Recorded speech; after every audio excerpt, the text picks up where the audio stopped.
The House is resumed.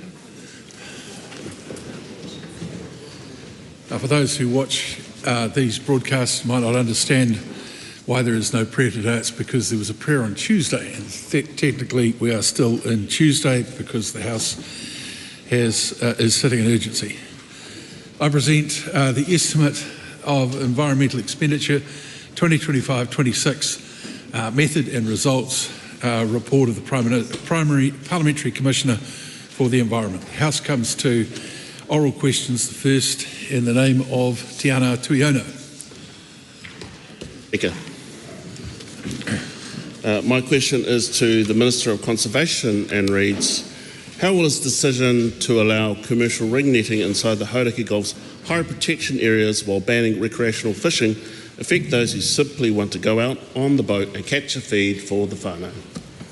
The Honourable Tama Pota. E te maunga o te whare. The decision that this House, with the support of the Members' Party, has made to approve the Hauraki Gulf marine protection legislation, for the most part, will not affect those who want to go out and get a kai in Tangaroa and Hene Moana, out there in the beautiful Tikapa Moana, Te Pātaka Kai. They can still fish. And over here in the Gulf, over here in the Gulf, over here in the Gulf, actually, and over 80% of the Gulf, you can go and get a kai out there. In a magnifying glass. Supplementary. Does he stand by his statement, quote, we have allowed the continuance of a small amount of commercial fishing that provides people in the South Auckland community with a source of affordable fish, and if so, is he embarrassed that a successor at Ngai Tai ki Tamaki Te Kai Ururangi said, quote, to claim that this decision has been made in response to the impact of cost of living increases for Māori and Pacific whānau, and then specifically for South Auckland as a justification for allowing commercial enterprise in this area, it's weak. E te maunga o te whare. I am happy to stand by all the statements that I have made in relation to the protection of Te Moana Nui a Toi Te Huatahi, and also acknowledge some of the concerns expressed by the Tumu Kaimahi, or Chief Executive Officer of Ngai Tai ki Tamaki, who recently hosted me along with a range of other iwi leaders, a range of stakeholders, a range of recreational fishers down on Beach Road in Orake, just off Hobson's Bay, to celebrate the tripling of marine protection in the Gulf, albeit it may not be perfect for every member in this House. Supplementary. Is it fair to provide exemptions for commercial operators to fish in the Gulf's new protection areas, or should companies fishing for profit be subject to the same rules as everyday anglers? E te maunga o te whare. Can I repeat that I am very proud that the parties that were represented in the House the night that the legislation was passed, including the Members' Party, all agreed that that legislation moved forward, notwithstanding there were some reservations by some members in the House that evening. But the legislation has been supported. We have reached a compromise over many, many years, and I'm very proud of tripling the protection in the Hauraki Gulf. Supplementary. What does he think hundreds of recreational fishers are coming together to protest on Saturday in Tamaki to say no to commercial fishing in the Gulf's high protection areas? E te maunga o te whare. I acknowledge that there continue to be concerns around a range of mechanics that have been implemented through the Hauraki Gulf legislation. But what I say to those fishers is, please take your life jackets, play it safe, and enjoy your day out on Tangaroa, Hene Moana, and if possible, get rid of some of those kinnabarons while you're out there. Supplementary. Whose advice did the Minister take in his decision to provide carve-outs for commercial operators in the Gulf? The Minister for Oceans and Fisheries, who has these amendments proposed to him by the seafood industry, or his department, who warned that the changes would be, and I quote, incompatible with the purpose of an HPO and would undermine biodiversity outcomes? E te maunga o te whare. It certainly wasn't taking the advice of the Green Party and progressing the solution that all of the members of this House approved. Sorry, leave reference to any opposition party out. Answer the question straight or say you can't. E te maunga o te whare. Can I ask the member to repeat his question? Certainly. What advice did the Minister take in making his decision to provide carve-outs for commercial operators in the Gulf? The Minister for Oceans and Fisheries, who had these amendments proposed to him by the seafood industry, or his department, who warned that the changes would be, and I quote, incompatible with the purposes of an HPA and would undermine biodiversity outcomes? E te maunga o te whare. In my role as the Minister of Conservation, I take advice from a range of different sources. But ultimately, I am very, very comforted that Cabinet and this Parliament have made a decision to progress a tripling of the marine protection in Tikapa Moana. Supplementary. What does he say to the recreational fishers who agree that the carve-outs defeat the purpose of a high protection area and are frustrated that there are no opportunity for public consultation on the changes? E te maunga o te whare. Parliament has spoken. There will be a review period in 3 years. And in the meantime, let's go out and enjoy the bounty of Tangaroa and Hinemoana. Supplementary, the Honourable Jane Jones. The Minister confirmed that the various segments of the moana that have been reserved have the highest level of protection, and the small concessions to help working class struggling families in South Auckland during winter is an overdue concession. E te maunga o te whare. As we're aware, there are a number of compromises that have been reached over decades to build the relevant legislation. The very narrow exception for ringnet fishers is narrowed to a certain type of species at a certain type of year for a certain level of size of boat, and we are very comfortable. We are very comfortable with where this has landed. Question 2, the Honourable Carmel Sepuloni. To the Minister of Auckland, does he stand by all his statements and actions? The Honourable Simeon Brown. Yes. Mr Speaker, why is he leading a plan to push rough sleepers out of the CBD onto the doorsteps and dairies of suburbs like Pakuranga without giving those communities additional resources or support?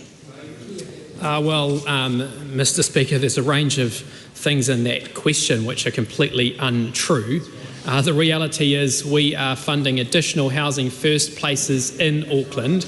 The Minister of Housing and Associate Minister of Housing have been putting funding into that so we can find places for people who are homeless to be able to be housed. That is the priority that we have in Auckland, and our expectations is very clear that those housing first providers who have been funded work hard to make sure they get those people housed. How can he expect those suburbs, where households are already facing job losses and a shrinking economy, to manage the influx of rough sleepers that will result from his policies? Oh, well, Mr Speaker, again, the premise of that question, I mean, the reality is she's reading out the second question on her sheet, which she pre-prepared earlier, rather than actually responding to what I actually said in my prior answer. Stick to the answer, not a commentary on how you're seeing it being presented. Yes, well, Mr Speaker, the answer is, as I said in the prior answer, that we're focused on increasing the number of housing first places in Auckland so we can find housing for these people. And I just remind the member of the previous government's record when it came to housing, where they promised 100,000 houses and didn't even get anywhere close. Yeah, that's enough. Yep. Does he stand by his statement, quote, this government is very focused on Auckland and it's on a positive turning point, end quote, when 63,800 Aucklanders are now out of work, up 22,000 in just 2 years. Well, Mr Speaker, the member forgets that when she was in government, they drove up expenditure, which drove up interest rates, and when interest rates go up, the economy goes backwards. That is what we are fixing, and that's why our Minister of Finance is so focused on getting spending under control, getting interest rates down so that we can get our economy moving again for all New Zealanders, including Aucklanders, which is exactly what we're focused on achieving. Mr Speaker, supplementary. Is Auckland still on a, quote, positive turning point, end quote, as he's claimed, when the number of people on job seeker work ready in Auckland is up by almost 10,000 in just 2 years? Well, look, things are very positive in Auckland and they're getting better because actually we're focused on our biggest city and focused on the needs of our biggest city. We've got the City Rail Link opening next year, a project started by National and will be completed by National. The New Zealand International Convention Centre is creating a buzz in our CBD. We've funded the removal of the level crossings. We're promoting more concerts at Eden Park. We've got fast-track legislation in place which has meant that we've consented the Ports of Auckland extension in record time. We are focused on growing our economy in Auckland, growing jobs and opportunities in Auckland, and that's the focus that we've got across all our portfolios. Supplementary. Does he stand by his statement, quote, "We have a deliverable plan to unlock Auckland's potential and get our city back on track," end quote? And if so, why is Auckland's unemployment rate up 2.1% since he became minister? Well, Mr Speaker, as I said earlier, when interest rates go up because government expenditure is out of control, the result of that is unemployment also increases. That is what this government has inherited. Sorry, stop, and that is stop. what we are fixing. Just a barrage, as I've said over and over, is not acceptable. And constantly, effectively using a raised voice to interrupt the answer to a question is not an interjection, it is a barrage. As I was saying, Mr Speaker, and when interest rates increase because government expenditure is out of control, the unfortunate reality is that unemployment increases. That is what this government is fixing. That is what we're addressing. That's why we've got government expenditure under control. We're seeing interest rates drop, which is improving confidence, and that is going to lead to lower unemployment across New Zealand and also in Auckland. Supplementary. When he said that the, quote, coalition government's plan will deliver for Aucklanders, end quote, did he mean he would deliver 10.5% empty storefronts across Auckland? Well, Mr Speaker, what I was referring to was the work this government is doing to unlock our biggest city, to make sure we're growing our economy, and that's why we're so focused on things such as fast-track legislation, which is actually meaning that projects are able to be consented in very fast time, which means that people can then be employed. And if you go down to the Ports of Auckland, that opposition party opposed fast-track legislation. We supported it. There's people being employed. Supplementary. When he said that the, quote, coalition government's plan will deliver for Aucklanders, end quote, did he mean he would deliver more unemployment, more people on the job seeker benefit, more empty shop fronts, more people homeless, and a shrinking economy? Well, Mr Speaker, if the opposition was interested in growing our economy, they would have supported fast-track legislation, because fast-track legislation has meant the Ports of Auckland extension has now started construction, which is growing jobs in our biggest city. They opposed those jobs. They opposed the extension of the Ports of Auckland. They oppose growing our economy. But on this side of the House, we're saying yes to growth in Auckland, yes to jobs in Auckland, yes to opportunities for our biggest city and for New Zealand. The Right Honourable Winston Peters. Can the Minister remember that when Treasury in the last months of the last government's term predicted all those figures and worse this time in 2025, did the questioner demur and complain and come clean and be transparent, or what? Well, Mr Speaker, I do remember Treasury's reports that they provided, and ultimately that's why this government's been so focused on getting government expenditure under control so interest rates can go down, so that we can grow our economy, grow jobs and opportunities. We are fixing up the mess left behind by the previous government. Question number 3, Nancy Liu. Thank you, Mr Speaker. And my question is to the Minister of Finance and asks, what recent announcements has she made about banking? The Honourable Nicola Willis. Mr Speaker, last week I announced the Government's response to the Finance and Expenditure Committee's inquiry into banking competition. FEC, working with the Primary Production Committee, did a very thorough job, considering 148 submissions and hearing from banks, non-bank deposit takers, fintechs, financial regulators and members of the public over a 6-month period. I asked the committees to undertake this inquiry and I thank them for their work. The government accepts all 19 of the key recommendations, 2 of them in part. Supplementary question. Why was this inquiry undertaken? Well, Mr. Speaker, banking plays an extremely important role in the economy and is highly concentrated. The biggest 4 banks make up around 90% of the market and are very profitable. Competition is a key priority to deliver better outcomes for customers. This inquiry had its genesis in the coalition agreement with New Zealand First. It followed a Commerce Commission market study on competition in personal banking services, but had a wider scope, including looking at business and rural banking. Helpfully, FEC's findings echo many of the Commerce Commission's findings, for example, to strengthen Kiwi Bank's role as a competitor in the banking sector. Supplementary question. How is the government addressing the committee's recommendations? Mr. Speaker, in many cases the committee's recommendations confirm that what the government is doing, including the Reserve Bank, is on the right track.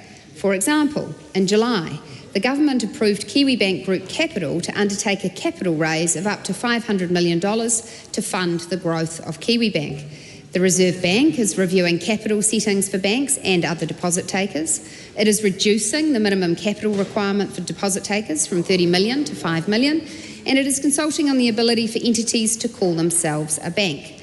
A lot of work is already underway in the area of banking. Question. How has the government communicated its expectations to the Reserve Bank? Mr. Speaker, the Reserve Bank is operationally independent, but the Minister of Finance has influence at a strategic level. Following the Commerce Commission's study, I wrote to the Reserve Bank outlining my expectations for how it should take competition into account when making prudential decisions. At the same time, I issued a new financial policy remit. This says that the Reserve Bank should ensure that prudential regulation and supervision facilitates the goal of improving competition while remaining consistent with financial stability. By law, the Reserve Bank must have regard to this remit, and it is. Question 4. Supplementary. Thank you, Mr. Brewer. Speaker.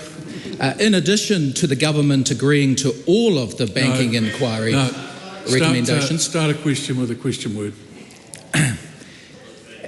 Can the government confirm that it agreed Sorry, just to a minute, all... Mr. Brewer. There's no need for the conversation to go on across the other side of the House or any side of the House. Cameron Brewer. Can the government confirm to agreeing to all the banking inquiry recommendations, 2 of them in part, and can the Minister confirm that 14 out of the 19 key recommendations were unanimously agreed to by the Joint Cross-Party Select Committee? A very short answer to that very long question, I'm sure. Well, Mr. Speaker, I understand that's correct. And the bipartisan agreement to 14 of the 19 key recommendations is a positive thing. I observe clearly a sign of good chairing and also indicates that the committee's recommendations have widespread acceptance. I was perplexed to hear, however, that some members opposed the idea of beefing up KiwiBank using New Zealand's savings. These are presumably the same members who want New Zealanders to invest more in New Zealand. Well, that's precisely what the KiwiBank proposal is. I'll tell you what, I'm not ignoring all of the commentary coming to my left, so just bear that in mind. Question 4, Dr. Pamjit Palmer. Thank you, Mr. Speaker. My question is to the Minister for Food Safety. What recent announcements has he made about the use of technology in food labelling? The Honourable Andrew Hogarth. Thank you, Mr. Speaker. Today, the Minister of Economic Growth and I announced plans for a trial project that would bring flexibility to New Zealand's food labelling rules while protecting food safety.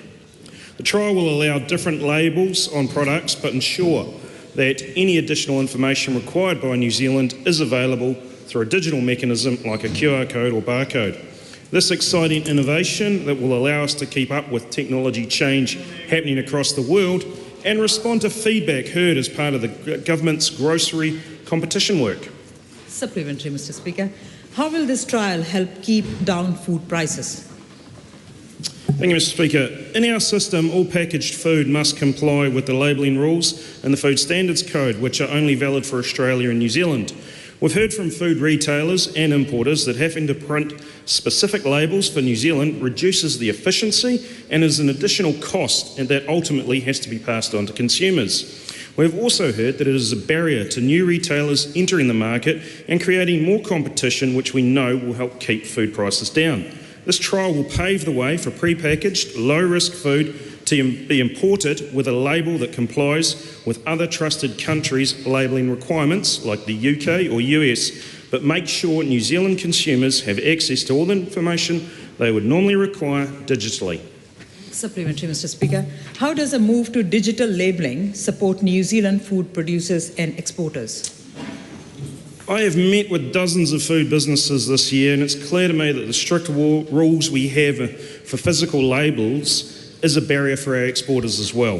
For example, I spoke with a don't smoke, never have, sorry.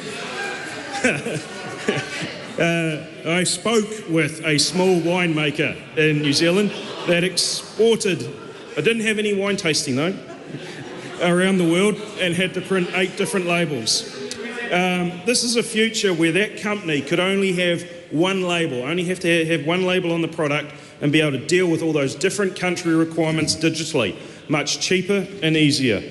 The world is moving to a greater use of this technology for labelling, and I want us to be ready to take advantage of that when it comes. Supplementary, Mr. Speaker. What are the details of the trial? Consultation on the design of this trial starts today and will be open for 4 weeks. The proposal is for a limited trial with retailers selected from those that register interest. It would apply to products labelled in English from a mature regulatory system. The intention is that it will run for a year.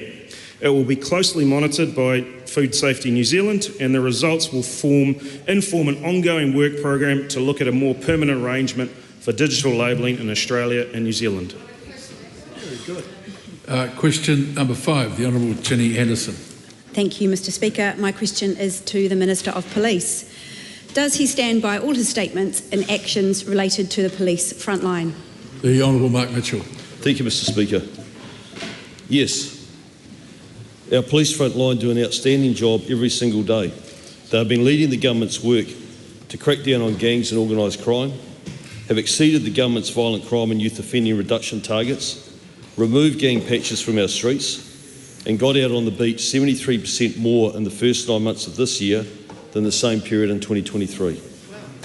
The government inherited a very weak police executive, which we now know to have had significant integrity issues. On becoming Minister, I made my concerns about their performance clear publicly and in 3 separate meetings with the Public Service Commission. Weak leadership from the top of any organisation has a flow-on effect, and we have seen that there have been isolated examples of bad behaviour, which police are actively addressing.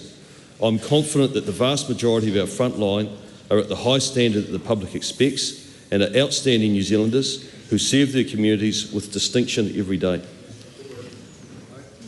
Will the government deliver its coalition promise of 500 additional frontline police officers in 2 years on the 27th of November 2025 as originally promised?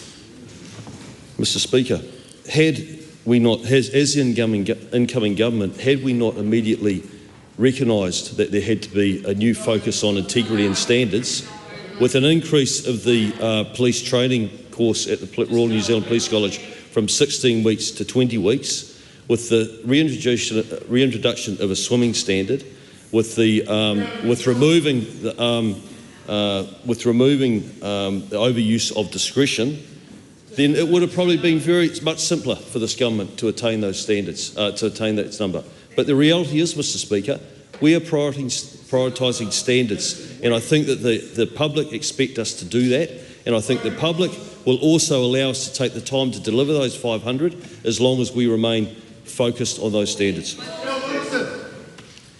What date will the government What date will the government now meet its coalition promise of 500 additional frontline police officers, given he will not deliver on the earlier promise? Well, Mr. Speaker, we have delivered 250 new police officers, frontline police officers. We have 317 currently in training. We have trained and deployed 1,300 police officers over the last 2 years. We have a strong pipeline of people wanting to join the police.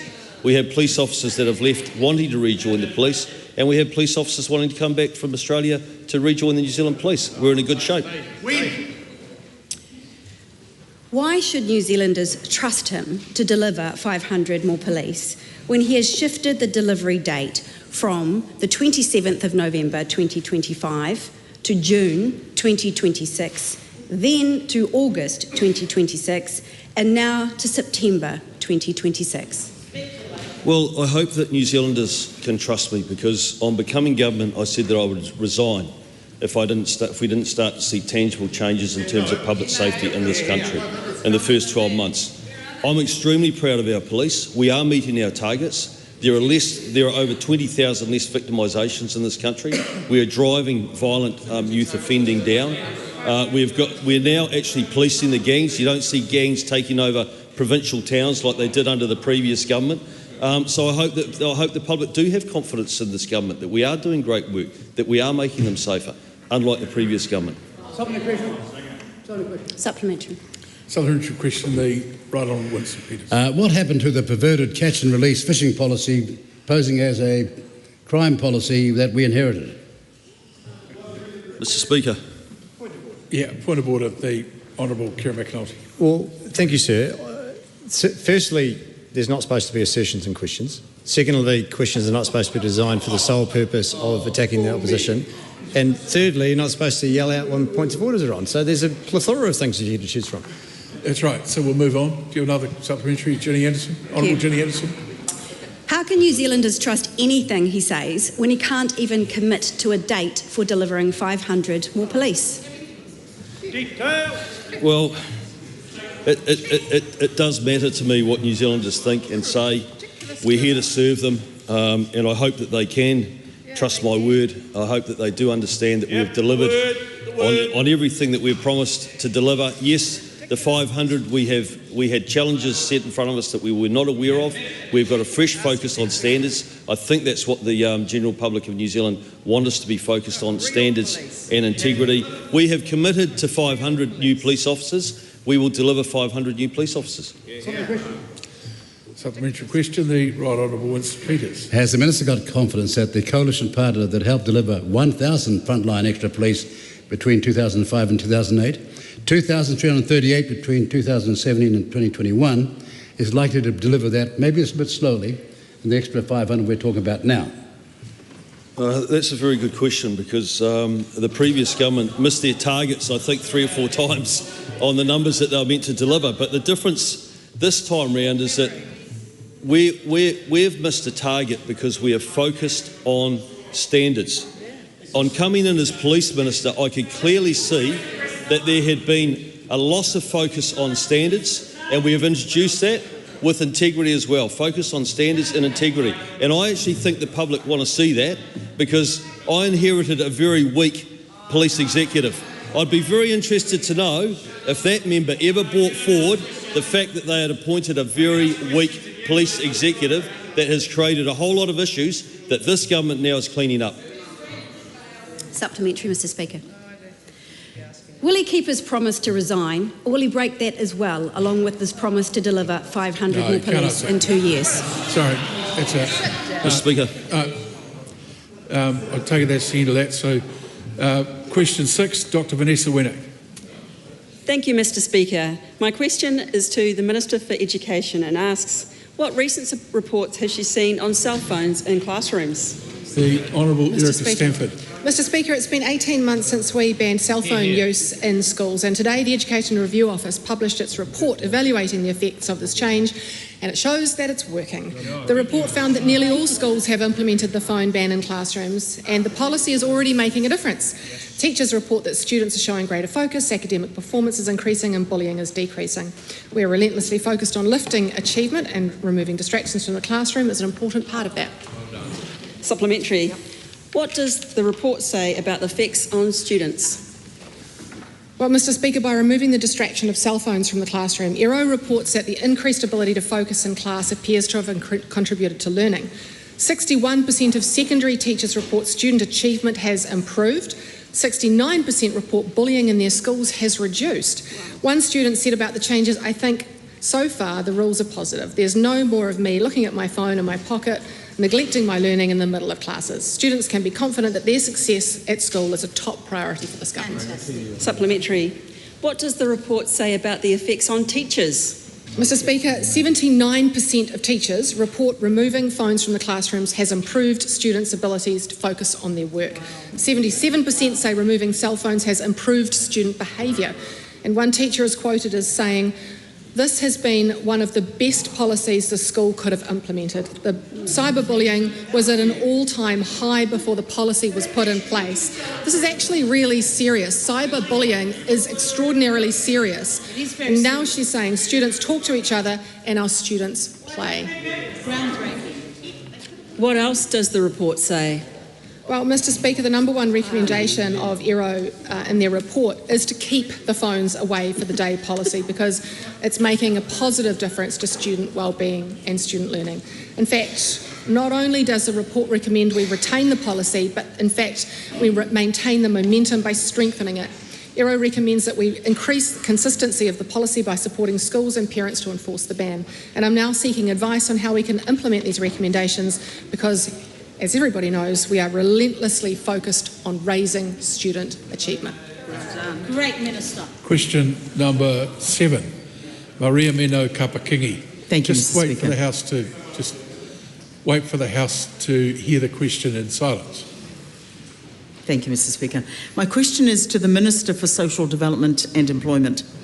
How does she intend to reduce Māori unemployment following the release of the September quarter Household Labour Force Survey 2025, which identifies Māori unemployment is at 10.5% compared to the national average of 5.3%? Thank you. The Honourable Penny Simmons. Mr. Speaker, I thank the member for her question. And on behalf of the Minister for Social Development and Employment, our government is relentlessly focused on growing the economy and getting people back into work. When businesses have the confidence to invest and grow, it's good for jobs, it's good for growth, and it's good for incomes of all New Zealanders. MSD's community coaching program and expanded case management service has helped improve employment outcomes for young, including Māori. And we are confident our approach is working, because despite the challenging times, we have seen an increase in the number of Māori exiting the job seeker benefit into work compared to the same time last year. Supplementary. Will the Minister commit to introducing targeted initiatives in Te Tai Tokerau to address its 6.3% unemployment rate, the highest of any region? Well, of course, Mr. Speaker, there are different challenges across the regions, but certainly the overarching direction must be to ensure that we keep inflation down, we keep interest rates down, we give businesses across the country the confidence to be able to recruit and take on new job seekers, but it's also important that we are doing the work to prepare those young people for employment. Supplementary. Will the Minister commit to setting and publicly reporting clear targets for reducing the 14.6% Māori underutilisation in Te Tai Tokerau, which is higher than the national average, to ensure whānau can make ends meet? Mr. Speaker. So again, across the various regions, there are varying amounts of unemployment, but the same basic principle applies that we must keep government spending down, we must keep inflation down, we must keep interest rates down so that businesses have the confidence to be able to take on additional staff. And I am very excited about the fact that we have increased by 12.1% the number of Māori job seekers going off benefit and into employment. So it's working. Supplementary.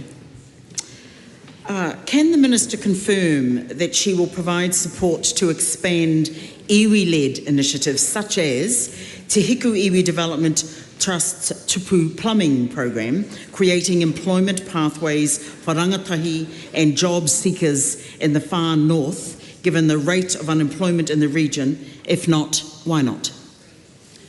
Mr. Speaker, we have a range of job programs and they are geared to do a range of things. We have, for example, the Mana in Mahi, we have the Merrill Task Force, we have HPR participants, which most are Māori. But aligned with that, we also have ensured that we have additional funding going into ensuring there is access for our young unemployed to get into tertiary training so that they have a pathway to employment.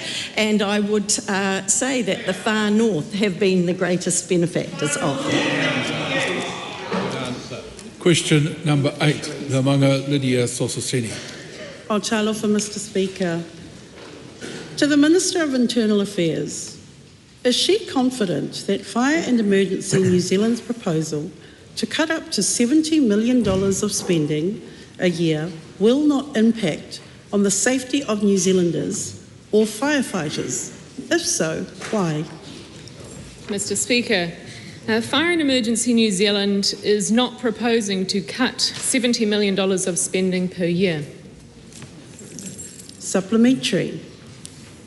How will cutting more than 140 jobs keep New Zealanders safe when these jobs include fire prevention staff, specialist wildfire roles, and key support staff for firefighters?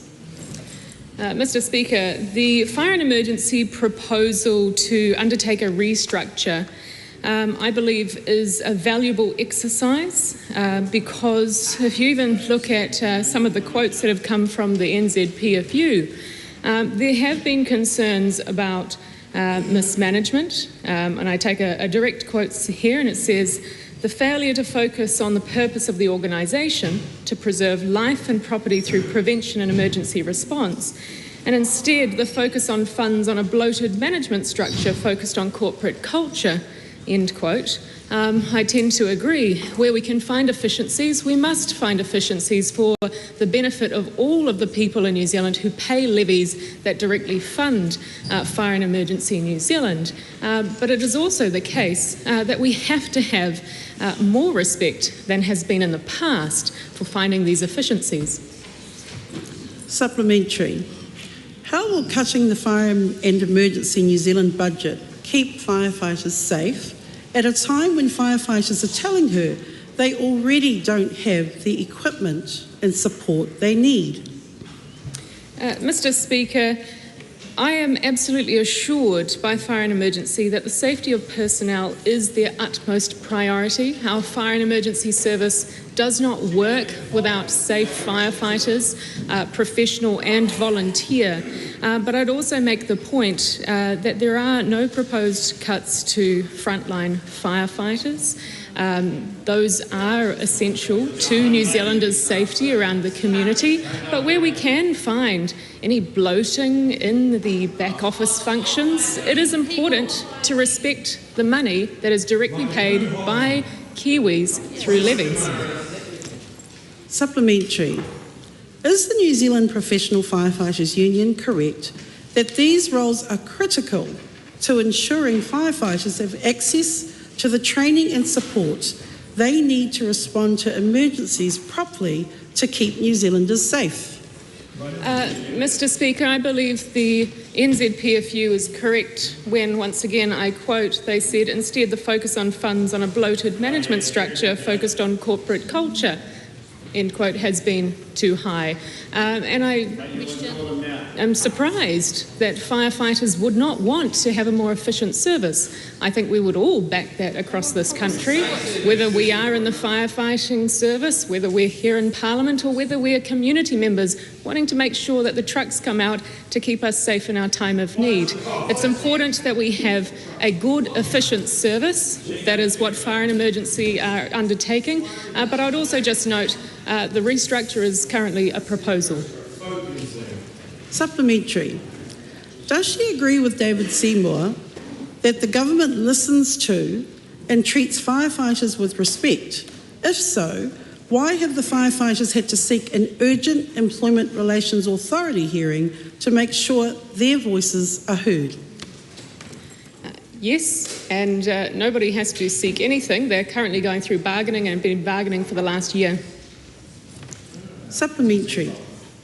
Does she take any responsibility for the cuts Fire and Emergency New Zealand has been forced to make, given she restricted funding for FENS and directed budget cuts? Mr. Speaker, I absolutely take responsibility for the fact that fire and emergency need to be more efficient. It should be something that everybody across this House wants to achieve. Where there is any bloating within fire and emergency, we should seek to find efficiency. I'm surprised that that member would wish to have bloat.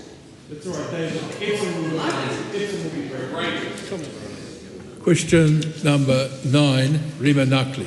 Thank you, Mr. Speaker.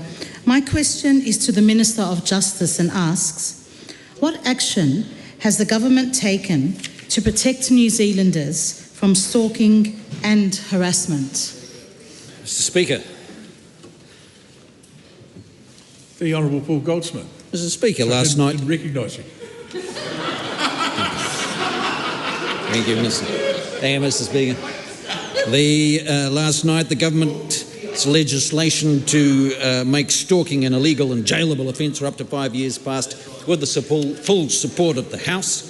This is an important piece of legislation that has been talked about for many years, and this government has delivered to ensure that the harm victims experience by such unwanted behaviours are recognised and prosecuted effectively. Supplementary. Why is it important that stalking and harassment is an illegal and jailable offence? Well, Mr. Speaker, as I'm sure people understand, stalking and harassment pose a serious threat of serious harm to victims, and the behaviours can be a precursor to even more serious and violent crime. For too long, stalkers have been able to harm their victims through unwanted, persistent and repetitive intrusions into their lives, causing serious emotional and economic harm with few legal consequences. I want to thank those who campaigned for this change and the more than 600 submitters to the Justice Committee who bravely shared their own stories, experience and the impact of stalking and harassment has had on their lives. Supplementary. What feedback has he received on the government's action to protect New Zealanders from stalking and harassment? Well, Mr. Speaker, the feedback has been overwhelmingly positive, and I quote one from Laiba Zubair from the Aotearoa Free from Stalking group, which said, I think this is a very big win. I think it's important that, especially in today's political and social climate, we do acknowledge the wins that we get in advocacy. It's a good step forward. And I say to Labour, I wonder whether some of those who advocated for this change ever thought this government would deliver it. And I'm pleased to say we have, with the broad support of the House. Supplementary. What other actions has the government taken to protect New Zealanders from harm? Well, Mr. Speaker, the criminalisation of stalking and harassment is part of a wider effort of government to restore real consequences for crime. For too long, victims have not been the priority in our justice system. Another thing we've done is to ensure that victims of sexual violence have the ability to decide whether an adult sex offender has their name permanently suppressed. That, I think, is another important change. The government's also been reforming the sentencing regime, capping sentence discounts at 40% and amending the principles of sentencing to include the requirement to take into account victims' interests, as committed to in our coalition agreements with New Zealand First and the ACT Party. Great, Minister. Question number 10, the Honourable Julianne Genter. Tēnā koe, Mr Speaker. My question is to the Minister of Transport. Can he confirm that in 2024, New Zealand had a year-on-year decline in electric vehicle sales of 70% compared to 2023? And if so, does he concede that his government's policies significantly reduce demand for electric vehicles? The Honourable Chris Bishop. Yes. Members' data aligns with data held by the New Zealand Transport Agency. There are a number of factors affecting the demand for electric vehicles. Weaker economic conditions have affected consumer demand for vehicles more generally. So, for example, total vehicle sales are actually down around 14% in 2024 compared to 2023. The global supply of used EVs and at the age and price point New Zealand consumers are looking for is constrained.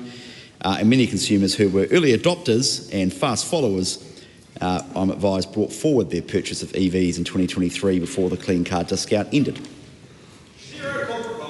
Does he think Simon Lucas, a Mitsubishi dealer, is wrong when he says the removal of the Clean Car discount caused sales to, quote, collapse by 80 to 90%? There was too much commentary during that question.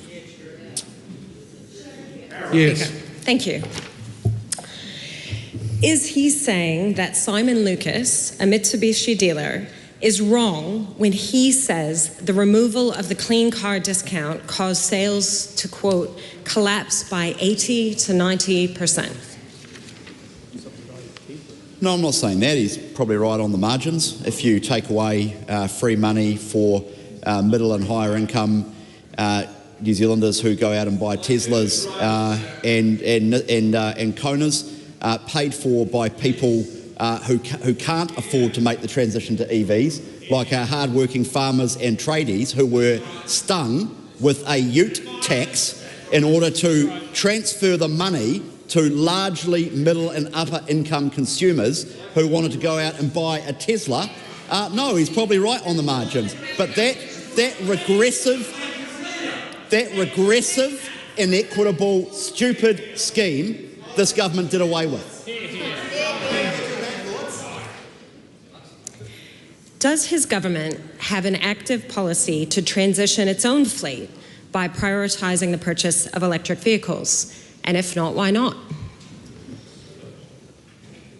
Mr Speaker, the government's focus is not on transitioning its own fleet to electric vehicles. This government's focus, as that member should know, is on cost-effective solutions and value for money. And we have asked government agencies to prioritise their focus on that because that is the single best thing we can do for the New Zealand economy, which remains our overriding focus. So has his government completely given up on electrifying our vehicle fleet because it's inconvenient for the importers of highly polluting motor vehicles? And what does that mean for our carbon reduction targets in transport? Well, Mr Speaker, electrification of the New Zealand economy is going to occur over time, and it will occur for our vehicle fleet. New Zealanders will make the transition and switch to electric cars and electric vehicles, but we are not going to put into law a scheme like the previous government did that does not work. The simple reality is the clean... Well, here's the reality. That's enough. Unless there are urgent changes made to the Clean Vehicle Standard that is going through Parliament right now, the price of many ordinary cars that New Zealanders use and buy, both used and new, will rise, in some cases in punitive ways, on the 1st of January next year, and the government is taking action to prevent that. Why did he and his officials only consult motor vehicle importing the industry and not any independent climate experts or anyone else in the development of this legislation? Is it because he thinks it's his job as a government to respond to the needs of the motor vehicle importing industry and not reduce emissions?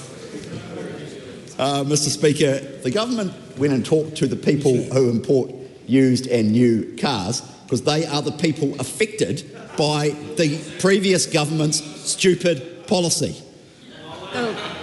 Can he confirm that it is his government's priority to improve margins for the importers of high emissions vehicles rather than policies that increase the number and availability and affordability of electric vehicles for New Zealanders? No, that's a mischaracterisation of the policy intent. The government's intention through the changes we're making to the clean car standard through Parliament right now is to avoid a situation where people buying ordinary run-of-the-mill petrol-powered cars on the 1st of January next year pay a punitive amount more to buy either used or new versions of those cars because of the incorrect and faulty settings of the clean car standard. We are fixing that, and if the members of the opposition want to go out and raise the price of ordinary cars at a time when many Kiwis are doing it tough, good luck. I suggest they actually don't. A point of order. The Honourable David Seymour. Mr. Speaker, you've forbidden members from wearing the badges of registered New Zealand political parties. Is it permissible for a member to wear the flag of a state that the New Zealand government doesn't even recognise, such as Julianne Genter wearing a Palestinian flag badge? No, it's not. As of Tuesday, a week ago, as notified to all party whips, that type of display is not acceptable. I'd ask her to remove it or leave the House, one of the two. We'll move on to Shannon Halbert, question 11. Tēnā koe, Mr. Speaker. Question to the Minister for Vocational Education. Does she agree with Skills Group Head of Consulting Josh Williams that vocational pathways are capped and it's trapped? If not, why not? Mr.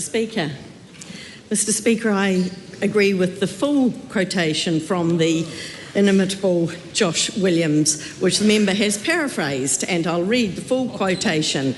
At the moment, there is a lot of fantastic innovation and a lot of very good vocational pathways delivery happening, but it's capped and it's trapped in schemes like Gateway and Trades Academy, and there's little pockets of money here and there, which, Mr. Speaker, is precisely why the excellent Minister for Education and I are working closely to ensure that in the proposed replacement to NCEA, there are strengthened vocational pathways that, based on industry-led skill standards, will provide clear pathways into work or further vocational training. Supplementary. Can she assure the House that no young people have been turned away from foundation training under her watch due to a lack of course places? So, Mr. Speaker, tertiary funding has always been capped.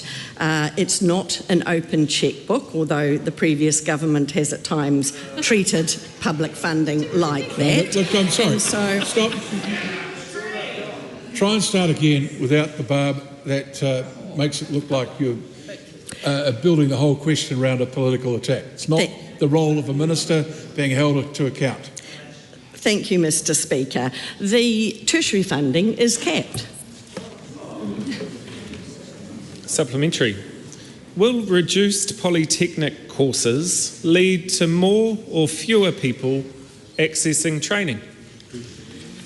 Well, Mr. Speaker, the tertiary vocational education sector, and particularly the polytech sector, is going to be far more sustainable now going forward. With the very significant exercise we have done in taking out costings and ensuring that they are viable, they are therefore able to offer courses that their communities need, that their industries need, and that will provide pathways into employment for our young people.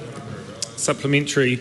Where will people go for work-based training, given her government has overseen record levels of liquidation in sectors like construction? Well, Mr. Speaker, and we've been labouring this point quite a lot, that work-based learning occurs when employers have the confidence to employ people, and that is for apprentices and trainees as well. So our job of keeping government spending down, of keeping inflation down, ensuring that there is confidence out in the sector to employ people, that is when there will be more work-based training, that is when there will be more apprentices and more trainees out there gaining skills. Supplementary. Have non-completion rates for apprenticeships increased since cutting the apprenticeship boost to 1 year? Well, Mr. Speaker, when the apprentice boost was brought in as a COVID response, there was a huge increase in numbers going into apprenticeships. But unfortunately, they weren't doing the training, and therefore the completion rates were less than 50%. That is not a good outcome for those apprentices, it is not a good outcome for the employers, and it is not a good outcome for the government. We want to have apprentices going into apprenticeships who are progressing through their apprenticeship. Just wait for your colleagues to settle down. Supplementary. Will fewer courses, fewer employers, and cutting apprenticeship boost lead to fewer or more apprentices completing their training? Mr. Speaker, having businesses who are confident that the government has got their spending under control, that the economy is coming back, taking on more apprentices, having more sustainable vocational education providers who are operating in an efficient manner, and ensuring that industry skills boards create qualifications and set skills standards that industry want, will make a much better vocational education system. Question 12, Dana Kirkpatrick. Thank you, Mr. Speaker. My question is to the Minister for Women. What recent announcements has she made about the gender pay gap toolkit? Mr. Speaker. Honourable Nicola Grigg. Mr. Speaker, it's fantastic to recently see that New Zealand's gender pay gap has fallen to 5.2%, the lowest since records began. And while that is a significant milestone, wider gaps do persist for Asian, Māori, Pacifica and disabled women. So that's why today I've launched the second iteration of New Zealand's first ever government-backed pay gap calculator, which calculates ethnicity, gender and gender disability gaps, as well as new resources for small and medium-sized businesses and guidance, importantly, for young women to confidently discuss pay at work. Supplementary. How does the expanded gender pay gap toolkit help drive economic empowerment for women? Well, Mr. Speaker, indeed that is my number one priority as Minister. So by helping organisations measure and address their pay gaps, we are supporting women's economic empowerment, enabling fairer workplaces and contributing to the government's goal of economic growth.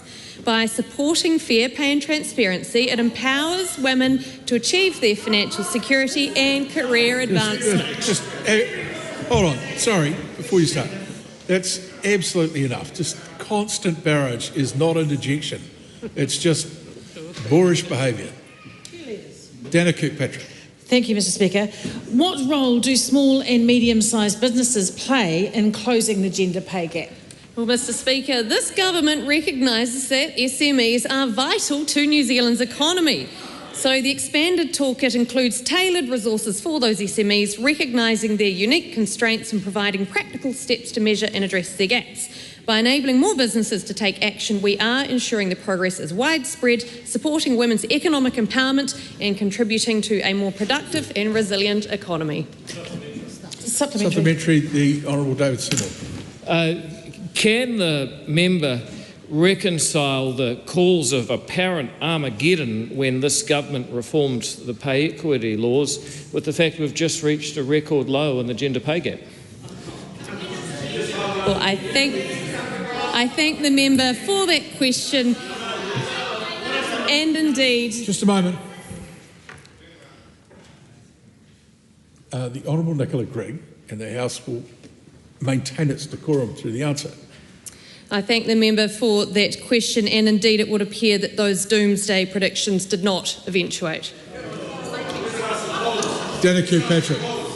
How does addressing pay gaps for women from all backgrounds contribute to the government's broader economic goals?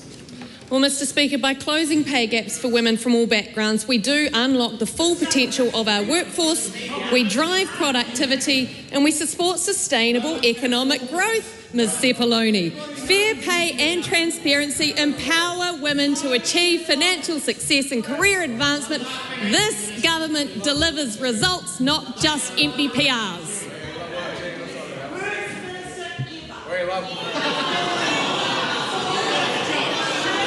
Okay, sorry. I warned that member a number of times that the Honourable Carmel Cepoloni will leave the House.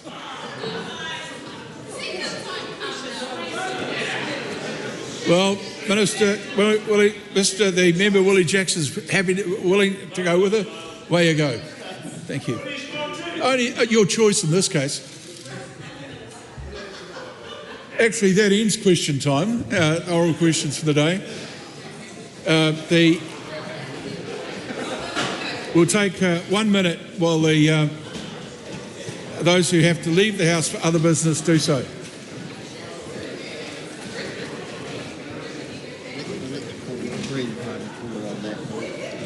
After was Tony finished? Yeah.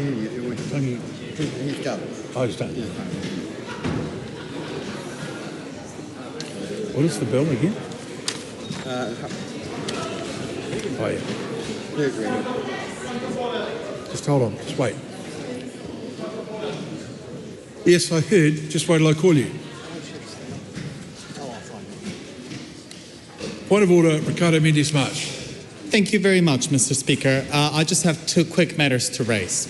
The first one is that I did note as the leader of the ACT Party was walking out that he was wearing an ACT Party pin. So I just want to note that we take issue with the fact that that wasn't picked up. But the second thing is, this is in a genuine attempt at clarifying the ruling which he made. Sorry, just a minute. Sorry. Yeah. There are people engaging in conversations while a point of order is being taken. And the second matter that I wanted to raise was just the genuine attempt at clarifying the ruling which you made in relationship to clothing designed to convey a political message being unacceptable. And I genuinely am seeking clarification as to the scope of that, because it's a matter as to whether you are telling us, in which case I'm quite happy to follow with my colleagues in relationship to that, as to whether you would deem any flag to convey a political message. So, for example, flags in relationship to another state conveying a political message, or whether in this case it only applies to the Palestinian flag. Because otherwise, it's hard for me to be able to provide adequate guidance as the Green Party's muster as to whether it only applies to the Palestinian flag or whether other, for example, flags, including the American flag or Israeli flag, also would apply when it came to rulings of pins of flags conveying political messages. Thank you. Thank you. I'm going to come back to you with a better outline than clearly was provided in the first case. We come now to the interrupted debate on the Land Transport Clean Vehicle Standards Amendment Bill number 2. The bill is resumed. The Honourable Julianne Genta. Speaker. Mr. Speaker, New Zealand has an incredible opportunity in electrifying its economy and particularly electrifying its vehicles. Most of our electricity generation is already renewable and we have huge scope for increasing the capacity. But we don't actually need a huge increase in capacity to handle electric vehicles because electric vehicles can be charged off-peak.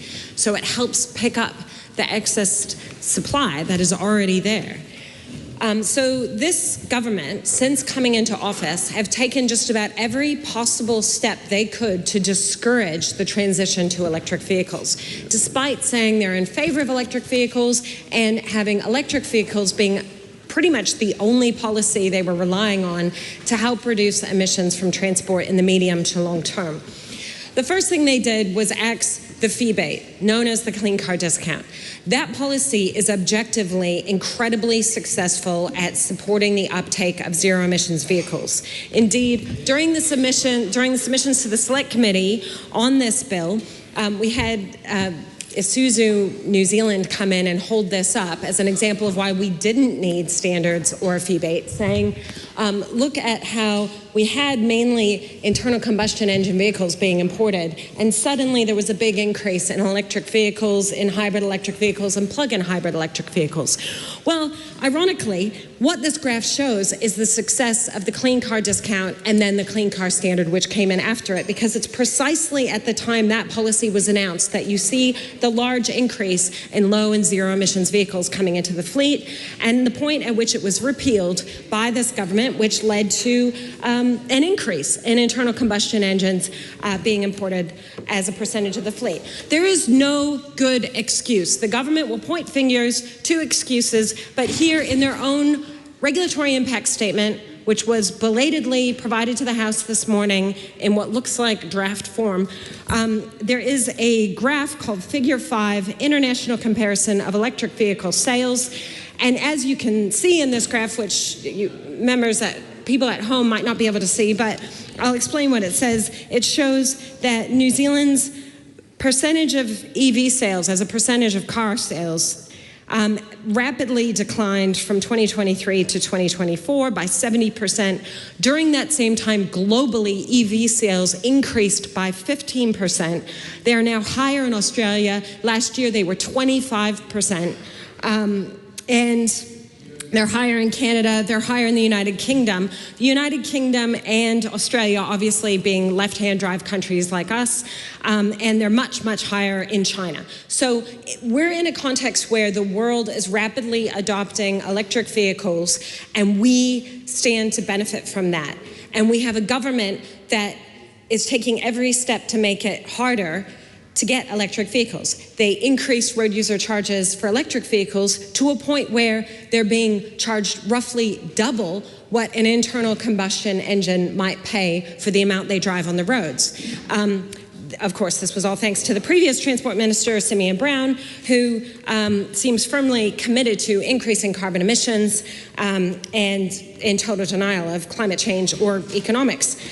Because you don't even have to care, Mr. Speaker, about climate change to think that electrifying our vehicle fleet is a good idea. It makes economic sense. But we do need policies to show leadership. Otherwise, New Zealand gets taken advantage of by the motor vehicle industry, which is, people building cars in other countries.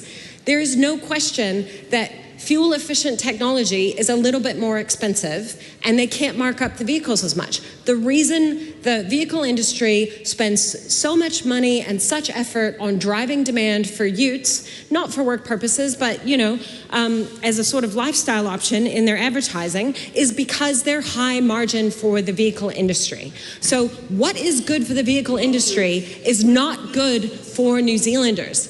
We waste more money on imported fossil fuels just to get around, and it's the vehicle industry that benefits.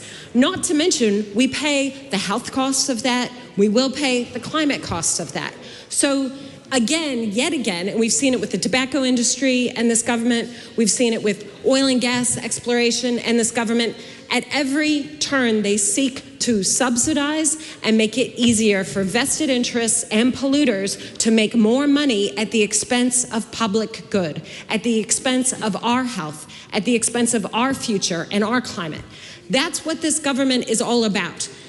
They try to pretend it's sensible, but the reality is they are only listening to vested interests, and they are ignoring the objective benefits that New Zealand can get from good public policy. All around the world, we have seen what is effective at driving fuel efficiency. It's not, as Simon Court member claimed in the second reading, just the vehicle industry naturally improving efficiency. It's been government policies in other countries, like in Germany, like in Japan, EU, even the United States at some points, has put in place fuel economy standards. In the case of Japan, they've actually regulated and mandated that every car manufacturer use the most efficient technology. And when that happens, we get more efficient vehicles. So it's really, the vested interests are looking to maximize their profit, not to increase the public good. And everyone in the world benefits from fuel efficiency. And electric vehicles are roughly twice as efficient as fossil fuel vehicles. Even if an electric vehicle is getting its electricity from a coal-fired power plant, it is lower emissions than just burning diesel or just burning fossil fuels in an internal combustion engine. Internal combustion engines are only about 12% efficient. They do not convert that energy well into forward motion. So we get enormous benefits from electrifying, but what this government fails to understand is we need leadership. The government is there to be the responsible party providing the incentives, and those are price incentives at the point of purchase of a vehicle, which is what the FEBATE did, and it was incredibly effective, and it's also taking other steps like government procurement. The government, by focusing on procuring electric vehicles, would help hold up the demand for electric vehicles. And then that flows through to the secondhand market. We've had it laid out in the regulatory impact statement that officials say we're not going to get enough secondhand EVs from Japan. Well, that's why we should be facilitating the importation of more brand new electric vehicles now, because most New Zealanders are not buying brand new cars. Most New Zealanders do not buy brand new cars. It is businesses that primarily do that, including government. So why are we watering down the standard and providing an incentive for the new vehicle importers to import more polluting vehicles? That just means we're going to have more secondhand polluting vehicles in the market 5 to 10 years from now. This isn't about protecting consumers. It is about protecting vested corporate interests. And it is to the detriment of our economy, of our people, of our health, of our climate, and is a classic playbook.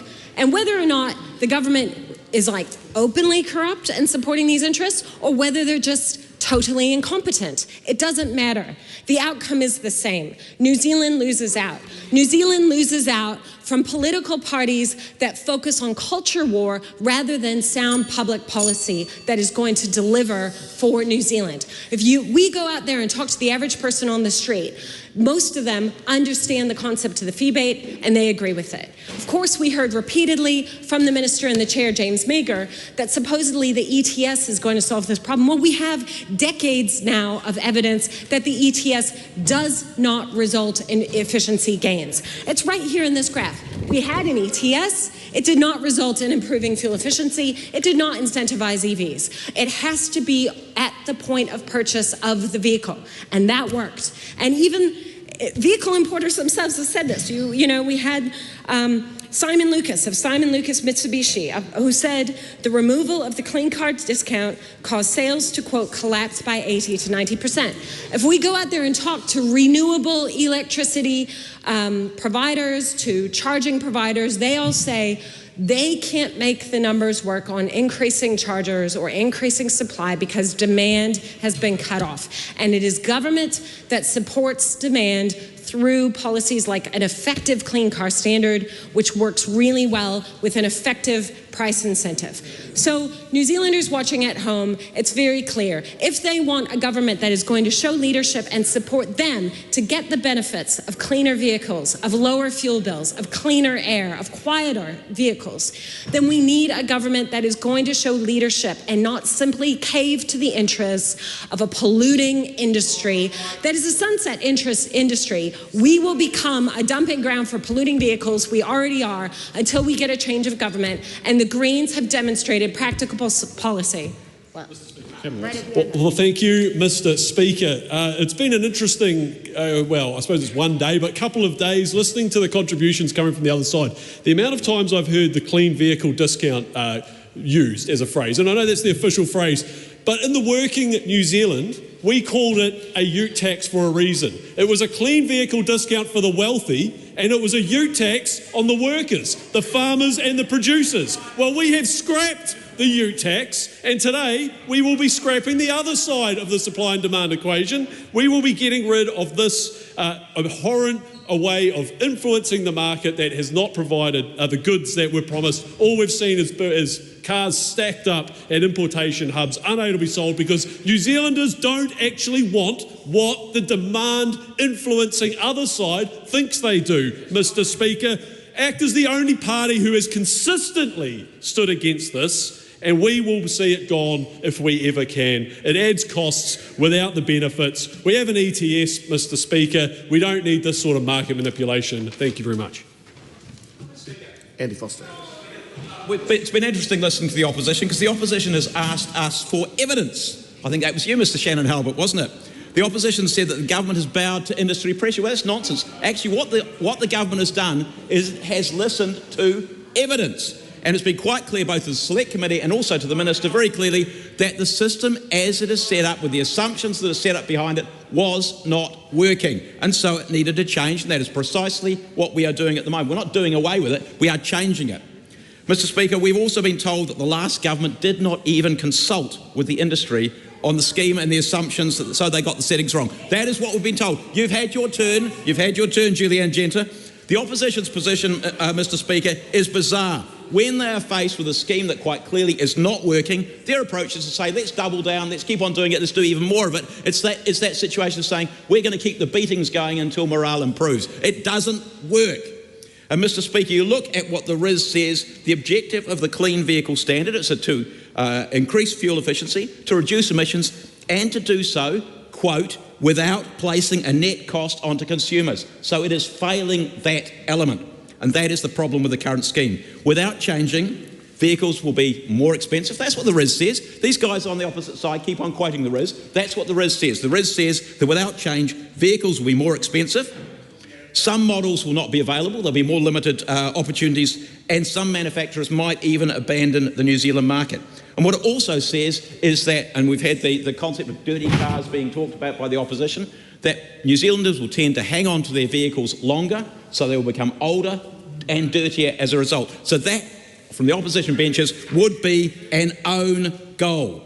The opposition has also said that government is incentivising higher emitting vehicles. Well, that's completely untrue. What we're trying to do is take away those distortions to the market. It's not putting an extra tax on them. It is simply not putting an extra tax on them. And the opposition, meanwhile, has also been busy trying to spend that extra tax revenue, ignoring the fact that the whole scheme was not supposed to raise any tax at all. It was supposed to be net revenue neutral. The opposition's also criticised the speed of the report back and the legislation, and the RIS is very clear about that as well, the reason for that as well, because this scheme, the new charges, will come into effect on the 1st of January next year, so we have to act with some speed, and that is exactly what we are doing. The opposition said that we risk becoming a dumping ground for dirty cars, and the RIS again says the risk really is that New Zealanders will hang on to their older cars longer, so they will be more polluting as a result. And the simple reality is that Kiwis are voting with their wallets, with their feet, and they are buying the vehicles that they want to, not the vehicles that the opposition wants them to buy. And I heard Helen White saying that we, the opposition, can lead the way what Kiwis want to buy. We can drive this industry the right way. That's really scary, Mr. Speaker. The words, I'm from the government and I'm here to help, are one of some of the most scary words in the English language, we're often told, but they're taking it one level further. I'm from the government and I'm here to tell you what to do, because that's what they want to do. They want to take choice away from New Zealanders. But the one thing, Mr. Speaker, the opposition have not contested is that the scheme as it is set up does not work. That's the one bit they've railed about it, but they have not contested that. It doesn't work because Kiwis are not buying as many EVs as predicted when they designed this scheme without consulting the industry. Now, the opposition then says it's the coalition government's fault for cutting the EV clean car discount. What they haven't acknowledged there is that by agreement, and they were part of this as well, the EV and PHEVs entered the RUC system. So obviously they were less attractive than they were once they got to 2% of the market. They've also ignored, as we've already heard from my friend Cam Luxon, is that the clean car discount was being paid for by our hard-working farmers, our hard-working tradies, through that infamous ute tax, and also by hard-working taxpayers everywhere. By the end of 2023, when we got rid of that system, $579 million have been paid out to, subsidised Teslas and the like. $290 million of that had come from the hard-working farmers and tradies, and $302 million had come from the hard-working taxpayer. That is not a sustainable scheme. So, tradies and farmers would, under their model, if they have what they wanted, they will pay 3 times, not just once, but 3 times. At the border, through the clean vehicle discount, on the purchase of the ute, and through the ETS charges on fuel. Mr. Speaker, this bill was about softening the scheme a bit. It was about trying to make it work. The majority on the Select Committee could see that when the bill was introduced was only moving deck chairs on the Titanic. This is about clearing, giving the industry and New Zealand car buyers some breathing space. The Minister's amendments do not cancel the scheme. The industry's actually said it doesn't want the scheme cancelled, but it does want time to be able to work it through, make it workable, and so they don't end up with a very, very large bill, and this makes the clean car vehicle standard realistic. And finally, Mr. Speaker, over time, it is a good thing to have the lower emission vehicle fleet. Technology is improving. The Honourable Julianne Genter talked about government supporting high fuel use vehicles, but the reality is the biggest funding challenge for the transport system, the land transport system, is the improving efficiency of vehicles across the fleet. And what that means is there is less money available to put into roads, public transport, etc. That is continuing, regardless of what Julianne Genter says there. That is good for the environment because that's technology improving. It's good to reduce those fuel import costs. But what we have to do, Mr. Speaker, is to manage the transition, to be realistic about what vehicles are available. We can't magic vehicles in, we don't make those vehicles, and that are available for Kiwis and Kiwi businesses with all our diverse vehicular needs and the vehicles we need to buy now. So I want to finish off by saying thank you to all the people involved, and I commend this very sensible bill to the House. Mr. Speaker, we're in urgency. Mr. Speaker, we're in urgency so the government can get more dirty gas guzzlers into the country through the most inaccurately named Land Transport Clean Vehicle Standard Amendment Bill. Nothing says climate denial more than this. Urgency for more climate pollution. We've had from this government cuts to the methane targets. We've had from this government opening up oil and gas. We've had from this government the desire to open up coal mines. Yesterday at the Boston Consulting meeting, the Associate Minister for Energy talked about the need for oil and for gas and for coal, and half threatened the gentailers with making them buy more coal to fuel our nation, assuming we were going to have cheaper power.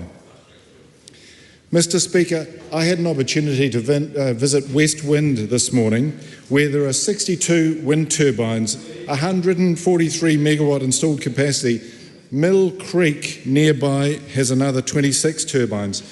There was a lot of discussion about the chaos in the political space around sending signals about the electrification of our nation. When we cut demand, such as cutting the clean car standard, we are sending a signal, don't worry about building that generation, there's not going to be the demand for it. When we send a signal that we're not going to invest in new renewable electricity generation, we're going to invest in more gas, we send a signal to that sector that we don't really care about electrification, don't necessarily invest. The sector is really concerned by the inconsistency, by the chaos of this government's direction in electrification. And this bill is doing exactly that. It is saying more dirty gas guzzlers. We've seen demand for clean cars that have plunged off a cliff, as my colleague Julianne Gender pointed out, when the clean car standard was taken away. That's a really clear signal of government action causing more climate pollution. A really clear signal. The Minister seems to have assumed that it's hard to get a supply of low emission vehicles. Well, it's hard to get a supply when you say we don't want them. It's really hard to get a supply when you say we don't want them anymore. When Polestar bought all of the vehicles into the country for the clean car standard, then had to sell them at a discount, a heavy discount, and made losses because of this government's just tanking the market. Well, of course, there's not going to be the supply because people don't trust us anymore. We have lost trust. So that's the problem. If a country like Ethiopia, with a fleet that's only 1/3 of the size of New Zealand's fleet, but has as many EVs as we do, why the hell can't we get the EVs here? It's because we have a government that is fossil fuel focused. That's the only reason we can't get the EVs here. 63% of new cars sold in China last year were EVs. We've heard from Cameron Luxon that only the wealthy buy EVs. Well, my youngest son, first car bought was a Leaf, a $5,000 Leaf. This is what happens when we bring EVs into the country. They move into the second-hand market and people move into EVs and they don't go back. So the question also is about tradies. Now, my electrician has a number of EVs. He only drives EVs. His team only drive EVs. Some of the farmers in the deep south have replaced their vehicles with EVs or with e-bikes because so many people in rural Aotearoa understand the electrification journey, but this government doesn't. This government is full of climate denial. They want a dumping ground for the most toxic, dirtiest vehicles you can get from around the country. This bill gives us laxer standards than China, the UK, the USA, Canada and South Korea. It is shameful. It moves us further from our climate ambitions, puts us further in line for $24 billion of cost. Dr. Carlos Chong. This amendment bill addresses industry concern that the clean vehicle standard is misaligned with the vehicle New Zealanders actually want to buy. And the industry cannot meet the target until more low-emission vehicles are produced at scales. The changes in this bill improve workability, provide regulatory certainty, and keep the standard credible while supporting our shift to a lower emission fleet. Once again, common sense trumps ideology. I commend this bill to the House. Thank you, Mr. Speaker. And Labor's continuing to oppose this bill, obviously, for obvious reasons, because it takes New Zealand backwards, and we shouldn't be surprised about that, because almost everything else this government has done has, in some way, shape or form, just taken us backwards. So if, 10 points at least for being consistent and for having another congruent day in this House when we just edge ourselves a little bit back to the future. And it's a shame, though, because this is the very time when we should be speeding up and moving forwards. This was the time where we started to make some of the gains and started to actually reap some of the rewards from the earlier policy settings that would have just afforded us some real gains in that direction when we think about the infrastructure that would have been due to come on board, because the more EVs in the fleet, Mr. Speaker, the more demand there is for charging infrastructure, the more the demand there is for the technology advances, for the talent, for the good jobs, for all the other good positive things that go with that. But no, this government has said why don't we just chuck the other side of this demand-supply equation out, because we already got rid of the clean car discount, and now it's time to chuck the other side out. And at least I commend Cameron Luxon from the ACT Party for at least being honest and being the only person on the government side of the House to stand up and say they just didn't like the whole thing. They just don't believe that the state has any role in directing future direction. And I fundamentally disagree with that, but at least they've said what, the writing on their particular tin. Because an active state does play a role. Almost nothing good in history has happened without the impact or without the direction at some point through a process of a good active state, whether that's through investment, whether it's through incentives, whether it's through just really good savvy policy or funding appropriately.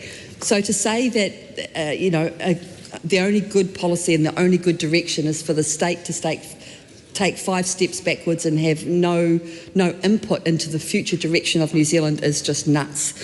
New Zealanders, I believe, do want cleaner, cheaper to run vehicles, and they want a government fundamentally that treats climate action as if it's something that's real, not something that's optional. And for every government backbench MP that walks around their electorate waxing lyrical about the merits of doing something in the space of climate action and has the audacity to then come into this House when they have an opportunity to not vote for something that does the opposite, that is the definition of hypocrisy. And those MPs need to be exposed for having complete two faces. On one side, in their home electorates, talking to groups and organisations and sympathising with the need to do more in the climate space, and then coming here and doing absolutely the opposite and doing nothing to help what should be a collective task.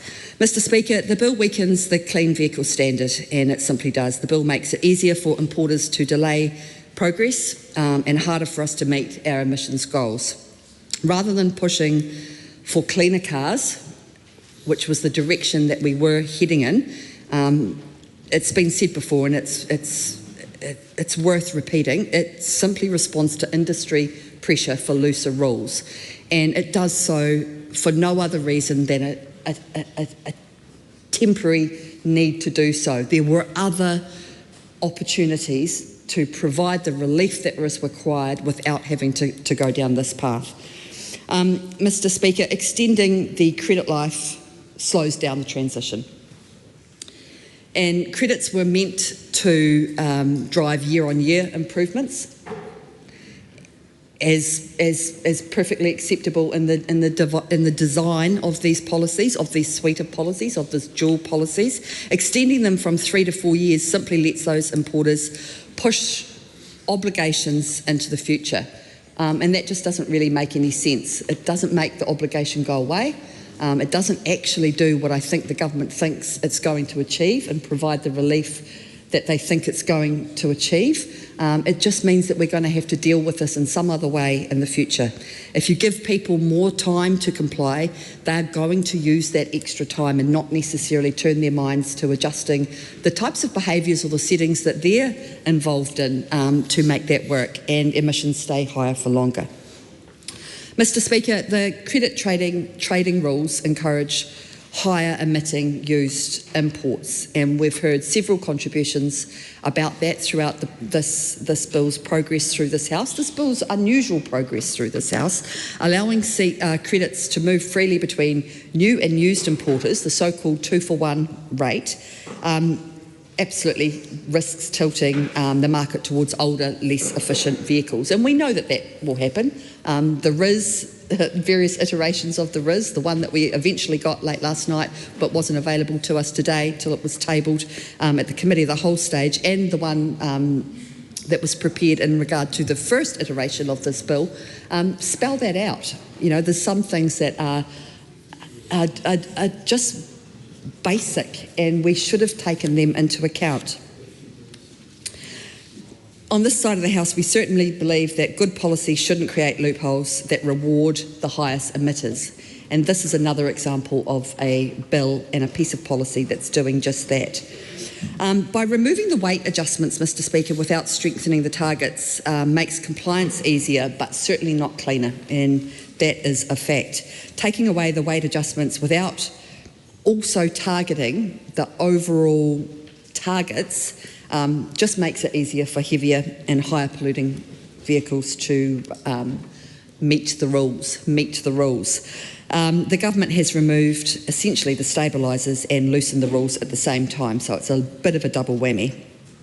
Overall, this bill slows decarbonisation, as many of my colleagues have already said throughout earlier iterations of readings, and leaves families worse off. So even if you're not incredibly passionate about climate action, even if you could barely muster any enthusiasm at all for the concept of climate action, everybody in this House should be exercised to some extent about making life a little bit easier for household budgets and for looking out for the long-term affordability of a vehicle fleet, particularly for people that have very few options, particularly for people who rely on the fact that new EVs may and do gravitate down to the used market and therefore become available and much more readily available for people in that price band.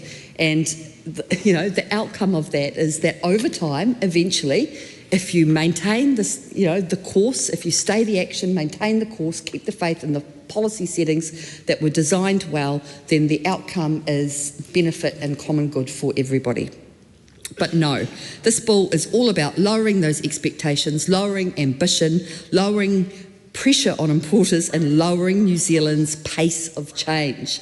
And actually, Mr Speaker, there's lots of things this government could be doing if they wanted to face the concept of lowering. They could be lowering unemployment, they could be lowering the cost of living, they could be doing all sorts of things. They're not choosing to do any of that, they're just choosing to lower our expectations and lower ambitions in this particular sphere. We could have and we can still have delivered cleaner vehicles, lower fuel costs, and a transport system that actually meets our climate goals. And all it would have taken was a little bit more ambition and a little less knee-jerk reaction, as evidenced most graphically through the way that this bill was handled at the committee stage. At the committee stage, due to report back in December, the chair of the committee clearly has a conversation with the minister. All of a sudden, we have to report it back to the House that day. We come to the House, we come prepared for a committee of the whole House stage to find that the government itself isn't prepared to be able to conduct those proceedings effectively or well. So therefore, there's no other graphic example of the fact that this is all completely knee-jerk, not well thought out. And here we find ourselves. This bill weakens the standards, it slows decarbonisation and leaves us further behind. And for those reasons, Labor absolutely does not support this bill, and we are in fact proud to oppose it. Dan Bidwell. Mr Speaker, big fan of electric vehicles. I've got two in my own household, and I welcome the pragmatic changes that we've made to this bill to ensure a fair, efficient and balanced and sustainable clean vehicle system.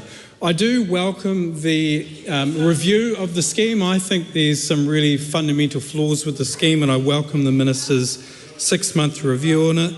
It's going to keep costs lowered, which Ryan Hamilton knows is really key for his electorate and all of our electorates around the country, cost of living pressures, and with that I commend this bill to the House. Helen White. Thank you. I got myself in a bit of hot water in an earlier session on this bill, and it was because I talked about the impact on children, and I don't want to repeat the mistake, so I think I'll just stick to my children and my grandchildren. And I said at that time, and I've been now quoted in the Herald as talking about my hopeful grandchildren, because I don't have any, I just want them, and I want them to be in an environment where they don't get asthma. And I have a niece who grew up in an area of Auckland where there's a dip down in Freeman's Bay, and she has had quite bad childhood asthma, And I don't want that to be repeated. And what we have here is a bill that, and I want to focus on this one issue because I think it's a good thing to contribute in that way. I think it's important that we actually think about the realities for our communities. So I represent Mount Albert, and it has an area in it called Wesley now. That's in the new boundary change. It's right down in the dip by the motorway. And it's had a lot of state housing, so the houses have sort of stopped for a while, so they're not necessarily as well insulated as they were because the government has decided not to rebuild that area. There was a big plan to rebuild it. And they are in the area most impacted by that motorway. And I went and had a look at a report from the Department of Public Health at the University of Otago. It was released in July of 2022, and it was talking just about the pollution that is the impact that is clearly accepted by everybody here of greater emissions. It's something that's going to happen. So there are two types of pollutive material. There's one called particulate matters, and then there's the nitrogen dioxide, and that's the big one from cars. There's $15.6 billion of damage done by pollution in this country, and a fair part of that is from nitrogen dioxide from the emission of petrol and diesel cars. 3,300 deaths per annum in Auckland alone. In Auckland alone, it's 900, just over 900. It's 3,300 deaths per annum across the country. It's 13,100 hospital admissions. That's a lot of people. It's contributing to childhood illnesses. It's contributing to premature deaths. And that was one of the reasons why I was incredibly proud of being on the Transport and Infrastructure Committee when we brought into place a law which had that's being reversed today, and it had a subsidy to electric vehicles. And I too shared some of the scepticism about a subsidy on first brand new electric vehicles, and I worried, just as Minister Bishop is worrying about the impact on families who couldn't afford those vehicles. But I was quickly convinced that what happens is those vehicles run through the market. So wealthier people buy them and they run through the market, and you end up with a lot more electric vehicles. And that's what happened. That's why my friend Scott Wilson, who talked about Willis, who talked about his child being able to buy a $5,000 Leaf, he could do that not because it was a first-hand vehicle, but because it was a second. And I said, as I said in my last speech, I do respect that it's different if you're a tradie. I do respect that it's a very different thing. And I do respect the need for choice. But I think it's a myth to suggest that that overrides everything else. Because when you weigh death of children in my area with great amounts of choice which is unnecessary, when you weigh that, and you do have to weigh it, when you do that, guess which wins? For the Labour Party, it's actually making sure that we clean up our environment and that pollutants are dealt. And actually it is my area. I am very proud to represent the area, but I also live in the area of Mount Albert, and I have for a long time. And it's incredibly important to me that this isn't a political football that gets misrepresented as some sort of attack on working people, because it's the working people in those houses. It's the working people who need to have safe housing, they need good jobs, and they need clean air in New Zealand. Mike Butterick. Thank you, Mr. Speaker. This bill is practical and it's affordable. For the importers are currently having to pay more, and that ultimately lands on the consumer, who are the tradies and the farmers. This bill takes the pressure off Kiwis still dealing with the fiscal spoon of medicine that the last government dealt up to them. And if the members of the opposition want more Kiwis using EVs or hybrids, guess what?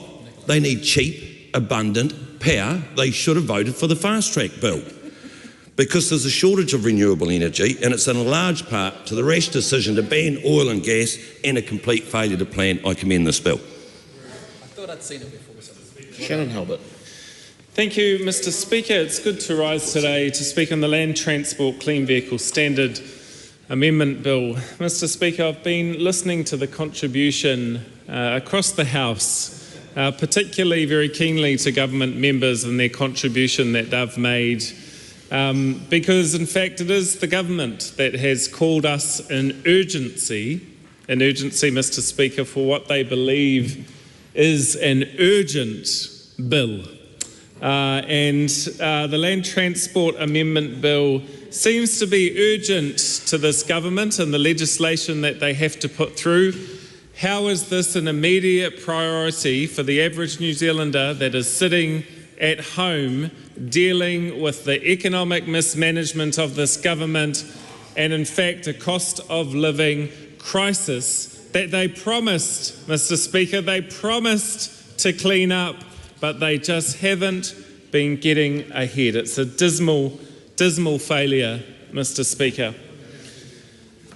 In listening to the contributions from the other side of the House, I was intrigued to hear one of the National Party MPs say that he owned 2 electric vehicles, and when questioned by opposition members, did he receive the subsidy? No answer. No answer, Mr. Speaker. Opposition members continued to ask, did you receive the subsidy? No answer, Mr. Speaker. So I take that as that particular National Party MP certainly received the subsidy for his electric vehicles. But he received it. And the importance of that, Mr. Speaker, is that the government is advocating from a cost perspective, that suddenly this impacted on the costs of working people. And I remember that in this legislation, Mr. Speaker, when it was initially put forward before our Transport and Infrastructure Select Committee under the last government, that one of the goals there was to really clean up the fleet of cars that New Zealand received at the very bottom of the world. Everyone acknowledged that we had a problem because of our proximity to where cars and vehicles were made across the globe. It took a while to get their way via Australia and then back down to Aotearoa, New Zealand. So it's not an easy task in that sense. By influencing the market, the intention was to be able to create a cleaner fleet of vehicles that were available to New Zealanders, those that can afford them, like the National Party MP. He might be able to afford it up front too, in fact, with a subsidy, I'll say. But in turn, that New Zealanders do tend to buy second-hand cars. That is normal for the average New Zealander. And so second, third-hand cars became cleaner over the generations that they were passed down, and that's an important part. By changing this back, we in fact continue to hold and grow the number of dirty cars. So when we think about the emissions contribution that our transport fleet makes in Aotearoa, 43% was it at that time that we discussed it. 43% of emissions came directly from our transport fleet. That's a significant amount, and so we needed to make tweaks, not tweets, in the ways that we could in order to reduce the emissions in different parts. For those of us that live in Tāmaki Makaurau, Auckland, unless you're a tradie, it's unnecessary really for us to purchase utes as our primary vehicle. Very difficult to get around through congestion. In a large vehicle in Auckland, we tend to be one passenger per car still. That is largely problematic for us and the reason why we experience such significant congestion. But if the argument of the government members today is that this is about reducing costs, then I put back on them, actually, things have become more expensive in the transport under their watch.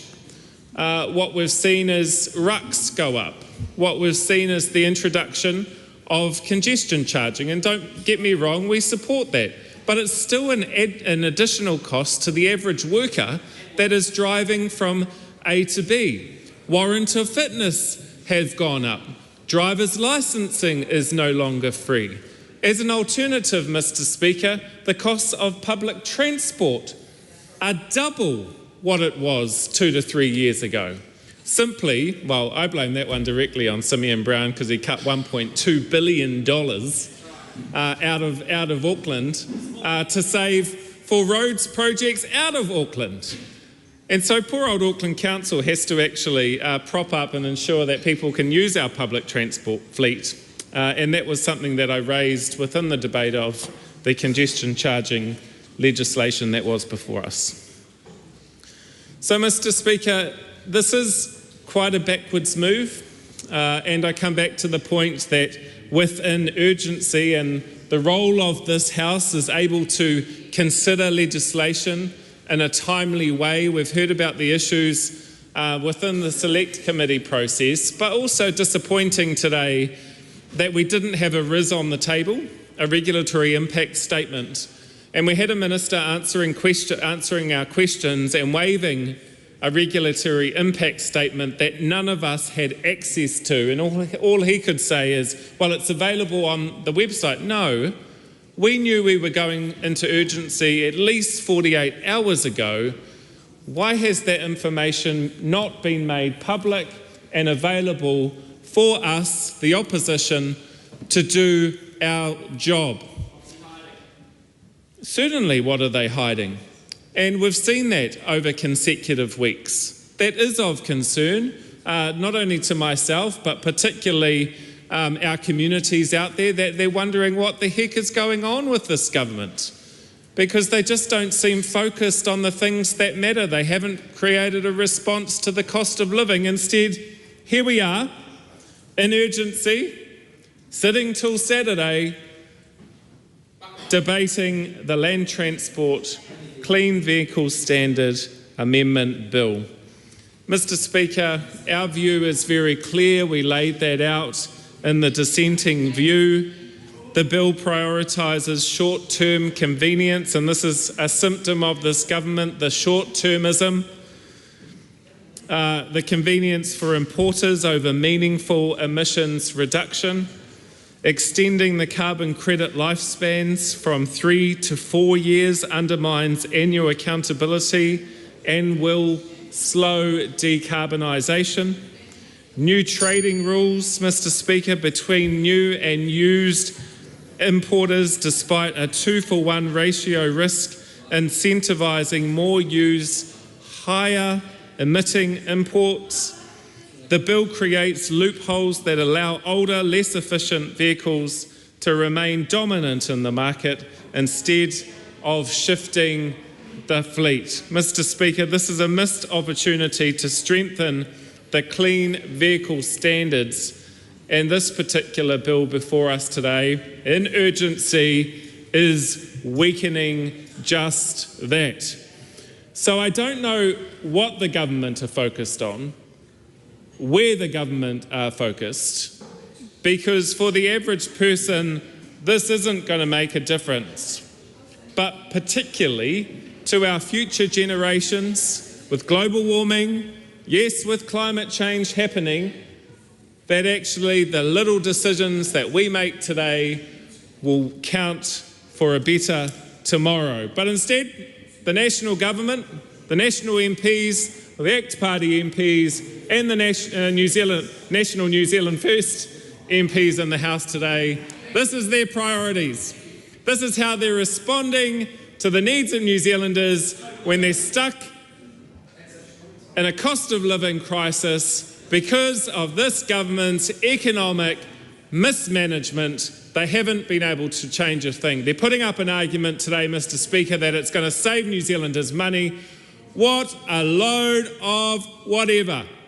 when in fact their government has increased costs in transport in every single way that we look at it, whether it be rucks, whether it be the warrant of fitness, whether it be public transport. This is a terrible bill and I do not commend it to the House. Senator Redmayne. Thank you, Mr Speaker. The rules imposed by the previous government were ridiculous, they were too stringent and they caused unnecessary costs. This bill's about reducing the cost of living, which the people on this side of the House are relentlessly focused on. And it's about backing our farmers and tradies and reducing the import fees on their loved workhorses, like $1,000 on a Hilux, over $1,400 on a Mitsubishi Triton. I commend this bill to the House. The question is that the motion be agreed to. Those of that opinion will say aye. Aye. To the contrary, no. The ayes have it. Party vote has been called for. The clerk will conduct the party vote. New Zealand National. 49 votes in favour. New Zealand Labour. 34 votes opposed. Green Party of Aotearoa, New Zealand. 15 votes opposed. ACT New Zealand. 11 in favour. New Zealand First. 8 votes in favour. Te Pāti Māori. 4 votes opposed. Takuta Ferris. 1 vote opposed. Mariamino Kapakingi. 1 vote opposed.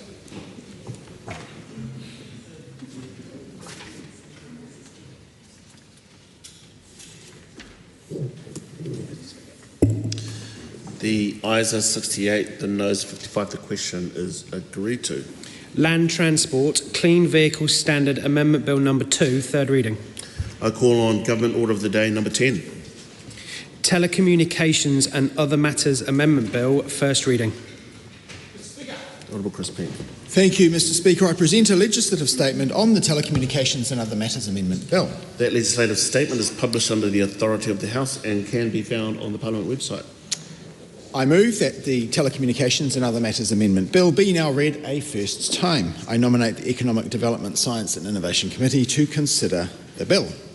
Mr Speaker, I'm pleased to introduce this bill on behalf of the Minister for Media and Communications. This is one of 2 telecommunications bills that make targeted changes to support competition, foster innovation and help stimulate economic growth. The Minister sought for these bills to be associated, but the request was not successful. This omnibus bill will ensure that overseas telecommunications providers are explicitly subject to telecommunications regulatory obligations, where relevant, to create an even playing field between our homegrown telcos and those offshore. Like many of us, the telecommunications regulatory regime did not anticipate that we would be buying mobile and broadband services from companies that aren't in New Zealand. But the market is evolving quickly and it's expected that more and more telecommunications services will be delivered to New Zealand by offshore providers. The fact that our telecommunications legislation doesn't explicitly capture these providers creates uncertainty for the telco industry, regulators and, of course, consumers. Mr Speaker, while existing telco providers operating in New Zealand are committed to complying with our telco law where it applies to them, this gap could create problems for us in the future, particularly if a regulator ever wanted to enforce a breach against a provider that was not cooperative. This bill makes it clear that telecommunications providers that offer services to Kiwis can be subject to our telco law. This has 2 main benefits. 1, an even playing field supports competition in the New Zealand market. It means that a Kiwi company won't have more regulatory costs than an offshore company that might be able to skirt beyond the rules. 2, it also provides an additional layer of consumer protection for Kiwi consumers, because it will be clear to anyone retailing to New Zealanders that they must comply with relevant consumer protection obligations in the Telco Act. The bill also creates a bespoke enforcement mechanism to address non-compliance by using radio spectrum licensing.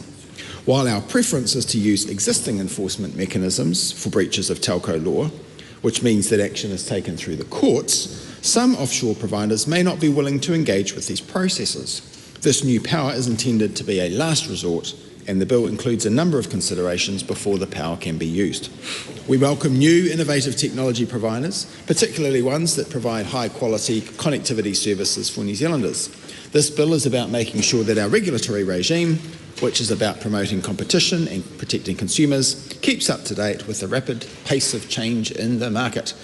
I encourage members and the public to have their say on this bill through the Select Committee process. And in the meantime, Mr Speaker, I commend the Telecommunications and Other Matters Amendment Bill to this House. The question is that the motion be agreed to. Mr Speaker. Ruben Davidson. Thank you, Mr Speaker. It's a privilege to stand and take a call on the Telecommunications and Other Matters Amendment Bill.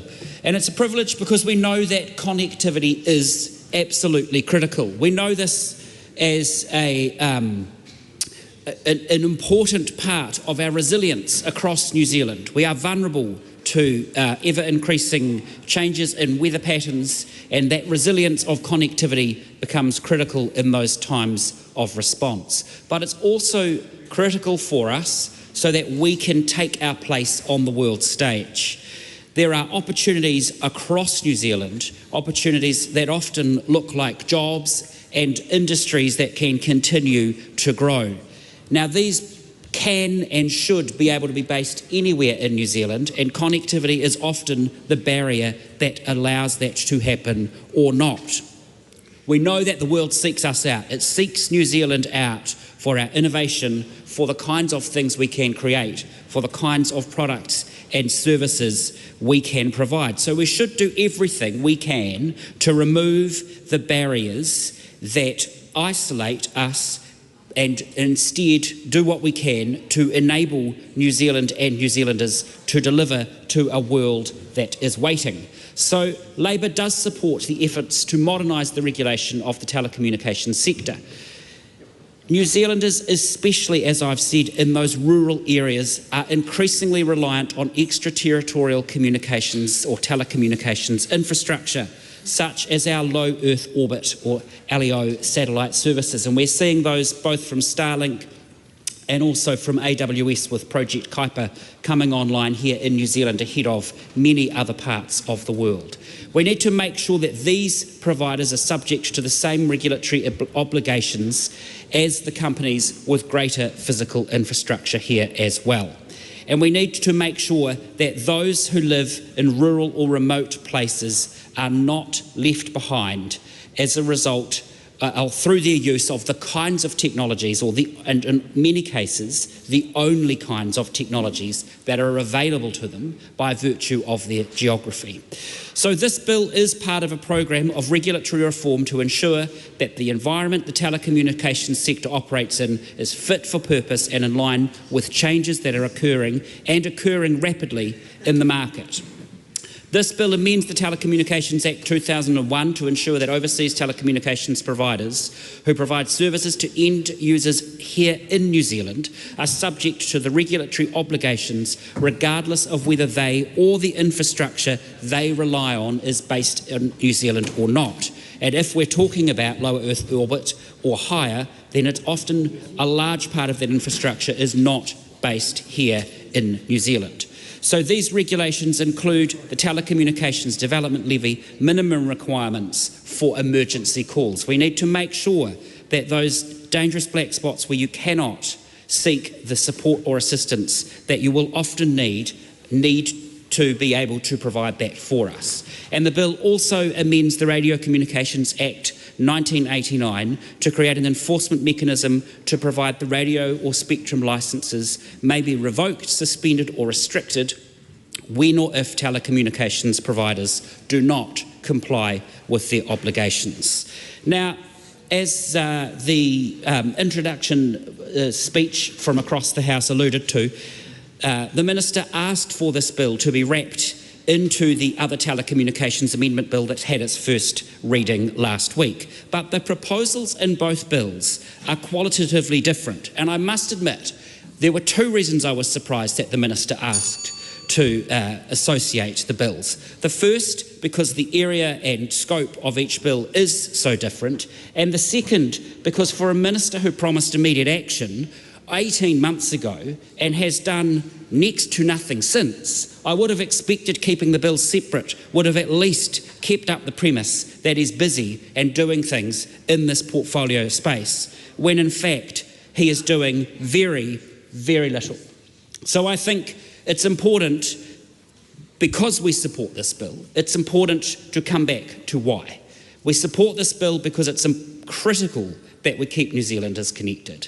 It's also critical that consumers are on a level playing field. So we will support this bill to make sure that happens, but we do expect to see more from the Minister in this space.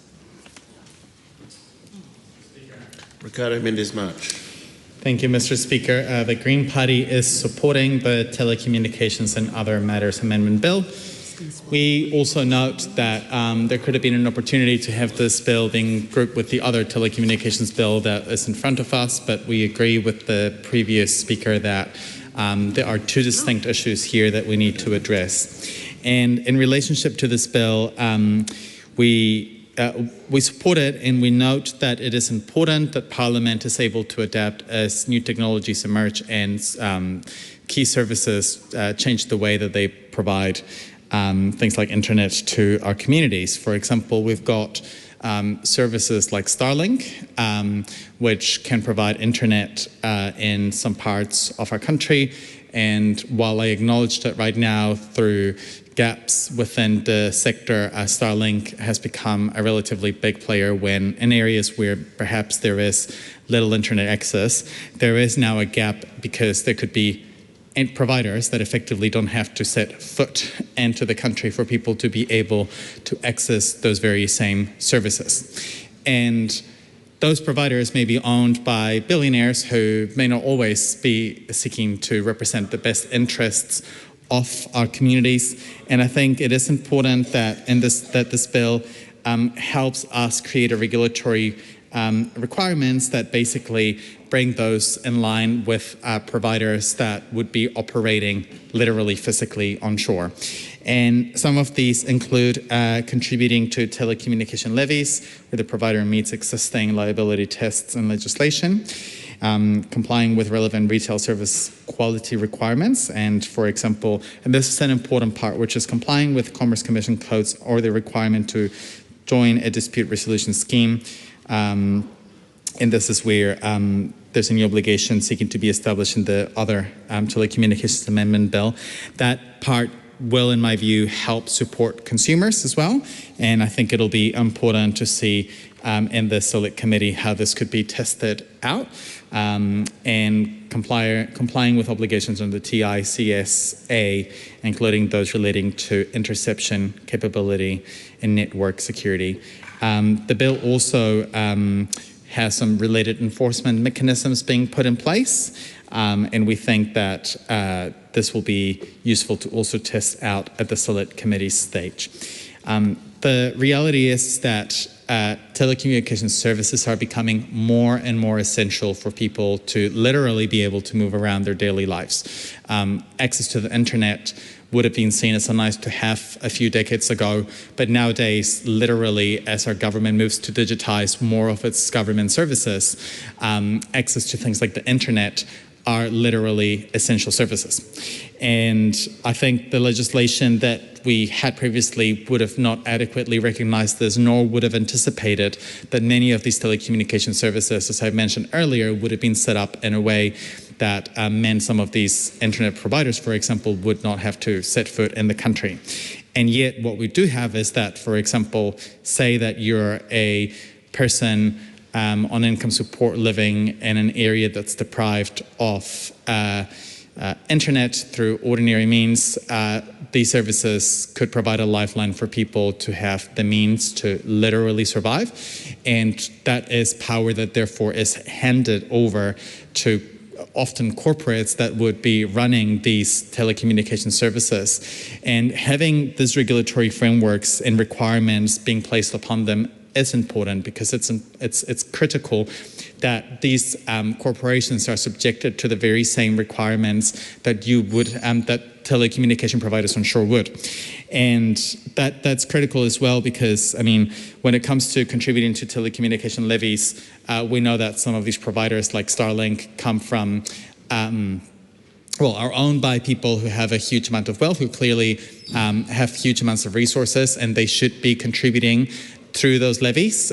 We should not be creating the them to be exempt from them, and it will be also interesting to evaluate at the Select Committee stage how much these levies are likely to provide to the country, and so we also look forward to further analysis being made and unpacked at that stage for us to being able to evaluate the benefits of this bill. So the Green Party is supporting this bill because we recognise the need for us to build cross-party consensus to modernise our legislation in light of new technologies and services, and we look forward to our colleagues evaluating this in the Select Committee.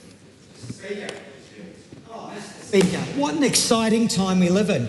Who would have thought only a few years ago that this little device could connect to a satellite in the sky and actually anywhere in New Zealand you could send a message and soon you'll be able to speak on it. It really is an exciting time.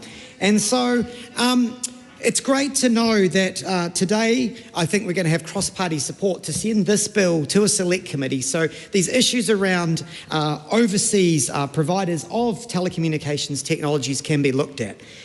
It's really great. I mean, we have already heard that we have a company like Starlink, for example. We have a very high uptake of Starlink connections per capita in New Zealand. That is because of our unique geography, but it does mean that more and more New Zealanders have access to very fast internet, regardless of where they live in the country. And we are going to soon also have the ability for Amazon Leo, which will be launched next year. So I really am looking forward to the Economic Science and Economic Development Select Committee looking at this. So let's get the Telecommunications and Other Matters Amendment Bill linked back up with the other bill we passed in the House, and I commend this bill.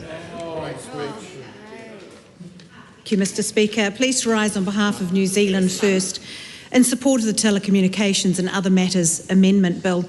As the Parliamentary Under-Secretary for Communications, it is a pleasure to stand to speak to this bill, acknowledging the Minister's contribution in the first reading of this bill. Now, this bill is really important because it provides clarity to ensure that overseas companies who provide telecommunications services to New Zealanders, that they in fact are subject to our telecommunication laws and obligations, regardless of whether they are or the infrastructure that they're using is based in New Zealand or in fact overseas. So the bill will provide a mechanism to address also non-compliance or any breaches of that. It's an omnibus bill. It amends 3 pieces of legislation: the Telecommunications Act 2001, the Telecommunications Interception Capability and Security Act, also called TISCA 2013, and the Radio Communications Act 1989. Now, these amendments are primarily targeted to satellite providers, but they could in fact apply to future types of delivery that are yet to be developed yet. Some have mentioned Starlink. Currently there are about 7,000 active satellites in their constellation. We've seen remarkable growth in New Zealand, a significant satellite market uptake here. In 2024, the Telecommunications Monitoring Report noted that satellite serves around 50,000 rural customers. 19% of all rural connections are via satellite, and it's the fastest growing broadband service in New Zealand at the moment. We've heard about Amazon Leo, and although there's no start date yet for it, they'll be launching about 3,000 satellites into their constellation when they begin operations. While there's no confirmed start date, as I mentioned, it is expected to be a major competitor to Starlink, which will provide excellent competition for price and also performance. So that'll be good competitive pricing for customers in New Zealand. Now, if overseas providers are delivering services to New Zealanders and to New Zealand households, they need to fulfil their obligations, and there are 3 obligations under the telecommunications. One is that if they have a gross income of more than $10 million, they need to be contributing to the Telecommunications Development Levy. And now that levy contributes towards the 111 system, also to the relay service for the deaf. So it's important they contribute as a levy for that. The second obligation is that they need to be part of the telecommunications dispute scheme. Over the last 3 years, every year, about 3,500 people have laid a complaint for some problem with their telco service. Starlink currently doesn't there's nowhere to go for people to complain. So bringing them in under this obligation would be a good thing for those who have a Starlink service. And the third obligation is relating to regulations for emergency calling, and including our overseas providers simply makes absolutely logical sense given the essential nature of telco services. And finally, Mr. Speaker, the bill provides clarity for the overseas providers' obligations under the Telecommunications Interception Capability and Security Act, or TISCA, and it makes it explicitly clear that New Zealand legislation applies and the overseas provider must follow lawful intercept and security requests under TISCA. For these reasons, I commend the bill to the House. Dr. Vanessa Winnett. Thank you, Mr. Speaker. Whoops. It's a pleasure to speak on the Telecommunications and Other Matters Amendment Bill in this first reading. This bill is an omnibus bill, as been described earlier, and it is bringing together a range of modernisations to bring our communications acts into the modern era, and I commend the bill to the House. Very good. Kia ora, Mr. Speaker. The Honourable Willie Jackson. Thank you, Mr. Speaker. Obviously, we'll support a bill that brings a bit of equity out there, and is it's a fair playing bill. It's going to ensure that our rural communities are all set up. So obviously, Labor will support this type of bill. But I think the real question, Mr. Speaker, is how useless the Minister of Broadcasting really is. That really has, and so useless that he can't even turn up to actually speak on his own bill. Mainly, and the other question is how useless is Jenny Markroff? Point of order, Mr. Speaker. It's not appropriate for a member to call out whether a member is in the House or not in the House, as the case may be. As Willie Jackson just did. Yeah. Can I ask the Honourable Willie Jackson to refrain from talking about the absence of members in the House? Mr. Speaker. Okay, well, the real question, Mr. Speaker, then is how useless is the member for New Zealand First? Because she was speaking on the wrong bill, Mr. Speaker. So I'm just going to ask that question. Point of order, Jamie Harbuckle. Mr. Speaker, that is unparliamentary, and we take offence to those type of comments. Just to clarify, you can't take personal offence on behalf of somebody else. Okay. Point of order, Jenny Markroft. I take offence at being called useless. I think that's something that the member clearly was looking in the mirror himself.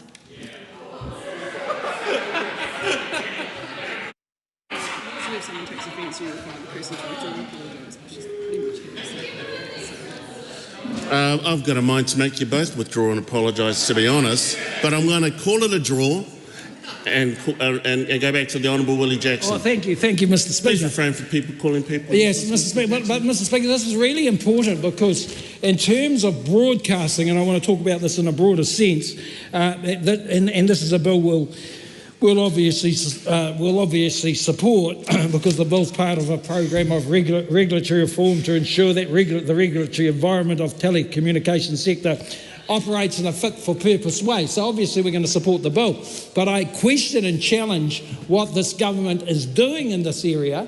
We've got a spokesperson for broadcasting here who has challenged this minister to come up with something, to do something in terms of broadcasting. Still on the audit paper, we've got the Fair Digital Bargaining Bill, Mr. Speaker. This is so, if you really want to help broadcasting, do something. Do something. Actually do something for media outlets out there. Now, the Fair Digital Bargaining Bill that I actually championed in terms of this House when I was the broadcasting minister looks after communities. Make sure that big companies, Mr. Speaker, pay their way instead of taking news from the local newspapers, that this useless lot on the other side. They've got their local newspapers who've been ripped off, Mr. Speaker, by big corporate companies, and they don't care. And the Minister of Broadcasting doesn't care, despite giving assurances to the broadcasting world that the digital bargaining bill was on the... Oh, yes, this again. Okay. Just bringing the member back to the bill. It's the communications I bill. will sit down. I will determine whether he is on par with the bill. Is that understood?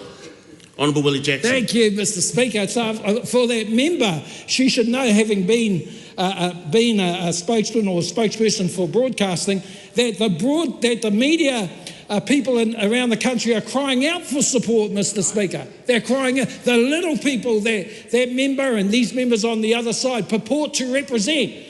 They are all losing their jobs. The journalist media industry has halved in the last few years. Newspapers have closed up everywhere. Why? Because this useless government is doing nothing. All they're doing is amending bills like this that anybody could do. You don't even need a broadcasting minister to amend these types of bills. A blind man could change these bills. But here's the question, Mr. Speaker. Do something.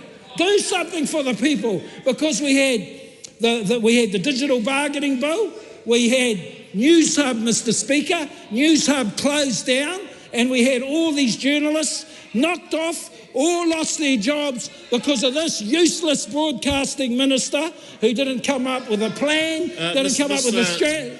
Come back to the bill? Come back to the bill. Be grateful if you came back to the bill. I was coming back to it, Mr. Speaker. Come back to it right now. Okay, just for you, Mr. Speaker. Thank you very much. Just for me. The bill also, Mr. Speaker, amends the Telecommunications Interception Capability and Security Act 2013 to ensure that the existing provisions of that Act apply to network operations who provide services to New Zealanders who've been ripped off by this government, Mr. Speaker. Ripped off by this Minister of Broadcasting, who has done nothing in terms of providing a strategy for journalists, for media people.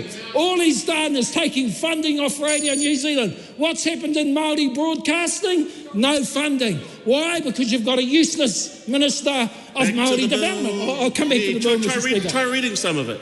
But the bill ensures that both domestic and overseas providers operate on a level playing field. Now, we all agree with that, don't we? We all agree with that. And it would be a better playing field if this useless broadcasting minister could actually do something for our media people, for our journalists all over the country. Shame on him and shame on this government. Thank you, Mr. Speaker.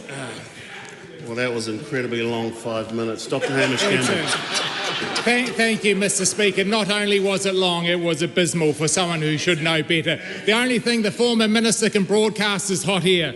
I am glad to stand in support of the Telecommunications and Other Matters Amendment Bill.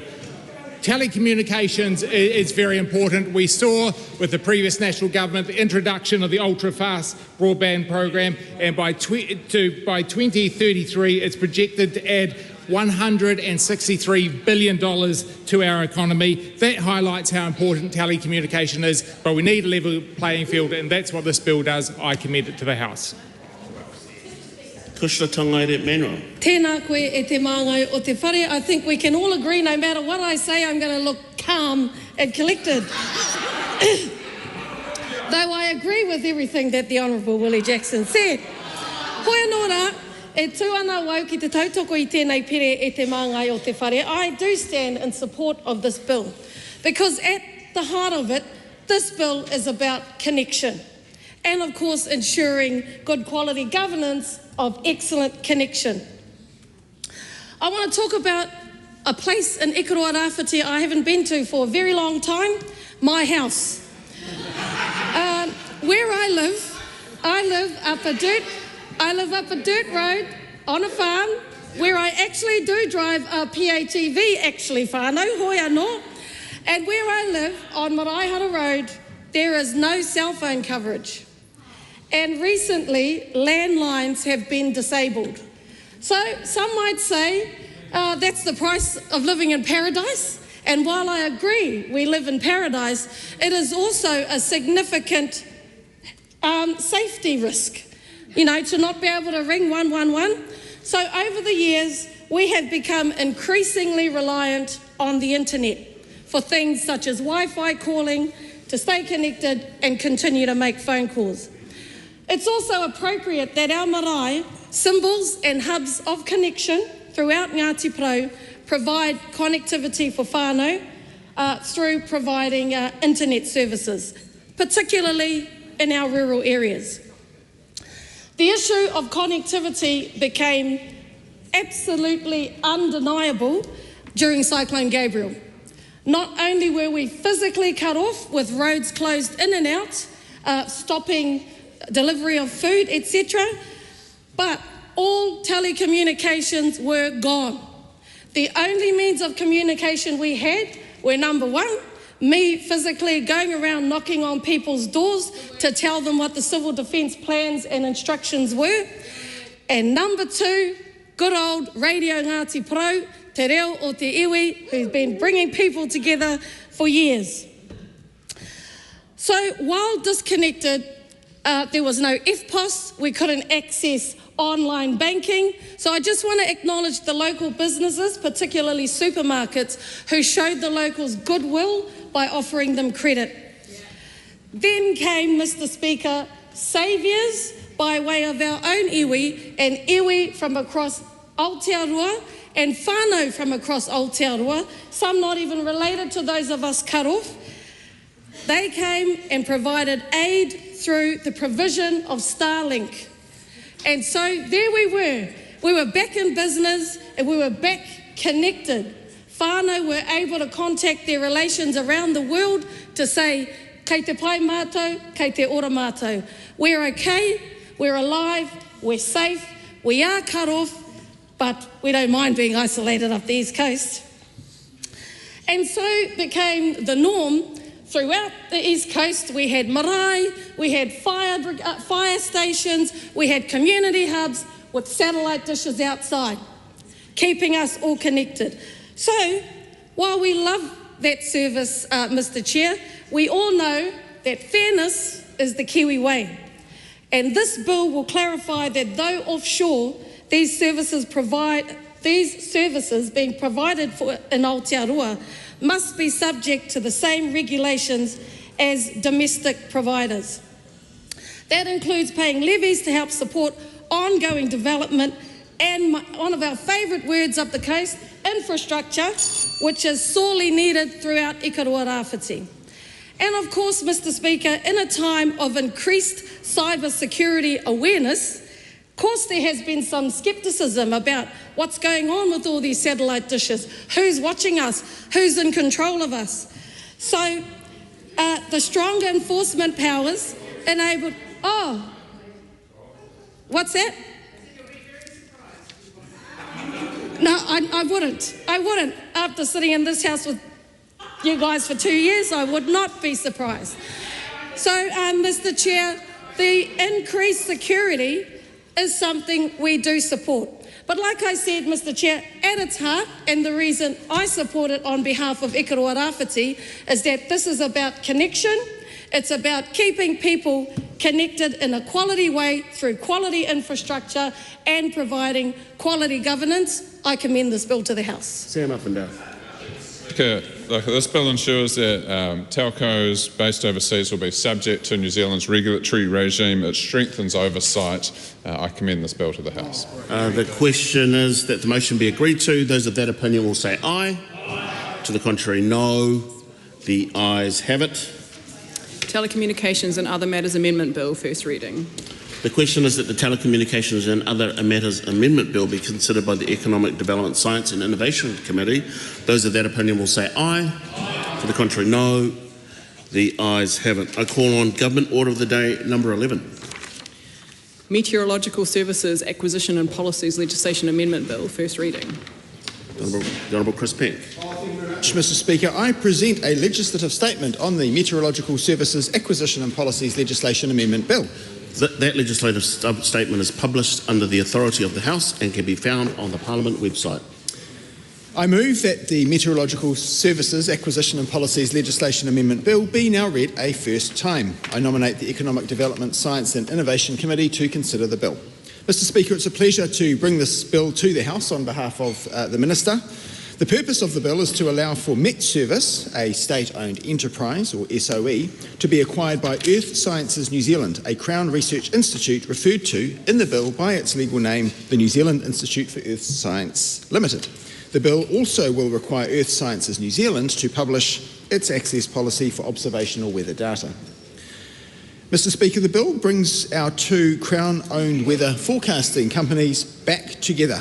It will provide more connected weather forecasting and investment for the well-being and safety of New Zealanders, protect our infrastructure and support the growth of our economy. Weather forecasting provides many economic, social, environmental and cultural benefits to New Zealanders. It's an input to many of the goods and services we enjoy. Accurate and timely weather forecasting allows for safer travel and personal pursuits, more informed farming and better decisions on how and where to build infrastructure.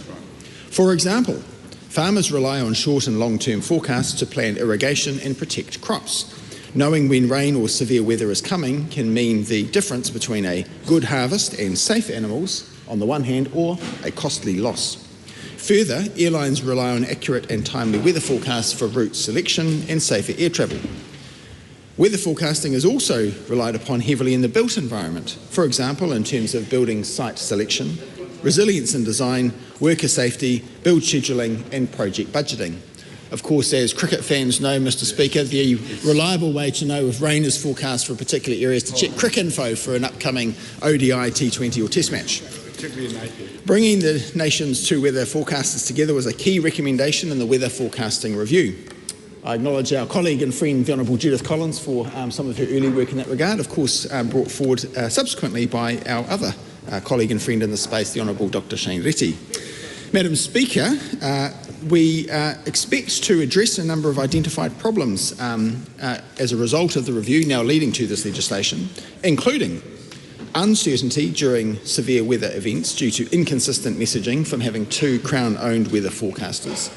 This has created increased risks to public safety, infrastructure, property and the economy. Next, a lack of integration between climate science, forecasting, hydrology and coastal hazards, resulting in fragmented weather forecasting advice. And finally, inefficiencies within the weather forecasting system as evidenced by duplicated effort and investment. Madam Speaker, this change will provide a more connected weather forecasting system that brings climate science, forecasting, hydrology and coastal hazards together to provide truly integrated advice. The change will deliver economic benefits by providing holistic weather forecasting that individuals and businesses can rely upon. It will also improve understanding of hazards, strengthening our ability to plan for and build resilience against severe weather events. Madam Speaker's own electorate is all too familiar with the dangers associated with heavy and severe weather events such as flooding. Put simply, we are creating a weather forecasting system that meets the needs of New Zealand now and into the future. Key features of the bill, Madam Speaker, include that it is relatively short but technical. It's designed to enable the acquisition of Met Service and improve transparency around weather data policies. But I would like to take this opportunity to summarise some of its key features. Specifically, the bill, 1, removes Met Service from the State-Owned Enterprises Act 1986, allowing it to be acquired by Earth Sciences New Zealand. 2, exempts the acquisition of Met Service by Earth Sciences New Zealand from Part 3 of the Commerce Act 1986. A relief to us all, I'm sure. 3, requires Earth Sciences New Zealand to publish its access policy for observational weather data. And 4, includes standard provisions to make the transition smooth and protect existing agreements. For example, the acquisition won't give anyone the right to cancel a lease, end a contract or speed up obligations just because the ownership changes. Following the acquisition, Met Service will cease to be a state-owned enterprise and will become a wholly owned subsidiary of Earth Sciences New Zealand. Bringing Met Service and Earth Sciences New Zealand together is a broader part of the organisational changes we are making to our science, innovation and technology system. These changes to the weather forecasting system are part of the biggest science system reforms in over 30 years, creating scale, efficiency and alignment across our science organisations so that they deliver greater benefits for all of New Zealand.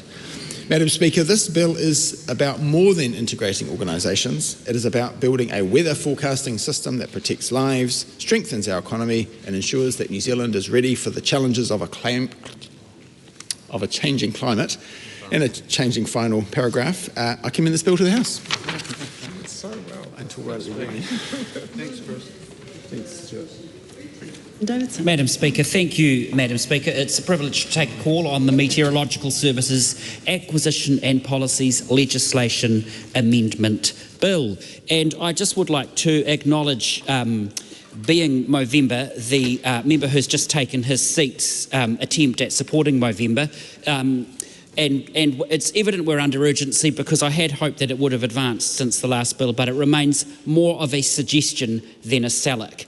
The bill at hand today, Madam Speaker, the purpose of this bill is to allow for the acquisition of the Meteorological Service of New Zealand Limited, we know it as the Met Service, by the New Zealand Institute for Earth Sciences Limited, or the NZIES, and to require the NZIES to publish its access policy for observational weather data. So that's what this bill sets out to do. Now, Met Service, as we've heard, is the designated provider of severe weather forecasts and warnings for New Zealand under the Met Service Act 1990 and is currently a state-owned enterprise. Its purpose is to help us all stay safe, help us all make informed decisions based on timely and accurate weather forecasts, including during severe weather events. And we have seen, and even in the last bill, talked about some of the impacts those can have. Now, it's important up top to make it clear that reform was required in this space, but cuts are cuts, and I will continue to call them out when we see them. It's important that we talk about what's really going on across our science sector and across our science community. Because whilst we can talk about alignment and whilst we can talk about going for growth, what we need to see in this sector is that growth and that talk of alignment is actually matched in budget and is actually matched in investment and is actually an investment into these very important fields of work and expertise. And instead what we're seeing at this point in time is a huge number of job losses. We're seeing bigger investments in redundancies at Callaghan of $11 million than we are in some really important areas of our science sector and science community. So let's not kid ourselves when we talk about going for growth and when we talk about investing in innovation and when we talk about investing in research and development. Let's not kid ourselves that what we're actually seeing here in real terms is cuts to the sector that drives discovery, that drives our science, that drives our innovation. So let's not dress all of that up and disguise those very real cuts, those very real job losses in our science sector that will mean that we continue to lose many of our best and brightest overseas where the opportunities are. And this is not just me calling this out, this is a number of people across the sector, including the recipient of the Prime Minister's Prize, who has had some fairly blunt things to say, both about the Prime Minister and particularly about the science budget or the lack thereof. The reprioritisation of funding into things like roads rather than into critical areas of science where it could make a real difference for all New Zealanders. There's a suspicion that this is a government that wants to silence science rather than invest properly in it to see the kind of innovation that New Zealand needs and that New Zealand deserves. Now, what this bill also does, to come back to it, is it amends the State-Owned Enterprises Act 1986 to remove the listing of Met Service as a state enterprise. It also exempts the acquisition of Met Service by NZIES from Part 3 of the Commerce Act. And one of the other things that I think we need to keep a close eye on is that it amends the State-Owned Enterprises Meteorological Service of New Zealand Limited and Vehicle Testing New Zealand Limited Amendment Act 1999 to repeal certain provisions in the Act that will become redundant when this bill is enacted. Now, I said that very quickly, so you may have missed that Vehicle Testing New Zealand Limited is in there too. And for a government that's also started talking about wanting to sell some things off, I think we need to keep a very close eye on anything that starts to move the areas in which some of these state-owned assets sit starts to move some of that legislation around. So we do support the bill, but not a government that disrespects and underfunds science, and that is what we've got at the moment.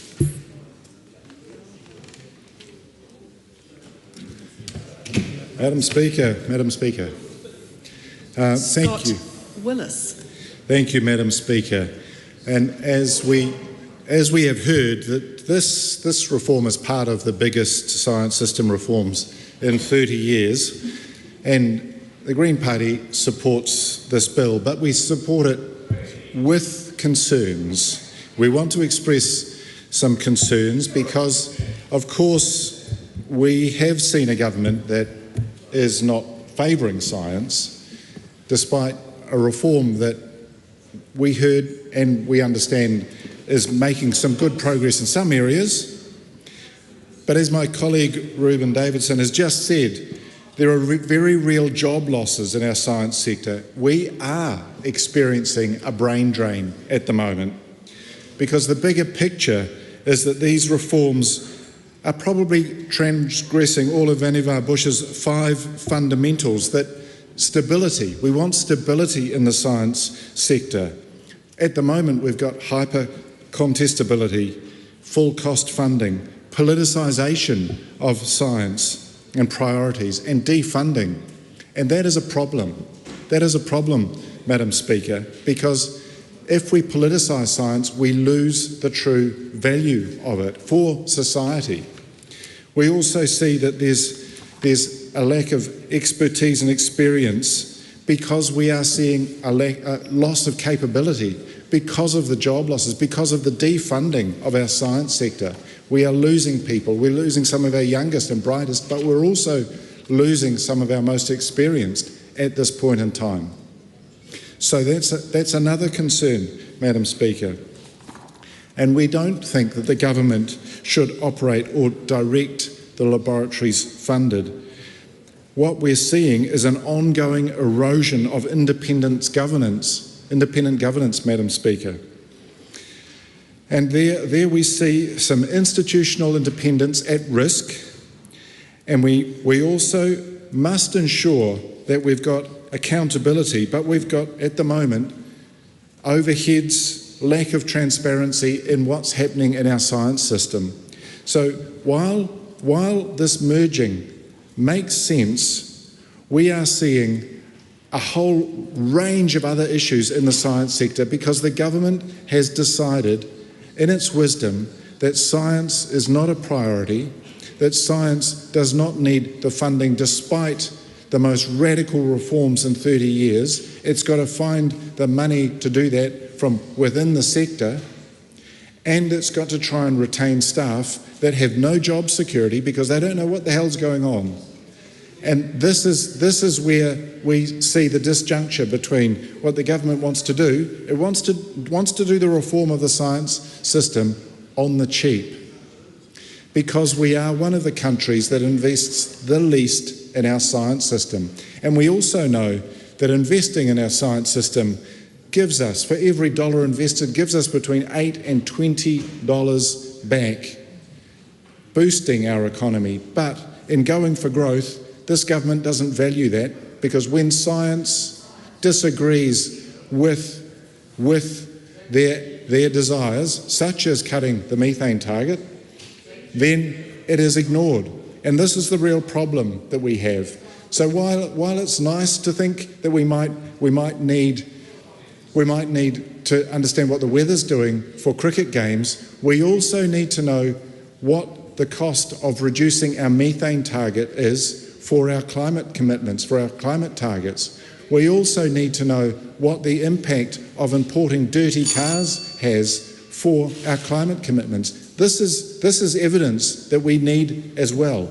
And so, Madam Speaker, my concern is that this is a bill that we'll support, but it is part of the breakdown in our science system, the defunding of our science, of our critical science system, that is sending our youngest, our brightest and our most capable scientists overseas at a time when we need them the most. That's my concern, Madam Speaker, and that's the concern of the Green Party, that this government only respects science when it does its bidding and rejects it when it doesn't. That is a concern. That's the politicisation of science that we cannot afford in this country. Thank you, Madam Speaker. Pamjit Palmer. Thank you, Madam Speaker. I'm taking this call on behalf of ACT to support Meteorological Services Acquisition and Policies Legislation Amendment Bill. Very interesting to hear that speech, Madam Speaker, from the Green member. Member thinks that the weather forecast is important only for cricket matches, but the member forgets that our economy is reliant on agriculture and dairy. And the weather forecast is really important for these kind of industries, and that is why we are so focused on ensuring that our weather forecast system works the way it should. And the other point I want to highlight from that member's speech is that the member thinks that the science should not be politicized, and I fully agree with the member that science should not be politicized, and it is this government that had established a science systems advisory group to see how we can align science to improve innovation in our country and to contribute to our economic growth. And Madam Speaker, this bill is a bill, now coming back to the bill actually, Madam Speaker, is a bill I would say is not anything that is debatable in the sense, because it's a really good move. We know that it was earlier this year, it was announced that NIWA is going to acquire Met Services. So it's really good to bring these two entities together, our National Service and our Research Institute. That gives a lot more credibility and authority to the weather systems we have in our country. Madam Speaker, I also want to highlight this, that because of the Science Systems Advisory Group's work, our CRIs, our Crown Research Institutes, are being merged into public research organizations. And one of the newly formed public research organizations is New Zealand Institute for Earth Sciences. And now, because NIWA has become part of this, basically that is NIWA's new identity, and now this newly formed institute is going to acquire Met Services. We believe in, Madam Speaker, improving efficiency, improving productivity in the ACT team, and we believe by doing this, we will be avoiding duplication, we will be merging capabilities, we will be merging data, expertise, and technology. That is going to work really well for the safety of people and also for economic activity in our country. So the ACT Party is supporting this bill and commends this bill to the House. Thank you. Dr. David Wilson. Thank you. I rise on behalf of New Zealand First to address the Meteorological Acquisition and Policies Legislation Amendment Bill. Madam Speaker, I'd like to sort of reflect a little bit on what some of the opposition speakers have said to us, both from Labor and from the Greens, in support of this bill, because I don't think it's just simply a rationalisation. Who remembers the surface pressure map? You know, the liney one on the... Yeah, I've had that. I used to go in my 20s and look at this thing, pick up the Herald, because that was the only place you could get it, so I could see what the tropical cyclones were going to do, hitting Fiji and providing waves for us. Well, they're a little bit more sophisticated these days at the Met Service. They've got great research, and I really, really enjoy having discussions with them. Maybe I'm a little bit of a nerd. But in terms of the sophisticated meteorological software and services they provide, and you start to combine that with what NIWA does, I've had some time to work with NIWA. NIWA have developed the land-based kingfish farming production at Bream Bay, and if you've ever been on the Tangaroa vessel and looked at the oceanographic capability that they have, you can say, wow, this is an amazing, amazing group of people adding to the value of our research and science in New Zealand. A lot of people, though, if you ask them, wouldn't know the difference between Met Service and NIWA. Isn't NIWA the guy that has, comes up on the TV and gives us the weather every day on the TVNZ? That's it. So what are they doing the weather, and why is Met Service doing the weather? A lot of people won't understand these nuances. On top of that, we have the geological and nuclear sciences coming together to form this new institute, which is called the New Zealand Institute for Earth Sciences. Well, I think this is actually more a case not of rationalisation. This is a case of synthesis synthesising these skills, recalibrating so that we can focus on some of the major issues confronting this country right now, around hazards, around climate change and all those sorts of things. We're getting smart here, and this is the right way to work with our science institutes. It is focusing on the challenges of today. And interesting, we used to focus on nuclear sciences. I'm not sure that'll be part of the new challenge going forward. So, Madam Speaker, I think that this merge makes complete sense. And if we can get this recalibration, then we're going to get our scientists focusing on the research domains and equip us to meet those major challenges. Therefore, Madam Speaker, I commend this bill to the House. Dr. Vanessa Weaning. Thank you, Madam Speaker. It's a pleasure to take a call on the Bill on Meteorological Services Acquisition and Policies Legislation Amendment Bill. This is bringing together the organisations that make sense to come together under one organisation, which is the Earth Sciences, bringing together Met Service with this brings all of our capabilities in the earth and atmospheric scientists together, and I commend the bill to the House. Williams. Thank you, Madam Speaker, for an opportunity to speak about something that will affect all New Zealanders. This is a bill that looks technical. It looks like it is a rationalisation, or as New Zealand First has said, a synthetisation. This is about really important services that New Zealanders all need. When Aucklanders were affected by the Auckland anniversary floods, and later the Cyclone Gabriel had a huge there was a huge impact on our regions, on growers, on farmers, on people, and ultimately a loss of life and limb. It is incredibly important that councils around the country, that responders have access to timely and useful data. And I hear Mr. Simon Court on the other side saying councils had that accurate and up-to-date data. In fact, what we have learned from the two reports into the response to those disasters, particularly the Auckland anniversary floods, is that councils did not receive some of that important weather data in a timely fashion, and it would have changed the way that the response was dealt with. And so to be able to rationalise our weather services like this is incredibly important for those locally elected representatives who need to respond quickly, and to all of us in this House who have responsibility for our regions and for making sure that people on the ground can ready themselves, ready their families, and respond to severe weather events that will happen more in future because of policies that we're seeing supported by someone like Mr. Court. So there's broad support for this merger in the sector. Largely our meteorological services in New Zealand have made supportive comments publicly, and that's important.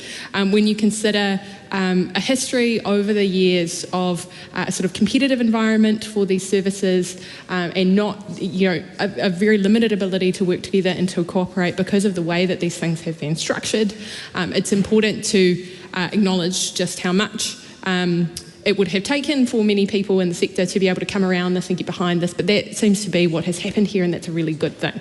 And it should give all of us some comfort that the goodwill going forward is going to allow this merger to occur in a way that will be cooperative and collaborative.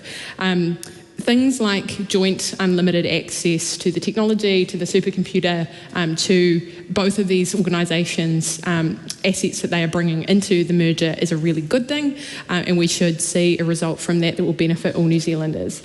The only points that I wish to raise at this reading, Madam Speaker, before we consider this further, are around we do have some concerns here, particularly around not only the funding of science, but also to how this, these amendments are being done to the State-Owned Enterprises Act. It's very simple in this Act, and it sets it out here just how a government that was so minded would be able to carve off state-owned assets from the protections of the State-Owned Enterprises Act 1986. And simply take them out of a schedule and move them into another ownership structure. In this case, it is one where those are largely going to be enjoyed publicly. They are going to have a public benefit, but that is, it sets out very boldly in what is a very short act just how quick and easy it would be to privatise assets like this that have enjoyed the protections of the State-Owned Enterprises Act since the late 80s in New Zealand. One thing that's particularly striking is around the removal of the provisions of the Commerce Act for a merger like this. It's very simple. It looks like on page 11 at clause 29, a simple provision that allows Part 3 of the Commerce Act not to apply to an acquisition like this. What does that mean for New Zealanders? It means that these two entities can be merged without any thought of the impact on the downstream consumers or the people who buy their services. In this case, there is a strong rationale for that. But you can imagine in an instance where the government has taken ownership and retained ownership of a state-owned enterprise that is this critical to New Zealand's ability to respond, in this case to disasters and severe weather, could occur where you would simply need to take it out of any oversight of the Commerce Commission and to be able to roll this up. It is very quick. It's very painless for a government moving fast, and a reminder of Jeffrey Palmer's comments that we have one of the fastest legislatures in the West to be able to do something like this to assets which have been built up over many generations of New Zealanders and their tax dollars, and is something that we must do soberly and we must consider very, very carefully. That is why Labor has expressed reservations about the support here. We're keen to work this through, and we're keen to ensure that this is a robust process which makes sense for everyone who uses the services and for those responders who need this information in severe weather events. Dr. Hamish Campbell. Excellent. Thank you very much, Madam Speaker. This bill brings together two Crown-owned weather forecasting companies, brings them back together. It will provide a more connected weather forecasting and investment for the well-being and safety for New Zealanders, protect our infrastructure and support the growth of our economy. Therefore, I commend the bill to House. Tēnā koe e te māngai o te whare.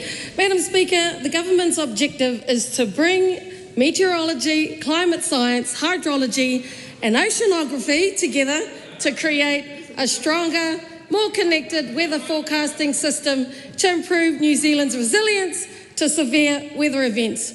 Madam Speaker, I must make a point that the heckling coming from that side is so ironic because it lasts longer than their speeches. If you want to have something to say, at least have the decency to make a decent contribution. I assume that comment was not directed at me. Okay, well, I'm just happy to have made that point, Madam Speaker, because it's quite a disgrace to these bills, I think, when people take more time, Madam Speaker, to interrupt quality contributions than they do to make their own. Is that a point of order? A point of order, Honourable Judith Collins. Speaker, the fact you couldn't hear me for 5 points of order shows that the member who is speaking, if she could just realise the microphone is very live and it's very loud, and that's why people may be saying, can you keep it down a wee bit? It's not a point of order, so there's no need to speak to it. Okay. Thank you, Madam Chair. Now, given the objectives I've just outlaid, why would we not support it, Madam Chair? In particular, why would I not support it when that's exactly what a holistic Māori worldview has had mai rā no? When I worked in the broadcasting industry, Madam Chair, thankfully we didn't have to say, here are the meteorological reports for the day. It was as simple as saying, anei ngā tohu a tāwhiri mātea, me ngā tai a tangaroa. Here is what's happening with the winds. Here is what's happening with the tides. We know with Te Ao Māori, we've got Tamanui Te Rā, we've got Te Uira, the lightning. So these are, we've got Hine Pū Kohurangi, the mist. These are concepts that we have been living with for a long, long time. For millennium, our ancestors lived by the moon, the tides, the stars, and even behaviour patterns of the birds and animals. Planting, harvesting, fishing, my favourite, diving, hunting, travel, life was determined by these connections with the elements. Now, while there are still many who are still very proficient in our maramataka Māori, the majority of us, Madam Chair, simply grab our phone, those of us who are not familiar with isobar patterns, simply grab our phones and check what the long-term Met Service forecast is. So therefore, Madam Chair, as I said, I'm standing on behalf of the Labour Party to support this bill. This bill also presents an amazing opportunity, Madam Chair, to continue the work started by Niwa, who worked with iwi, hapu and whānau to establish te kuaha, working together to integrate and embed mātauranga Māori with modern science to ensure quality monitoring processes that fit with our country. Through internships also provided through that program, Madam Chair, they have built not only Māori capability but vice versa.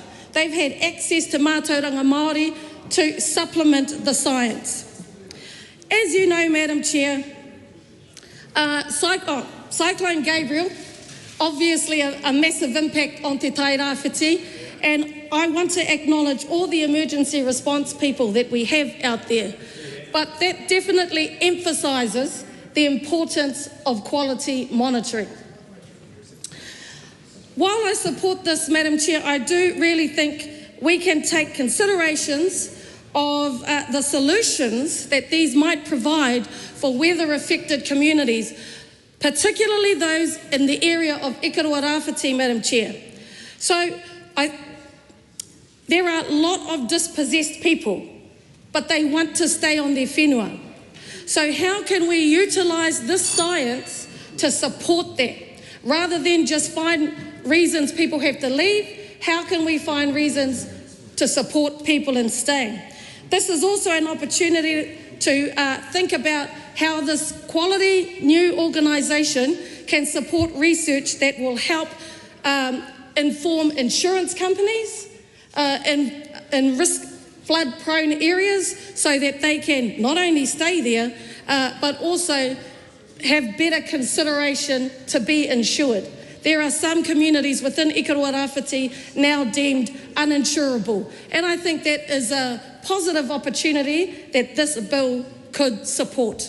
So, Madam Chair, as I've said, I think this bill has the opportunity to absolutely complement mātauranga Māori, and I commend the bill to the House. Sam Uffendale. It's a pleasure to be able to rise and speak on the first reading of this bill. We focus on innovation and growing our economy. That is what this bill does. It helps to drive productivity, higher value jobs and better living standards for New Zealand. I commend it to the House. The question is that the motion be agreed to. Those of that opinion, please say aye. Aye. To the contrary, no. The ayes have it. Meteorological Services Acquisition and Policies Legislation Amendment Bill, first reading. The question is that the Meteorological Services Acquisition and Policies Legislation Amendment Bill be considered by the Economic Development, Science and Innovation Committee. Those of that opinion will say aye. Aye. To the contrary, no. The ayes have it. I call on Government Order of the Day, number 12. Game Animal Council Herds of Special Interest Amendment Bill, second reading. Madam Speaker, I present a legislative statement on the Game Animal Council Herds of Special Interest Amendment Bill. That legislative statement is published under the authority of the House and can be found on the Parliament website. Honourable James Meager. Madam Speaker, I move that the Game Animal Council Herds of Special Interest Amendment Bill be now read a second time. Madam Speaker, I made a submission to the Standing Orders Review Committee yesterday about the value of legislative statements, and I said that they were originally intended to allow ministers the opportunity to put forward the policy intent of the bill and no longer have to read from their speech. So it would be remiss of me not to try and attempt to put my money where my mouth is, and rather than read my second reading speech, point to the thrust of what the committee came out with in their report, some of the highlights, some of the lowlights to be fair, and some some of the submissions and talk about why this bill is an important piece of the hunter-led management conservation framework.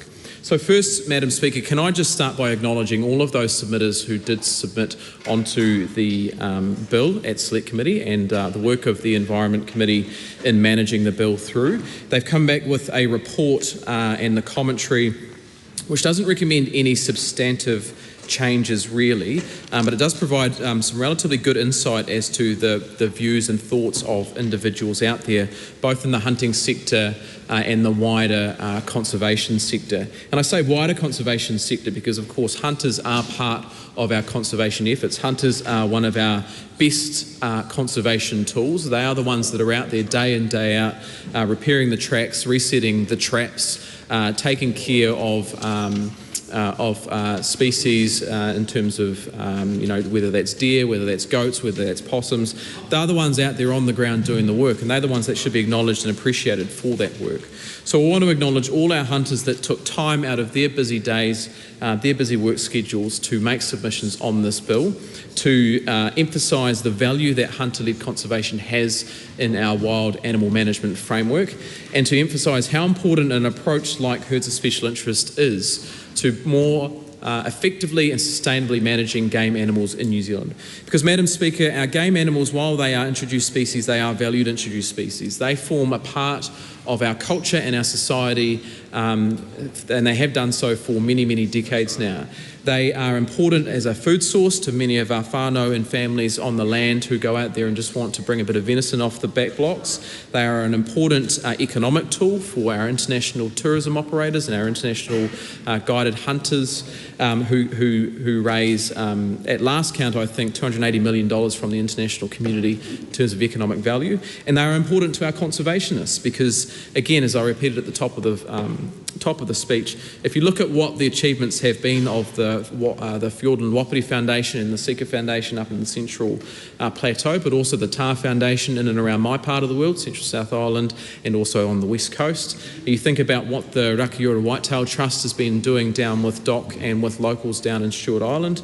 If you think about the proliferation of these community-led organisations around the country, you can only come to the conclusion that by including hunters in our conservation efforts, we will get better conservation outcomes. And at the same time, we will be able to better manage our herds for lower numbers but healthier herd numbers. That's going to mean more venison taken off the land. It's going to be lower deer numbers. It's going to mean better conservation outcomes. And all I need to do is point those members who are going to get up in about 6 minutes' time and say that these are an invasive species that need to be completely eradicated, totally forgetting that many of their own supporters rely on these animals for daily food. They rely on them for their cultural and social values, and they actually rely on them and the people around these animals to take care of the environment. Because if they actually took the chance to read the departmental report, and they go to the part of the departmental report which actually responds to questions about how effective this kind of management has been down in Fiordland, particularly through the Fjord and Wapiti Foundation, and I will take them to the particular page so they don't have to spend too much time trying to chase it because they clearly haven't read it. It's page 20 of the departmental report. And it actually asks, what do the results show? Well, I can tell everyone what the results show. So the Fjord and Wapiti Foundation for decades and decades have been implementing a community agreement which is basically a herd of special interest in everything but name. And I will take you to the exact point which says what are the impacts. Overall, vegetation monitoring results in the Wapiti area indicate a reduction in deer browse impacts in alpine areas and signs of improving regeneration in forested catchments. I can say that again if the members would like me to. And I can point to another point, which is that in 2024, the proportion of browse plants in the Wapiti area had significantly declined to 8%, meeting a newly established target. In managed areas outside the Wapiti area, i.e. the area which is not being managed by hunter-led conservation, browse increased from 10% in 2016 to 2018 to 16% in 2022. So in the areas outside of hunter-led conservation management, the biodiversity is in a worse state than inside the area which is currently managed. If that is not not proof that this is an idea that is worth pursuing and worth enforcing, then I don't know what else is. And finally, Madam Speaker, in the time that I've got left, I wanted to address some of the disinformation and misinformation that is being put out there by proxies of the opposition in the public. They are saying things like this bill will set up in the future things like sanctuaries for stoats. Well, if that's a way to disparage our hunting community, I don't know what is. Because the thing that this bill does is it puts in place a management tool and a management regime which allows our most effective conservation tool, our hunters, to get out there and better manage our wild animal management system. And the final one I'll leave on, Madam Speaker, and I won't say which organisation made this comment, but they disparagingly said that all our hunters do is go around flying in on helicopters and stay in their luxury lodges. Well, I think that was a mistake that organisation did, because the resulting response from hunters around the country was to send in examples of their luxury lodges. And I can tell you, Madam Speaker, I flattered in Dunedin for about 10 years, and compared to some of the accommodation that our hunters were filming and showing us they were staying in, I think the student accommodation in Dunedin was luxury lodgings compared to some of the hillsides and windswept environments and bivouacs and lean-tos that our hunters put themselves under as they go out day and night to collect food for their families and to do what they love doing, which is to hunt and to be out in the outdoors and to enjoy our natural environment and to do their bit for conservation. So, Madam Speaker, that was my attempt at putting aside the written speech. Let the legislative statement talk for itself, let the commentary from the Select Committee speak for itself, and to commend this second reading to the House and look forward to its passage as quickly as possible. Well done. Speaker. Honourable Rachel Brooking. Thank you, Madam Speaker, for this opportunity to reply to the Minister on the Game Animal Council Herds of Special Interest Amendment Bill. Now, I want to start, you will see, anybody who's looked, the bill itself, Madam Speaker, is very little. One page at the back here. Great, some Committee of the Whole's coming up. And yes, so there's not very many clauses, so you will not be hearing from me a long speech that reads out bits of the Act or the bill, Madam Speaker, because it is very short. But it is important to set some context here about how our conservation legislation works and how our Department of Conservation works, and also our approach to mammals, Madam Speaker. So we know, or most people in this House will know, that a third of New Zealand is in some sort of conservation estate. And of course, most of that is in the Best Island, Madam Speaker. And I will bring you into this debate a little bit because a lot of it is around where you live. And it's well, that's right. It's the best part of the world. The Minister and I can agree on that, I'm sure.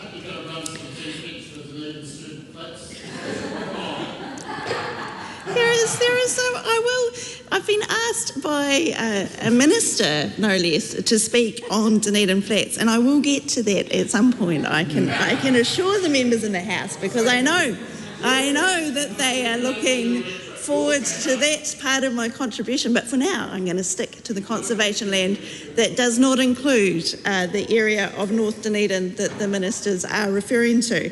Wonderful though that part of the country is as well. But we know, Madam Speaker, that we have all of this conservation land. Most of it is in the South Island, and a huge amount of that, therefore, is in the takiwa of Ngaitahu as well. And within that conservation land, there are different types of land, Madam Speaker. So we hear a lot about stewardship land, and this bill is not applying to stewardship land. But it's important that I mention stewardship land because, of course, all of that conservation land that we have, some of it became conservation land through different changes of government departments in the 80s and I guess 90s as well. Some of that land is not pristine land, and there's not an intent to preserve all of that land at a most pristine level forever. And that is why it's called stewardship land. And that means that categorisation, different things can happen on that land compared with other higher status land. Now, the most high status land, of course, is that is in the national parks. And the national parks have their own piece of legislation as well, being the National Parks Act, as well as being relevant to the Conservation Act that talks about the different plans and the different rules that are required on these different types of conservation land. But the national parks, these are very precious. And Madam Speaker, again, from your part of the world, you'll know that some of those national parks, there were great campaigns at the turn of the last century to hold pieces, pristine pieces of New Zealand's ecosystem intact for future generations. And hence we have the National Parks Act, and we look after these pieces of land in a very special way. Now, Madam Speaker, before I get on to Dunedin students, I do want to talk about my Dunedin-made earrings, which are of Pika. And it's important to note that New Zealand, of course, Aotearoa, does not have any indigenous terrestrial mammals except for a couple of species of bat. Of course, we have wonderful marine mammals, and can bats are manu. Bats can win the Bird of the Year, and it was very good that they did. Should have been the manu of the century, but that's a digression, I admit. I will not go down there. What I'm talking about is the importance of national parks, and that New Zealand does not have mammals, and so much of our biodiversity, our flora and our fauna, has evolved to in a different way from the rest of the world, because we don't have these mammals that lots of the world has that eat the undergrowth. And I heard the Minister in a reply and a question and answer earlier this week talk about the protection of the canopy. That is something that a marsupial causes problems with the possums, but the mammals, the ungulates, they cause the problems with the undergrowth. And so that is why the National Parks Act, one of the reasons why the National Parks Act says that these introduced plants and animals shall, as far as possible, be exterminated. And that, of course, means that the Department of Conservation has not been wanting to protect these introduced mammals, the ungulates that eat the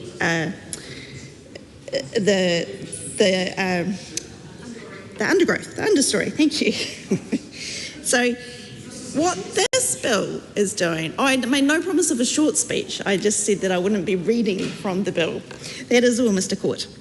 So this is a big issue, and this is what the submitters submitted on. And we heard from the Minister. He invited us all to go to the departmental report, and I'd like to report to the Minister that whilst we have looked at the departmental report, it is a different situation than earlier this morning, where a huge amendment had come through late in the piece, and the RIS to that had not been available for some time, and there was some argument in the House about this. In this case, there has been a select committee process, and I was very pleased to hear from many submitters who are hunters, submitters who are conservationists, submitters who are hunters and conservationists, a whole range of people, and they all came from, I believe, Madam Speaker, a very good place, and all do truly want the best for our native parks, and our national parks, and all the nature within them. So we don't need to be being directed to different places in the departmental report from the Minister, because we did hear the submissions about the negative regenerative growth, and the Minister says, well, the departmental report says it improves by the hunters doing the maintenance, rather than leaving it to the Department of Conservation, that we all know has had its funding reduced and reduced and reduced. There is another way of coming at this issue and saying, well, could the funding to the Department of Conservation be increased, and could this be a priority work program for them? And then it's the magic money tree we hear from the other side. But how long does that argument go on, that it's just the magic money tree, and that we should be making concession after concession for actors who are not there just for the conservation of our natural and our indigenous biology, to come into our very special conservation land and do the management of it. Where does this stop? And I haven't heard an answer from the Minister about that.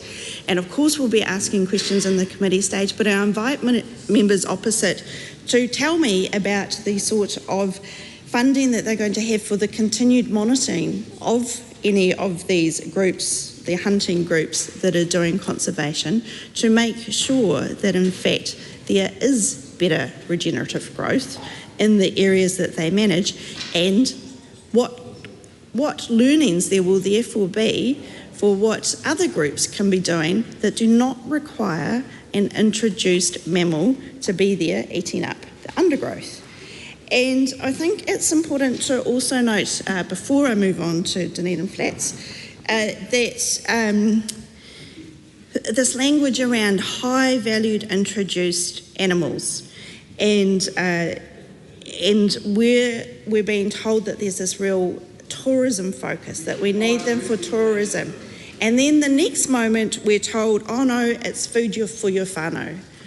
These are two very different arguments, and they haven't been clearly articulated by the Minister about what is the actual driver for this change.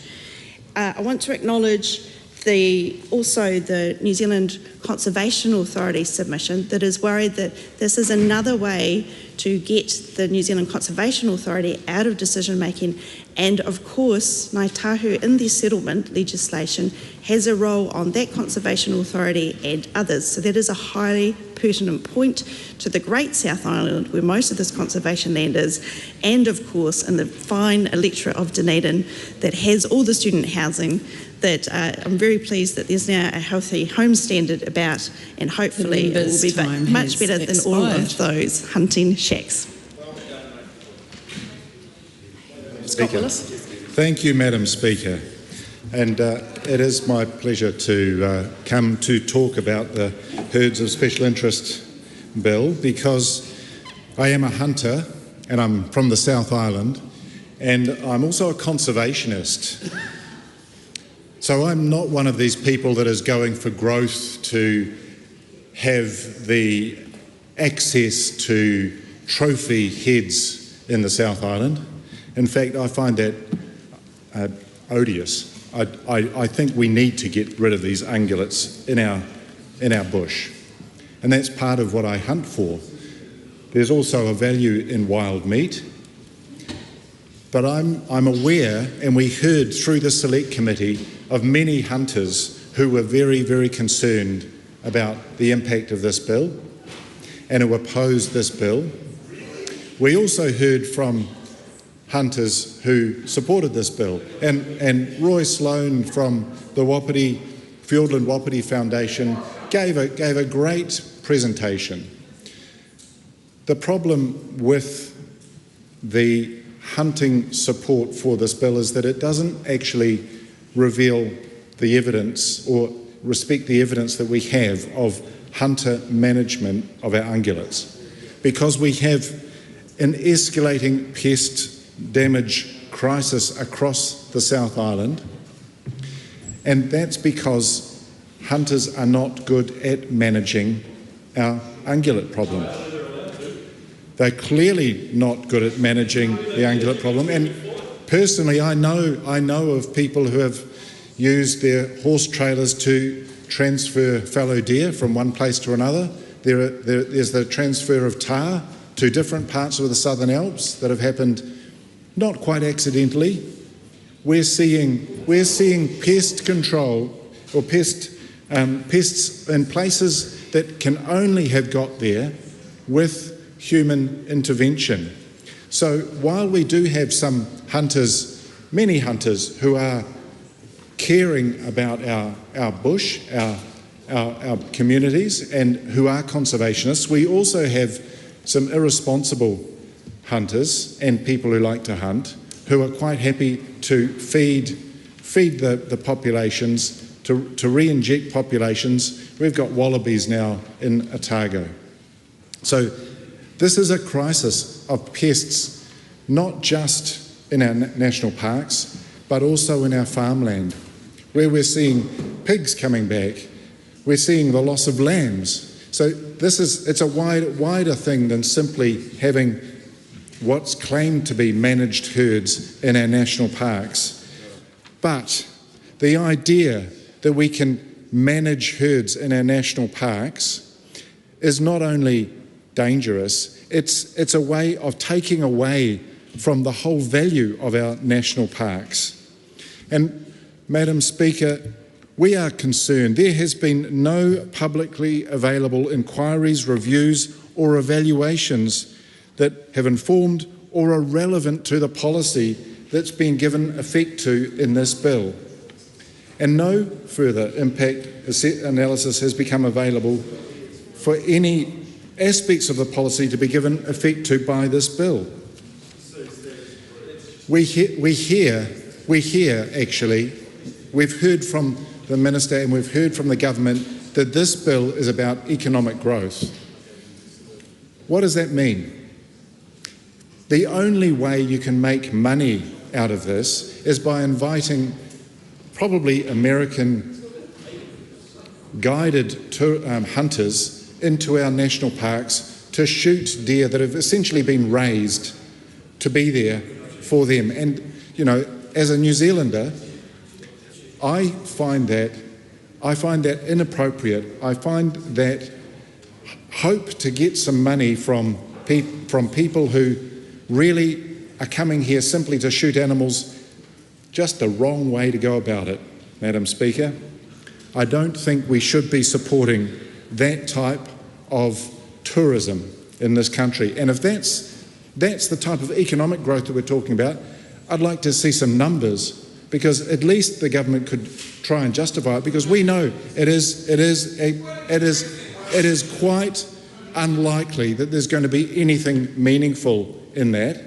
And what we've heard from the Fiordland Wapiti Foundation is that that'll bring some money back for them to continue to do some work, which is great, in that little area. What we have is a conservation estate that has been defunded and defunded and defunded. So the defunding of our conservation estate is one key factor that has given rise to the rising ungulate numbers. So rather than giving access to our conservation estate, to our national parks, to hunters, why don't we invest in our conservation estate to protect our national parks, to remove the ungulates, to support the biodiversity, to support our biodiversity that's so essential for our climate response, not simply for respecting our unique habitat. Madam Speaker, we are concerned that this bill is simply something that this government wants to do to please a small portion of the New Zealand community, and it is going to do damage even to those hunters, because this bill will not stand in the next government. And so any investment that's made now, any hope that a small group of hunters have that they're going to have a free ride, is going to be swept away in the next government. So rather than working with our hunting community and the different parts of our hunting community, many of whom are doing good things, this is a running roughshod over a process. It is not building consensus. It is simply saying we want to do it, and because we can do it in urgency, we're going to push it through. Push it through. And this, Madam Speaker, is the problem with the government in general, and it's probably why we've all had enough, and in 2026 we'll get rid of them. But what we're really concerned about is, and what we've seen in the Fiordland Wapiti Foundation, is that this is also presenting a real challenge for other pest control, because they don't want 1080 drops. They don't want 1080 drops because the deer might eat them, and then that might not be a good thing if they're bringing people in to hunt trophy animals. So that makes it more expensive. DOC's work to control possums in the national park becomes harder. And Here comes another problem. If we have the Minister for Hunting and Fishing being able to designate herds of special interest areas in our national parks, but the cost of maintaining those national parks falls on the Conservation Minister, how do we manage that? Is the Minister going to dedicate some funding to support the conservation estate? Is the Minister going to dedicate the money we need to properly fund the Conservation Authority? Is the Minister going to properly fund the Department of Conservation? These are questions that we should be getting a response to, because ultimately this is pushing a problem onto another budget and creating greater expense for people who are working out their hardest, who are doing their hardest to reduce the pest numbers, reduce possums, rats, stoats in our conservation estate, as well as reducing the number of ungulates, reducing the damage that is happening in our bush. So, Madam Speaker, we oppose this bill. We oppose it because it is simply the wrong way to go about managing our conservation estate. And not only that, it is simply a way of rushing a process which is typical of this government, to do poor legislation, to push it through under urgency in a way we've never seen from any other government, as everything starts falling apart, trying to make it work. Madam Speaker, it's a sad day when we have such ridiculous, dangerous bills through the House under urgency. And Madam Speaker, we will oppose this bill and we will remove it in 2026. So it's going to have a very short life. It's a very short bill. It'll have a very short life, less than a year. Madam Speaker, thank you. Member's time has expired. I need to put the question, and the question is that the motion be agreed to. Cameron Luxon. Thank you, Madam Speaker. I look forward to agreeing to the motion. This bill is a very short bill, removing the herds of special interest overriding considerations from 4.2b of the National Parks Act. It's doing something that is removing a roadblock. And Madam Speaker, I've put an alternate view into this report to make sure that it's on the record that I think that the threats that we've heard from the other side of the House tonight, saying about how this has got a short life, is exactly why we need to make sure that the intent of this bill is carried out. At the Select Committee, we heard hyperbole, which was ridiculous. Introduced animals are going to be thrown all around the country with this bill. It was insane. The Game Animal Council is a fantastic organisation advising, informing and educating the hunting sector. It should be encouraged to be able to use tools like herds of special interest to get good outcomes for the taxpayer, the hunters and our bush. Thank you, Madam Speaker. Madam Speaker. The Honourable Mark Peterson. Yep. Madam Speaker, I rise to support this bill on behalf of New Zealand First. Very sensible bill, does clarify the inherent tension between the Game Animal Council Act, the National Parks Act, and allows the Minister to designate herds of special interest to be managed within a national park. Look, hunting is almost a Kiwi birthright. It's a cultural treasure for so many New Zealanders. It puts meat on our table, and I think that actually across the House people would understand that, or at least should. But it is also the tourists that come in for these trophy heads, and I heard Scott Willis over there before, it seems to have offended his sensibilities, but they would be some of the most high-value tourists that come into this country. This is a very, very high-end tourist, and we need to drive some economic growth here, Scott, because otherwise we're going to have to be making some pretty hard trade-offs, and this is but one way that we can, attracting those very high-value tourists.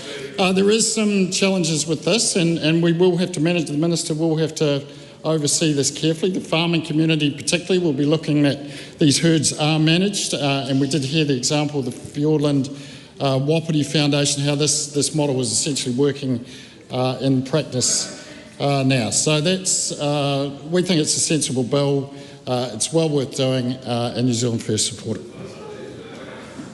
This is a split call. The question is that the motion be agreed to. Those of that opinion will say aye. Aye. To the contrary, no. The ayes have it. Party vote is called for. New Zealand National. 49 votes in favour. New Zealand Labour. Well, we were so busy trying to get the amendments. 34 votes opposed. Green Party of Aotearoa, New Zealand. Te kauma rima ngā pōti whakahē, and I apologise for missing the call. Act New Zealand. 11 in favour. New Zealand First. 8 votes in favour. Te Pāti Māori.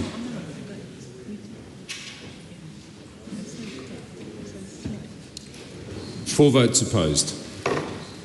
Taku Te Whereas. 1 vote opposed. Maria Meno Kapakingi. 1 vote opposed.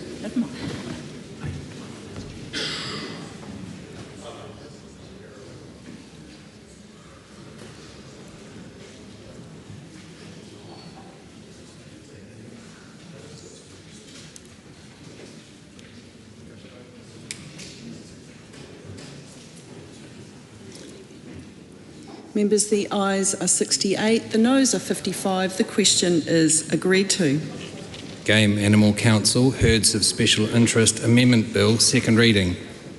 This bill is set down for committee stage next sitting day.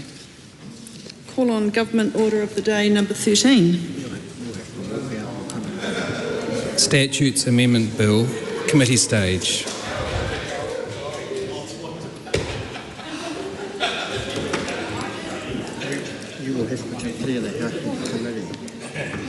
I just want to see these, wait for the Chinese delegation. I saw that. Yeah, it's way low.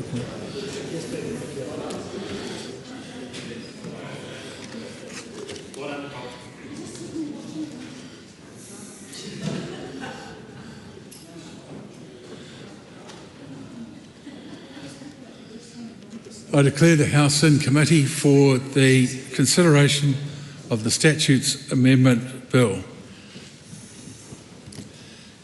The House is, where is the, where's the presiding officer gone?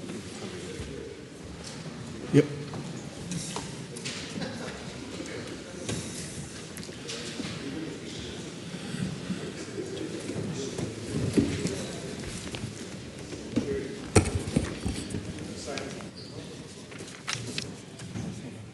Members, before we go into committee, I wonder if those who are present would like to join me in welcoming to our Parliament the Chairman of the Chinese People's National Congress, Chairman Zhao.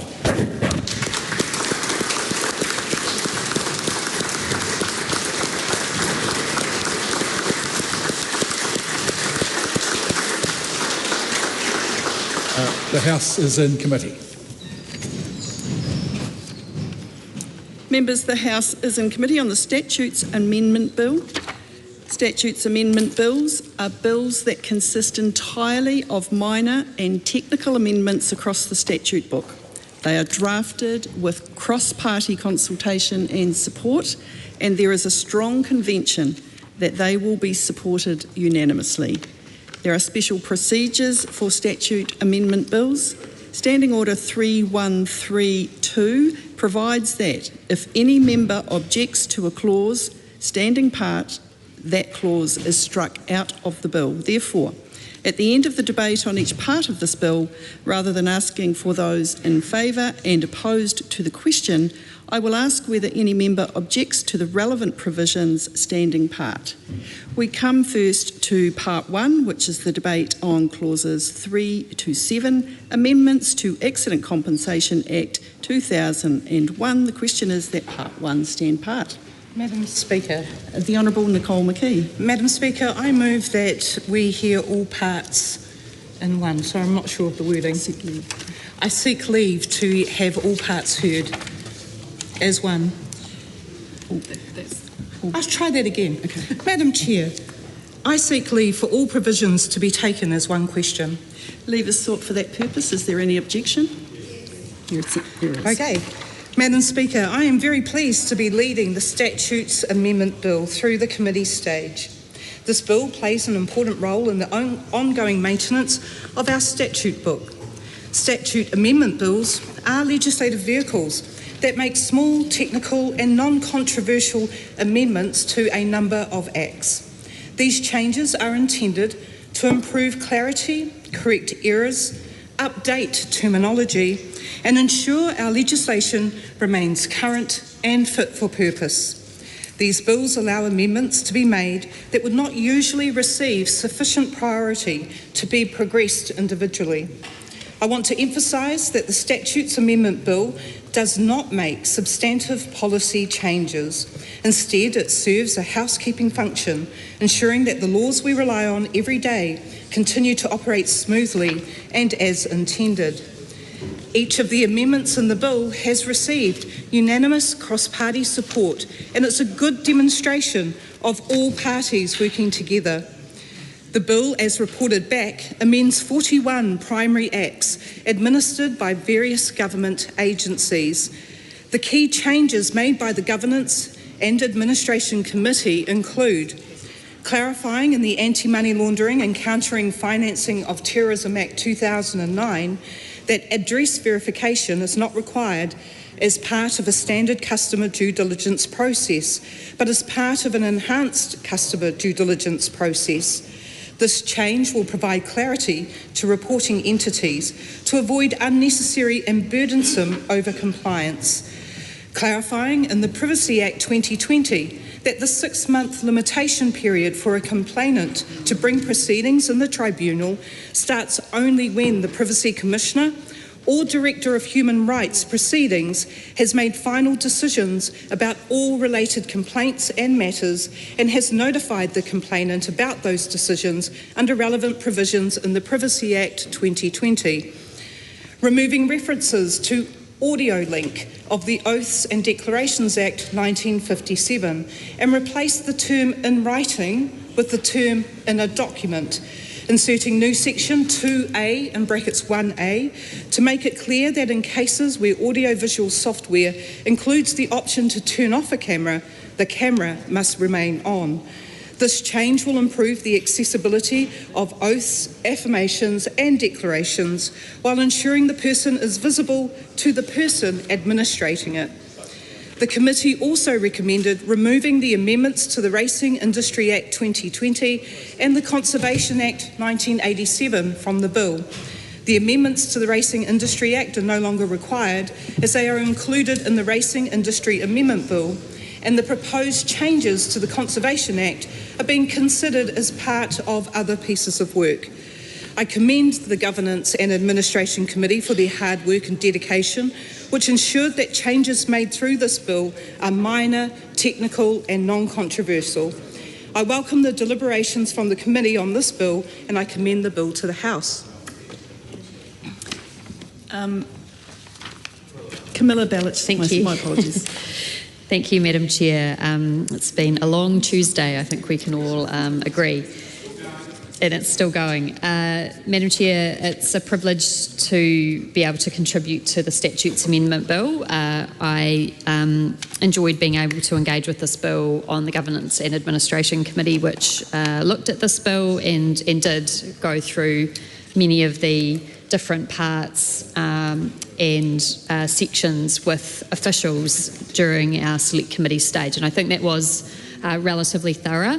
But as you mentioned, Madam Chair, at the beginning of this committee stage, this is a special type of bill. It is, by its nature, less contentious, and I think and we do have questions in relation to many of the parts, and they might not be the substantive contributions that maybe we would make on policy issues in other bills, but genuine questions that we have for the Minister around how the bill works. And hopefully, if they are a little bit technical, because this does cover 42 different primary pieces of legislation, then hopefully she'll be able to get advice, and we understand that that may be necessary, but we do have a few questions. So the first part that I wanted to start with was part one in relation to the accident compensation Act and the changes that have been made there. So this is in relation to Clause 4, which amends the Code of ACC Claimants' Rights, which is a relatively significant part of the ACC Act, and anyone who's dealt with the ACC legislation will know that the ability for claimants to be aware of their rights and also for these to be clearly set out is very key. So essentially, Madam Chair, my reading of this particular section is rather than the current requirement, which requires publication in a newspaper in Auckland, Hamilton, Wellington, Christchurch and Dunedin, of the changes or when a ACC Bill of Claimants' Rights is put in place, this will now be changed to publication on one of the corporation's main websites. And so I imagine that the reason for this is to update the way that people engage with information. So rather in the past of people, say, looking in the newspaper to see what news has changed in relation to ACC, they may be checking the website. And so the question I had for the Minister in relation to this part is, has there been any advice around whether there would be a notification of any change on that website, or if it would be, say, with a media release or, say, a heading on the website to signal that there had been a change to the ACC claimants' rights? Has there been any assessment of whether that would be sufficient to actually let people know in these important areas that there has been a change to the the Code of ACC Claimants' Rights? Because I imagine when this was originally enacted by Parliament, the reason that those major centres were in fact chosen was because that would allow people to be aware that this Code of Claimants' Rights had in fact been put in place. So that was a question that I first had for the Minister. The other change, I think, has just been to repeal the Disabled Persons Employment Promotion Act 1960, and I did look at that and I did understand from my quick analysis of this Part 1 that perhaps that's been removed because that is no longer on the statute books. It's when you look at the legislation website, you're unable to click through that link, and so I just wanted to double check that my understanding was correct, that the reason that that has been removed from the list of relevant statutes is because in fact it perhaps is no longer valid. So those are my questions on Part 1. Madam Chair. The Honourable Nicole McKee. Thank you, Madam Chair. I thank the member for her work on the Governance and Administration Committee on this bill. In the first instance, I think a lot of the feedback that came back, I agreed with all of it, and I thought that with the contribution from across the House, we got the bill in a really good state. I thank the member for her question. I hadn't received advice about how ACC will notify the different individuals of the change, but my expectation is that that would have to be ongoing. There would have to be some way of being able to tell people that there's a change in the way that we are at least letting people know that they can contribute in some way. I think doing it through the internet means that we'll get more contributions, but there are still those people that look for it in the newspapers. So I cannot answer your question directly, but I will take it on board and say that I do expect that there will still be some notification, even if it's on the internet, that things have come up or will be popping up. So I will make sure that our officials are aware of that. In regard to the second point, Clause 5, you are absolutely correct. It was a technical amendment because that piece of legislation had been repealed. So it's just a tidy up because we can't refer to it anymore. The Honourable Dr Duncan Webb. I wasn't lucky enough to sit on the Select Committee on this bill, and I had a chat to the clerk who did inform me of the special nature of this bill and the fact that if I thought there could be improvements, it certainly ran into some procedural difficulties. But nevertheless, I do think in terms of how the bill works in its operation, it's a good opportunity, because there's really quite a lot in this bill, and as was identified, non-contentious amendments, but nevertheless they do have some significant law changes. And I really just want to talk about one clause, and that clause is clause 7, because it relates to a really important thing, which is consultation requirements for levy setting. And the movement, the question basically is this: how do we make sure that people who pay levies have their say? Because in fact it's a requirement that levy payers, appropriate levy payers, are consulted in respect of proposals to impose new or increased levies. And look, I get it, going away from newspaper public notices, which have limited circulation, and to the internet is understandable. One of the challenges is that there are people out there, lawyers are one of them, who actually get the paper and go through the notices for this very reason, because it's understood as a repository of notices of consultations and other important legal matters that is easily and publicly available in one place. The challenge with putting it on a website is that if you are wanting to understand what's going on, you're going to have to go to, not only do you have to go to the ACC website in this case, but you actually have to find it on the ACC website. And were I to propose an amendment, it would be that, because ACC, like many government departments, MB, IRD, have circular emails, which if you are paying ACC levies, they'll have your email address, and they often send updates of operational changes and how to comply with obligations and how to stay safe, and all great stuff. And so I guess there's two things I would like to know in an operational sense as to how this lands. Will the consultation be kind of easily found? I think it's really important. Will it kind of be there on a regular consultation page, essentially that you find from the front page of ACC? Because many a time you come to find a consultation document and you've got to click through many levels, and sometimes it's just impossible to find. And I guess the other thing is will ACC be using other tools to make sure that affected people actually know about levies? Because levies, they're not quite a tax, but you really got to make sure you've got legitimacy.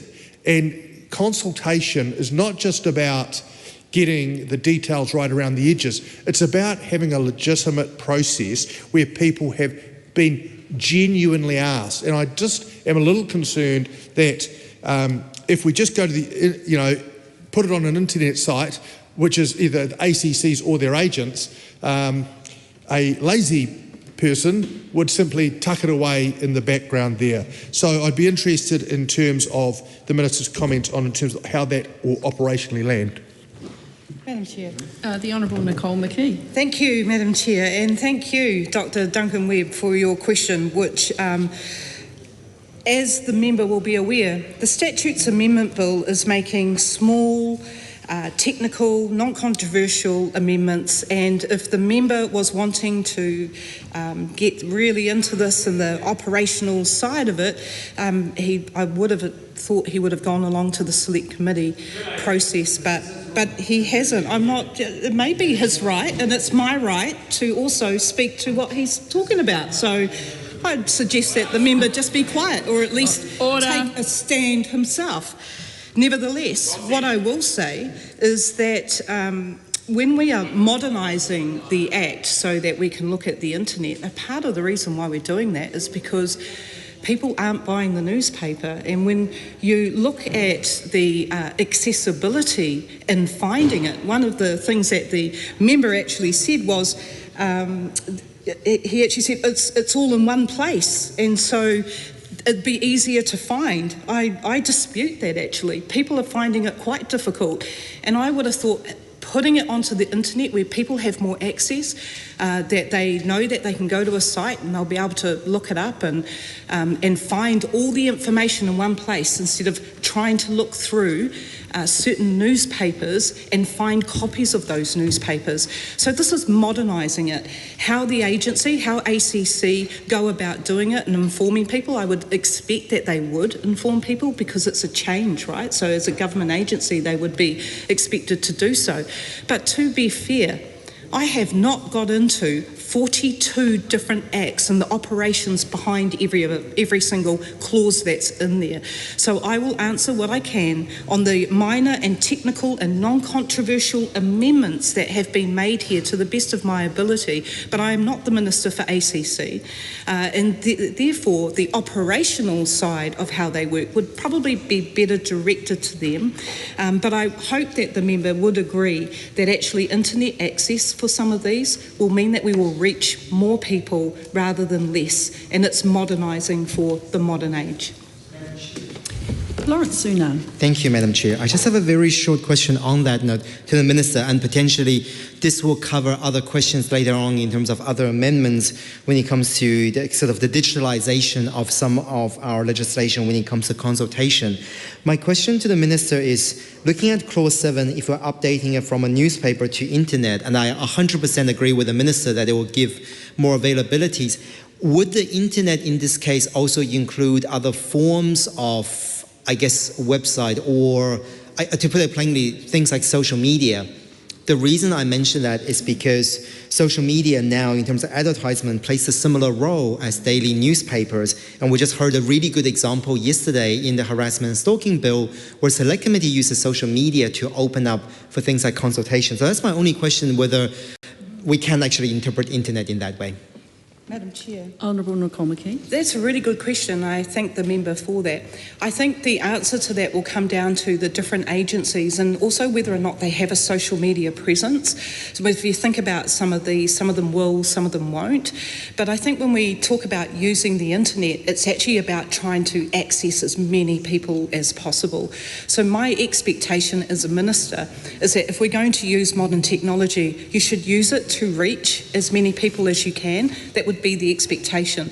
Otherwise, why change it? We'd just stick to newspapers.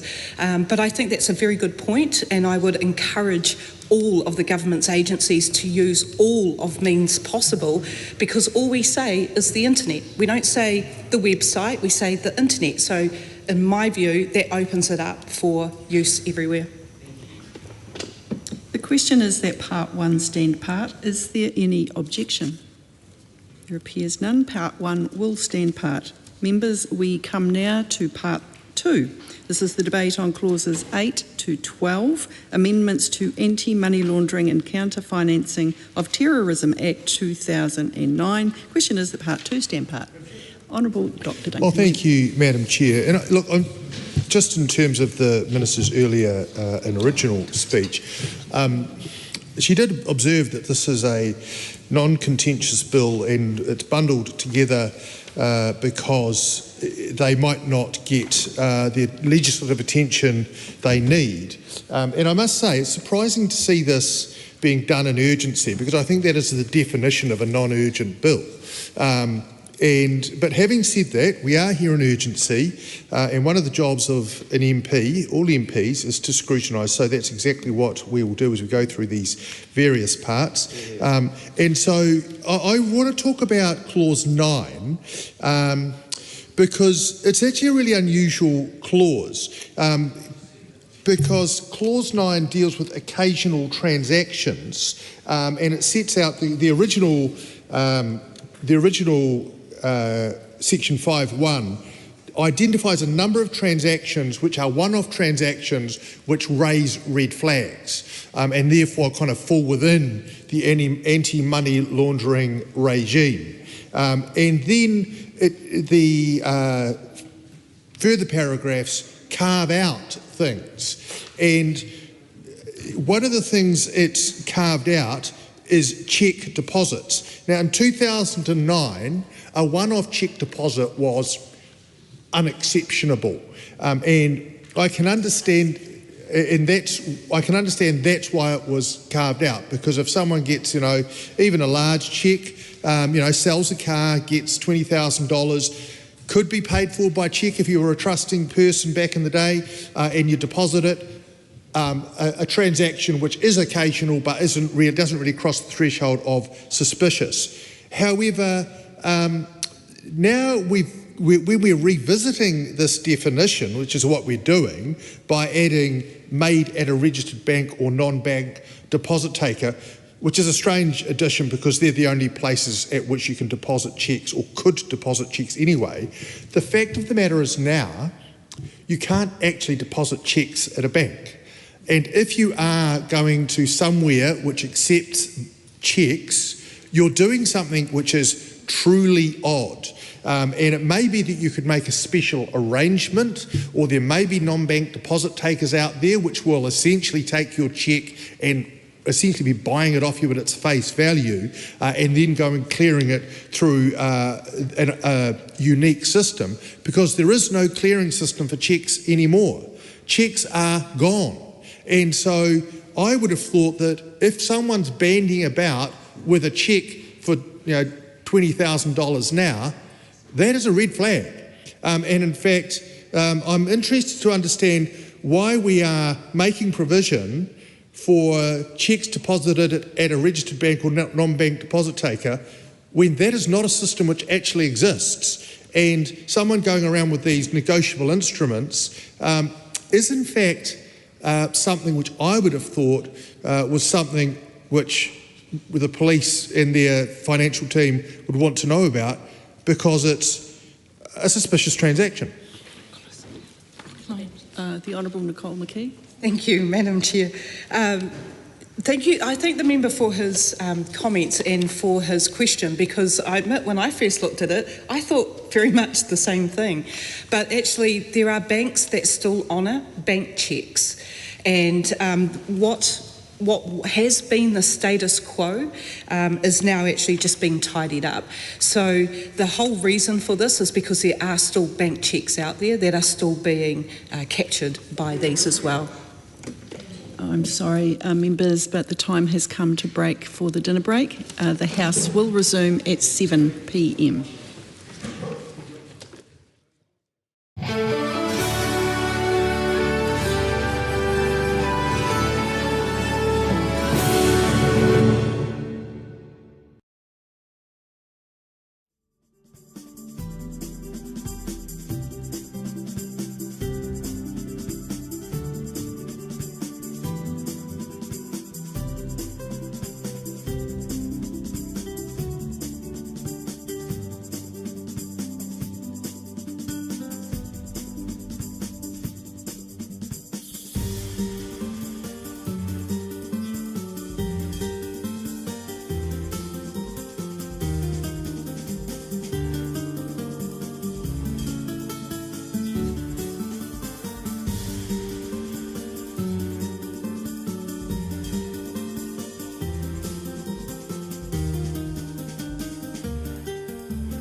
Live coverage from the House of Representatives will resume at 7 p.m. Until then, some of today's earlier proceedings will be repeated.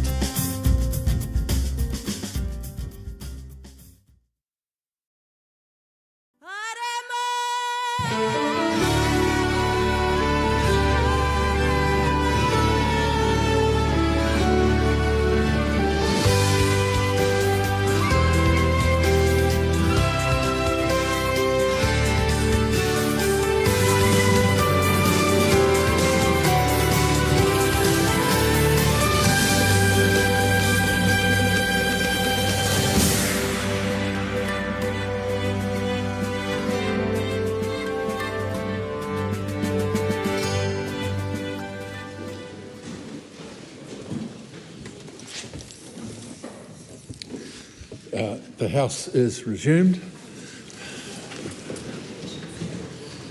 For those who watch these broadcasts might not understand why there is no prayer today, it's because there was a prayer on Tuesday, and technically we are still in Tuesday because the House is sitting in urgency.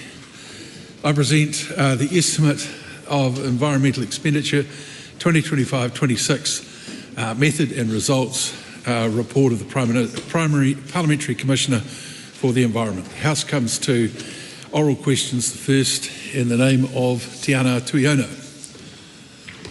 Speaker. My question is to the Minister of Conservation and reads, how will his decision to allow commercial ring netting inside the Hauraki Gulf's high protection areas while banning recreational fishing affect those who simply want to go out on the boat and catch a feed for the whānau? The Honourable Tama Poto. E te maunga o te whare.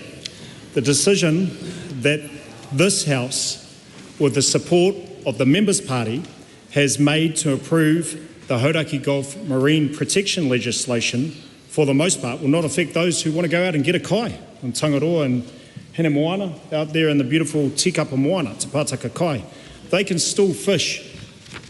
And over here in the Gulf, over here in the Gulf, over here in the Gulf, actually, and over 80% of the Gulf, you can go and get a kai out there. In a magnifying glass. Supplementary. Does he stand by his statement, quote, we have allowed the continuance of a small amount of commercial fishing that provides people in the South Auckland community with a source of affordable fish, and if so, is he embarrassed that a successor at Ngai Taiki Tamaki Te Kai Ururangi said, quote, to claim that this decision has been made in response to the impact of cost of living increases for Māori and Pacific whānau, and then specifically for South Auckland as a justification for allowing commercial enterprise in this area, it's weak. E te maunga o te whare.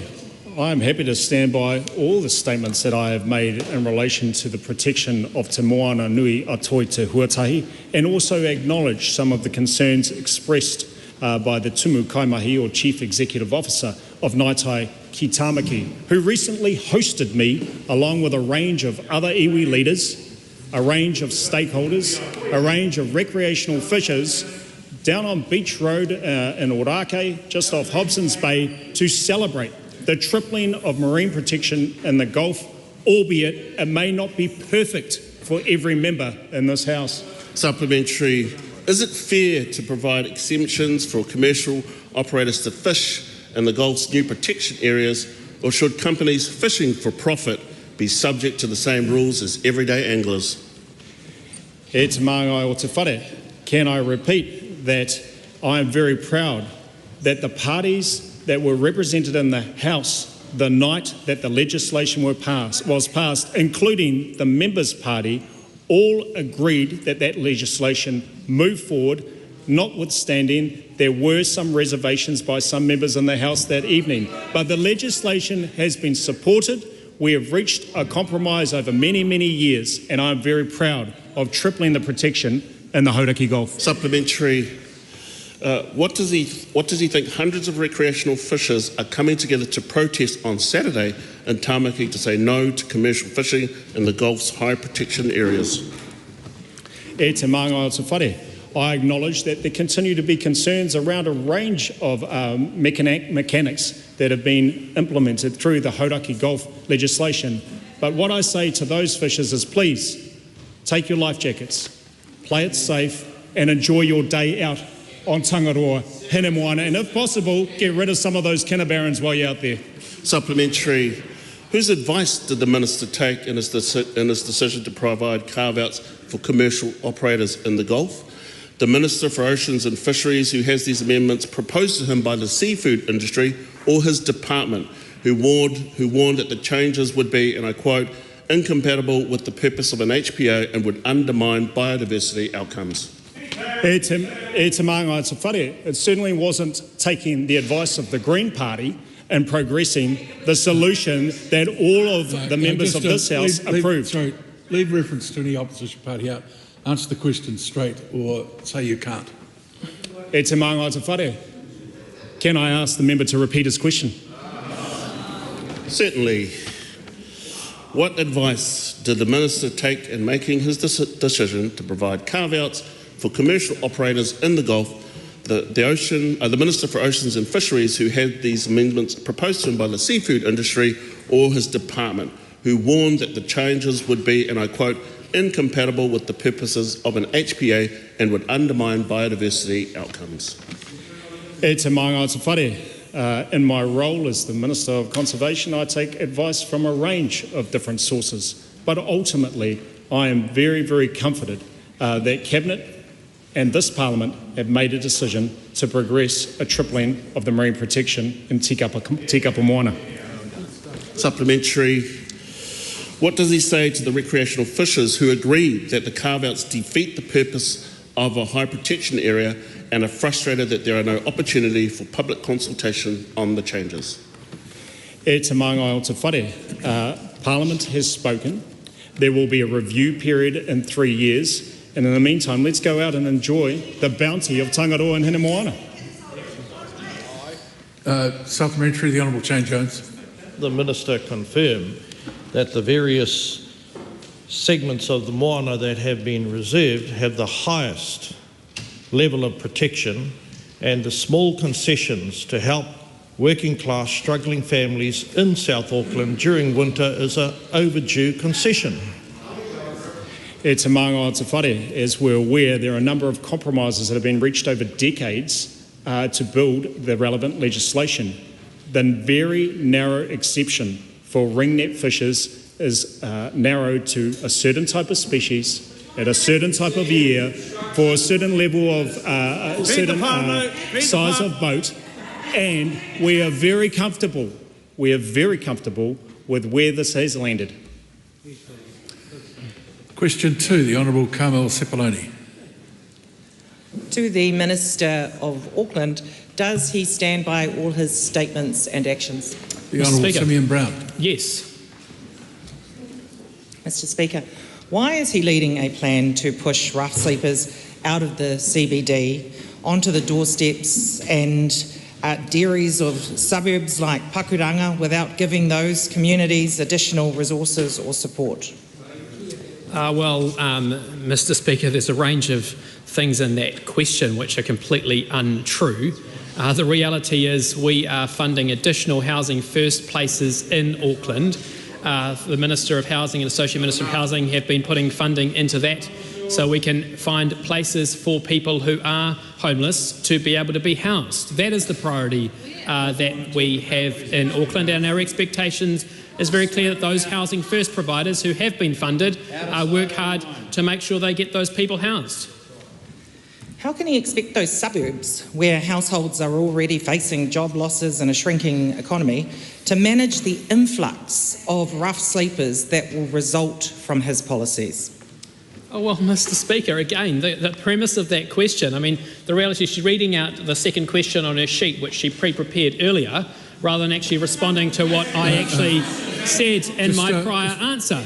Stick to the answer, not a commentary on how you're seeing it being presented. Yes, well, Mr Speaker, the answer is, as I said in the prior answer, that we're focused on increasing the number of housing first places in Auckland so we can find housing for these people. And I just remind the member of the previous government's record when it came to housing, where they promised 100,000 houses and didn't even get anywhere close. Yeah, that's enough. Yep. Does he stand by his statement, quote, this government is very focused on Auckland and it's on a positive turning point, end quote, when 63,800 Aucklanders are now out of work, up 22,000 in just 2 years. Well, Mr Speaker, the member forgets that when she was in government, they drove up expenditure, which drove up interest rates, and when interest rates go up, the economy goes backwards. That is what we are fixing, and that's why our Minister of Finance is so focused on getting spending under control, getting interest rates down so that we can get our economy moving again for all New Zealanders, including Aucklanders, which is exactly what we're focused on achieving. Mr Speaker, supplementary. Is Auckland still on a, quote, positive turning point, end quote, as he's claimed, when the number of people on job seeker work ready in Auckland is up by almost 10,000 in just 2 years? Well, look, things are very positive in Auckland and they're getting better because actually we're focused on our biggest city and focused on the needs of our biggest city. We've got the City Rail Link opening next year, a project started by National and will be completed by National. The New Zealand International Convention Centre is creating a buzz in our CBD. We've funded the removal of the level crossings. We're promoting more concerts at Eden Park. We've got fast-track legislation in place which has meant that we've consented the Ports of Auckland extension in record time. We are focused on growing our economy in Auckland, growing jobs and opportunities in Auckland, and that's the focus that we've got across all our portfolios. Supplementary. Does he stand by his statement, quote, "We have a deliverable plan to unlock Auckland's potential and get our city back on track," end quote? And if so, why is Auckland's unemployment rate up 2.1% since he became minister? Well, Mr Speaker, as I said earlier, when interest rates go up because government expenditure is out of control, the result of that is unemployment also increases.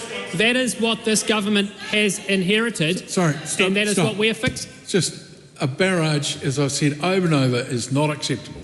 And constantly, effectively using a raised voice to interrupt the answer to a question is not an interjection, it is a barrage. As I was saying, Mr Speaker, and when interest rates increase because government expenditure is out of control, the unfortunate reality is that unemployment increases. That is what this government is fixing. That is what we're addressing. That's why we've got government expenditure under control. We're seeing interest rates drop, which is improving confidence, and that is going to lead to lower unemployment across New Zealand and also in Auckland. Supplementary. When he said that the, quote, coalition government's plan will deliver for Aucklanders, end quote, did he mean he would deliver 10.5% empty storefronts across Auckland? Well, Mr Speaker, what I was referring to was the work this government is doing to unlock our biggest city, to make sure we're growing our economy, and that's why we're so focused on things such as fast-track legislation, which is actually meaning that projects are able to be consented in very fast time, which means that people can then be employed. And if you go down to the Ports of Auckland, that opposition party opposed fast-track legislation. We supported it. There's people being employed. Supplementary. When he said that the, quote, coalition government's plan will deliver for Aucklanders, end quote, did he mean he would deliver more unemployment, more people on the job seeker benefit, more empty shop fronts, more people homeless, and a shrinking economy? Well, Mr Speaker, if the opposition was interested in growing our economy, they would have supported fast-track legislation, because fast-track legislation has meant the Ports of Auckland extension has now started construction, which is growing jobs in our biggest city. They opposed those jobs. They opposed the extension of the Ports of Auckland. They oppose growing our economy. But on this side of the House, we're saying yes to growth in Auckland, yes to jobs in Auckland, yes to opportunities for our biggest city and for New Zealand. The Right Honourable Winston Peters. Can the Minister remember that when Treasury in the last months of the last government's term predicted all those figures and worse this time in 2025, did the questioner demur and complain and come clean and be transparent, or what? Well, Mr Speaker, I do remember Treasury's reports that they provided, and ultimately that's why this government's been so focused on getting government expenditure under control so interest rates can go down, so that we can grow our economy, grow jobs and opportunities. We are fixing up the mess left behind by the previous government. Question number 3, Nancy Liu. Thank you, Mr Speaker. And my question is to the Minister of Finance and asks, what recent announcements has she made about banking? The Honourable Nicola Willis. Mr Speaker, last week I announced the government's response to the Finance and Expenditure Committee's inquiry into banking competition. FEC, working with the Primary Production Committee, did a very thorough job, considering 148 submissions and hearing from banks, non-bank deposit takers, fintechs, financial regulators and members of the public over a 6-month period. I asked the committees to undertake this inquiry and I thank them for their work. The government accepts all 19 of the key recommendations, 2 of them in part. Supplementary question. Why was this inquiry undertaken? Well, Mr. Speaker, banking plays an extremely important role in the economy and is highly concentrated. The biggest 4 banks make up around 90% of the market and are very profitable. Competition is a key priority to deliver better outcomes for customers. This inquiry had its genesis in the coalition agreement with New Zealand First. It followed a Commerce Commission market study on competition in personal banking services, but had a wider scope, including looking at business and rural banking. Helpfully, FEC's findings echo many of the Commerce Commission's findings, for example, to strengthen Kiwi Bank's role as a competitor in the banking sector. Supplementary question. How is the government addressing the committee's recommendations? Mr. Speaker, in many cases the committee's recommendations confirm that what the government is doing, including the Reserve Bank, is on the right track.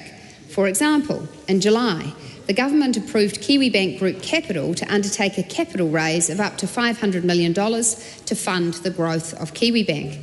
The Reserve Bank is reviewing capital settings for banks and other deposit takers. It is reducing the minimum capital requirement for deposit takers from 30 million to 5 million, and it is consulting on the ability for entities to call themselves a bank. A lot of work is already underway in the area of banking. Question. How has the government communicated its expectations to the Reserve Bank? Mr. Speaker, the Reserve Bank is operationally independent, but the Minister of Finance has influence at a strategic level. Following the Commerce Commission's study, I wrote to the Reserve Bank outlining my expectations for how it should take competition into account when making prudential decisions. At the same time, I issued a new financial policy remit.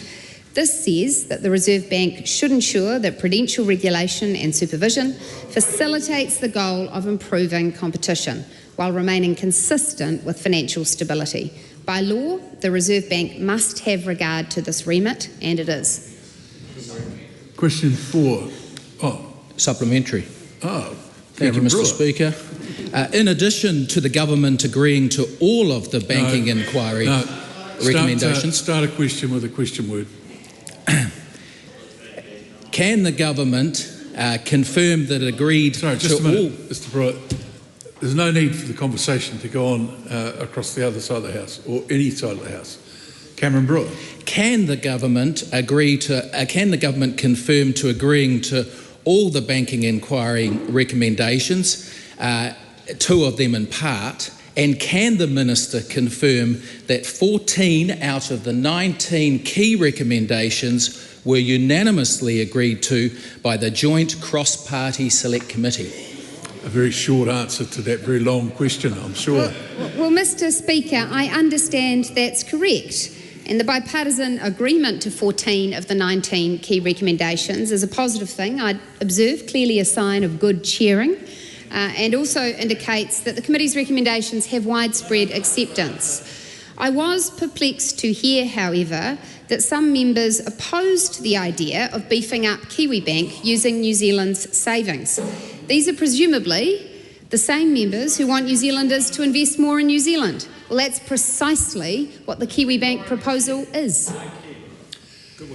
I'll tell you what, I'm not ignoring all of the commentary coming to my left, so just bear that in mind.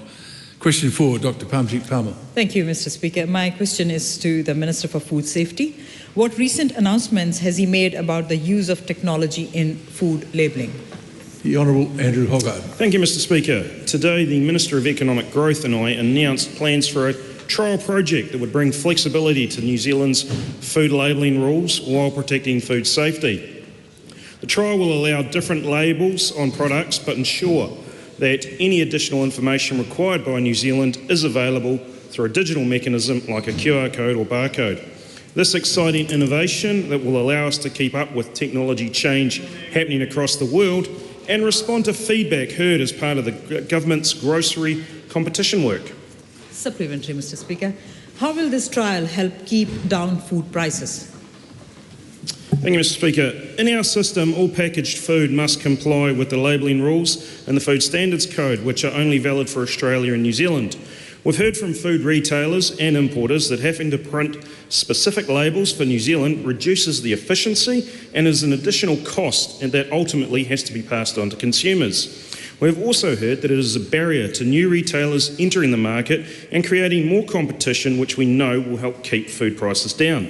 This trial will pave the way for pre-packaged, low-risk food to be imported with a label that complies with other trusted countries' labelling requirements like the UK or US, but make sure New Zealand consumers have access to all the information they would normally require digitally. Supplementary, Mr. Speaker. How does a move to digital labelling support New Zealand food producers and exporters? I have met with dozens of food businesses this year, and it's clear to me that the strict rules we have for physical labels is a barrier for our exporters as well. For example, I spoke with a don't smoke, never have, sorry. I spoke with a small winemaker in New Zealand that exported, I didn't have any wine tasting though, around the world, and had to print 8 different labels. This is a future where that company could only have one label, only have to have one label on the product and be able to deal with all those different country requirements digitally, much cheaper and easier. The world is moving to a greater use of this technology for labelling, and I want us to be ready to take advantage of that when it comes. Supplementary, Mr. Speaker. What are the details of the trial? Consultation on the design of this trial starts today and will be open for 4 weeks. The proposal is for a limited trial with retailers selected from those that register interest. It would apply to products labelled in English from a mature regulatory system. The intention is that it will run for a year. It will be closely monitored by Food Safety New Zealand, and the results will inform an ongoing work program to look at a more permanent arrangement for digital labelling in Australia and New Zealand. Very good. Question number 5, the Honourable Ginny Anderson. Thank you, Mr. Speaker. My question is to the Minister of Police. Does he stand by all his statements and actions related to the police frontline? The Honourable Mark Mitchell. Thank you, Mr. Speaker. Yes, our police frontline do an outstanding job every single day.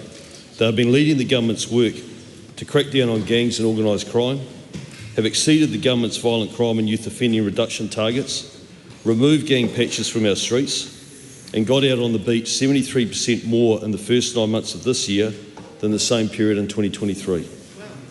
The government inherited a very weak police executive, which we now know to have had significant integrity issues.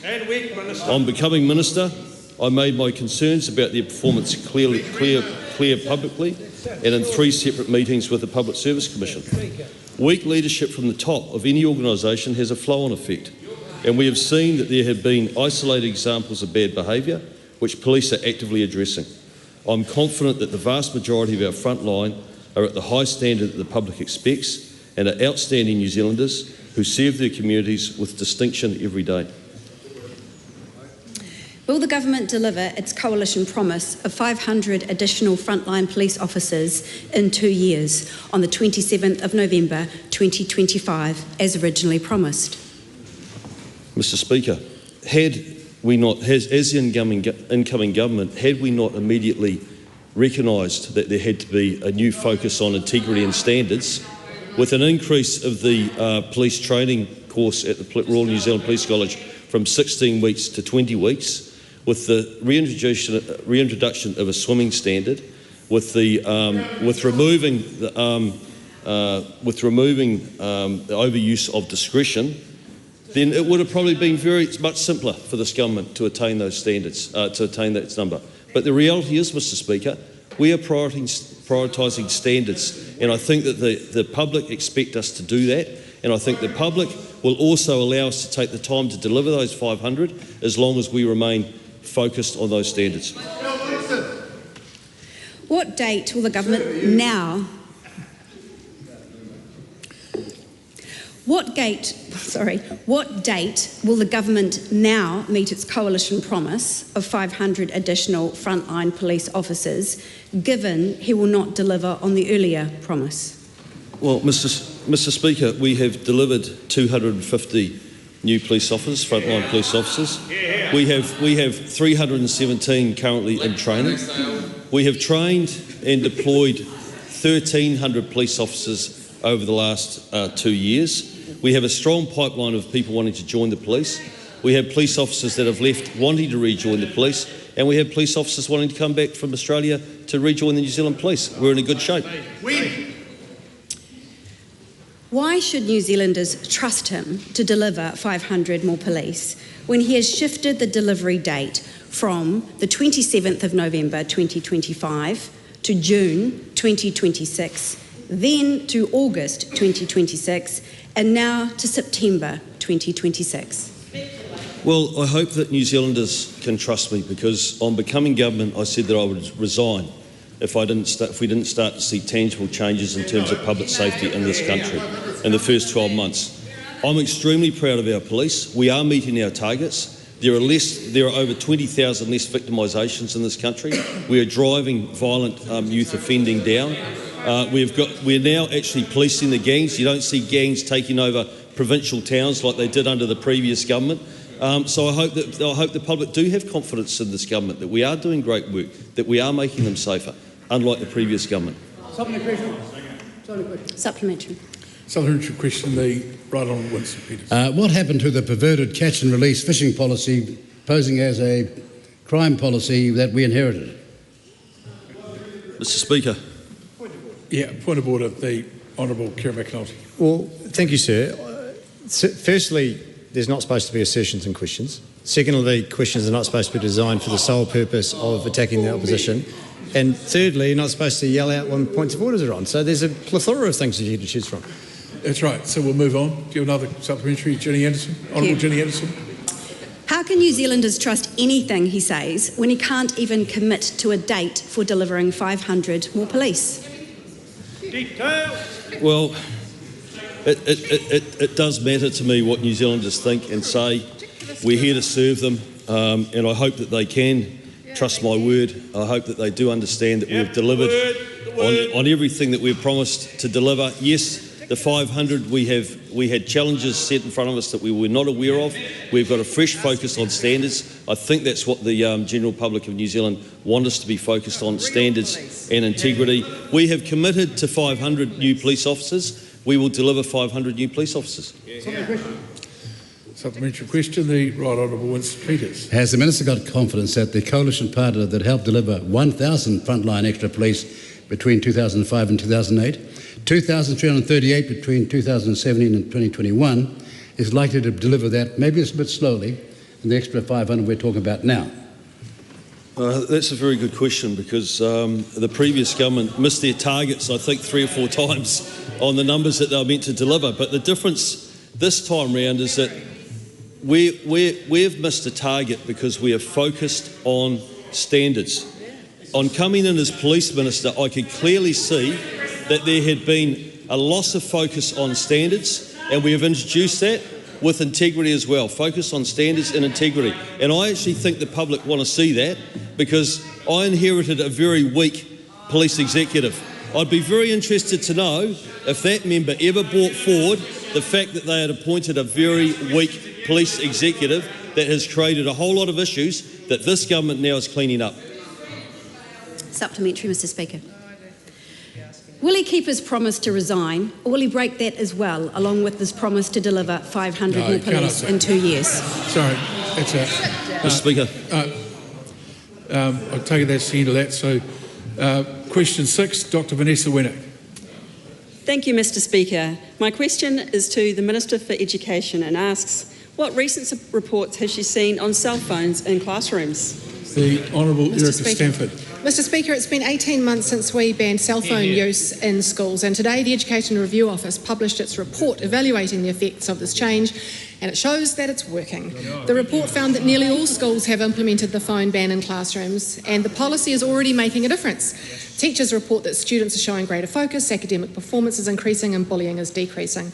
We are relentlessly focused on lifting achievement, and removing distractions from the classroom is an important part of that.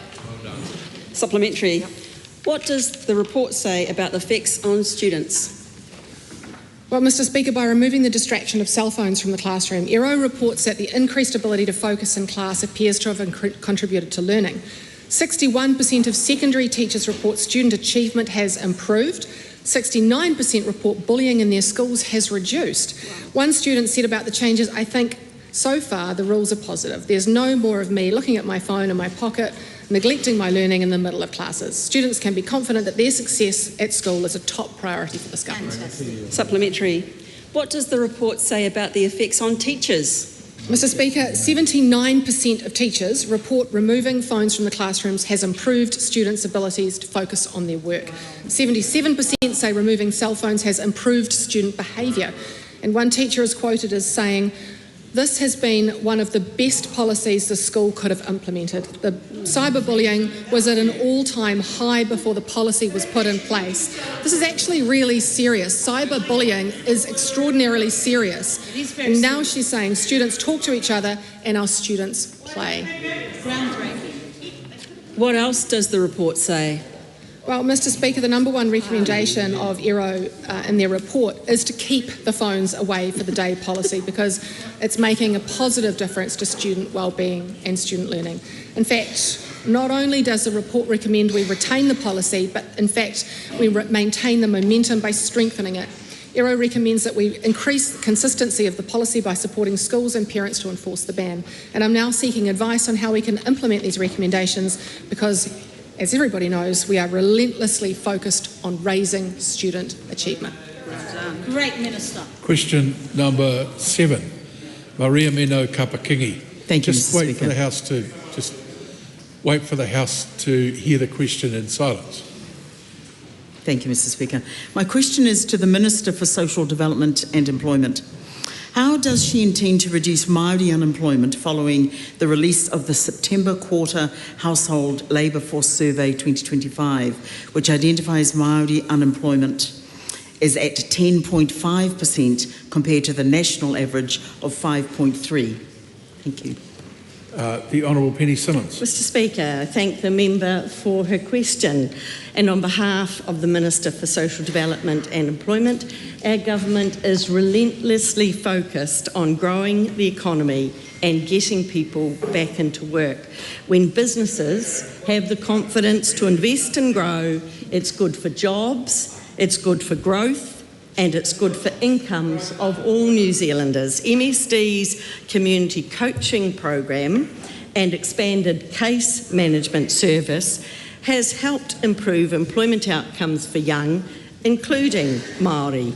And we are confident our approach is working, because despite the challenging times, we have seen an increase in the number of Māori exiting the job seeker benefit into work compared to the same time last year. Supplementary. Will the Minister commit to introducing targeted initiatives in Te Tai Tokerau to address its 6.3% unemployment rate, the highest of any region? Well, of course, Mr. Speaker, there are different challenges across the regions, but certainly the overarching direction must be to ensure that we keep inflation down, we keep interest rates down, we give businesses across the country the confidence to be able to recruit and take on new job seekers, but it's also important that we are doing the work to prepare those young people for employment. Supplementary. Will the Minister commit to setting and publicly reporting clear targets for reducing the 14.6% Māori underutilisation in Te Tai Tokerau, which is higher than the national average, to ensure whānau can make ends meet? Mr. Speaker. So again, across the various regions, there are varying amounts of unemployment, but the same basic principle applies that we must keep government spending down, we must keep inflation down, we must keep interest rates down so that businesses have the confidence to be able to take on additional staff. And I am very excited about the fact that we have increased by 12.1% the number of Māori job seekers going off benefit and into employment. So it's working. Supplementary. Can the Minister confirm that she will provide support to expand iwi-led initiatives such as Te Hiku Iwi Development Trust's Tupu Plumbing Programme, creating employment pathways for rangatahi and job seekers in the far north, given the rate of unemployment in the region? If not, why not? Mr. Speaker, we have a range of job programs and they are geared to do a range of things. We have, for example, the Mana in Mahi, we have the Mayoral Task Force, we have HPR participants, which most are Māori. But aligned with that, we also have ensured that we have additional funding going into ensuring there is access for our young unemployed to get into tertiary training so that they have a pathway to employment. And I would say that the far north have been the greatest benefactors of that. Question number 8, the Manga Lydia Sososeni. Aotearoa for Mr. Speaker. To the Minister of Internal Affairs, is she confident that Fire and Emergency New Zealand's proposal to cut up to $70 million of spending a year will not impact on the safety of New Zealanders or firefighters? If so, why?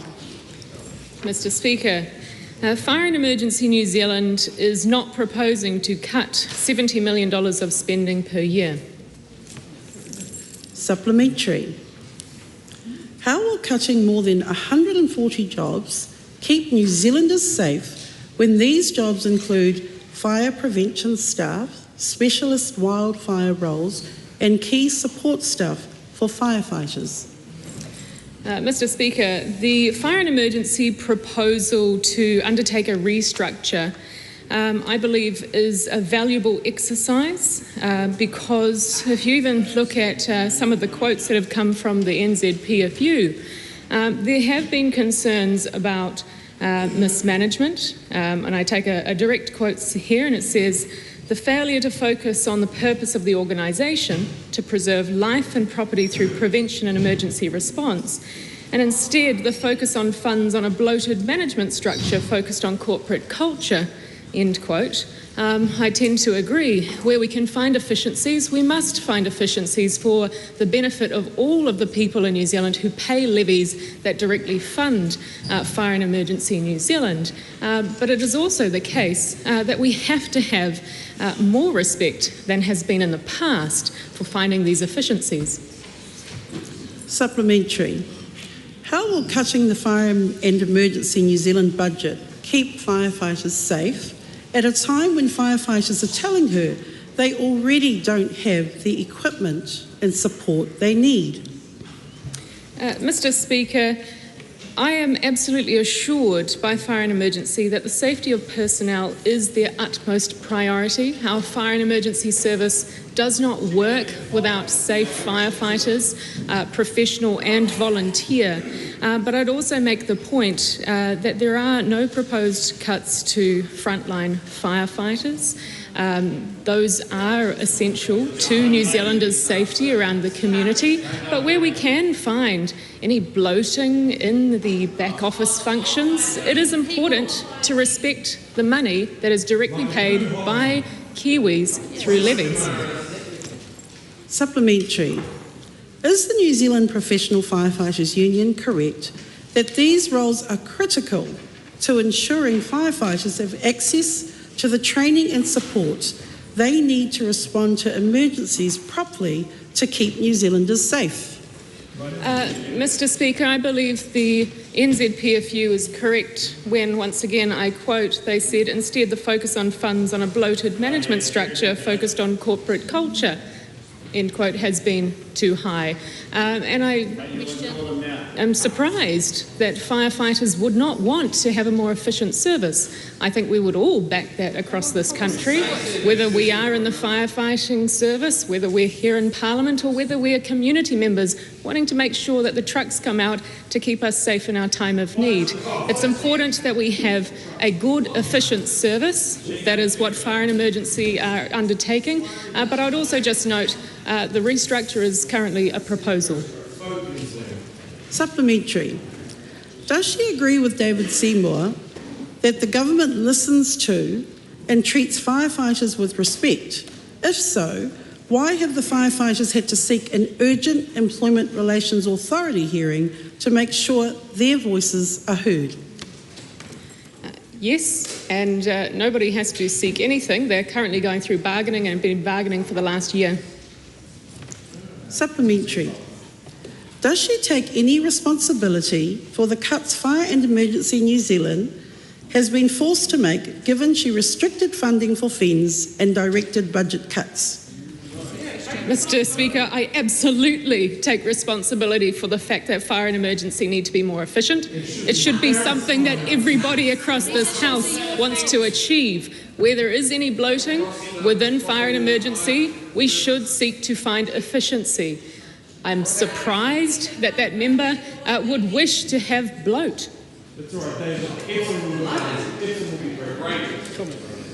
Question number 9, Rima Nakli. Thank you, Mr. Speaker. My question is to the Minister of Justice and asks, what action has the government taken to protect New Zealanders from stalking and harassment? Mr. Speaker. The Honourable Paul Goldsmith. Mr. Speaker, last night... didn't recognise you. Thank you, Mr. Speaker.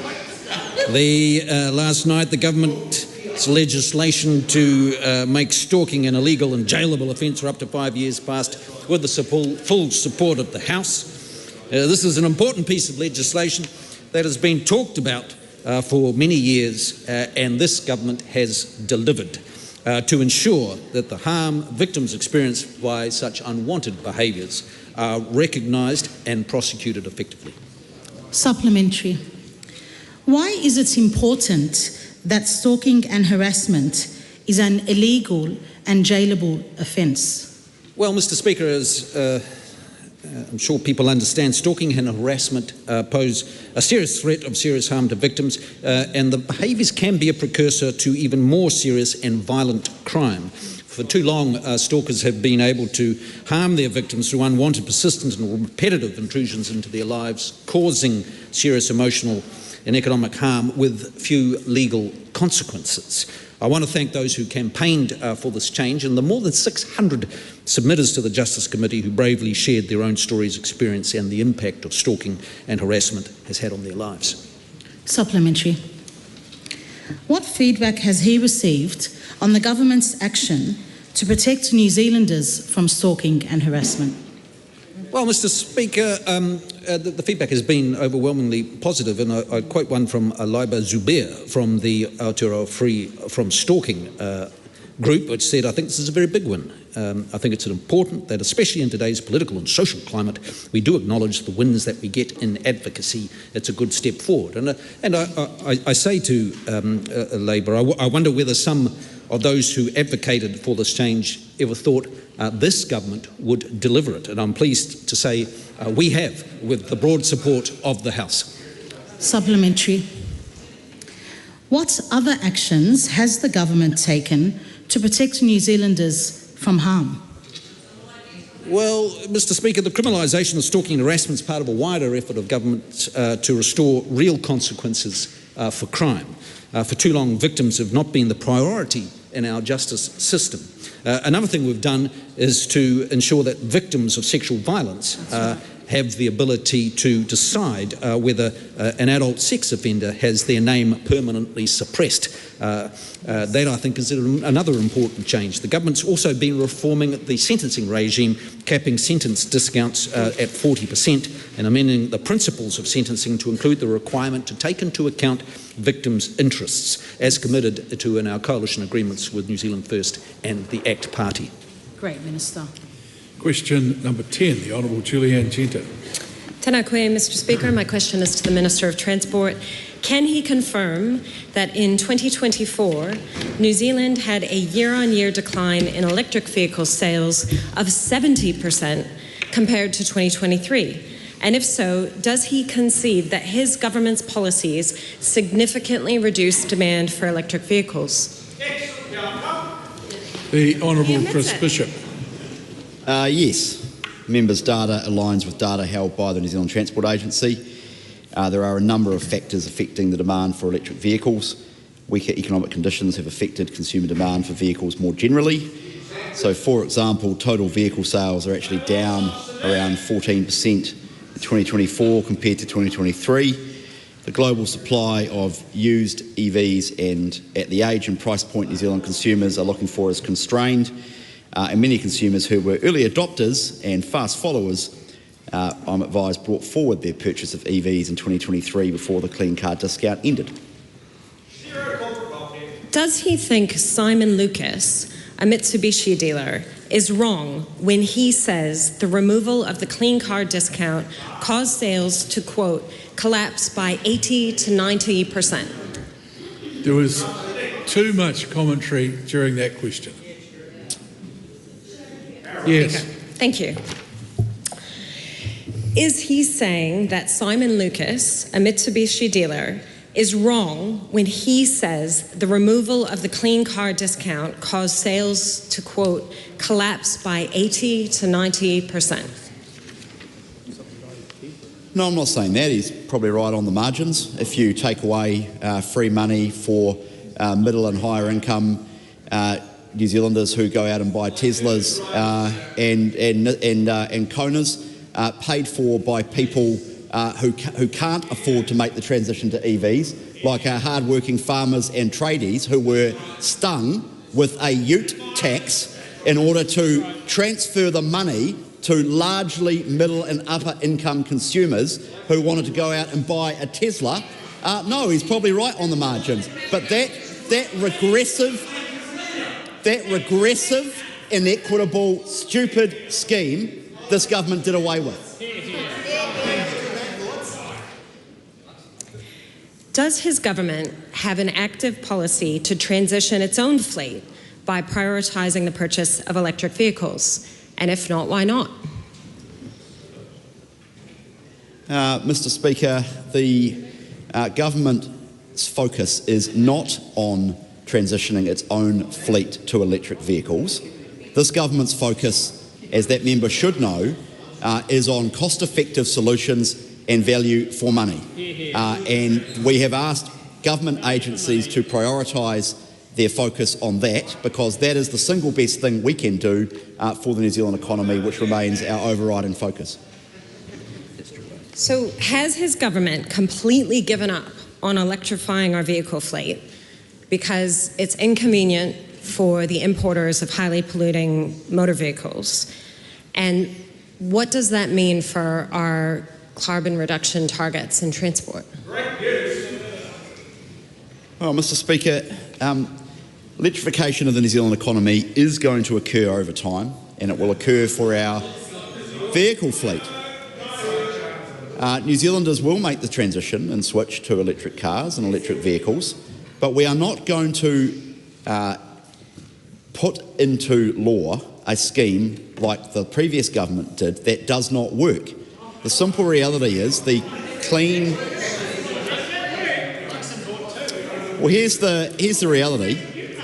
That's enough. Unless there are urgent changes made to the clean vehicle standard that is going through Parliament right now, the price of many ordinary cars that New Zealanders use and buy, both used and new, will rise, in some cases in punitive ways, on the 1st of January next year, and the government is taking action to prevent that.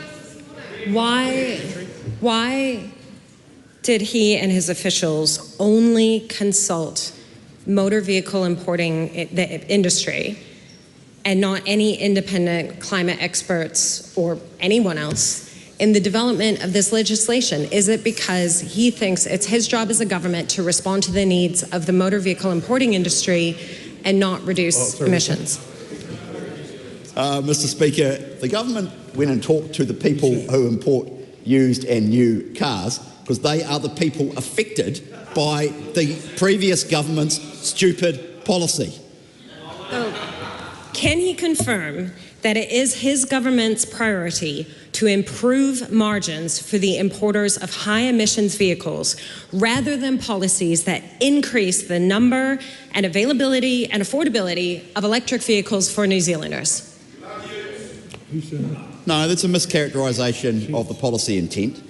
The government's intention through the changes we're making to the clean car standard through Parliament right now is to avoid a situation where people buying ordinary run-of-the-mill petrol-powered cars on the 1st of January next year pay a punitive amount more to buy either used or new versions of those cars because of the incorrect and faulty settings of the clean car standard. We are fixing that, and if the members of the opposition want to go out and raise the price of ordinary cars at a time when many Kiwis are doing it tough, good luck.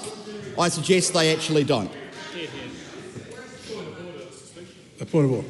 The Honourable David Seymour. Mr. Speaker, you've forbidden members from wearing the badges of registered New Zealand political parties. Is it permissible for a member to wear the flag of a state that the New Zealand government doesn't even recognise, such as Julianne Genta wearing a Palestinian flag badge? No, it's not. As of Tuesday, a week ago, as notified to all party whips, that type of display is not acceptable. I'd ask her to remove it or leave the House, one of the two. We'll move on to Shannon Halbert, question 11. Tēnā koe, Mr. Speaker.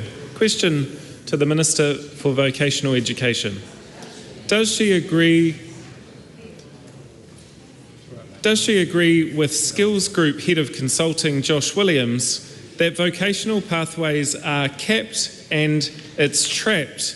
If not, why not? Mr. Speaker, I agree with the full quotation from the inimitable Josh Williams, which the member has paraphrased, and I'll read the full quotation. At the moment, there is a lot of fantastic innovation and a lot of very good vocational pathways delivery happening, but it's capped and it's trapped in schemes like Gateway and Trades Academy, and there's little pockets of money here and there, which, Mr. Speaker, is precisely why the excellent Minister for Education and I are working closely to ensure that in the proposed replacement to NCEA, there are strengthened vocational pathways that, based on industry-led skill standards, will provide clear pathways into work or further vocational training. Supplementary. Can she assure the House that no young people have been turned away from foundation training under her watch due to a lack of course places? So, Mr. Speaker, tertiary funding has always been capped. It's not an open chequebook, although the previous government has at times treated public funding like that. Look, I'm sorry. So, stop. Try and start again without the barb that makes it look like you're building the whole question around a political attack. It's not the role of a minister being held to account. Thank you, Mr. Speaker. The tertiary funding is capped. Supplementary. Will reduced polytechnic courses lead to more or fewer people accessing training? Well, Mr. Speaker, the tertiary vocational education sector, and particularly the polytech sector, is going to be far more sustainable now going forward. With the very significant exercise we have done in taking out costings and ensuring that they are viable, they are therefore able to offer courses that their communities need, that their industries need, and that will provide pathways into employment for our young people. Supplementary. Where will people go for work-based training, given her government has overseen record levels of liquidation in sectors like construction? Well, Mr. Speaker, and we've been labouring this point quite a lot, that work-based learning occurs when employers have the confidence to employ people, and that is for apprentices and trainees as well. So our job of keeping government spending down, of keeping inflation down, ensuring that there is confidence out in the sector to employ people, that is when there will be more work-based training, that is when there will be more apprentices and more trainees out there gaining skills. Supplementary. Have non-completion rates for apprenticeships increased since cutting the apprenticeship boost to 1 year? Well, Mr. Speaker, when the apprentice boost was brought in as a COVID response, there was a huge increase in numbers going into apprenticeships. But unfortunately, they weren't doing the training, and therefore the completion rates were less than 50%. That is not a good outcome for those apprentices, it is not a good outcome for the employers, and it is not a good outcome for the government. We want to have apprentices going into apprenticeships who are progressing through their apprenticeship. Just wait for your colleagues to settle down. Supplementary. Will fewer courses, fewer employers, and cutting apprenticeship boost lead to fewer or more apprentices completing their training? Mr. Speaker, having businesses who are confident that the government has got their spending under control, that the economy is coming back, taking on more apprentices, having more sustainable vocational education providers who are operating in an efficient manner, and ensuring that industry skills boards create qualifications and set skills standards that industry want, will make a much better vocational education system.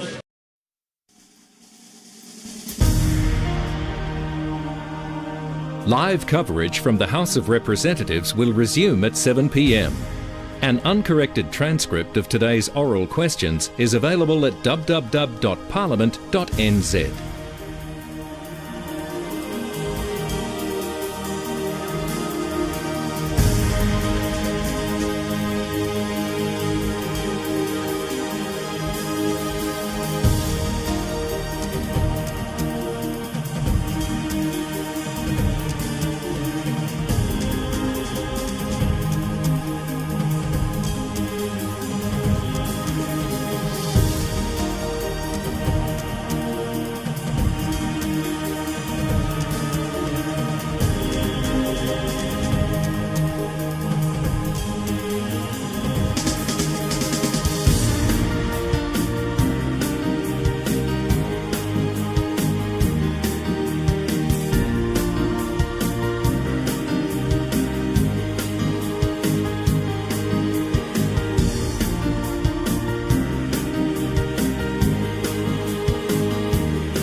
Should we run it?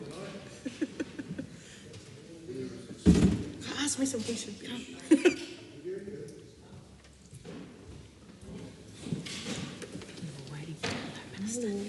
Waiting for another officer, but they didn't come in. Got the papers.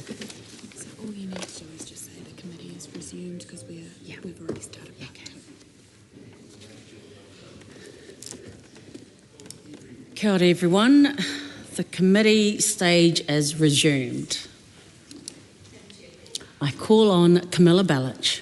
Thank you, Madam Chair. And just following on from my colleague Duncan Webb's questions to the Minister, which I believe were around clause 8 and 9, I wouldn't mind moving on to clause 10 and 11 in part 2.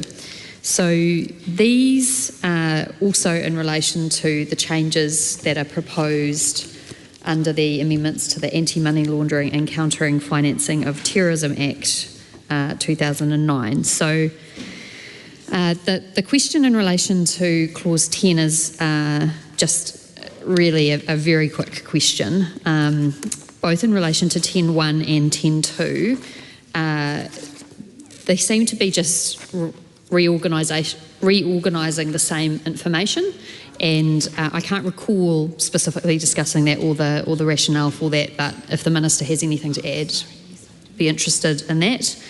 Then in relation to clause 11, which makes changes to section 40 of the Act, I do have some more substantive questions for the Minister, because in this particular part there appears to me to be more substantive. I'm not saying it substantive in the sense that it goes against what the bill is trying to achieve through making minor and technical amendments, but there is a few changes to a couple of things. So the first thing I noted was essentially there's a carve out, as I can see it, for law firms. When I looked at the original bill that this is replacing, it appeared to me that there wasn't a carve out for law firms. I could be wrong on that, but I wanted to know specifically why law firms would have a longer period of time to report suspicious behaviour than other entities.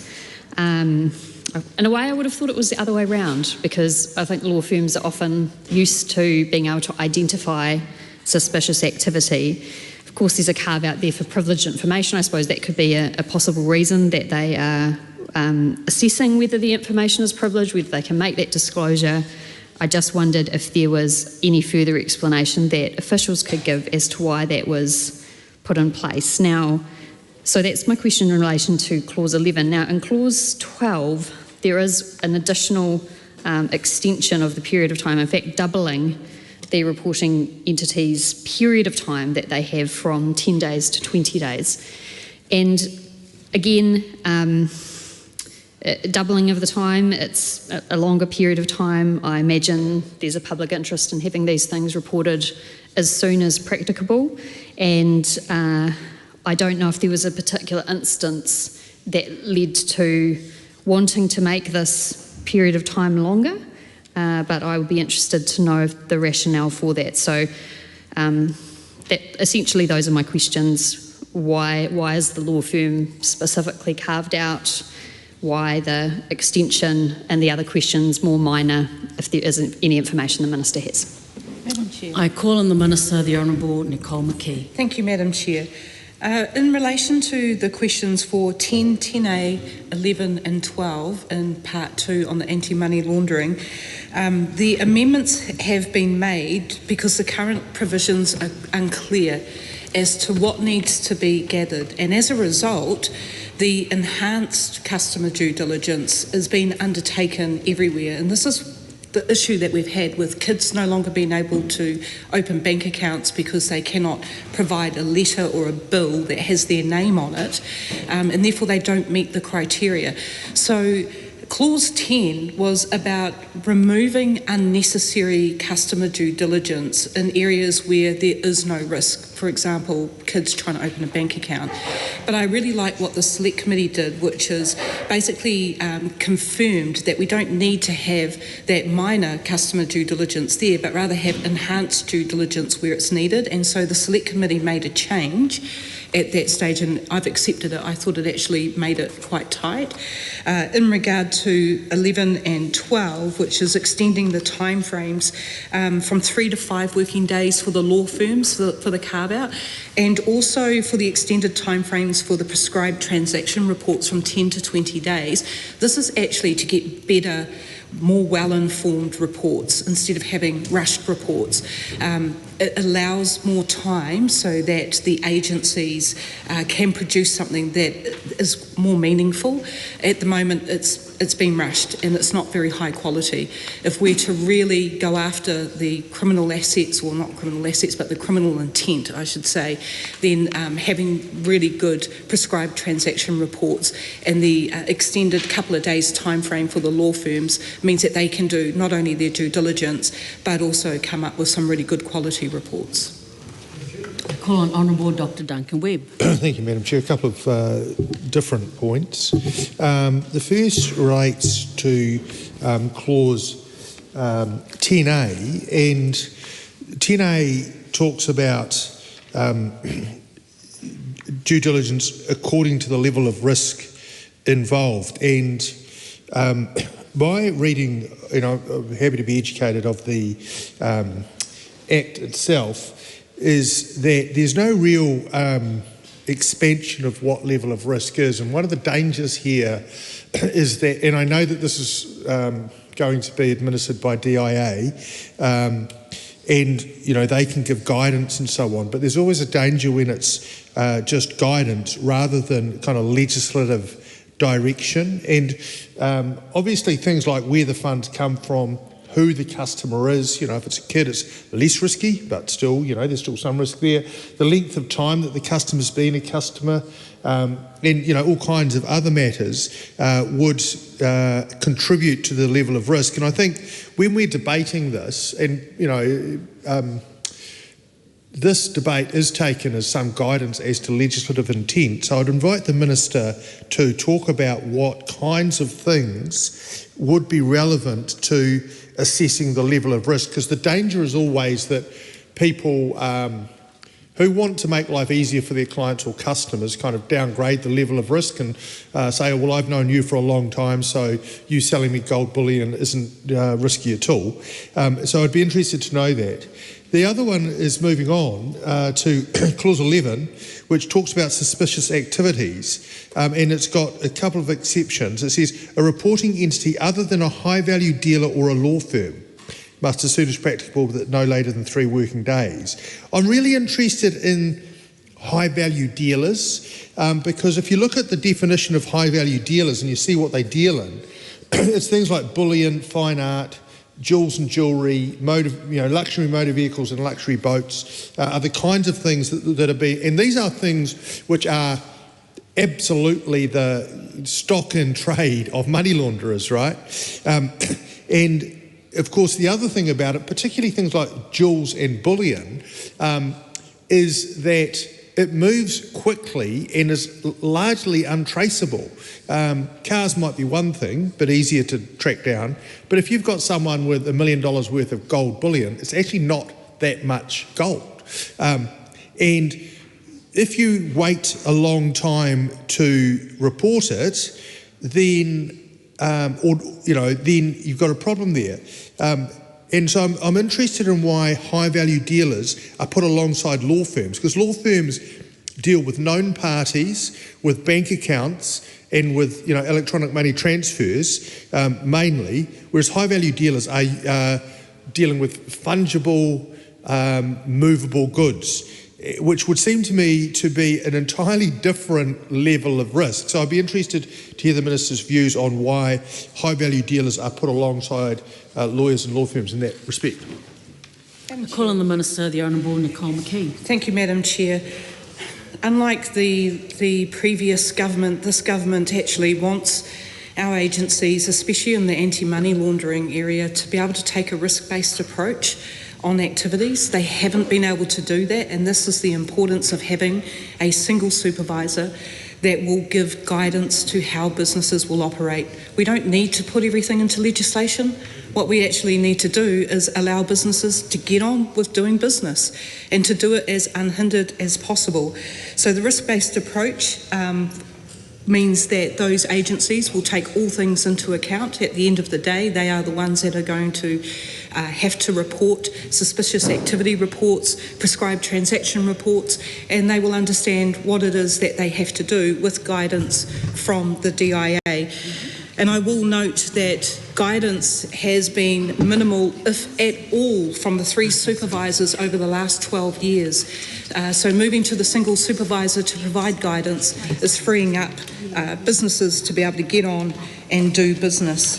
In regard to the other businesses that are beside law firms, I think the member might have actually answered his own question about why have we got these high value businesses alongside the law firms, because they are dealing with high value commodities, those that are transacted, as the member himself pointed out, in useful money laundering. So this is why they have been brought in. So I commend the member for answering his own question.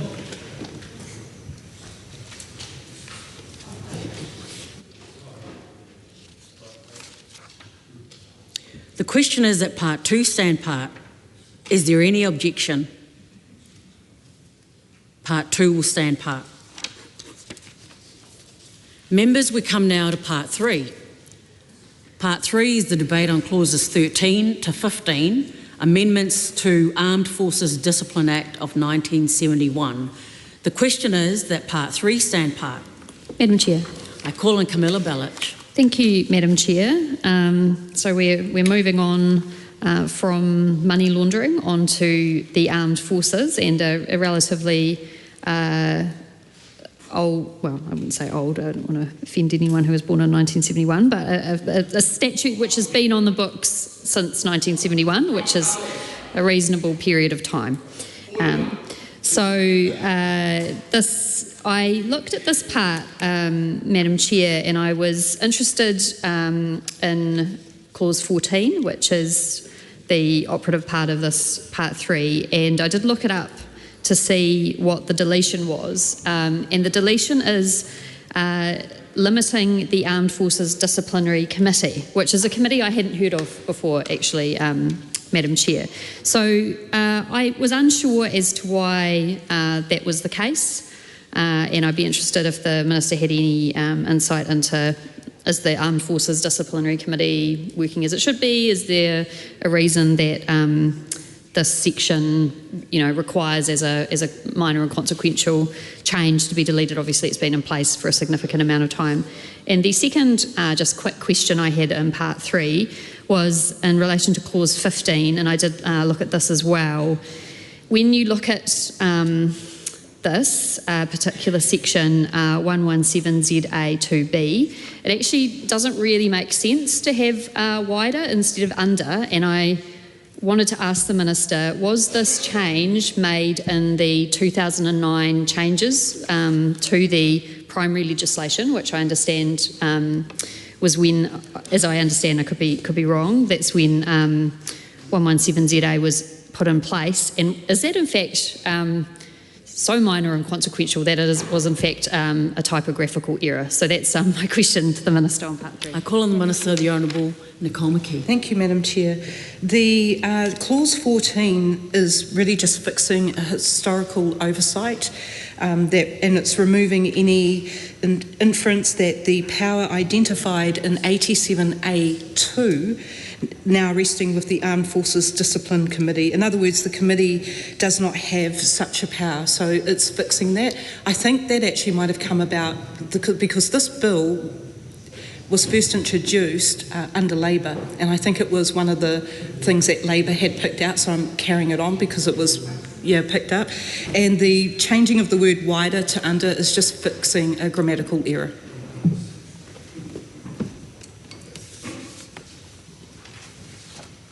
The question is at part 3 stand part. Is there any objection? Part 3 will stand part. Members, we come now to part 4.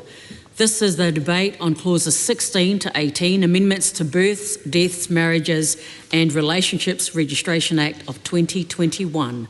The question is that part 4 stand part. Madam Chair. I call on Dr. Lawrence Junan. Thank you, Madam Chair. I just have two connected quick questions for the Minister. Just noting that the Birth, Death, Marriage and Relationship Registration Act 2021 doesn't actually have a definition, as far as I can see, in the primary legislation for historical information. Can I just check with the Minister what extent is any information considered historical? Because the reason I ask that is under Clause 17, Part 3, now a person does not need to confirm the identity to request access to historical information, but if that historical information is still referring to another person who's alive, I wanted to check how that's going to work. Does that mean that anyone can actually then request those kind of information? That's all. Madam Chair. I call on the Minister, the Honourable Nicole McKee. I hope this answers the member's question. Please let me know if it doesn't sufficiently, and I'll get further advice from officials. But my understanding is that us inserting for non-historic information in respect of a request is to clarify the policy intent. And it's only to obtain evidence of identity when accessing non-historical and historic register images. So, yes, so you can't sort of put a time frame on what is historic. It's the capturing of the information that's there.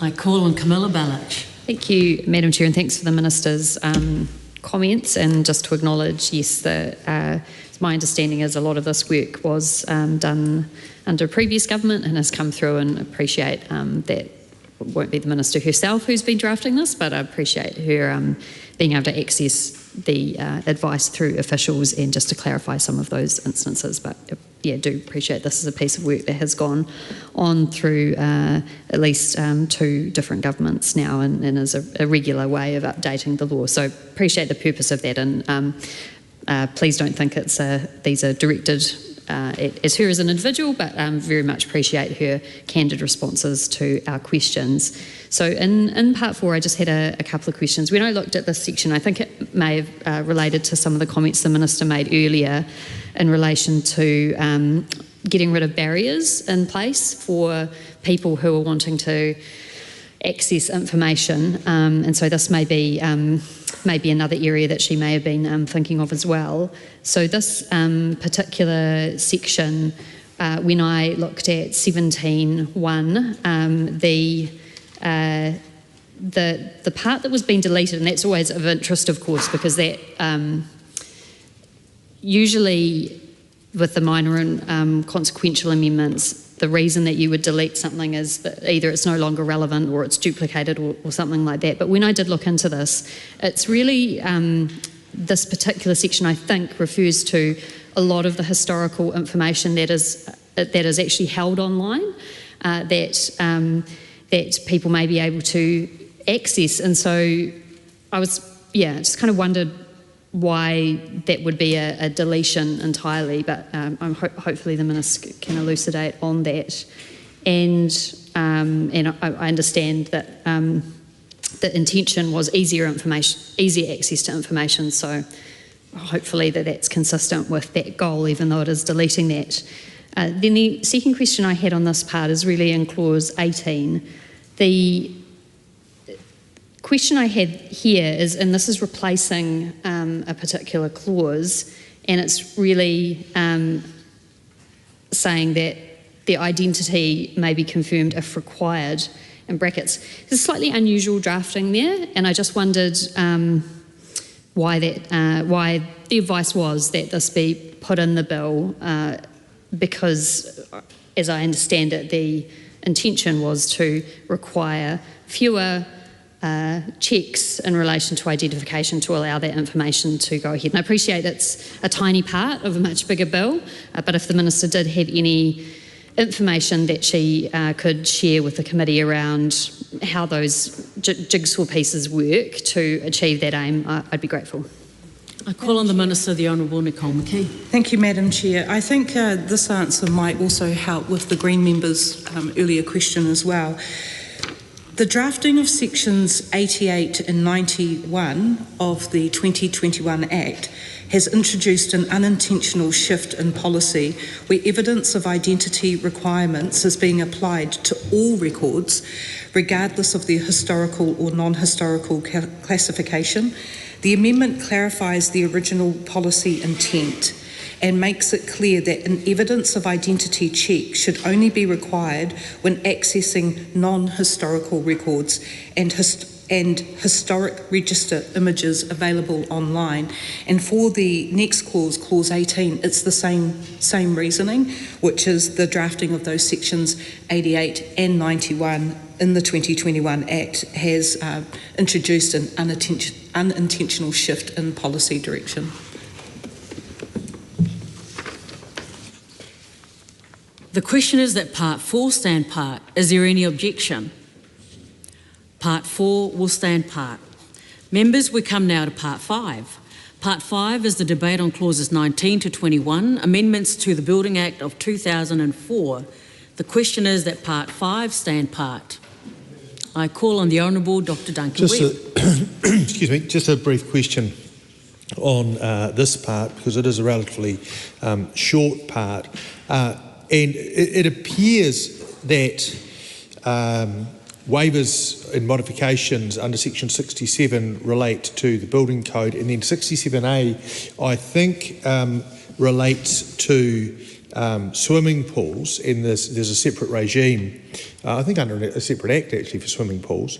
And that's reflected also in the section 177 amendment. But I'm curious as to why the words "the building code" are removed, because I'm assuming that the section 67 waivers or modifications or the applications for determinations are still under the building code, and it seems to be a kind of retrograde step to no longer refer to waivers and modifications and determinations under the building code, because it simply lacks clarity. Even if section 67A is about swimming pools, section 67 is still absolutely about the building code. So I'm just wondering why there's the removal of the words building code in those sections. I call on the Minister, the Honourable Nicole McKee. Thank you, Madam Chair. For both clauses 20 and 21, I'm advised that these are consequential amendments that should have been made in 2017, but they were missed.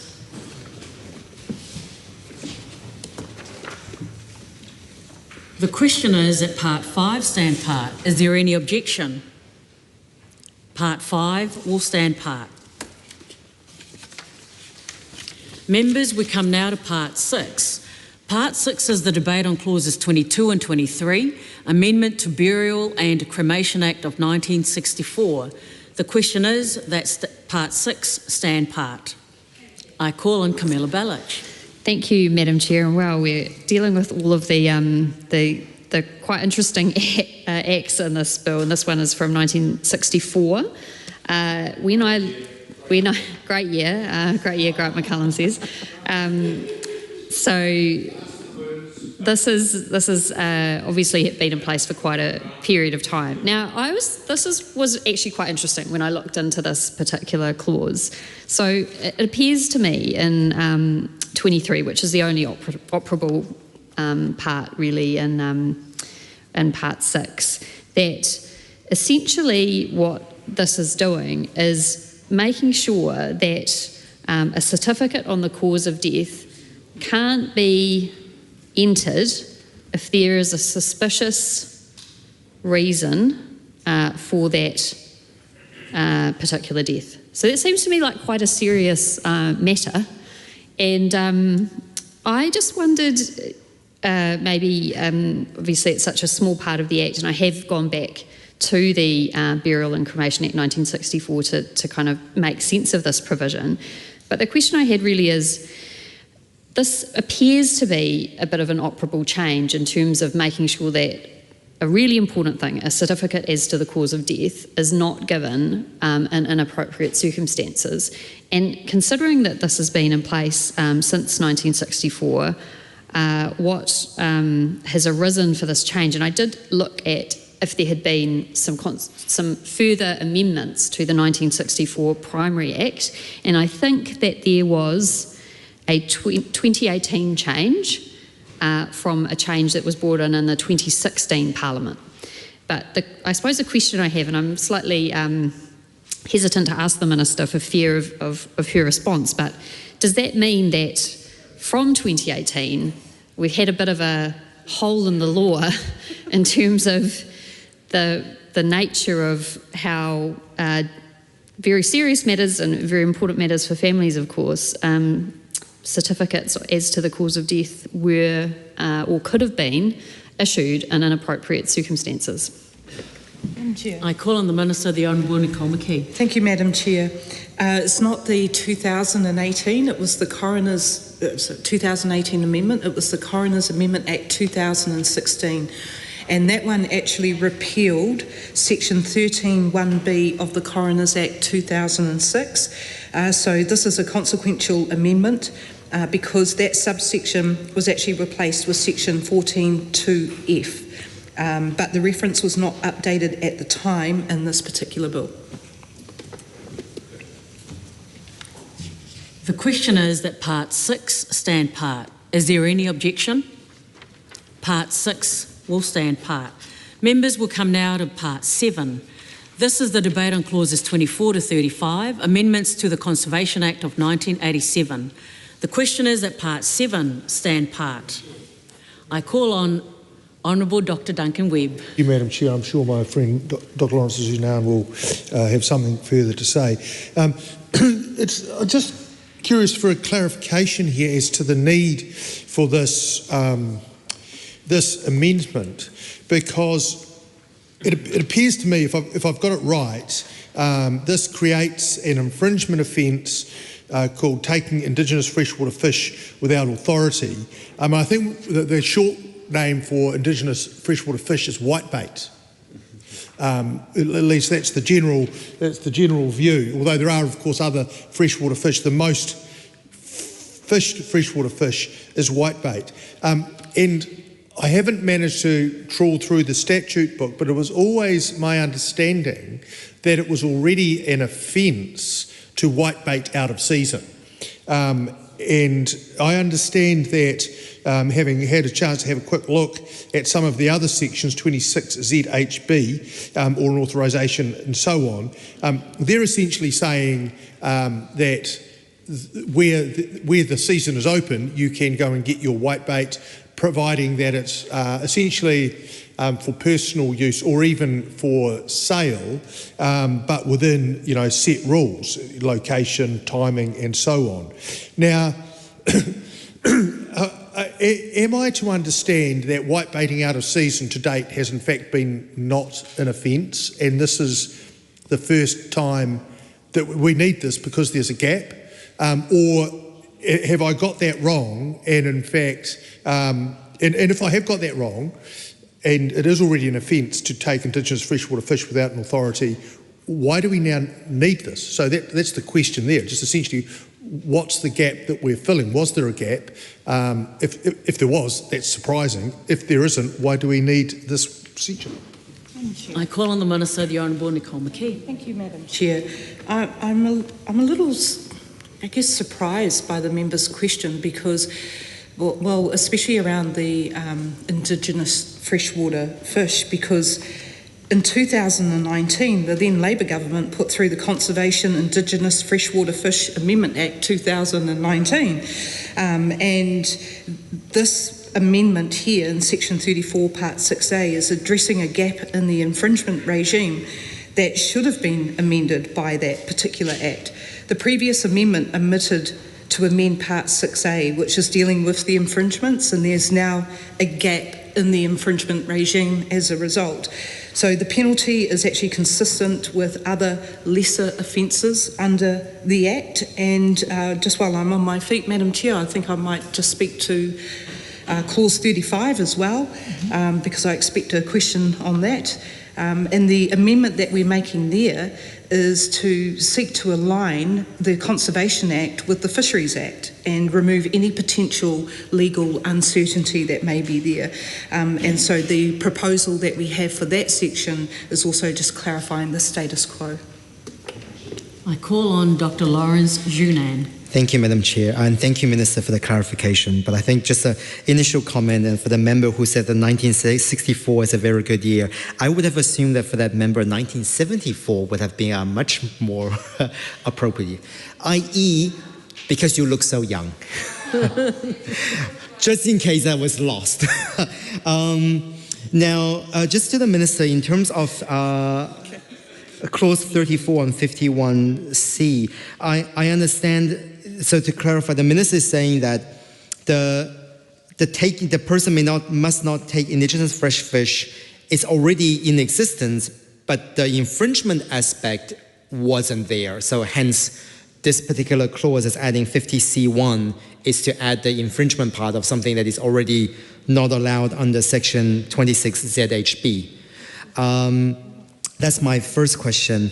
And my second question is, so just on Clause 35, and I really appreciated the Minister's clarification, but I want to check in the current legislation, because this part refers to fishery officers and honorary fishery officers, and by deleting to exercise the power in relation to freshwater fisheries, is it because the current legislation actually has now inadvertently limited fishery officers and honorary fishery officers to freshwater fisheries only, but then by removing it, fishery officers and honorary fishery officers, because I know that they often also patrol like harbors and coasts and etc., that they actually now be able to exercise the power in saltwater environments. Is that why that bit was removed? I call on the Minister, the Honourable Nicole McKee. Thank you, Madam Chair. Just answering the last part of your question, the description of Fisheries Officers' powers aligns with the Fisheries Act 1996. So we're looking for consistency there. And yes, the offence for Clause 35, creating an infringement offence, is to match the existing offences currently in Section 26 ZHB of the Act. I call on Camilla Bellich. Thank you, Madam Chair.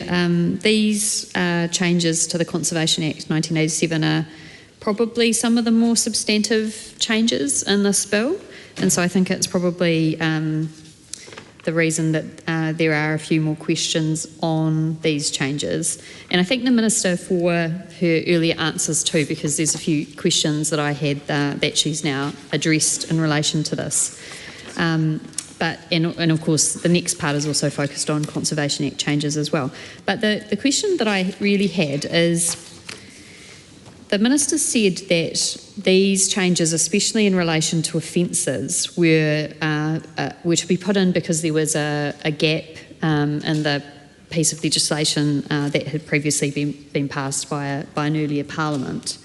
And I accept that. And I just wanted to check whether, because another thing that I thought was, obviously in the last Parliament, the Resource Management Act was repealed, and there are a number of consequential changes to lots of different pieces of legislation as a result of that repeal. And of course, there's a number of references to the Resource Management Act in a number of additional statutes, not just the primary piece of legislation. And I wanted to ask, was the reason for some of these amendments needing to be put back in place partly as a result of that subsequent repeal, and then the fact that the Resource Management Act is now, until it is again repealed, which we understand it may be by this government, the primary piece of legislation. So that's specifically in relation to Clause 33. The other question I had is just in relation to these fines, and can I just check with the Minister that these fines that have been imposed, because these are quite significant fines in this Act. So It's essentially making someone liable if they're convicted in respect of offences under this Conservation Act, liable for a term of imprisonment not exceeding 2 years and a fine not exceeding $100,000. And also to a further $10,000 fine. So I just wanted to clarify: is that new, or is that a rewording, or is that filling the gap and making this particular offence that is under the Conservation Act consistent with existing law? I mean, it is relative. I'll refer to my colleague, Dr. Duncan Webb, who I would say is more experienced in criminal law, but this does appear to be an unusual provision to have within a statutes amendment bill and also in the Conservation Act. So I'm sure that there's a very, very logical reason for that, but I just thought because it is a substantive restriction on liberty, that we should probably make sure that we have that exactly well clarified in this type of bill. And also, I imagine, and the other question I have was in relation to clause 32, that these responsibilities that are put in place in relation to the Fish and Game Council in relation to their focus on sustainability and the impacts of fishing are not new provisions thought up under this Act, but are somehow adding consistency or restating the policy reasons that are already in place within this new section 7, which comes after 17M6. So just wondering if the Minister did have some more advice that she may be able to just assure the House really in relation to these provisions. I call on the Minister, the Honourable Nicole McKee. Thank you, Madam Chair. My understanding is that clauses 25 to 32 that was in the draft have been removed. So it could be I'm looking at something different, but maybe if the member could just clarify a little bit.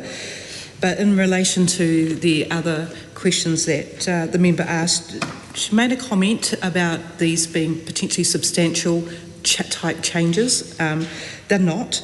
We're basically clarifying the status quo. And in regard to the infringement offence, the offence already exists. We are simply creating an infringement offence. And I think an infringement offence is much better for a person to be able to pay an infringement or a fine rather than having to go to the district court. So that's why there are changes there. The question is that Part 7 stand part. Is there any objection? Part 7 will stand part. Members, we come now to Part 8. Part 8 is the debate on clauses 36 and 37, Amendment to Conservation Amendment Act of 1996. The question is that Part 8 stand part. I call on Dr. Lawrence Junet. Thank you, Madam Chair. I have a very short question for the Minister on this part. My understanding of Part 8 is that the sections we're looking at, Clause 37, is already in existence in sort of the current legislation, and this part is just a tweaking of the numbering. But based on what was in the introduction section, what did pique my interest is that this section has not gone live because it requires an order in council, but everything else in this act has gone live almost 30 years ago in 1996. I was just curious, I was like, with this update, is there an intention by the Minister or by the government to potentially put through an order of council to make it happen? I call on the Minister, the Honourable Nicole McKee. Thank you, Madam Chair. My job or my role in this is not about the implementation of things, but rather just fixing an error where we've got two parts that are numbered the same. I call on Honourable Dr. Duncan Webb. Well, it's good to see officials here who are able to help the Minister out if she doesn't have the details at her fingertips, and I can perfectly understand why that's the case here. But the question as to why we're amending an Amendment Act is actually really relevant. And the other thing is this, it strikes me that the substance of these sections are exactly the same. No person shall act as a sports fishing guide. A person must not act as a sports fishing guide unless they hold a current sports fishing licence. unless he or she holds a current sports fishing guide licence. So I'm perplexed as to why we're, because all this is doing is updating wording, which is actually a revision task rather than a statute amendments task. And we're doing a really odd thing, which is amending an Amendment Act. And so one question, why didn't we just use a revision act for if that's what we want, if we just want modernised language? But the other one is, why aren't we just amending the Conservation Act and putting, if we wanted to make it an offence to not have a sports fishing guide licence or to use a gaff on freshwater fish, all of which is fine by me, then why aren't we just amending the Conservation Act itself? So, and I see you've got some advice here, so it'd be useful to know that. I call on the Minister, the Honourable Nicole McKee. I'm just going to go back to, actually, these are minor, technical and non-controversial amendments. We're not going in to amend whole entire sections. The whole point of trying to get cross-party or support on these statute amendment bills is because of the minor, technical and non-controversial nature of them. We are renumbering clauses. The question is that Part 8 stand part. Is there any objection? Part 8 will stand part. Members, we come now to Part 9. This is a debate on clauses 38 to 41, amendments to the Coroners Act of 2006. The question is that Part 9 stand part. I call on Lamaunga Lydia Sorsini. Oh, thank you, Madam Speaker. And thank you to the Minister. I've been listening intently, understanding the exercise of this legislation, particularly as you've already answered, Minister, in terms of Part 6. I'm actually interested in terms of this clause, Section 14. And what I wanted to understand was, I was just quickly reading again the Section 14 amendments, deaths that must be reported under section. What is helpful is, in that section, it lists all of the different reasons, and I'm just going to try and bring it up, but they're right at the end where it describes and categorises different illnesses and why they must be reported. I'm just curious, Minister, as to what advice did you get or receive from the... Sorry. Can I just clarify, please, Member, which particular section you're referring to? Thank you, Madam Speaker. Section 14 is 39. Section it goes 39. Into Section 14 amended. Go ahead. And what I'm interested in is it lists in the clauses in terms of deaths that must be reported. And in the list, I'm curious because I wanted to understand, and the Minister's explained a number of times, they're minor technical amendments, they're non-controversial, and there's bipartisan or cross-party support. What I wanted to understand is, were there, what was the advice to the Minister in terms of the amendments? Secondly, was just in terms of unnatural deaths, because in that what I just read was sometimes when medical staff have to give a clear reason as to the illness that then leads on to the death, they have to make a call in terms of prescribing how that person has passed away. I just wanted to understand very quickly what advice has been given to the Minister in terms of that. Madam Chair. I call on the Minister, the Honourable Nicole McKee. Thank you, Madam Chair.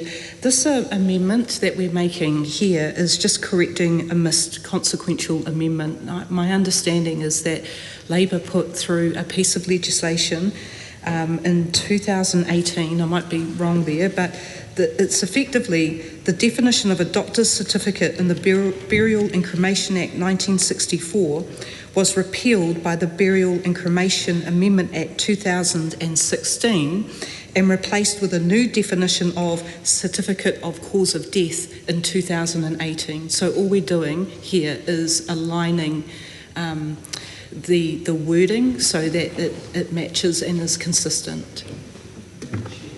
I call on Dr. Lawrence Yunnan.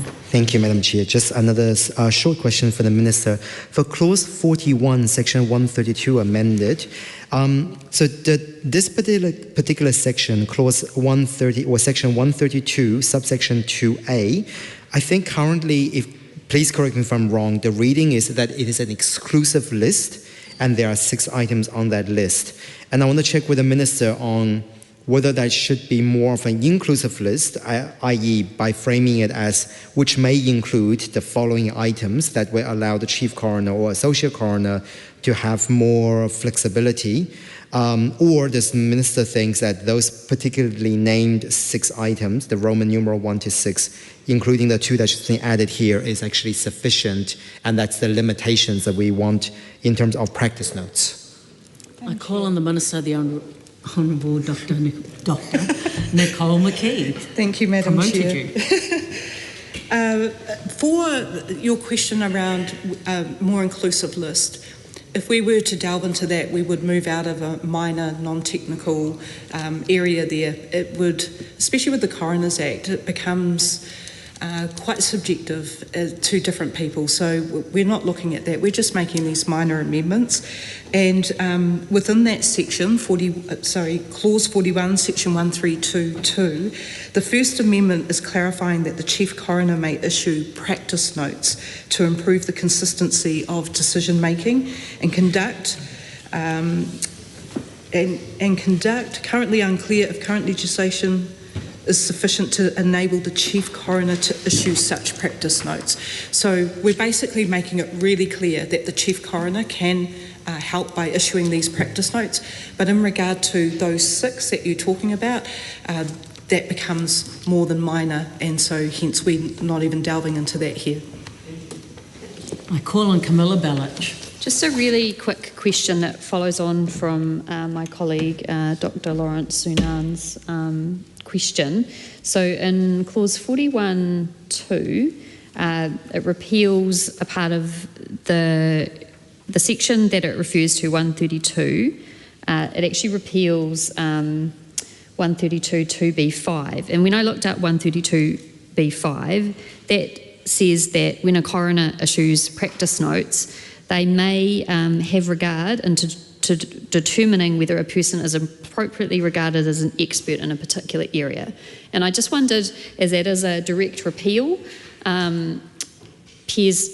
maybe it is a consequential and minor amendment, but it wouldn't be unless that came up somewhere else earlier in the legislation, or whether it's duplicated somewhere. So I just wondered really whether this is a repeal because that's no longer necessary, or if in fact for some reason it's drafted so it's included earlier in the legislation and so that's why it's being repealed. So the question is, why is that particular section being repealed?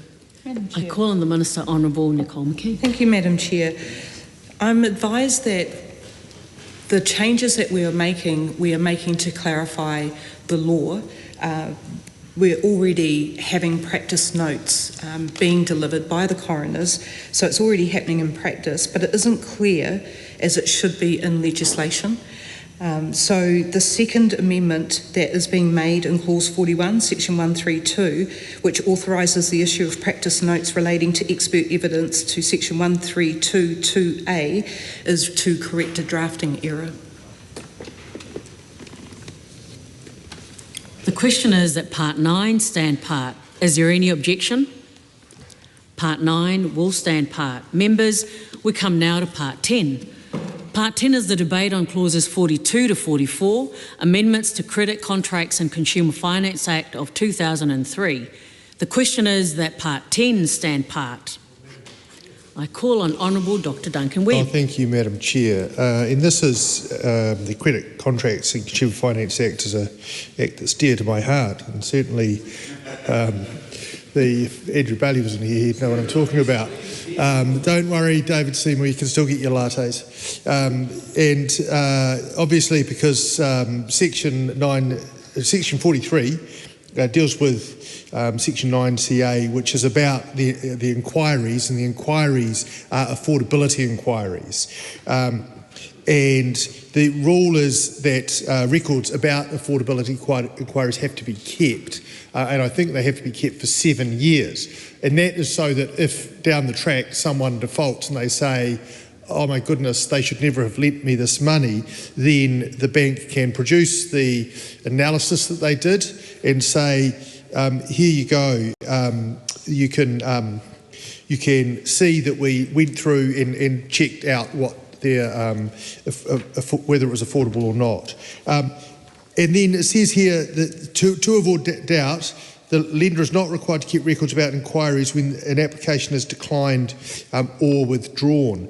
And obviously, if you go to a bank and you get halfway through the application process and it's pretty clear that they're going to turn you down, or you get finance elsewhere, you say, it's all right, I don't want to be your customer, then you can see why this would apply.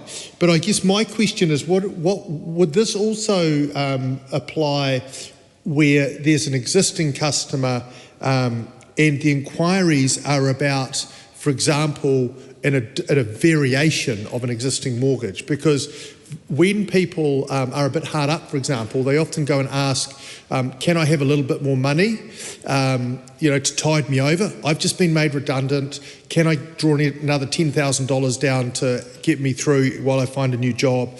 Or can I please reduce my payments, extend my term, go interest only, and so on? And those variations also have affordability testing around them as well. And given that they are a customer and it's about affordability and whether or not the bank should extend them either additional money or some variation to their credit contract terms, if the application is declined, no, we're not going to let you go interest only, even though you've just lost your job. It would strike me that there's a good argument that affordability testing information and records should be kept. Whereas if it's a person who's not a customer and never becomes a customer, it's quite a different situation. So just to avoid doubt, can you confirm that this relates only to kind of loan applications and not variation applications for existing customers? I call on the Minister, Honourable Nicole McKee. Thank you, Madam Chair. This change that we're making is, the reason why we're doing it is because the current wording is inaccurate and it's inconsistent with the requirements of Section 9CA2. So we are merely giving a clarification of the status quo, and there is no policy change here. I call on Dr. Lawrence Junan. Thank you, Madam Chair. Quick question to the Minister on Clause 43, the new Section 9CA10. I understand that the lender is not required to keep records about inquiries when an application is withdrawn, but for an application to be declined, surely the lender would want a record of it in case that person applies again or make another inquiry, because then can go, oh, this person has been declined multiple times. So I just want to check in terms of rationale of including declined as a part of that. I call on the Minister, Honourable Nicole McKee. Thank you, Madam Chair. Well, the reality is we don't keep a whole lot of papers, or we're being required to keep a whole lot of papers for people who have been declined. Once they're declined, they don't need to enter into that system, so there's no need to keep the paperwork. I call on Honourable Dr. Duncan Webb. Oh, thank you. And just moving on to another section, which is Section 44, amending Section 35, which is about disclosure. This is more paperwork, of course. This is disclosure of the documents which contain the key terms of the lending arrangement, which is provided to the borrower and the guarantor. And in Section 35.2, this amended section that's being amended, after specified, insert the same address for the purpose of subsection 1B, or, and that relates to electronic addresses. And in fact, the section allows financiers to provide a single set of disclosure documents when borrowers or guarantors provide the same address. And when it's a postal address, you can see that. You don't want, two borrowers who might be partners, and to send one envelope with one name on it and another envelope with another name on it is a bit silly. But the section actually talks about information systems. And so what they say is that where the person has specified the same information system, you can send them the same electronic set of documents. That's actually quite problematic because an information system, parliament.govt.nz, all go into the same information system. So were my colleague Camilla Bellich to apply be my guarantor, and we both, well, I would guarantee you any time. I trust you. But the point being, if I was the debtor and she was the guarantor, and we both provided parliament.govt.nz with our first names, that is the same information system. So in fact, it should say something quite different. It should say the same email address connecting to the same information system. So if we both agree that the appropriate email address is Camilla and Duncan at Extra, that's an unlikely address, but there you go. That would be okay, because it's just like our joint letterbox. But an information system is not the same as an email address or a unique email address. And that's a common error in this kind of email service and email notification framework, because there's a real danger there. Because the danger, of course, is that I'm a rogue and all of the disclosure documents are sent to me, and I don't hand them on, and my guarantor never fully understands exactly the extent of their exposure. So my question there is whether, in fact, the same address should not be clarified to be the same email address for the purposes of subsection 1B and so on and so forth. Because it is actually quite a problem, and what people don't understand is that there are some ratbags out there who use rules like this to deceive people, often parents and the like, in fact, and spouses, to enter into either joint arrangements or guarantee arrangements in quite dishonest circumstances. And so those disclosure rules are really important. I call on the Minister, Honourable Nicole McKee. Thank you, Madam Chair. The change in Clause 44, Section 35(2) is really just clarification to ensure that we have consistency across all legislation. The question is that Part 10 stand part. Is there any objection? Part 10 will stand part. Members, we come now to Part 11. Part 11 is the debate on clauses 45 and 46, Amendment to Criminal Investigations Bodily Samples Act of 1995. The question is that Part 11 stand part. I call on Dr. Lawrence Junan. Thank you, Madam Chair. This is a question that relates to this one, and apologies that kind of slightly jumped the gun, and also says the same question applies to Part 12. So if the Minister answers this question, it covers both of these parts for me. For in both this particular legislation and the next one, I can't find a definition nor in sort of any legislation on what certain persons is defined as. Just want to check the Minister's clarification on how to define that. I call on the Minister, Honourable Nicole McKee. Thank you, Madam Chair. I will presume that there is such a definition, because in law we need to look for consistency. So I'm going to suggest that there will be one in there, and it will be one that will be more recent. If you have a look at some of these horrid words that were being used, so we're always looking for consistency in the statutes amendment bills. How do we fix up these small errors?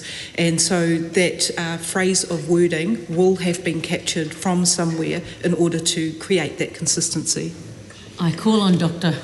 Lawrence Junan. Just one little thing. Thank you. And I wholeheartedly agree with the Minister, but if the Minister, maybe or the official through the Minister, wouldn't mind just to satisfy my curiosity, which legislation will be able to find the definition? That would be fantastic.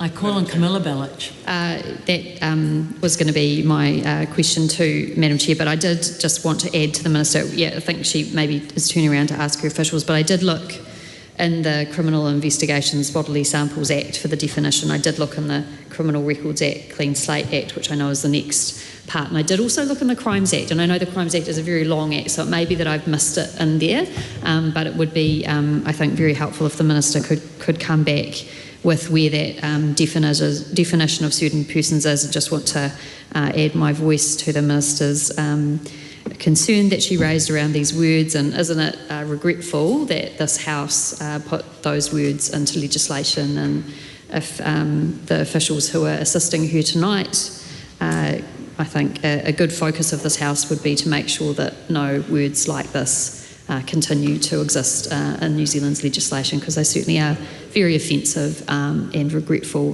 to be included in our statute books.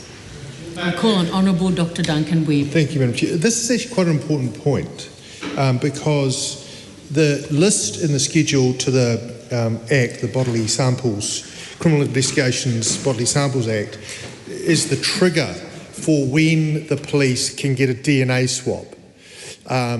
And it lists the offences which, if you commit, you're obliged to give, and it can be forcibly taken, a bodily sample to go on the DNA register. And everything that's been said about the title of these outdated titles is true. But in this, if you go to the schedule that's being amended, it gives you the name of the offence and then the corresponding section in the Crimes Act. And it's section 138. And in fact, the correct section, there is no such crime as sexual intercourse with certain persons. It's just not a crime. And so to say, if you are convicted of the crime of sexual intercourse with certain persons, then you must give a bodily sample. There is no such crime. You will not have to give a sample. Section 138 is in fact the offence of sexual exploitation of persons with a significant impairment.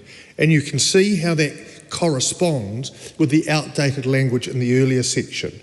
And it is of a concern to me that whilst there would be a stretch, it is conceivable that a court could say, well, that old section has been replaced by the new section. The old section 138 has been replaced by the new section 138, and so it actually means sexual exploitation of persons with a significant impairment. But if we have an imaginary offence of sexual intercourse with certain persons, no court, no judge is going to give an invasion of the person taking a bodily sample on the basis of the commission of a crime which simply doesn't exist. So I would suggest that the Minister might want to get her officials to actually clarify what they mean by sexual intercourse with certain persons, because there's no such offence. And that's actually, I'm concerned about that. Madam Chair. I call on the Minister, Honourable Nicole McKee. Thank you, Madam Chair. This amendment is to take out really foul language and replace it. I mean, it's as simple as that. I'm not going to get into detail about what it actually means, because I think it's quite, disgusting. But I think also when the member speaks to whether or not we should just have impairment, not everybody who goes through this are impaired as such. And so I suspect that's why certain persons rather than impairment had been used. Officials are on notice to have a look at certain persons. And if we move on past this section and I get that answer, I will address it when I've got that answer.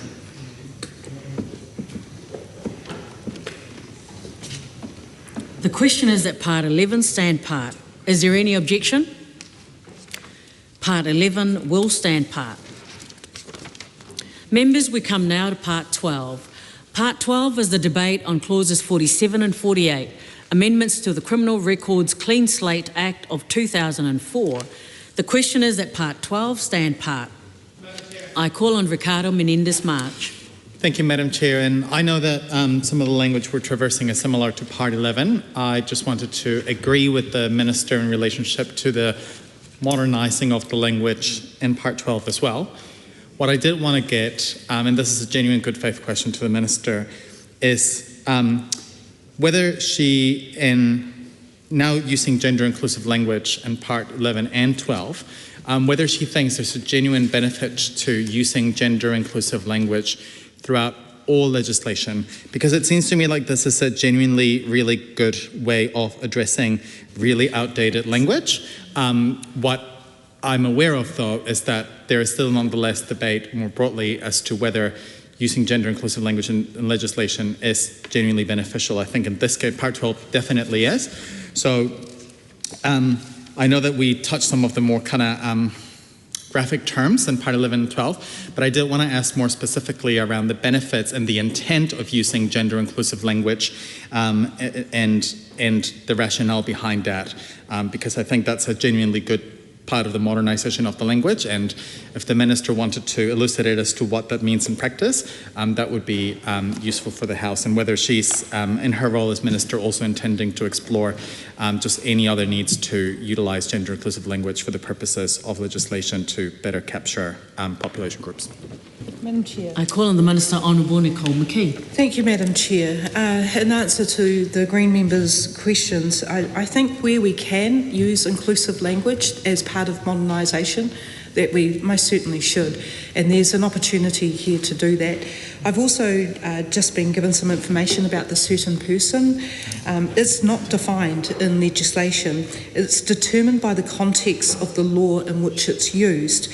The reference being replaced in Schedule 1 is a phrase summarising what Section 138 of the Act is about. The certain person refers to the persons described in Section 138, which is the impaired person and persons with significant impairment. I hope that answers the questions. I call on Honourable Dr Duncan Webb. Thank you, Madam Chair. I just thank the Minister for that clarification. I hope your officials have, I'm sure they've given me the advice that they have. I hope that it meets the requirements when it comes to getting bodily samples. In terms of the amendments to the Criminal Records Clean Slate Act 2004, a strange little thing is thrown up here.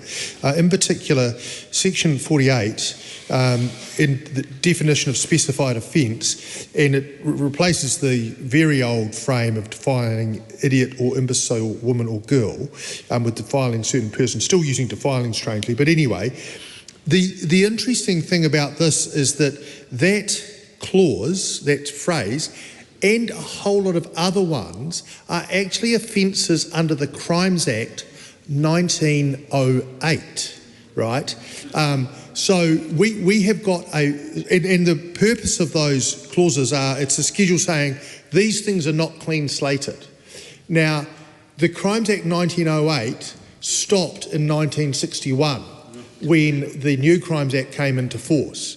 So the prospect of anyone still alive, having committed an offence, how long ago is that? 65 years ago, is extremely remote. The other thing is this, in exactly the same list, it says the following cannot be clean slated, and members of this House might be interested in this, including unnatural acts. And those are the old, acts against homosexuality. So we've got a very strange situation where we've got crimes from pre-1961 which cannot be clean slated, including acts against crimes against homosexual, acts that can be expunged.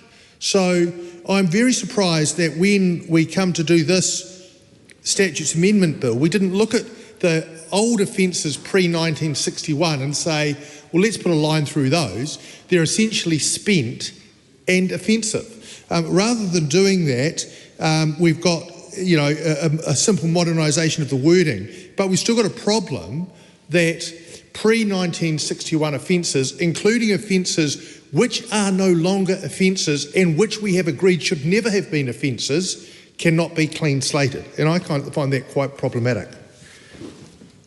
I call on the Minister, Honourable Nicole McKee. I see a member's bill right there.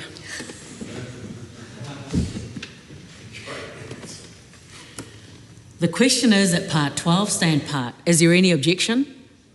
Part 12 will stand part. Members, we come now to Part 13. Part 13 is a debate on clauses 49 to 57, amendments to Crown Entities Act 2004 and Schedule 1. The question is that Part 13 stand part.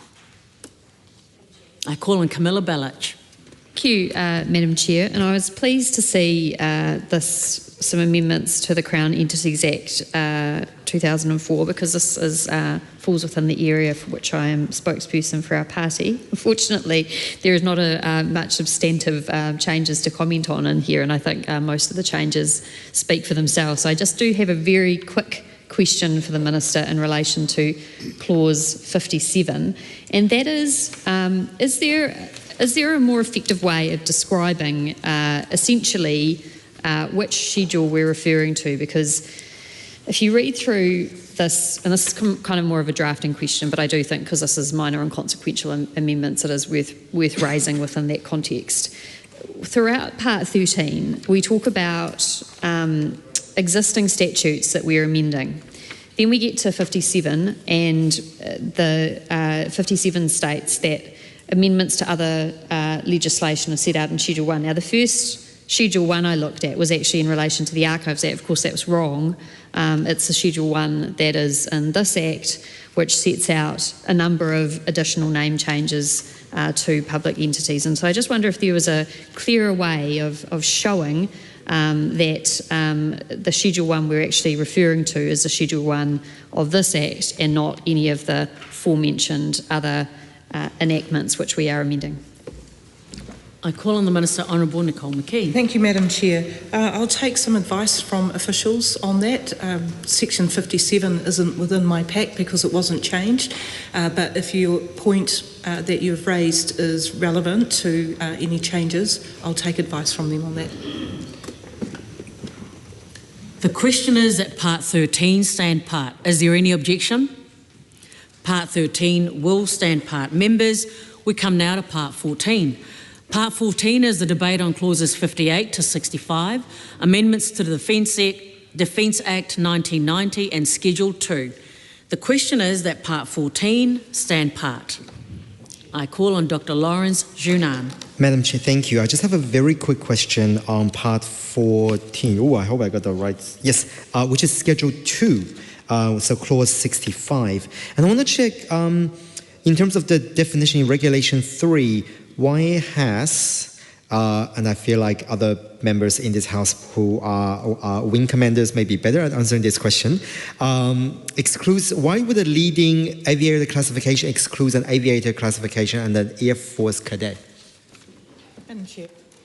Call on the Minister, the Honourable Nicole McKee. We're really, like we did with the earlier clauses that we spoke about, it's trying to be gender neutral, trying to be inclusive as well. That's bringing this up to modern legislation and workforce known or use of certain words. It's as simple as that, modernising for our future and being inclusive while doing it. The question is that Part 14 stand part. Is there any objection? Part 14 will stand part. Members, we come now to Part 15. Part 15 is the debate on clauses 66 and 67, amendments to the Electoral Act of 1993. The question is that Part 15 stand part. Madam Chair. I call on Honourable Dr. Duncan Webb. Thank you, Madam Chair. I find this one a little bit tricky, and I just really want to be sure that we're not doing something we don't want to do, because it sets out the definition of candidate in the Electoral Act, and in general, it makes it that candidate includes a constituency candidate and a list candidate. And if I've got this right, what this does is it distinguishes constituency candidates and list candidates for certain purposes, set out originally in Part 6AA, in Part 6A of the Electoral Act. But it appears now to say that list candidates are not candidates for the purposes of Part 6B as well. And Part 6B is all the provisions relating to loans and the obligation to, disclose loans, and section 214BA makes it clear that candidates must keep records of loans. And I'm not entirely clear as to why list candidates, and I presume it's list only candidates, because if you're a list candidate and a constituency candidate, could you say I'm having a loan for my list candidacy but not my constituency candidacy? I don't know. But it seems, are we carving out list candidates from all of the regulation around loans? And if not, what exactly are we doing with this particular section? Because if we are carving list candidates out, and I can see getting some advice there, that would be really, really useful to know. Thank you. I call on the Minister, Honourable Nicole McKee. My advice is consequential only, no policy change, but I'll give you a bit more, Dr Webb. We're amending the definition of candidate to include a reference to Part 6B. This is a consequential amendment to ensure consistency with the new candidate loan provisions added into Part 6B of the Act by the Electoral Amendment Act 2022. So 6B was updated previously, and this amendment updates the definition to reflect those updates. So consequential only, and as my advisors have just told me, no policy change. The question is that Part 15 stand part. Is there any objection? Part 15 will stand part. Members, we come now to Part 16. This is the debate on clauses 68 and 69, amendment to the Employment Relations Act of 2000. The question is that Part 16 stand part. I call on Camilla Bellich. Thank you, Madam Chair. This is another one of my favourite pieces of legislation to look at, so pleased to see it here.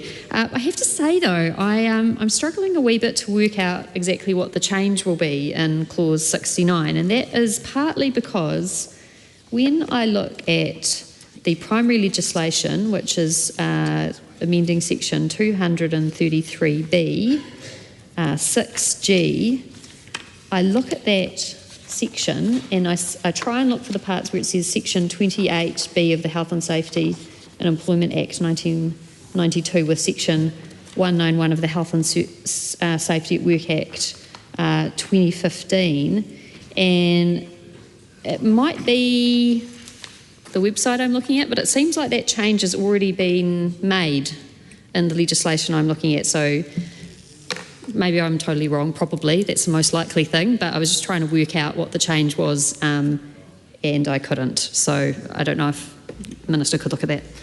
I call on the Minister, Honourable Nicole McKee. Thank you, Madam Chair. We're replacing the reference to section 28B of the Health and Safety and Employment Act 1992 because it's been repealed. It was repealed and replaced with section 191 of the Health and Safety at Work Act 2015. So we're updating the Act so it doesn't refer to a repealed piece of legislation and instead put in the new piece of legislation. I call on Camilla Bellich.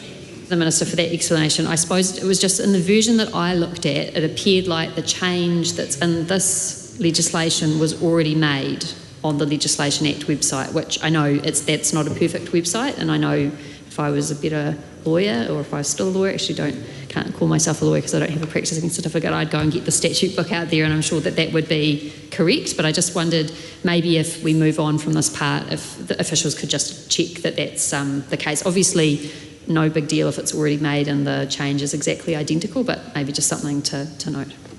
Madam Chair. I call on the Minister, Honourable Nicole McKee. Thank you to the member for looking at that and for raising it. The officials will have a look at it, but even if there's a word that's different in what you're looking at, we need to make sure that there's consistency. So I back my officials with the information, but what I will say is if there is something different, they will bring it to my attention while we're in the chair, and I will stand up again even if we're past this to explain further if there's anything else to add to that. The question is that Part 16 stand part. Is there any objection?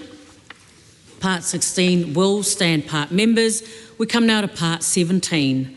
This is the debate on clauses 70 and 71, amendment to Heretaunga Tamatea Claims Settlement Act of 2018. The question is that part 17 stand part. I call on Honourable Dr Duncan Webb. Well, thank you, Madam Chair. This is a little unusual. I mean, I have been around for a couple of years or so now, and using a statutes amendment bill to change a treaty settlement bill, and it's not the only one, is a little unusual. And it is, it does look like a technical amendment. The key bit seems to be that there's a marginal strip. It's unclear how large it is. That ceases to be a marginal strip under Part 4A of the Conservation Act. It's unclear to me if that is perhaps going to the iwi or not, but I guess there's just a couple of things I'd ask. What does this actually do, other than change the designation of a marginal strip? And is this something that's come out of essentially consultation with the iwi around implementation of their treaty settlement and just a wrinkle that's being ironed out and needs legislation? And I just think it'd be good for the record to kind of put that down, because it's a little unusual to see essentially a change to a settlement, presumably in favour of the iwi, I hope. That's the kind of assurance I'd like in a statutes amendment bill. I call on the Minister, Honourable Nicole McKee. Thank you, Madam Chair. Yes, the member is quite right that there are two treaty settlement bills within here that are having amendments. That is, of course, with the approval in writing that we have received from iwi, who are wanting us to make these changes for them. In relation to this particular one, the Heretaunga Tamatea Claims Settlement Act 2018, I'll first start off with what is a marginal strip and explain that to our viewers. A marginal strip is a piece of Crown-owned land, generally about 20 metres wide, that is reserved along the margins of waterways and are generally retained by the Crown through the Department of Conservation when land is disposed of. But this amendment, this proposed amendment, is to remove the requirement for a marginal strip on a deferred selection property and replace it with a smaller tailored esplanade reserve vested in Hastings District Council.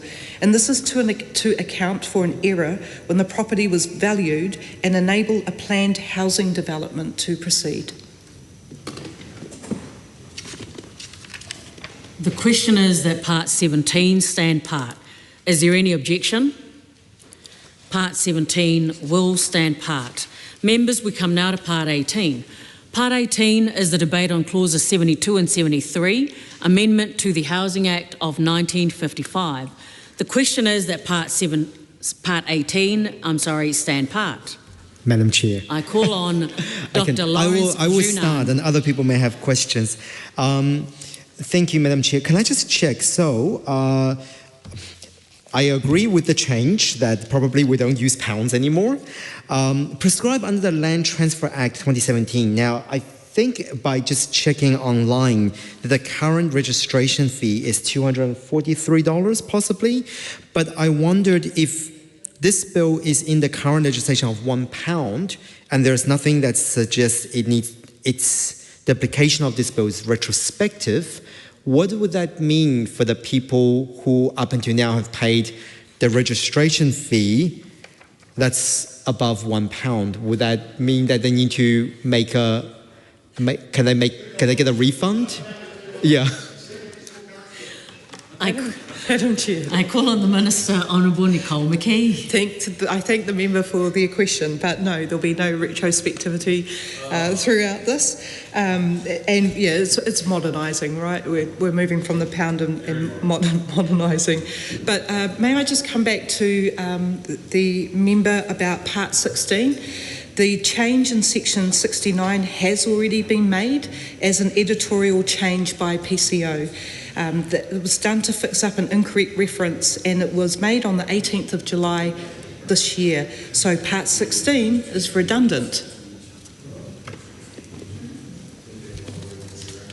The question is that Part 18 stand part. Is there any objection? Part 18 will stand part. Members, we come now to Part 19. This is the debate on clauses 74 to 76, amendments to Immigration Advisors Licensing Act 2007. The question is that Part 19 stand part. I call on Ricardo Menendez March. Thank you so much, Madam Chair. So, looking at the original Act, bringing it up on my laptop, it feels here that we're adding a few additional criteria in which someone could basically be refused a license and that the registrar could be able to consider.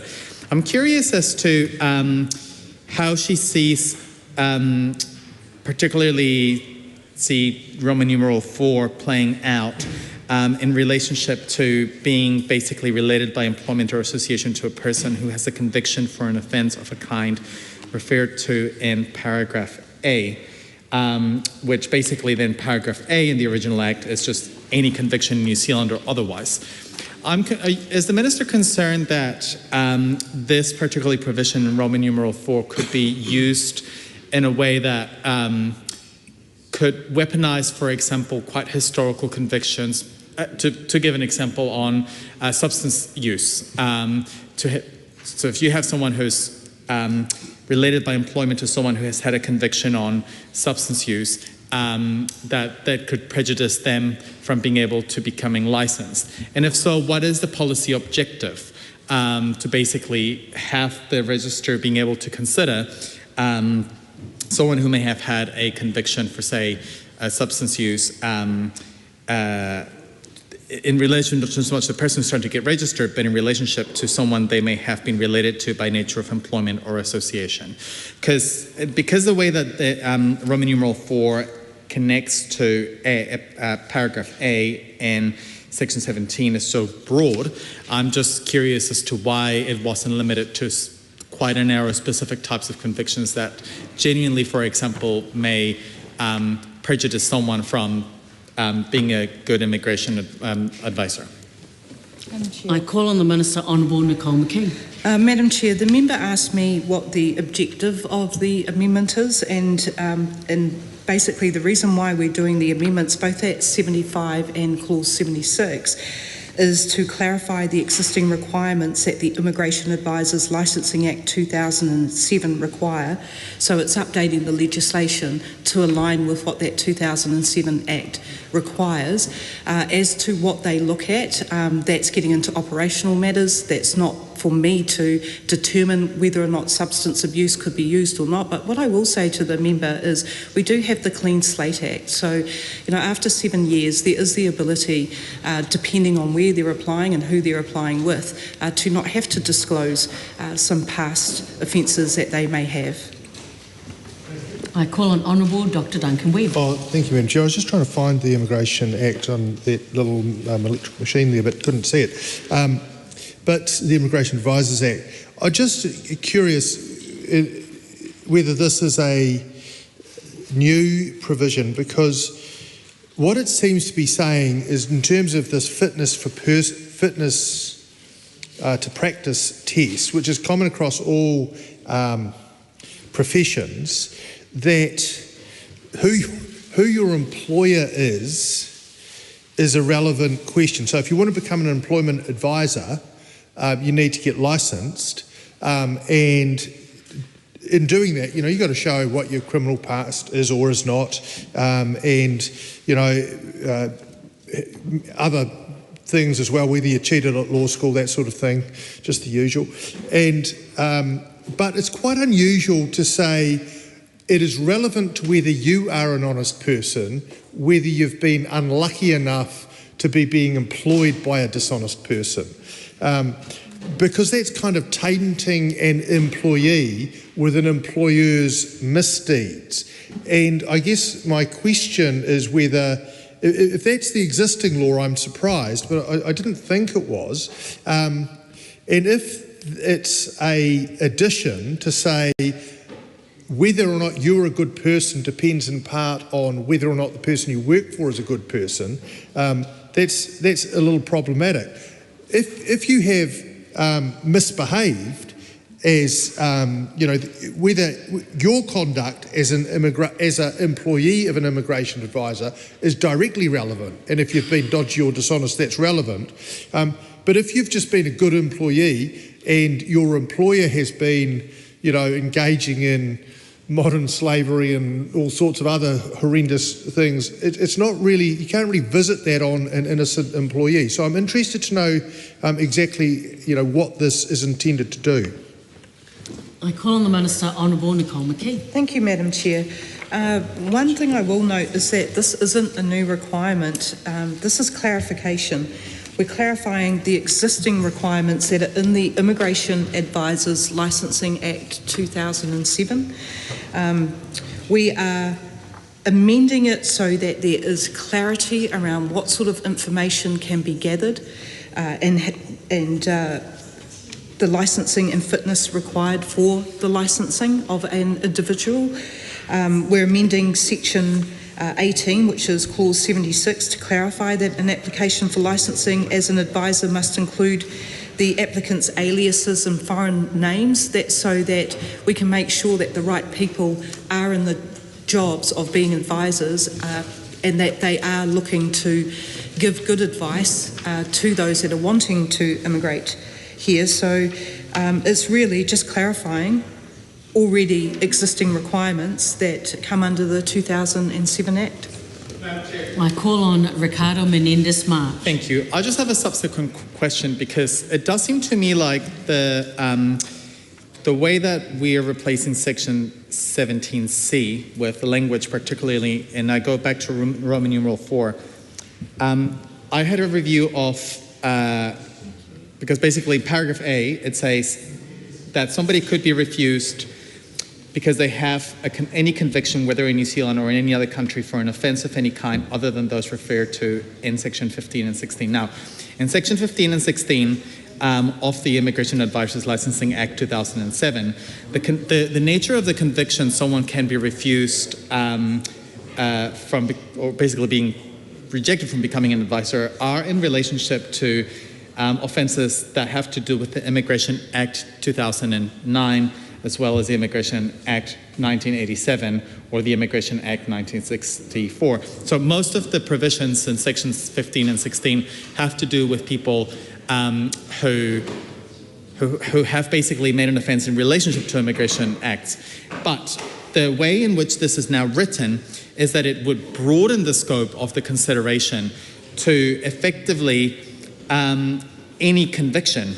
So if you have an employment relationship to someone who has any conviction, then you basically now would be, that would be considered by the registrar. And so this seems more than just simply aligning things to the Immigration Advisors Licensing Act 2007, but broadening what the registrar can consider.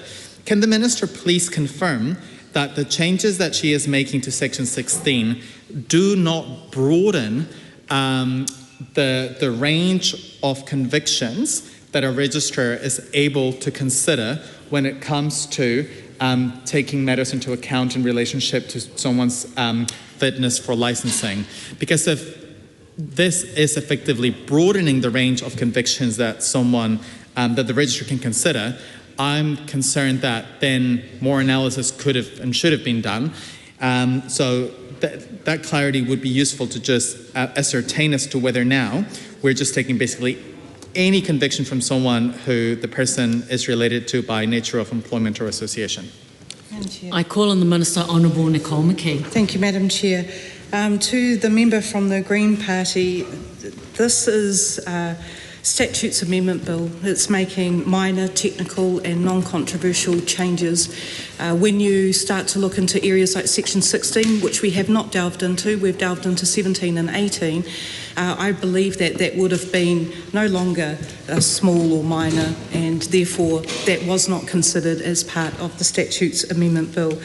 But when looking at and addressing the members' concerns around past history and convictions within an Act, I'm sure that the member would agree that when it comes to immigration advisors and making sure that we have the right people that are there, not ones that want to exploit migrant workers, because I'm sure the Green Party would not like to have people who do that sort of thing with them. And so making sure that we have the right people in the job means being able to have a look at their past convictions, means being able to have a look to ensure that they are, in fact, the right person for the job. So what I can confirm to the member is we're not changing anything here. We're clarifying the process to strengthen it and tidy it up.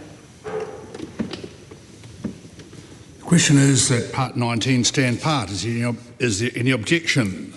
Part 19 will stand part. Members, we come now to Part 20, the debate on clauses 17 to 83, amendments to Incorporated Societies Act 2022. The question is that Part 20 stand part. Kamala Belich. Thank you, Mr. Chair. This is a very interesting change that has been made to the Incorporated Societies Act. And when I was looking at this change to try and assess what was happening, and if I did have any questions for the Minister, I was struck by the fact that we are adding in provincial ordinances to the Incorporated Societies Act. And I have to say, Mr. Chair, I was not aware of exactly what the definition of a provincial ordinance was. I'm not sure if that shows my naivety or my age, but I looked up the definition in the Incorporated Societies Act, couldn't find it, but Mr. Chair, I was not dissuaded, so I googled provincial ordinance and I discovered that perhaps the oldest piece of legislation that we have discussed in this statutes amendment debate tonight is the Provincial Ordinances Act 1892, which outlines the provincial ordinances which are still in force. And I'm assuming this is correct, but it appears from what I'm reading that there are a number that are still in place, and in fact any relevant ones will be included now in 2025 in the Incorporated Societies Act. And just for your interest, Mr. Speaker, some of the ones that appear still to be in force are the Auckland Building Act 1858, the Auckland Loan Act 1863, the Gas Company Lease Act 1863. Most of them do seem to be, well, there seem to be actually quite a number of them. The question I really have is, am I correct? Are these provincial ordinances that were passed under this very, very old piece of legislation? In fact, this Act was passed by the General Assembly of the New Zealand Parliament, which is obviously not what we call ourselves these days. So am I correct, Mr. Chair, in the fact that there are provincial ordinances made under that very old statute still in place that we're in fact upholding and including now in the Incorporated Societies legislation? Mr. Chair. Honourable Minister. Thank you, Mr. Chair. Yes. So this amendment is clarifying that a body corporate or other association formed or incorporated under a provincial ordinance specified in regulations made under that Principal Act can be re-registered under the Principal Act as an incorporated society. Who knew? The question is that Part 20 stand part. Is there any objection? Part 20 will stand part. Members, we come to Part 21. This is debate on clauses 84 to 85, Amendment to Inquiries Act 2013. The question is that Part 21 stand part. The Honourable Dr. Duncan Webb. Well, thank you, Mr. Chair. In terms of these statutes amendment bills being simply clarification is pretty well entrenched, and it's just been a few occasions where I think it's at least arguable that there's gone a bit beyond that, and the immigration one we talked about before kind of expanded rather than clarified, and this is another one where the Public Records Act, this is essentially the Inquiries Act. This is the interface of the Inquiries Act with the Public Records Act, and the original phrasing in section 33(4) simply says that for the purposes of Part 3 of the Public Records Act, the access status, that is who can read it, of the public records or anything transferred to the control of the Chief Archivist, the relevant department must take into account any order made by the inquiry. So, you know, we're talking about commissions of inquiry. And it uses the word must take into account any order. Now, all of a sudden, that is changed to must act consistently with the order. And this is quite important because previously, if an inquiry said Burnham, Operation Burnham, this is top secret, or this is confidential, this is secret information, the Chief Archivist could generally make a judgment about that and doesn't actually have to keep stuff which is classified forever. And he or she could say, well, in my view, 10 years has passed and there's a high public interest in this coming out, so I'm going to release it, or I'm going to release it in part, or whatever. But all of a sudden, in section 4A, it says act consistently with the order means if the order forbids publication of anything described in the sections, then to do a thing that is restricted access records as defined in the section, then they've got to do that. So I'm concerned that this is actually making things more secret and saying and overriding what historically has been a wide discretion of the Chief Archivist to make a call on when things should be declassified. And we can see from things like Operation Burnham that sometimes there's a significant public interest in that declassification, because I think we sometimes miss how important our archivist is in both not just keeping and caring for our public records, but also in making sure that they are made public when it's appropriate to do so. So, because it's sort of, the section says, oh, you know, replace subsection 4, but then it introduces an entire new subsection 4A, which kind of doesn't just explain what act consistently with the order means, which is the new concept, because we've moved from section 33, take into account any order, to act consistently with the order.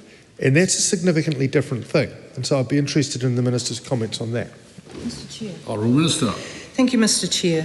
This amendment is to more clearly enable the relevant department to review or change the public access settings to historical inquiry records. That is the objective of this change. It's not creating anything new, it's just clarifying what is already the status quo. I note that the member thought that there could be files hidden. One would actually be a bit more optimistic than that and think that there would be files opened. Question is that Part 21 stand part. Is there any objection? Part 21 will stand part. Members, we come now to Part 22, debate on clauses 86 to 88, amendments to Juries Act 1981. The question is that Part 22 stand part. Kamala Belich. Thank you, Mr Chair. Just quick questions for the Minister on this. I understand this is just purely deleting a few sections. I couldn't see why those particular sections. I did look at 14C1D, 14C1C. They did appear to still be in the primary piece of legislation. Could be wrong about that. Interested to know what the Minister's answer to that is. Unfortunately, not anything more really to say about this apart from it's a particularly interesting section that it's been amending, the 12A. This is the section that allows you to be given leave to not attend jury service, and interestingly, the provision that allows you to avoid jury service if you are dead. So I did not realise that it was required for that to be put specifically down in legislation, but there you go if you do check out section 12A1DA. That's right, it would be, yes, yeah, that's potentially something you could say about that. But anyway, to the Minister, what was the reason for removing those sections? Mr Chair. The Honourable Minister. Thank you, Mr Chair. The amendments to Section 12A and 13 are to correct a drafting error. So a replacement summons is issued under Section 13, not under Section 14(1)(c) or D, as currently indicated in the Act. Question is that Part 22 stand part. Is any objection? Part 22 will stand part. Members, we come to Part 23, debate on clauses 89 to 98, amendments to Land Transfer Act 2017. Question is that Part 23 stand part. Yeah. The Honourable Dr Duncan Webb. Mr Chair.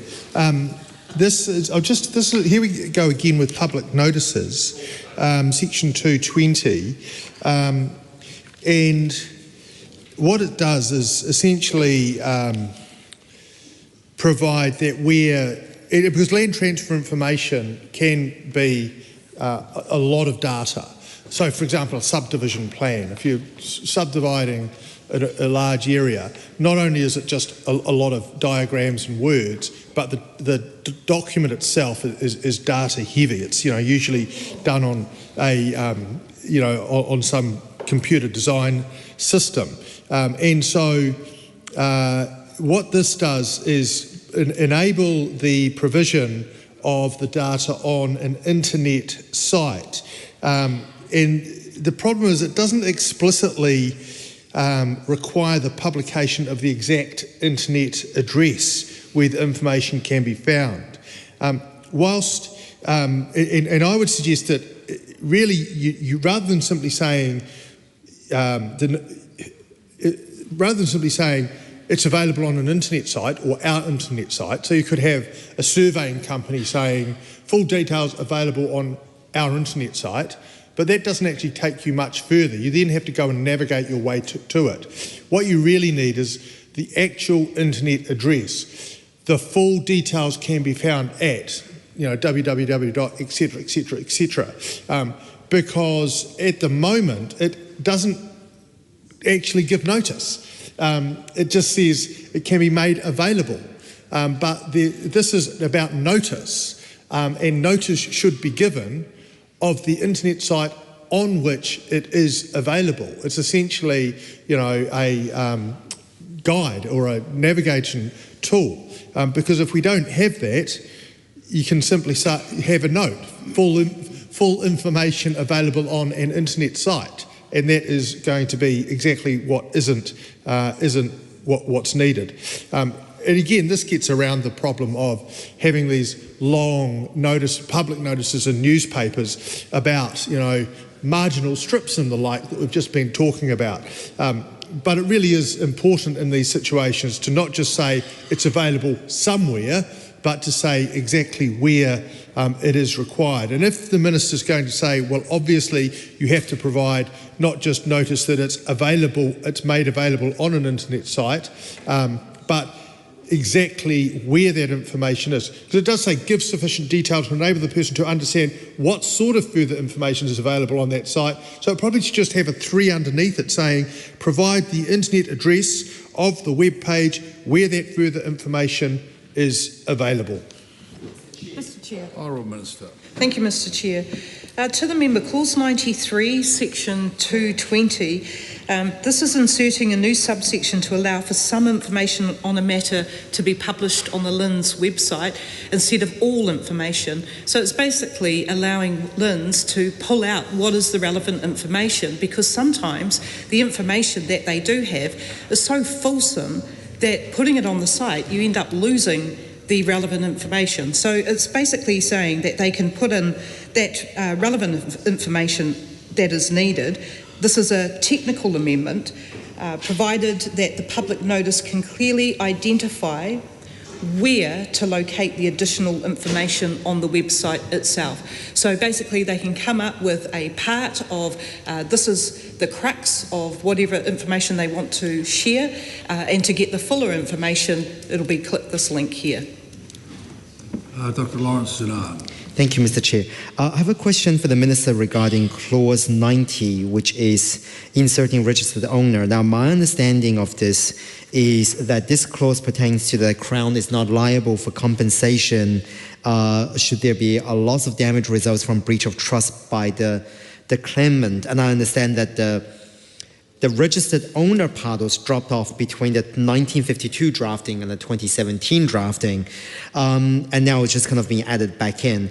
But can I check what happens then if people try to make a claim or compensation to the Crown between 2017 and now? Would that mean that their claim for compensation by the Crown by registered owners then would stand because it's technically not in the legislation? Honourable Minister. Chair. This amendment at Clause 90, Section 61(1)(a) is a minor clarification that losses arising from a breach of trust by a registered owner are not covered by the Land Transfer Act 2017 compensation regime.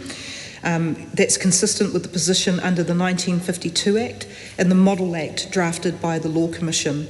Because of this omission, the extent of the Crown's liability in these circumstances could be misinterpreted if this is not made explicit. Dr. Lawrence Zinan.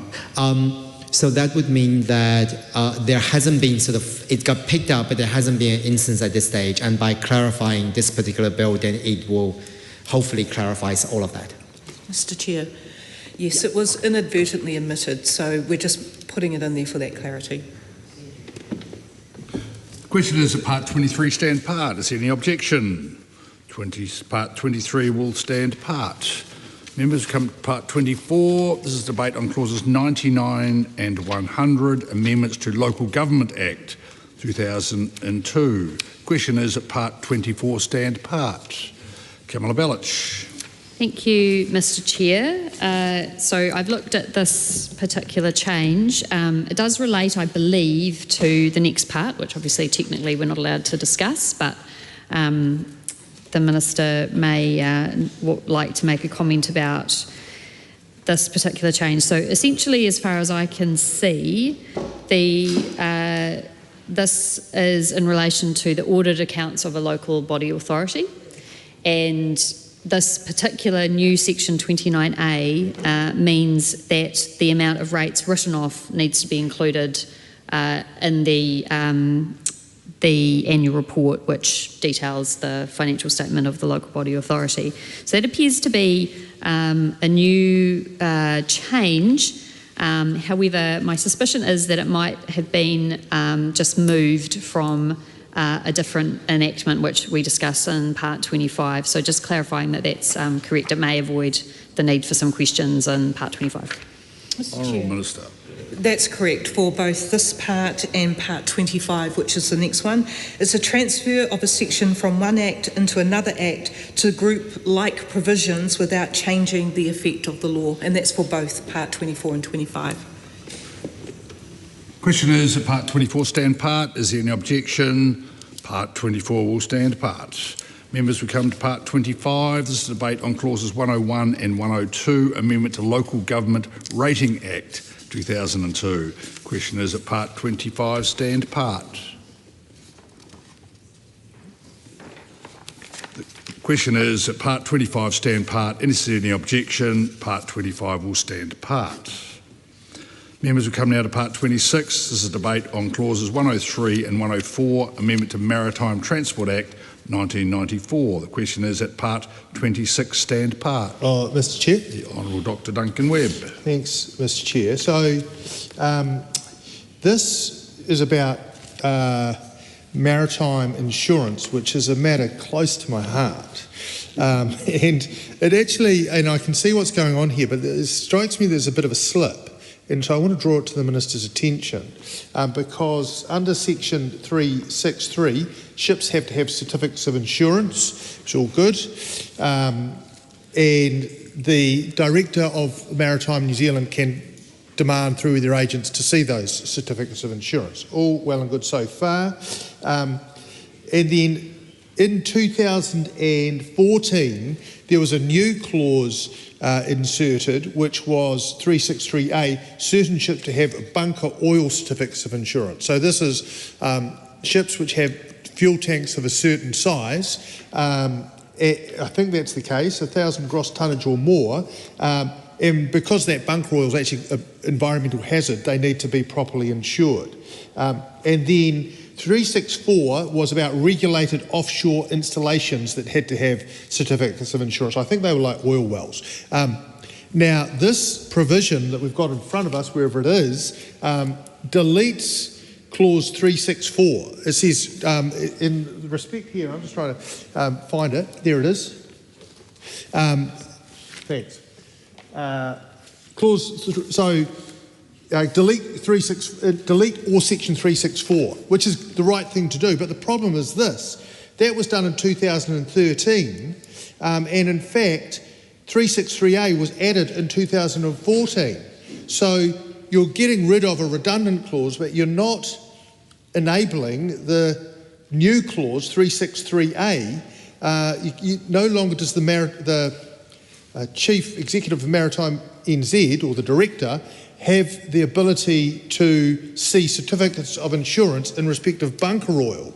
So it's actually quite a gap, because that's as important as certificates of insurance for other vessels as well, and arguably more important because there's no greater environmental hazard than bunker oil in ships. So I'm wondering whether that's a bit of a slip, and in fact, if you were going to catch all the slips, yes, you get rid of the redundant reference to 364, but in fact, you should have included 363A as a new part or a new reference in that clause. Mr Chair. Honourable Minister.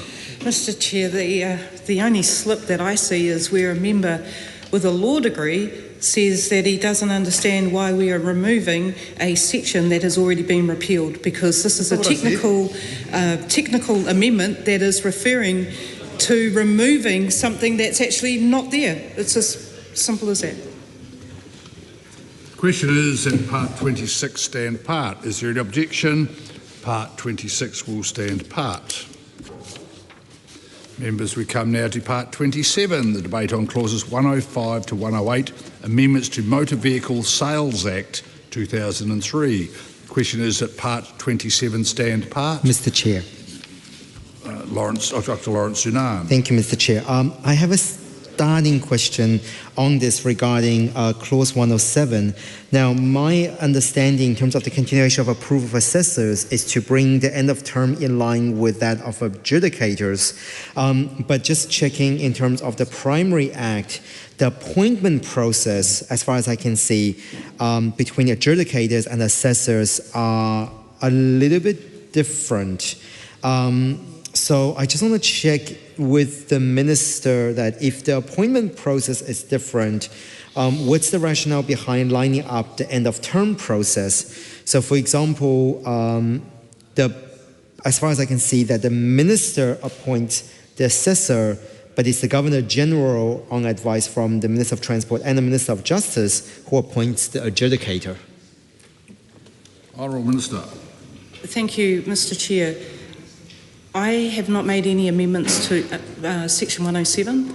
Amendments have been made to Section 106 and 108. Can the member just clarify for me, please? This is 107, new section 88A inserted. I'll just double check. This is the copy I got from today. Yeah. That's 106. Yeah, so clause 107, new section 88 inserted, continuation of approval of assessors. Thank you. I have it down as 106, but we're there. I'm looking at clause 88A, and what I'll say is this amendment is to include the standard end-of-term provisions for assessors. The Tribunal's Powers and Procedures Legislation Act 2018 introduced standard end-of-term provisions for members of tribunals administered by the Ministry of Justice, but the assessor position was actually overlooked. This amendment just corrects that omission. I hope that answers the member's question. Question is that Part 27 stand part. Is there an objection? Part 27 will stand part. Members, we come now to Part 28. This is a debate on clauses 109 to 118, amendments to New Zealand Geographic Board Ngā Pou Tau Aha o Aotearoa Act 2008. The question is that Part 28 stand part. The question is that Part 28 stand part. Is there an objection? Part 28 will stand part. Members will come now to Part 29. This is a debate on clauses 119 and 120, amendment to Ngāti Rangi Claims Settlement Act 2019. The question is that Part 29 stand part. The Honourable Dr Duncan Webb. Mr Chair, I just thought it would be useful again, because it's a Claims Settlement Act, for the Minister to speak briefly to this. It's a 2019 Settlement Act, and I see, and I can kind of see, and I did have a look at the Act itself, that as part of the settlement, I think what the original Act said was if a contract is reached or an agreement is reached within 4 years, then the land is transferred to trustees. And I guess there's two. Firstly, it'd be nice to have an assurance that the iwi are all on board with this. I'm sure they are. But it'd be nice to hear it from the Minister. And also, the other question is, has that 4 years expired already, or are we still within that 4 year period and just extending it by another 3? Honourable Minister. Thank you, Mr Chair. I assure the member that I have been informed that we have received from Ngāti Rangi in writing their agreement to make these changes. The redress provides Ngāti Rangi and New Zealand Defence Force with a period of 4 years to enter the binding agreement for the transfer of defence land at Wairuru for the purposes of a commercial housing arrangement. The 4 years is a statutory deadline, as the legislation provides the necessary provision for the New Zealand Defence Force to be able to transfer the land to Ngāti Rangi if the opportunity comes to fruition. So accordingly, it needs a statutory amendment to change that time frame. And why were 7 years chosen as being appropriate? This is the time frame that the parties asked for, both New Zealand Defence Force and Ngāti Rangi. They agreed to the 7 year time frame, and they're both jointly confident that this will be sufficient enough to get the job done. Question is that Part 29 stand part. Is there any objection? Part 29 will stand part. Members, come now to Part 30. This is a debate on clauses 121 to 123, amendments to Oaths and Declarations Act 1957. The question is that Part 30 stand part. Celia Wade-Brown. Thank you, Mr Chair. As a member of the Governance and Administration Committee, I've seen much of this, but a question has occurred to me about how we're going to manage to change from during the pandemic times. It was okay to have the audio, and I think it's correct to ensure that oaths and affirmations have the audio visual. But it occurred to me that just as sometimes when submitters to select committees, they're intending to do the video, and we have the audio as well. When the line is bad, they're not able to actually use both, and they often turn off the video so that we can actually hear them properly. And I just wondered, presumably there's no intention to make exceptions, they would just have to find a better connection somewhere else. I'd like your clarification. Honourable Minister. Thank you, Mr Chair. I thank the member for her work on the committee. There were some very good changes that were made to the Statutes Amendment Bill with cross-party help and support, and so I thank the member for being on that. Yes, it's really critical that we can modernise the way that people are heard. But when it comes to oaths and declarations, if we only have the audio, and this is what the Select Committee picked up, you may not actually be dealing with the right person. So having the declaration made where you can see the person and hear the person is what this change is all about, enabling that. Where it comes to bad connections, what we're trying to do within the justice system at the moment is slowly upgrade, well not slowly, I'm trying to do it quickly, upgrade the audio-visual connections that are within courts, for example. Other government agencies will be looking to do similar. But just for that oaths and declarations, I think the committee made a very good point of saying when you're trying to verify who a person is, you need to be able to see them as well. And that's why it's important that that change that the Select Committee made has only been made to the oaths and declarations and not to the overall presentation of, say, evidence that may be required, especially where there is mixed connectivity occurring. Cabinet Bellich. Thank you, Mr. Chair. And just this was one of the, as the Minister said, substantive changes that was made at Select Committee, and thanks to the Minister for also agreeing with this change, because I think that it does make this a wee bit stronger. When we were originally analysing this particular change, we did have some concerns that it would lead to a situation where there could be more coercion, and I was reminded of my early days practising law when, as the most junior person in the office, I was always set out to do the oaths and declarations and all of the other evidence and affidavits, and I can see that other lawyers in the House are looking with knowing eyes at me. It's not the funnest job in the world, but it is a very important job, and one of the key aspects of it is ensuring that you don't just go through the motions of an oath or a declaration, that you actually ensure that the person who is taking the oath or declaration understands what they're doing and is undertaking that oath without coercion. It actually has capacity, which I think is probably the point. I don't want to spend too much time going over this because I think we're all in agreement, but has capacity to make that declaration. And there are special roles under the Oaths and Declarations Act that outline who can undertake that particular type of work. Obviously, technology means that things have moved on, but I think this particular change, I think I'm proud that the committee agreed to make it and that the Minister also agrees, because I do think it upholds that integrity of oaths and declaration. They should never be something that can be done entirely online. I don't think this is an area where we can think of AI making a substantial contribution. There are some legal tasks, and our society is really built on the ability to verify people's ability to undertake an oath or declaration. So although it can sometimes be quite a boring job to take these oaths and declarations, it is really important. I think this has made it stronger. I wouldn't like to see this further watered down, and I think probably with the original proposal it was too much of a substantive change. I don't think we did get submissions from the Law Society on this, but I hope if they're watching tonight, undoubtedly they are, as committed legal eagles, that they do agree with how this has been changed. And so I don't really have too many more questions for the Minister, but just to acknowledge that change was made. I think this upholds the integrity of the Oaths and Declaration Act. I hope so, and I hope we don't have to make further changes to it.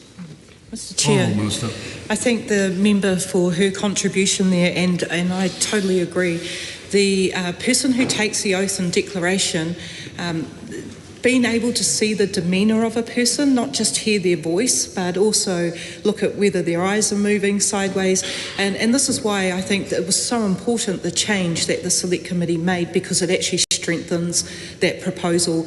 And I just commend the committee for the work that they did there. Question is that Part 30 stand part. Is there any objection? Part 30 will stand part. Members, we come now to Part 31, the debate on clauses 124 to 134, amendments to Privacy Act 2020. Question is that Part 31 stand part. Mr. Chair. Dr. Lawrence Sunan. Thank you, Mr. Chair. I want to start by just checking with the Minister on Section Clause 126, which is Section 127 amended. Now, I want to check. So this one basically replaces. So essentially, it's saying that IPP information privacy principles 5 to 12 isn't applicable to an individual who is holding information for the purpose of that individual's personal domestic affairs. But, you know, recognizing that for those particular principles, that a lot of the time it does refers to when an agency holds personal information. But I guess from a different perspective, how would that work when that person is holding personal information for individual use or domestic affair, but it's like placing their personal information, well, not so much personal information, but I guess personal information on a social media platform. How would that work in terms of them retaining the privacy to those information when in the age of social media, sometimes one could argue that you're putting stuff on there for personal use, but some will argue that, well, you put it on there, it's now available publicly. So I just want to check in terms of the, I guess, the breadth of individuals' personal domestic affairs. Mr. Chair. Honourable Minister. Thank you, Mr. Chair. The proposal on this Clause 126, Section 27.2, is really just to correct an omission. This personal information was never intended to be within the scope of a complaint to the Privacy Commissioner or proceedings in the Human Rights Review Tribunal. This proposal restores the policy position in the Privacy Act 1993 that was intended to be retained in the Privacy Act 2020. The Honourable Dr. Duncan Webb. Mr. Chair, I'm sure my friend Rachel Brooking will have something insightful to say shortly, but I just want to talk about both Clause 131 and 132 because the Privacy Act, these relate to 131 is the procedure after the completion of an investigation relating to access to personal information, and then Section 132 is procedure after completion of other investigations. So the Commissioner has looked into something and the question is, what do you do next? One of the things the Commissioner must do under the current framing is to seek for the parties to resolve the issue by settlement or mediation or whatever if the investigation shows the complaint has substance. And so that's a mandatory direction. And what these two amendments do in section clauses 131 and 132 is insert and the Commissioner considers it appropriate to do so. So no longer is it if the complaint has substance, you must seek to resolve the issue. It's if the complaint has substance, you can, if you want, seek to resolve the issue. And that's a significant watering down of the rights of people who are the subject of privacy breaches and other investigations. So I'm a little concerned because these provisions relate to steps that the Commissioner is required to take if the complaint is found to have substance. And in particular, under the first section, they're required to seek settlement of the complaint or seek an assurance that the breach will not reoccur. That's subsection 4. So this amendment would make that subject to a discretion of the Commissioner. And, you know, the question is whether it's appropriate once it's been established that the complaint has substance that such a discretion exists. And that's the same in respect of situations where there's another investigation in respect of some other matter as well. Mr. Chair. Thank you. To the member, this particular change will give the Privacy Commissioner the discretion to use best endeavours to settle or seek assurance across all complaints he receives, providing consistency across the Act. And that Commissioner is not required to seek settlement or assurance where the conduct of the parties to a complaint would render this effort futile or a waste of resources. Sections 77.1 and 83.2 already give the Privacy Commissioner the discretion to decide whether to use best endeavours to secure a settlement or assurance without or while he is investigating a complaint. Rachel Brooking. Now we need to make a contribution on this committee stage, and I want to note that the Minister is answering all the questions, and thank you for doing that. Now, an earlier question from my colleague from the Greens was about clause 126, and the Minister's answer referenced 132A, and I note that the Select Committee report also references 132A, and that seems to be the, or I would like the Minister to tell me if I'm right or wrong, that this seems to be the most, or one of the more substantive parts of these changes to the Privacy Act, and it is to enable that 6-month period to be widened to include any related, if there are more than one matter going on, then it's the 6 months goes from the end of the final matter. So that seems to be a good change to be making. So one, if I'm right, that's the major policy change here.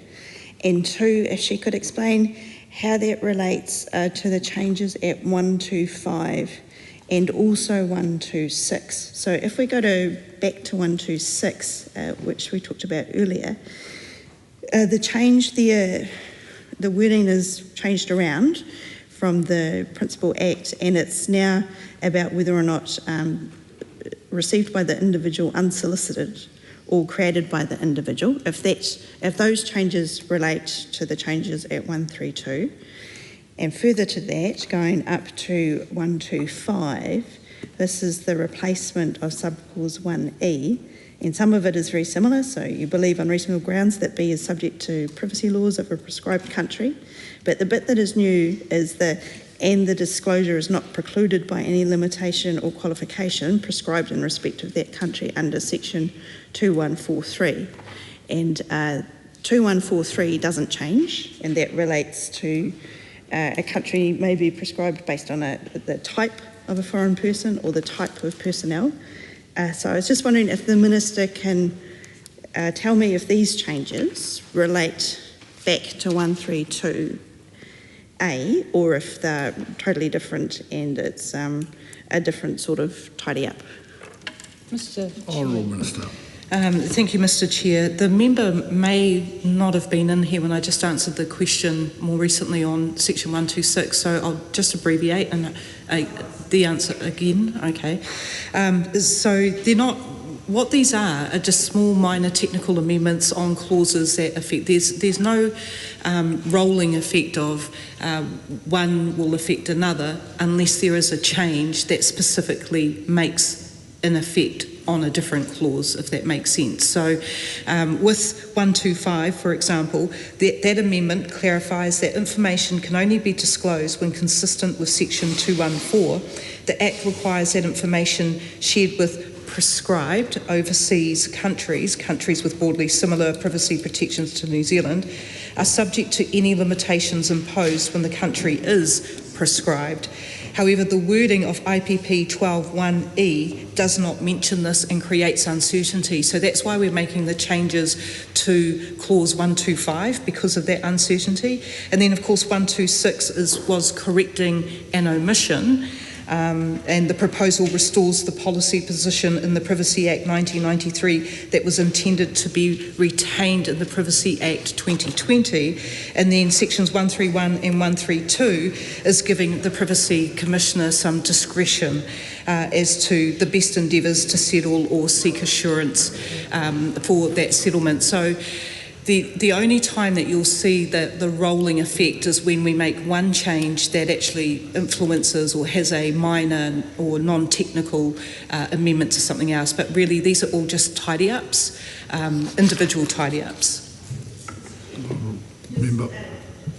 To that, thank you, Minister. I was in the House for that discussion of 126, and I might have misheard the Minister. So the point is that 132A is the sort of the most important change, and then everything else is some unassociated other tidy up, or it could relate to 132A. And I think I just heard the Minister say that those changes to 125 and 126 are not related to the change at 132A, and they are their own separate tidy ups. Is that correct? Mr. Chair. Honourable Minister. Correct. 125 is a clarification, 126 is correcting an omission, and 131 and 132 is giving the Privacy Commissioner discretion. The question is, Part 31 stand part. Is there any objection? Part 31 will stand part. Members, we come now to Part 32, debate on clauses 135 to 139, amendments to Public Service Act 2020. Question is that Part 32 stand part. Kamala Bellich. Dramatics in the House. Thank you, Mr. Chair. Another one of my favourite acts to look at, the Public Service Act. I looked at some of these changes in detail, and I've kind of satisfied myself in relation to some of the questions I had around Clause 139. I think I understand that. I've looked at, there is a definition of interdepartmental venture. There are boards. It was actually quite interesting seeing the different interdepartmental venture boards that are outlined in the Public Service Act. So I won't ask the Minister about that, but I did want to ask about 1372.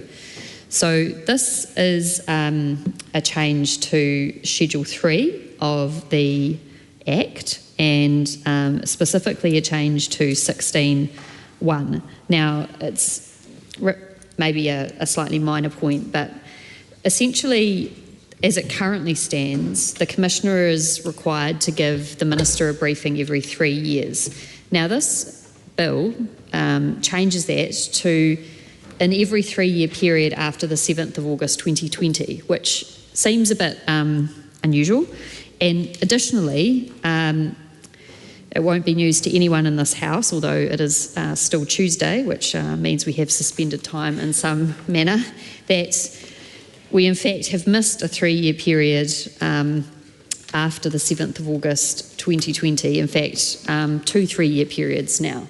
So the question I have is, why make this change where it appears to give retrospective duties in the past to the piece of legislation which, and I might be misunderstanding this, Mr. Chair, and the Minister may want to clarify, but it appears to be making retrospective duties put in place which are unable to be met by the Commissioner due to the fact that the 7th of August 2020 is now over 6 years ago.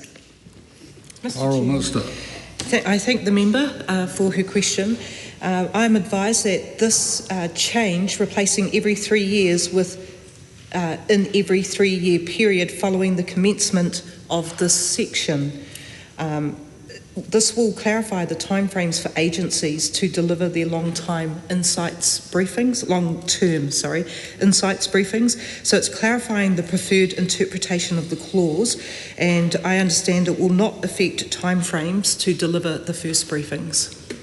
Dr. Lawrence Sunan. Thank you, Mr. Chair. And I have such a minute question and pedantic question. I hope the Minister is able to prove me wrong in terms of my interpretation. Just want to check, after 7th of August 2020, for me implies that after that, which means the 8th of August 2020, the royal assent for this bill is the 6th of August 2020. Does that mean the 7th of August gets skipped altogether? I think one day at this stage is now inconsequential, but I would just like to check my interpretation by the Minister. I don't believe that there's an issue there. That's not been pointed out to me at all. In fact, I've been told that it will not affect timeframes to deliver first briefings. I think the key words here might be the commencement of this section. So I am understanding that there will be no effect to the timeframes. Kamala Bellich. to follow up, thank you to the Minister again and echo the comments of my colleague Rachel Brooking. We're very grateful for the Minister for engaging with us in good faith and answering these questions. The answer in relation to the long-term insights briefings, those are currently or due to be repealed in the sense that there will be a requirement to have, as I understand, one long-term insights briefing done by DPMC now, and the rest of the, I always forget the exact number, but it's over 20, maybe somewhere between 20 and 34 long-term insights briefing that are required to be done will be abolished by the Public Service Amendment Act that the government is currently putting through. And I just wanted to clarify, I know that the policy question is not for the Minister to ask in that debate, that's for the Minister for the Public Service, but just maybe if the officials could clarify that because there is a substantive change happening to long-term insights briefing under a bill that is currently due to be reported back to the House from Select Committee shortly, will these changes still be drafted in the way that will make them long-standing? We don't want to see, of course, these come back in another statutes amendment bill straight away. We would like to make sure that they were able to at least survive the passage of those changes to the long-term insights briefing. So not really a policy question, but a technical question. Due to that change, are these provisions still fit for purpose? And appreciate that this bill went through the Select Committee prior to that bill, so that's really why I'm asking that question. Honourable Minister. Thank you, Mr. Chair. It's a good question to ask, but we're dealing with the bill that we have here. While there's another bill that might be underway, it hasn't gone through the process of the House. So we are dealing with an issue that we found that has, of course, got cross-party support. So we will fix this here, and should there be any other changes in any other legislation, we would all hope that the transitional provisions would pick up any changes that would need to be made in the future. Question is, Part 32 stand part. Is there any objection? Part 32 will stand part. For those on the edge of their seat in anticipation, there are 10 more parts left to go of this. We're up to Part 34. This is the debate on clauses 143 to 147, amendments to Radio Communications Act 1989. The question is, that Part 34 stand part? Mr. Chair. Honourable Dr. Lawrence Zunan. Thank you, Mr. Chair. I also just want to first comment on the fact, I just want to really thank the Minister for that previous response. The Minister is absolutely right. The commencement date is the day after the Royal Assent, so everything does line up, which is a huge reassurance. Thank you, Minister. So I got two questions for Part 34, and I think the first one is to do with Section 120, Clause 147, Subclause 1. And it's actually very helpful that we're now allowing for an electronic address of the person in case when they're not there.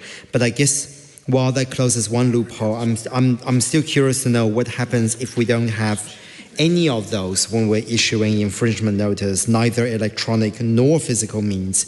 Is there any other mechanisms that they could be using?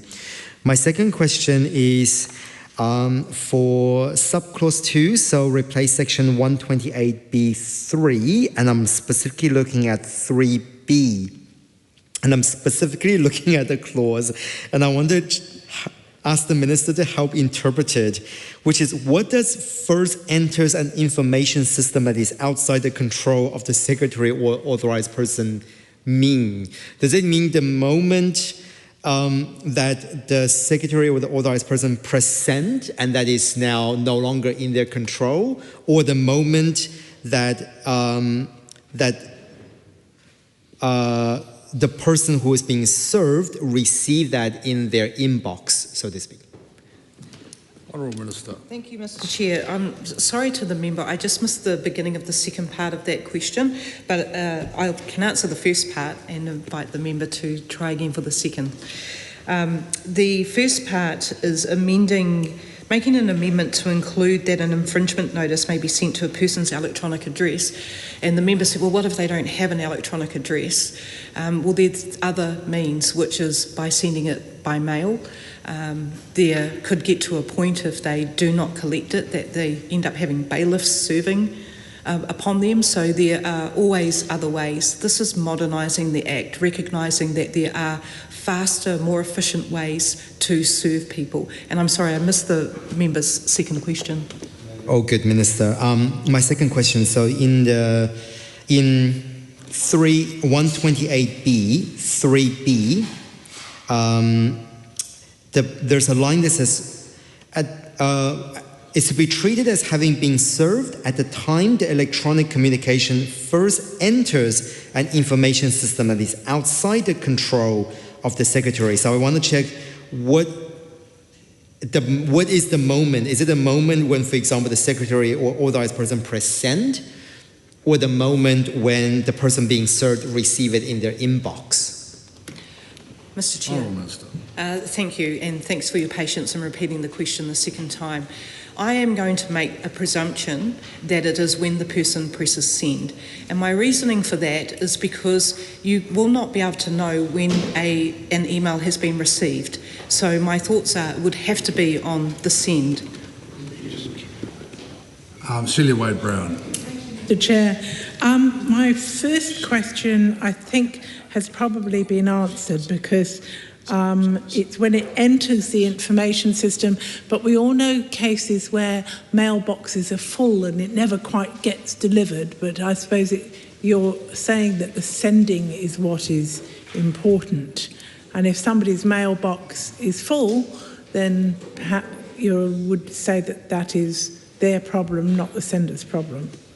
But if you could hold your thought on that for a moment. I have a different question, which is on clause 147(3)(a), and it's about when it would have been delivered in the ordinary course of post.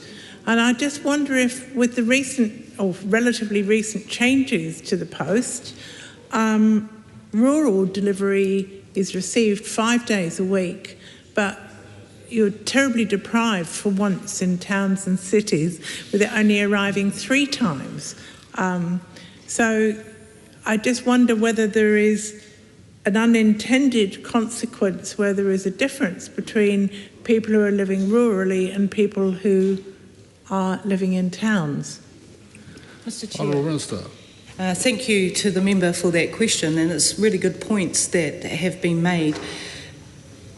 And I think it would maybe even require a member's bill to be thought of, because the issue that is raised is probably more than a minor and small technical issue that needs to be raised.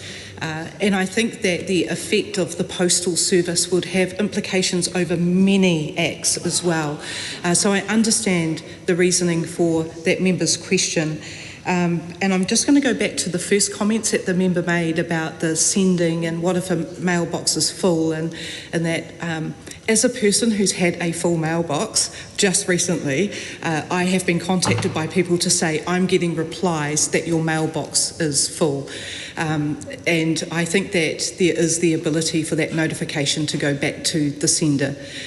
What happens then, I'm not sure. I'm looking at the smaller amendments that allow the person to send it electronically in the first place. The question is that Part 34 stand part. Is there any objection? Part 34 will stand part. I've just been corrected. Part 33 was actually removed at Select Committee, so there are now only 8 parts left. Part 35, this is the debate on clauses 148 to 150, amendments to Real Estate Agents Act 2008. The question is that Part 35 stand part. The Honourable Dr. Well, thank you, Webb. Mr. Chair. Just curious here because this is another occupational regulation act. We've seen the Immigration Act already, or Immigration Advisors Act already. And Section 74 deals with when the complaints framework need not proceed. So you can basically kick out a complaint. And some of the traditional ones are, it's frivolous or vexatious, but the language is somewhat changed. And I'm just curious as to why this change is necessary, because at the moment there's already a power to refuse to consider a complaint under section 74(3)(a) if the complaint is inconsequential or concerns, I forget the exact word, but inconsequential is the core concept. And all of a sudden we've got, coming to this House to change it to is not sufficiently serious to warrant further action. And I'm just kind of perplexed as to why someone in, presumably the Minister of Justice, I think this is one of your tribunals, I think, Minister, someone in the Ministry of Justice Tribunals Unit has said inconsequential doesn't work for us anymore, we want something that's not sufficiently serious. And they would seem to be two sides of the same coin. So I'm just curious to know why it was considered consequential to get rid of inconsequential and now use something not sufficiently serious, and whether the issue was sufficiently serious to warrant putting not sufficiently serious in there. Mr Chair. Honourable Minister. I like the member's humour. Look, this change is ensuring the language reflects the intended lower threshold contemplated for the provision without diminishing the impact that the circumstances surrounding the complaint may have on the complainant. The current language is seen as being inflammatory to complainants and is detrimental to the authority's relationships with consumers and stakeholders, so they ask for a change. The question is that Part 35 stand part. Is there any objection? Part 35 will stand part. Members, we come to Part 36, debate on clauses 151 and 152, Amendment to Search and Surveillance Act 2012. The question is that Part 36 stand part. The Honourable Dr Duncan Webb. Now, I did have a read of the Search and Surveillance Act, and this just looks like a clear drafting error, because there's not going to be many situations where someone who's had their house searched and a weapon seized is then asked, can we destroy your weapon? And they say, and they consent and say, go for it. I get that. But my question is this. Have we been destroying weapons that have been searched without the consent of the person from whom they were seized in breach of this section to date? Or have we been kind of recognising parliamentary intent rather than parliamentary words and destroying weapons in breach of this section? Mr Chair. Honourable Minister. Mr Chair, I think that question is for the Minister that handles the Search and Surveillance Act, because I'm here to talk about the SARB. And replacing does not within 30 days consent with does not within 30 days object is merely what we're doing here. The process of whether or not firearms or weapons are destroyed actually belongs to the Minister of Police to answer that question. The question is that Part 36 stand part. Is there any objection? Part 36 will stand part. Members, we come now to Part 37, debate on clauses 153 to 160, amendments to Second-Hand Dealers and Pawnbrokers Act 2004. Kamala Balich. Mr Chair, thank you, Mr Chair. Another act which has quite a quaint title and harks back to maybe a different time, although, I'm sure these days with the focus on reusing, and I'm here with my colleague Rachel Brooking, who is very much focused on that this is very much something that should be kept up to date and modernised in order that we can have effective second-hand dealers in New Zealand. So I had one question in relation to this particular change, and that was I've looked at 77A of the original Act, which is not mentioned here, apart from to say that 77AA is inserted underneath it. And the question I have is, in reading those two provisions together, they seem on the face of it to be a little bit contradictory, and I'll tell you why I think that, and I'd be interested in the Minister's thoughts or her official's advice. Essentially, you may not have this in front of you, so I'll let you know what 77A says, and then everyone can read 77AA as that's in the new Act. But essentially, 77A states that 77A1 states that all licensing authorities acting together may issue practice notes to apply to all of them as they think fit. So that's quite a wide power that is given in 77A. And if I'm reading this correctly, 77A stands, and this would be the normal drafting, that we would have 77AA after that.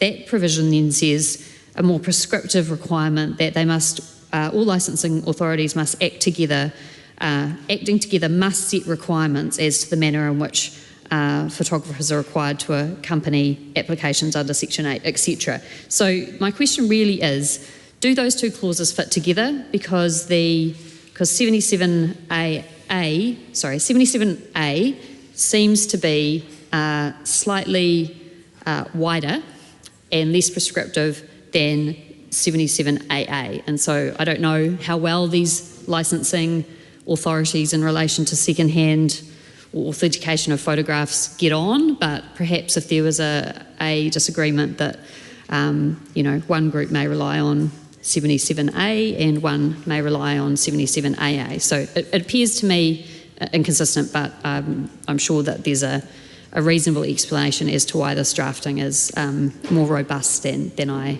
initially thought it appeared. Mr Chair. The Honourable Minister. Thank you, Mr Chair.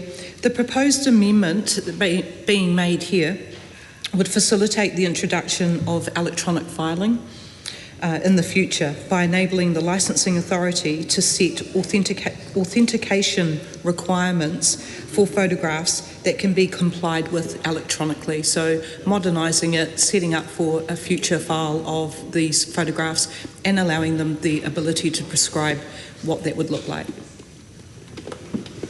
The question is that Part 37 stand part. Is there any objection? Part 37 will stand part.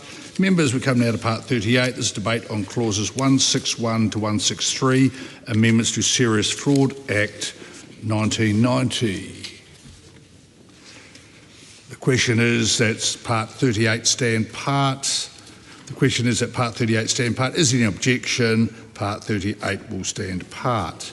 Members, we come now to Part 39. This is debate on clauses 164 and 165, Amendment to Taxation Review Authorities Act 1994. The question is that Part 39 stand part. The question is that Part 39 stand part. Is there any objection? Part 39 will stand part.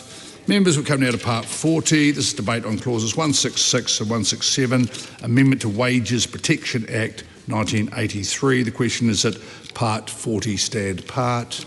Kamala Belich. Thank you, Mr Chair. This is another piece of legislation which I feel affection for, the Wages Protection Act 1983. A particularly good year, I might add, Mr Chair, particularly good year, and also the year of the Wages Protection Act 1983, which is a very important piece of legislation that essentially means that wages for workers are not able to have deductions made from them in an unreasonable way. And that goes back really to the foundation of the trade union movement, which was set up to allow workers to work together against employers that would essentially make regular deductions from their wages for things like accommodation and food and transport,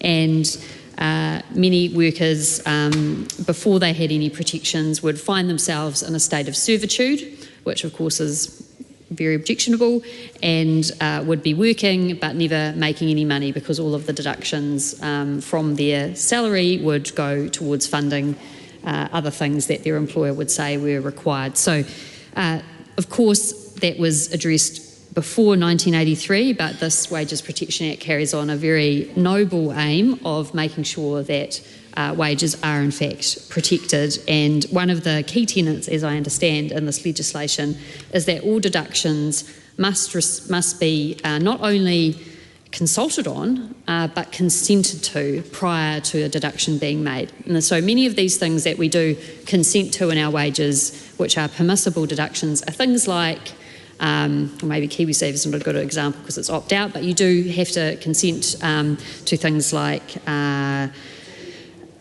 for example, if you're in a staff social club, it would be contrary to the Wages Protection Act for your employer to, or say the president of the social club, to deduct that from your wages without your permission. And so that is really the fundamental part, the fundamental purpose, as I understand, the Wages Protection Act. And there are many other important parts, but of course I'm not sure that going through the history of that would make a good question for the Minister. So really my question is, this is a very important piece of legislation, and this section that it is amending appears to make it clear that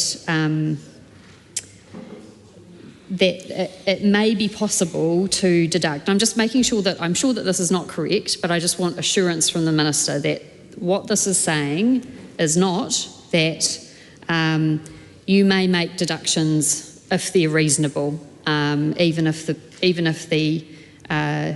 employee has not been consulted. I'm sure reading that full section, which I haven't had time to do today, that would not be the case, but just on the general reading of that 167 as it is listed there, I just want that assurance that that isn't the purpose of this particular change. Mr. Chair, it's not the purpose of this change. In fact, the purpose of it is the opposite.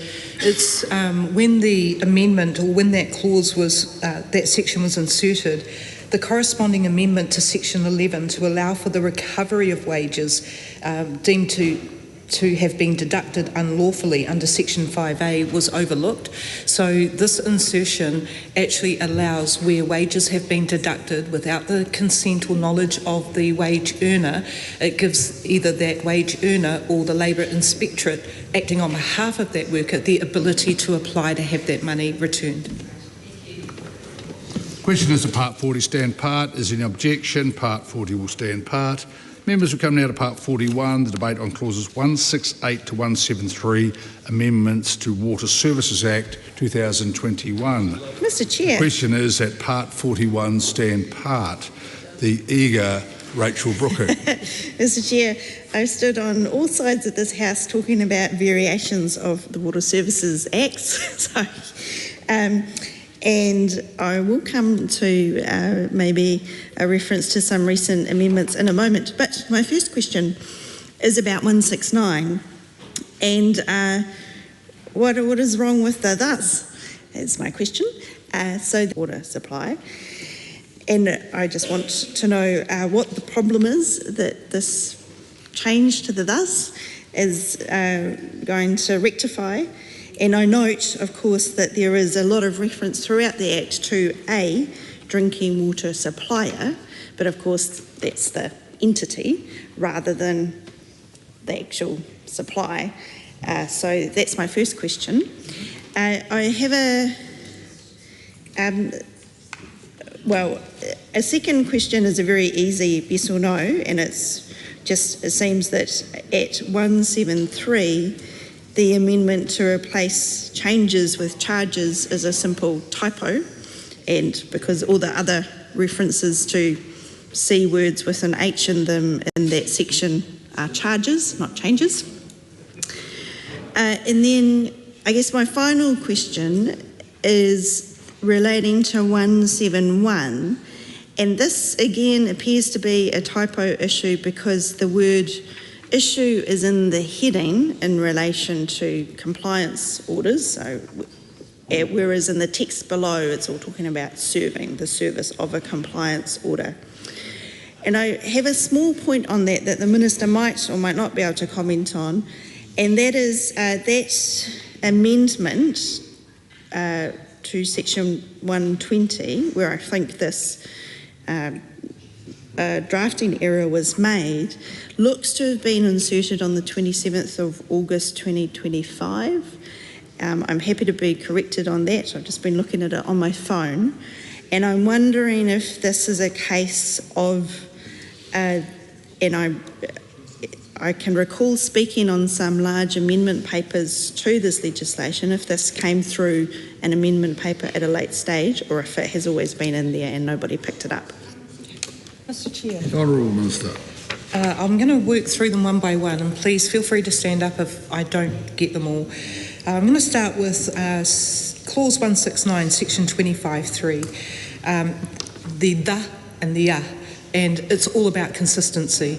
So as you mentioned, is throughout the bill, and so all they're doing is changing the to have consistency. It has no policy implications at all. In regard to Clause 173, Section 202C, yeah, that's fixing human error. Charges and changes, it's as simple as that.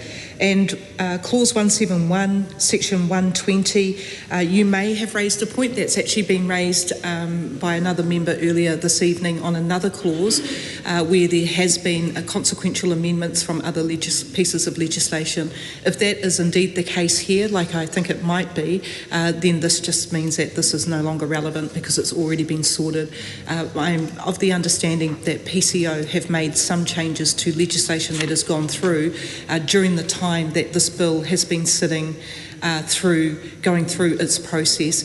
Just recalling that this bill was initially started under Labor, so it has been sitting for quite some time. So if it has been updated already, it will be inconsequential to this. The question is that Part 41 stand part. Is there any objection? Part 41 will stand part. Members, we come now to Part 42. This is a debate on Clauses 174 to 176, Amendments to Wildlife Act 1953. The question is that Part 42 stand part. Mr. The Honourable Chair. Rachel Brooking. Thank you for this. So the Section 175 is about the notice for open season of game. And the subsection 5 of 15 that's been amended here says, at any time during an open game season declared under subsection 4, the notice published in respect of the season may, in a like manner, be amended or be revoked and replaced by a new notice. And so my question is, why do we need to replace during, so it's during an open game season, to before, to include before as well? So the notice, the rest of this subclause is about changing a notice. So why would you be changing a notice before the notice period?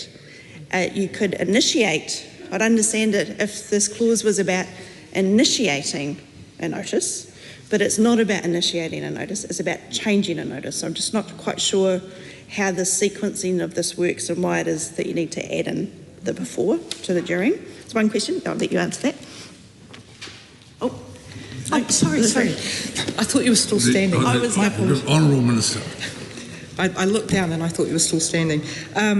Yes, so this is actually just clarifying because the notices currently can only be issued once a season starts. So it's basically, I mean, depending on what the notice is, the notice could have clarifications about where a person can go or what they can do. So it seems reasonable to be able to issue a notice before the season starts so that a person understands what their requirements are, instead of waiting till opening season or opening day and then finding that they're actually breaking rules and didn't know about it. So that's why we're making that change.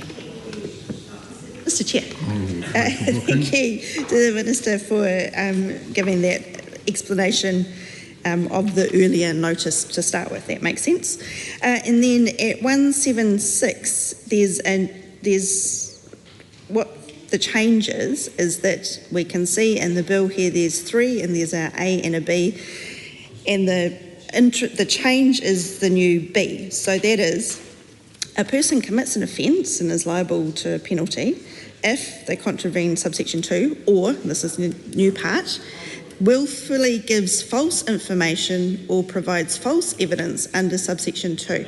So the introduction here is of this willful false information.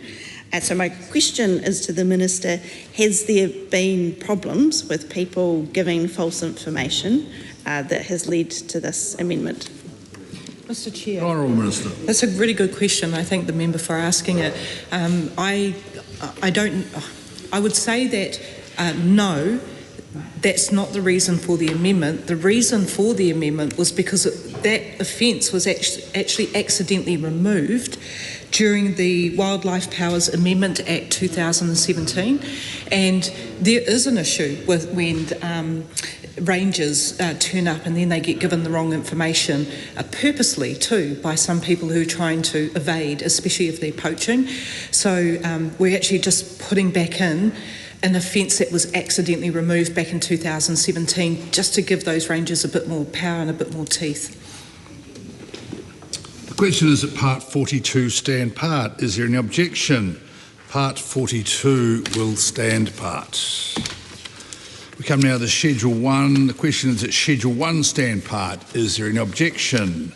Schedule 1 will stand part. We come to Schedule 2. The question is that Schedule 2 stand part. Is there any objection? Schedule 2 will stand part. Members, we come now to our final debate, clauses 1 and 2, title and commencement. Dr. Lawrence Zunan. I'm so sorry, Mr. Chair. This is a super quick call. I just want to be on record to say how much we appreciate the Minister's engagement in this committee stage. That's all. Thank you.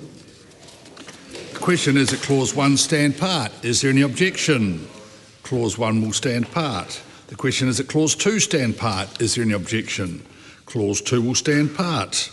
I'll report this bill without amendment.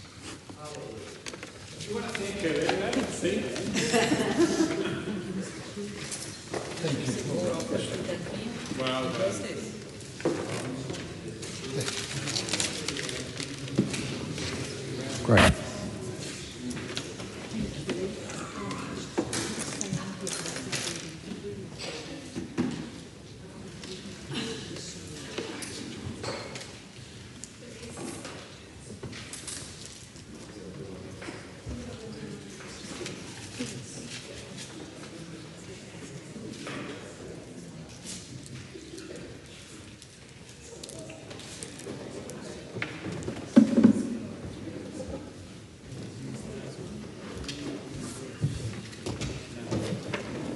The House is resumed.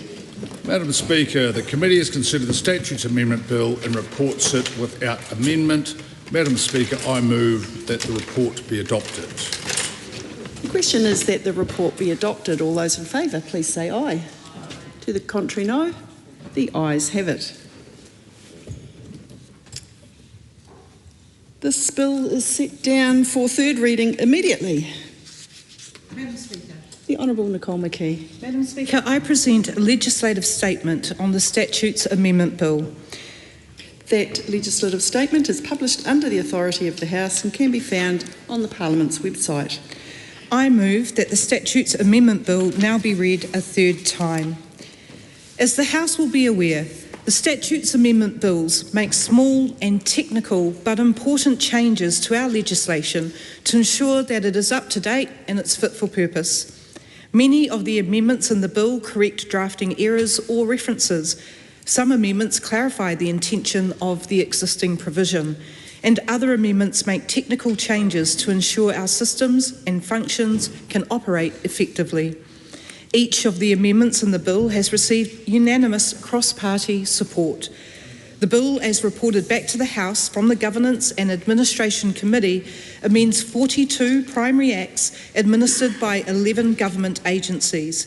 The Governance and Administration Committee agreed to the changes recommended by the Ministry of Justice and other agencies in the departmental report. In summary, Madam Speaker, this bill will provide much needed changes to the statute book. The amendments will ensure that New Zealand's legislation operates efficiently and effectively.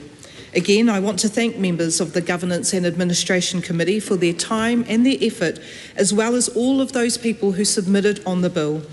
I also want to thank all members of Parliament for their support of the amendments in the bill. I look forward to working constructively with parties as the next Statutes Amendment Bill is put together. Madam Speaker, I commend this bill to the House. The question is that the motion be agreed to. Madam Speaker. The Honourable Dr Duncan Webb. Thank you, Madam Speaker. Pleasure to speak on this Statutes Amendment Bill at third reading.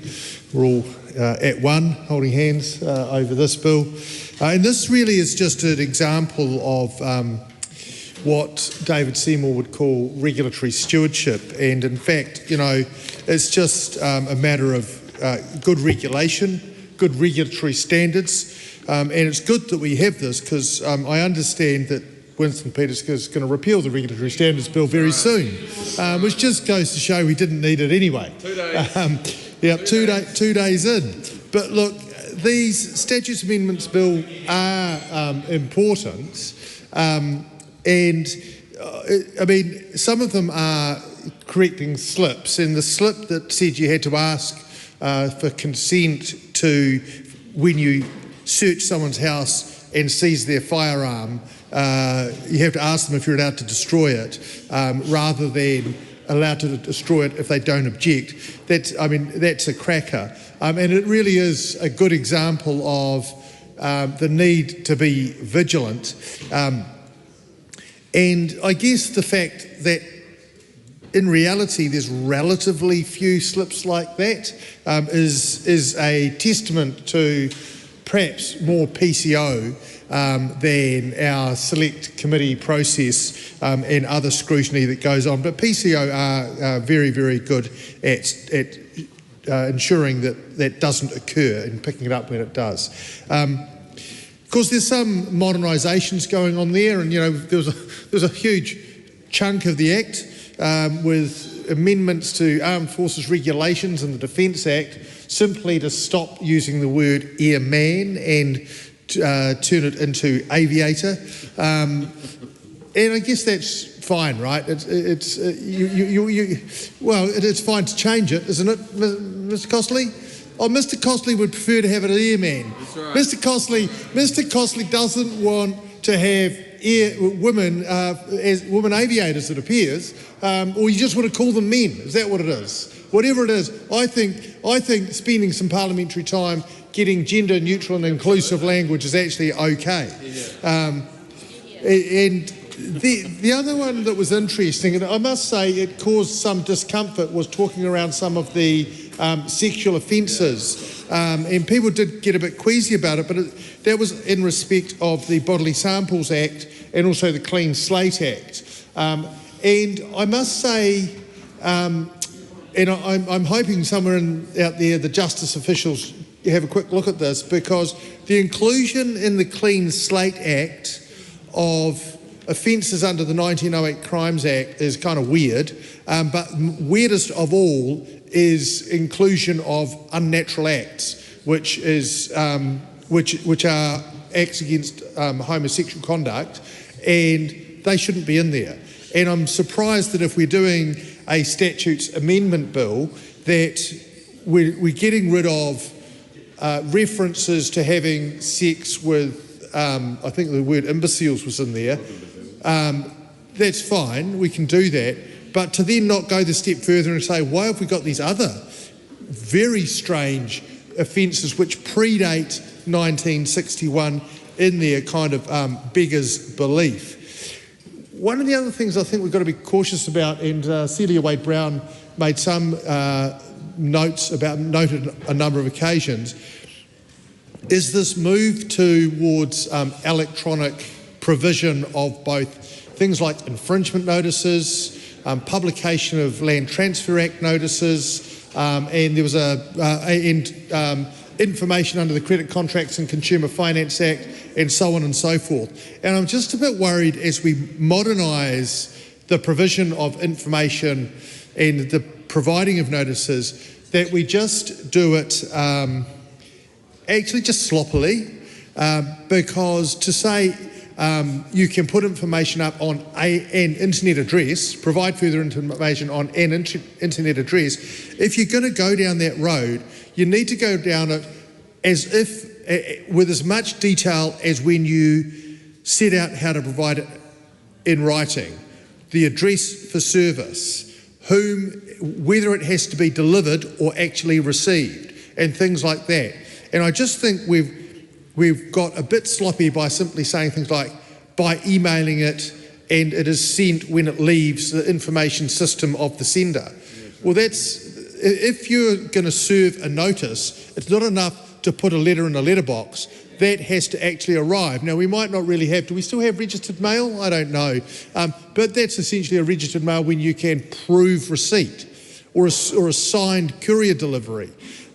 So as we go through and modernise information provision, I do think we need to take care to make sure that it is calibrated appropriately in terms of seriousness. So if you're sending a power bill, not that that's legislative, then an email is fine without knowing it's been received. But if you're sending an infringement notice, and one of the provisions here was about infringement notices, to simply say it's deemed received when it leaves your information system, and you've got to remember, if it leaves my information system, it then goes to my internet provider's information system, and it may go through a number of other internet providers before it reaches the internet provider of the recipient, before it then reaches the information system of the person to whom it's addressed.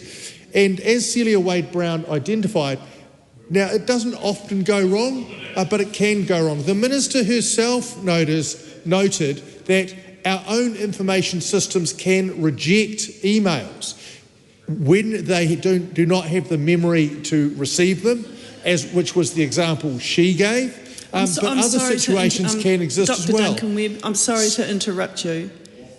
Can I please have some quiet on the right side of the House? Thank you. Well, you can interrupt me for that anytime you like. Carry on, thank you. Thank you very much, Madam Speaker. And I was just talking about how the Minister accepted that emails in particular can get rejected for a number of reasons. Spam, of course, is the other reason that can occur. Pardon? Oh, yeah, and in fact, faxes were much better because whilst there is a read receipt function on emails, you could actually always tell when a fax was received at the other end because you'd get a notification. And, you know, it goes back a while now, but many a lawyer's file had the original fax and a little slip of paper that was proof that it had been not only sent but received. And of course, the other thing we talked about was the Credit Contracts and Consumer Finance Act, and just in keeping records of affordability testing. And I can understand that keeping records of everything is onerous, and there's no suggestion that every time a bank has an inquiry or a financier has an inquiry about a loan, they need to keep records. But I was concerned that the Minister didn't really get the point that when a non-customer seeks a loan and is turned down or withdraws their application, then there's nothing to see.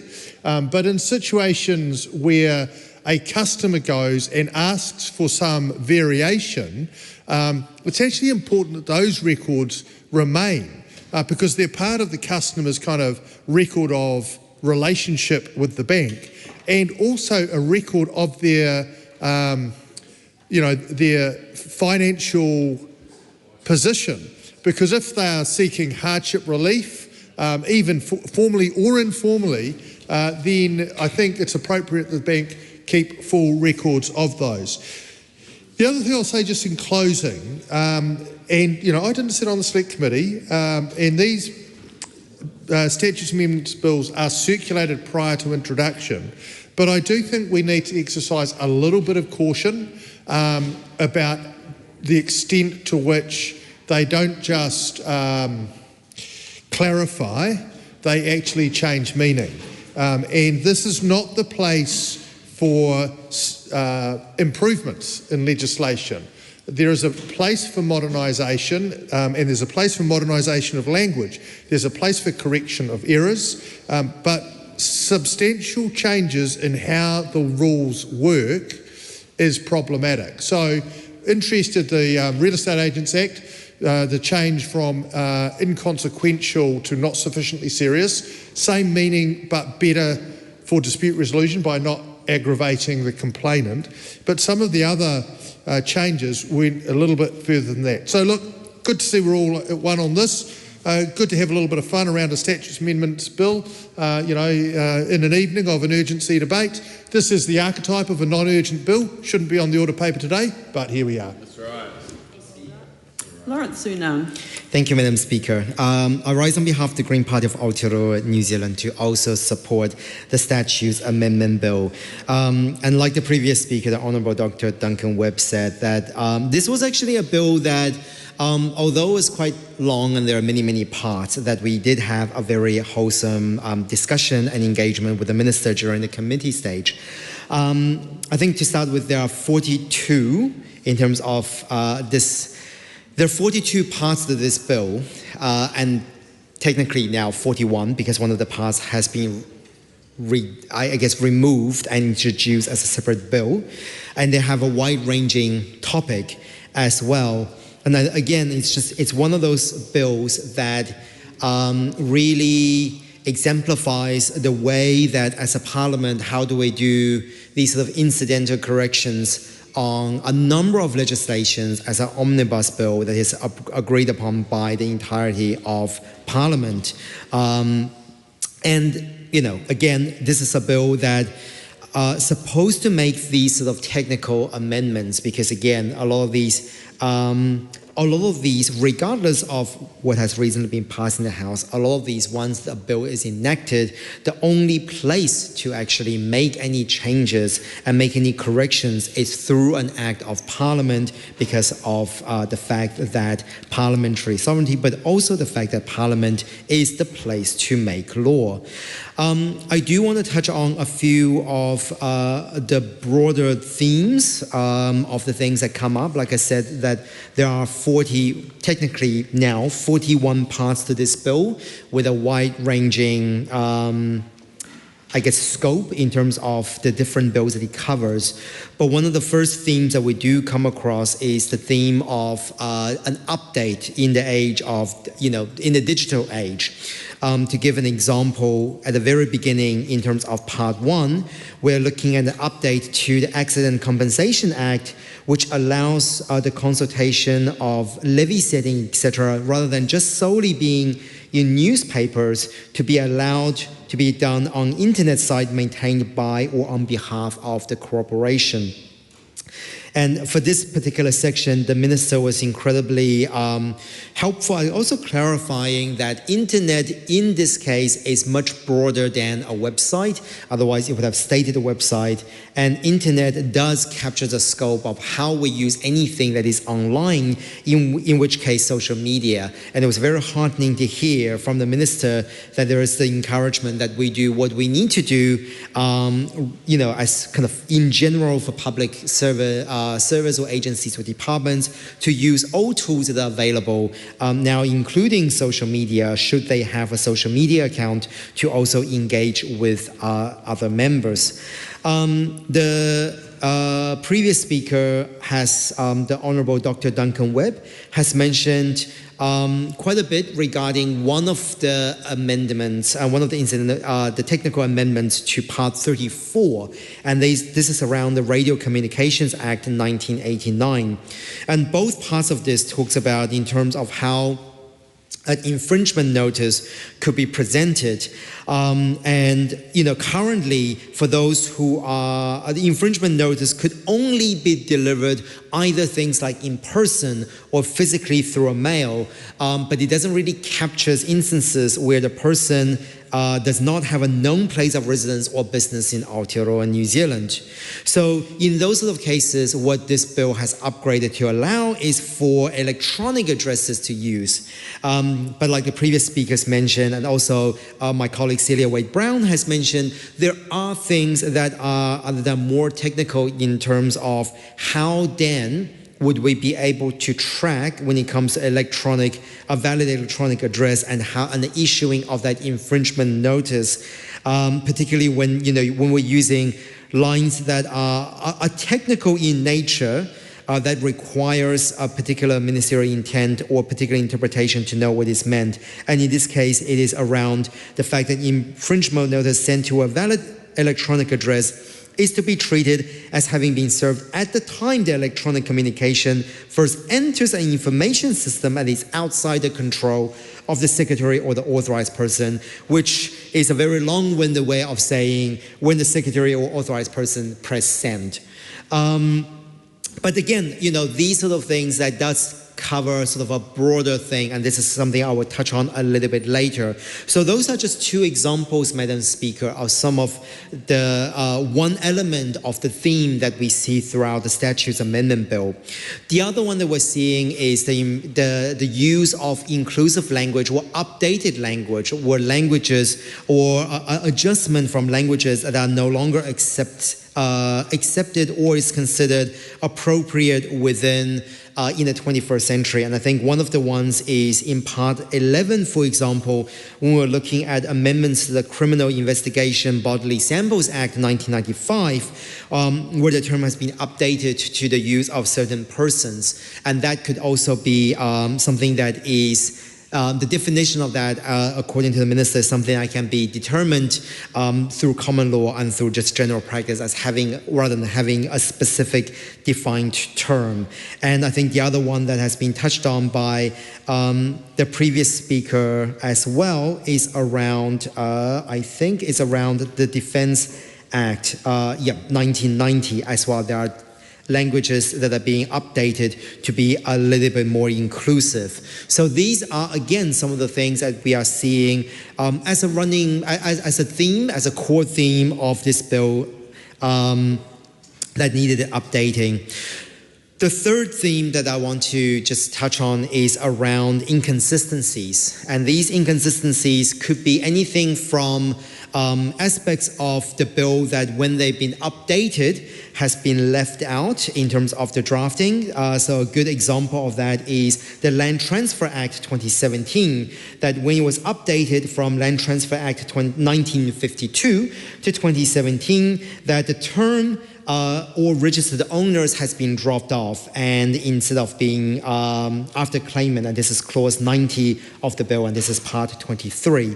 But there are also other instances where certain terms, for example, is no longer, it was incorrectly drafted or inappropriately drafted. One of the examples of that is in Part 36, when we were looking at amendments to Search and Surveillance Act 2012, where the word consent was incorrectly drafted when it's supposed to be object. And again, something like this we're seeing as being a technical update on something that potentially could have broader implications. Now, with some of these, and then the other part of this is to just remove clause. Oh, actually, another really good example that I think is worth mentioning is the amendment to Housing Act 1955, which in section 29, and this is clause 72 of the bill, and I think this is just so lovely that this particular section is replacing the term of £1 because it's only recently picked up through this bill. For example, the registration of easement certificate still uses the pound as a currency as opposed to the dollar, which is the New Zealand dollar, which is what we're using now. And that has been updated from £1 to prescribed under the Land Transfer Act 2017.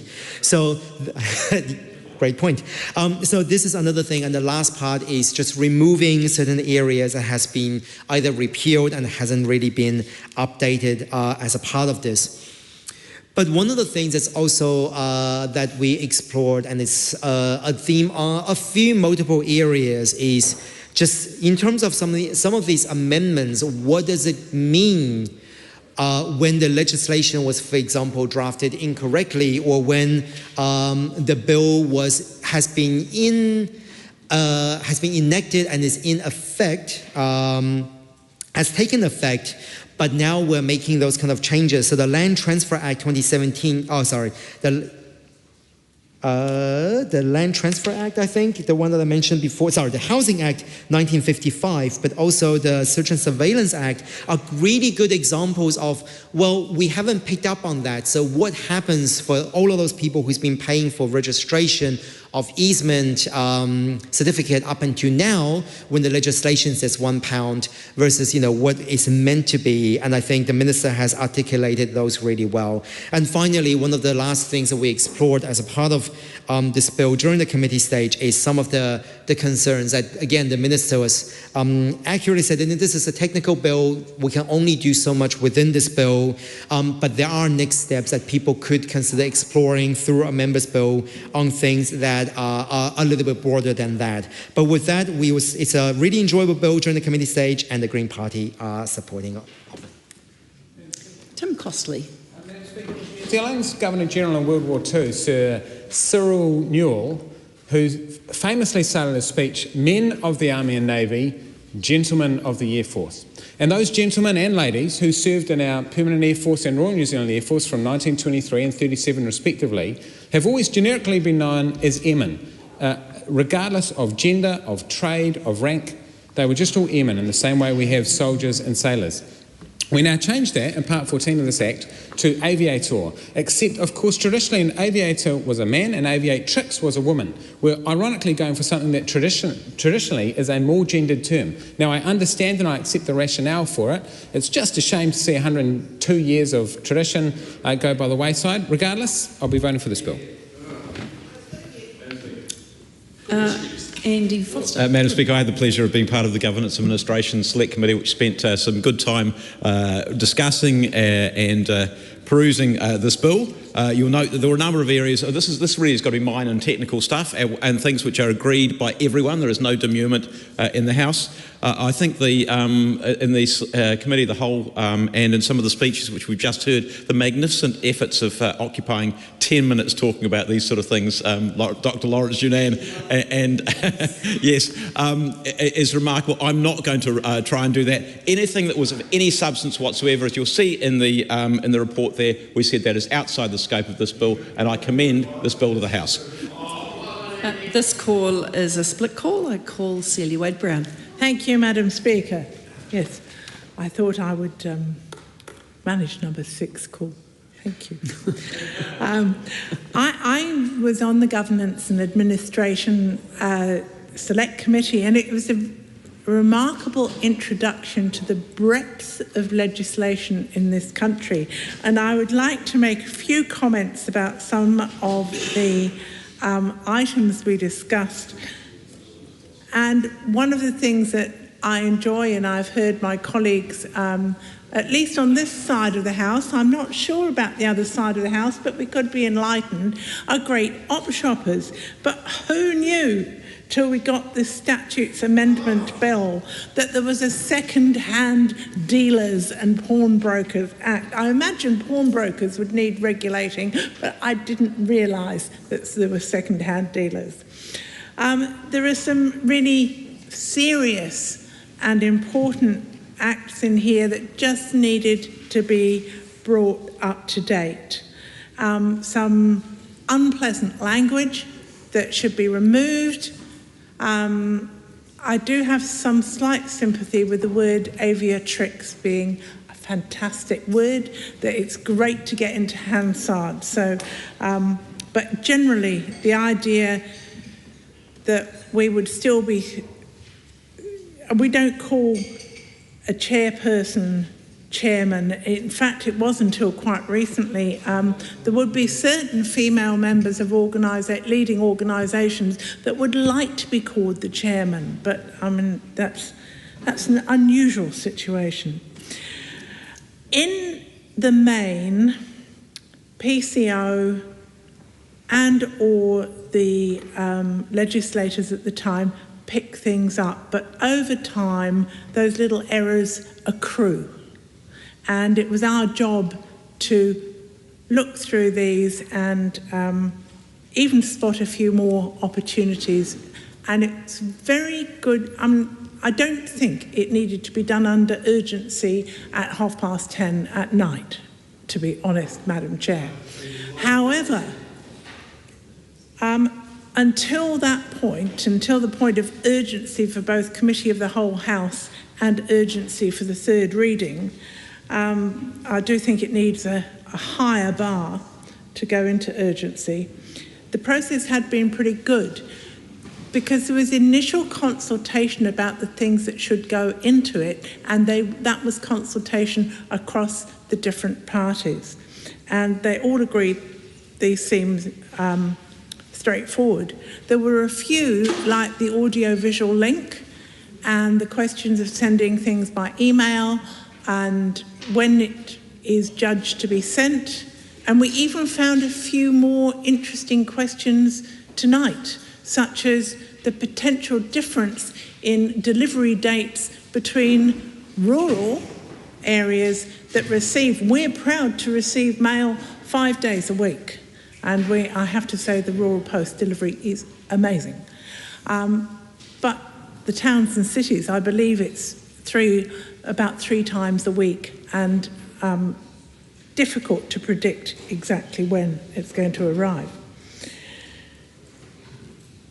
I am glad that we've introduced that I've been introduced to this way of looking across a whole range of bills. I don't think it replaces the legislative design committee, which is actually a really good way of looking at law. It should be used, in my view, for members' bills and all government bills as well. And that would have meant that we wouldn't need what I would call the ephemeral regulatory standards bill. I would commend this to the House and fully support this bill. Tom Rutherford. Madam Speaker, this has been fascinating to sit here for the last, feels like my full 28 years I've sat here actually for the entire Statutes Amendment Bill.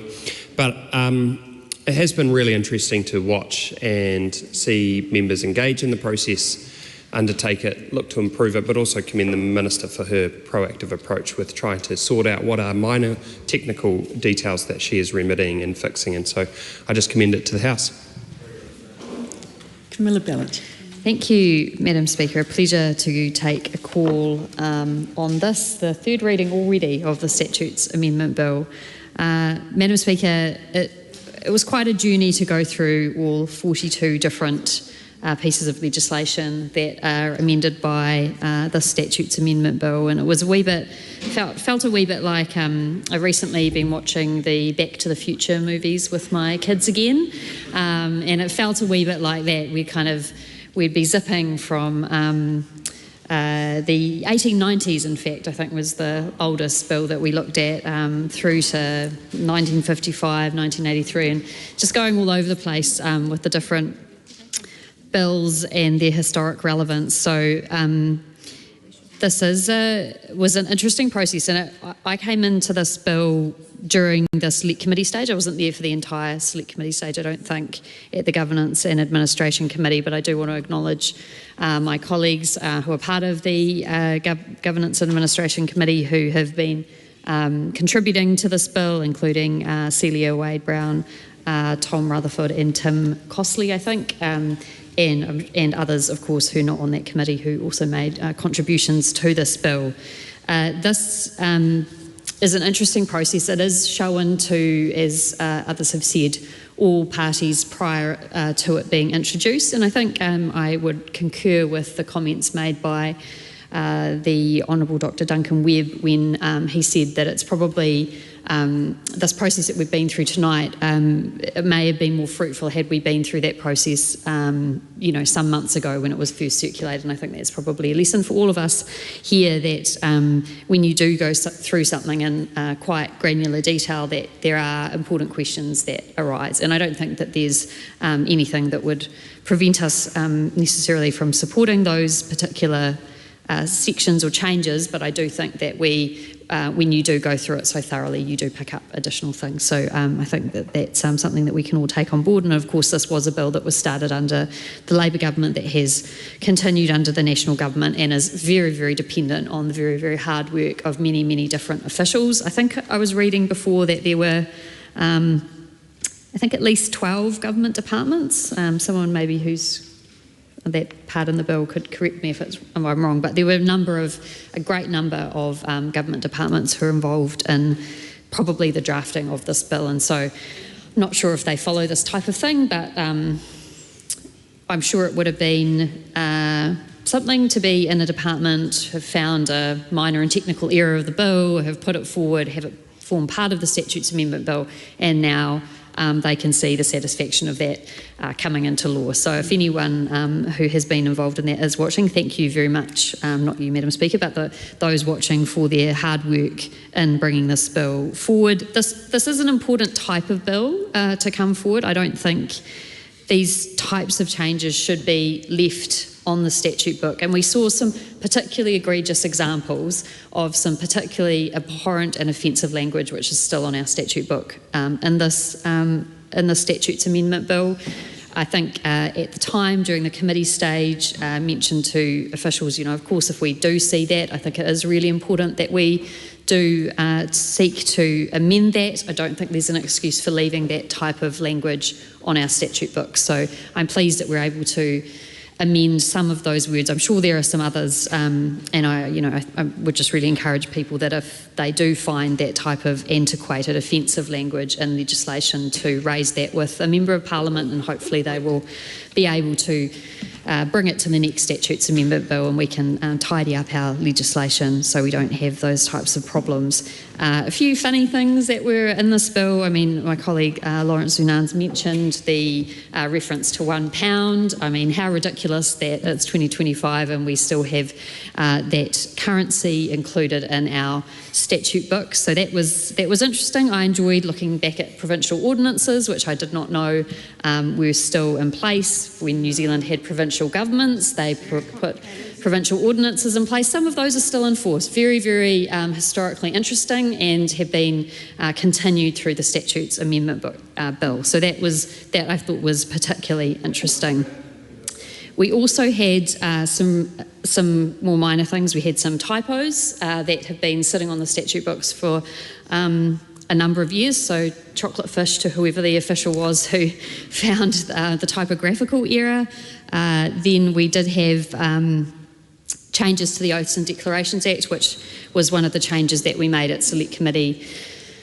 Very important, I think, to make sure that although technological advances continue, that we don't lose some of those important things about face-to-face contact, looking at someone to assess do they have capacity, which is always a question that a lawyer or someone taking an oath will ask.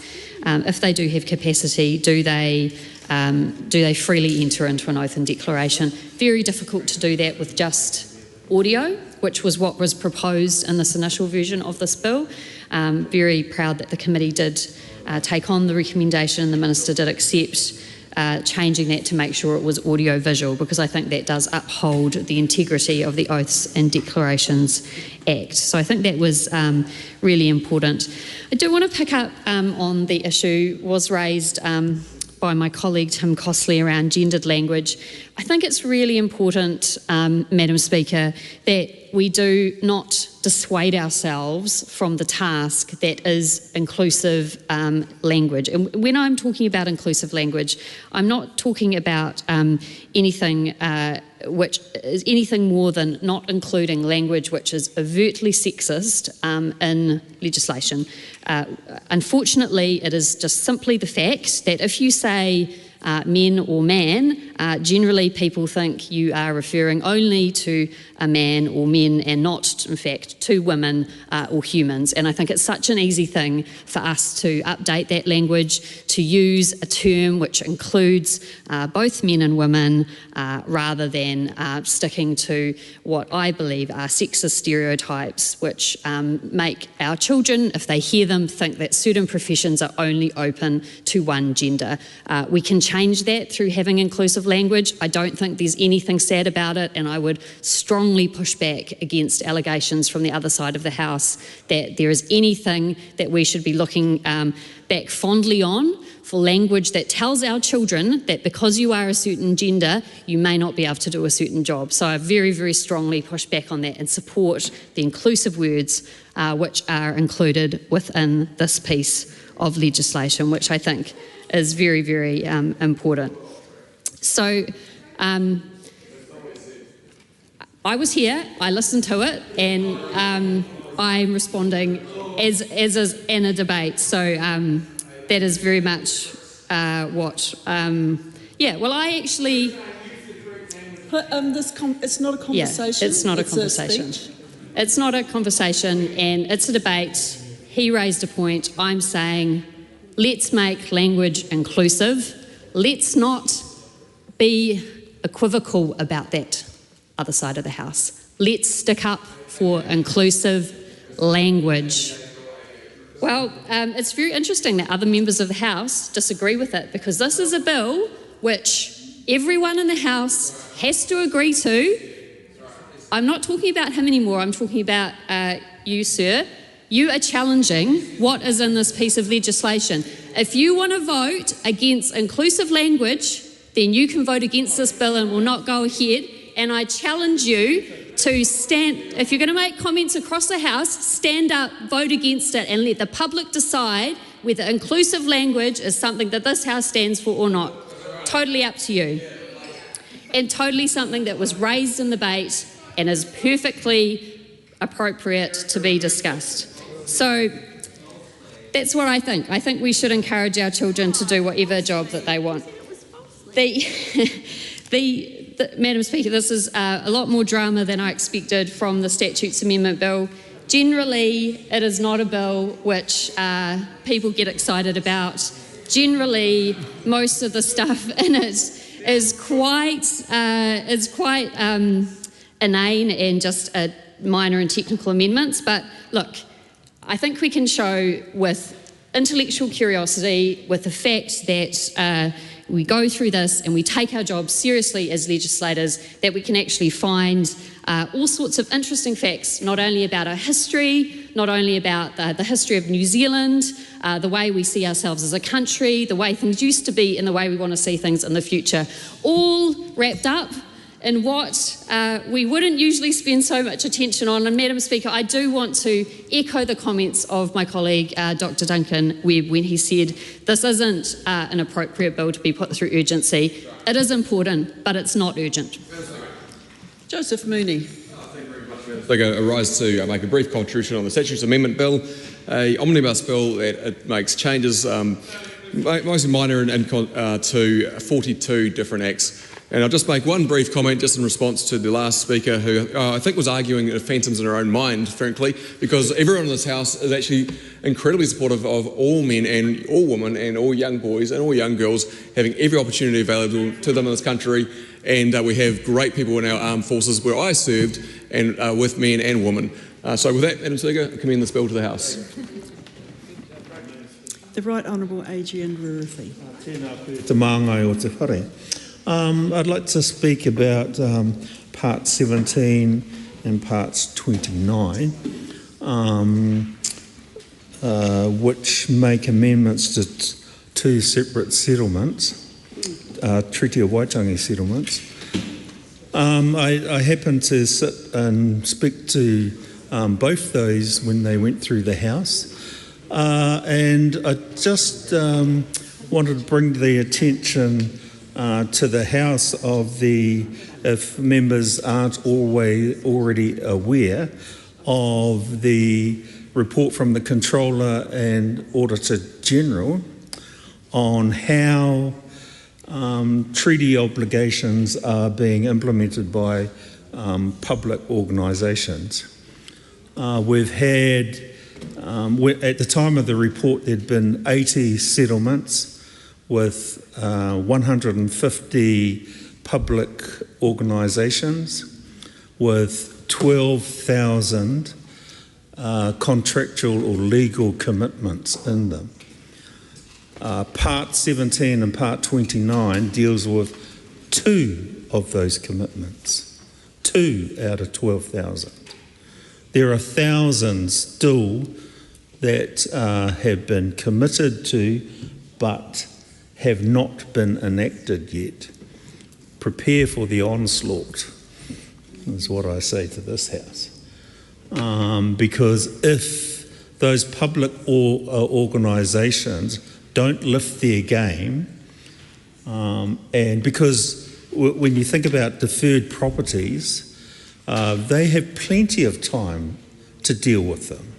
When we pass those pieces of legislation, any reasonable person reading it would see, they've got 4 years to do that particular contractual legal obligation. 4 years. Some people manage to go and buy a house in 3 months. Why is it that we are in a statutes amendment bill having to extend the time that these 2 commitments can be done after the time that they were originally given?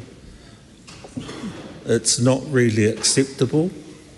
The Māori Affairs Select Committee is looking into that very report right now and hearing on from some of these agencies. I've got to say there's some agencies out there, public organisations, that are doing an excellent job and would be great examples for around about 140 others that really need to lift their game. And so my contribution on those 2 parts is that when we pass those pieces of legislation, we apologise for everything that's gone wrong. We make contractual commitments to the iwi, and then we don't deliver. And it's, we just need to do better. We need to have these organisations put the resources, and that means the government needs to resource them to be actually able to meet those commitments, because it's quite clear that they are not being resourced properly to do it. So when they pass, when this House passes the next treaty settlement, I suspect it'll be before the end of the year. If you're in the House, remember this speech. Remember that there'll be dozens of commitments in that treaty settlement. And there'll be an expectation from the people sitting up in the gallery that they're going to be delivered on. I think we owe that to them. I want to support my colleague Camilla Bellich. There was a time when in this House... The member's time has expired. Thank you. Speaker. Thank you, Madam Speaker. Part 22 of this bill is an amendment to the Juries Act 1981, which is an act that I've also got a members' bill currently going through the House to amend as well. So clearly interested in any improvements to that act, Madam Speaker, and therefore I commend this bill to the House. It's a Labour Party call. Thank you, Madam Speaker. Madam Speaker, I've been here for a few hours now, and what I found fascinating about the Statutes Amendment Bill that we've been going through is just really listening intently, and I really appreciated the Minister being so open and also informative, and understand that the Statutes Amendment Bill has covered a range of things. First, can I acknowledge all of our speakers tonight across the House, but I wanted to really acknowledge Matua in speaking about iwi, because sometimes in our role we need to acknowledge, it's a really important bill to acknowledge all of those across the House, but the communities also, Madam Speaker, that we serve. We must never forget that, because that's why we are here to make good legislation. What I found helpful about the Statutes Amendment Bill tonight was listening, not just going through, as a member of the Governance and Administration Bill. I do recall we had different provisions of different acts to go through, particularly in this bill, that there's 42 acts, that it covers 12 government agencies. And I do want to acknowledge all the officials, because they would come to the committee and explain the changes and the reasons for the provisions. It is also important that, and I've heard my colleagues on this side of the House repeat that, in terms of modernising pieces of legislation, it's important that the language and the clarity around the language to really understand that those provisions. I also did hear that some of the talana of the kōrero would lead into problematic areas, and Dr. Webb, Duncan Webb, highlighted that. I wanted to reflect on, and I know Matua ran out of time, but it's important that because this government has made changes in terms of the strengthening or the empowerment of te tiriti, it's really important to acknowledge when iwi make a contribution to this whare, that we as politicians, as we as parliamentarians, we may not agree with different decisions and we have robust debate, but it's really important that we acknowledge iwi, we acknowledge our people of the land.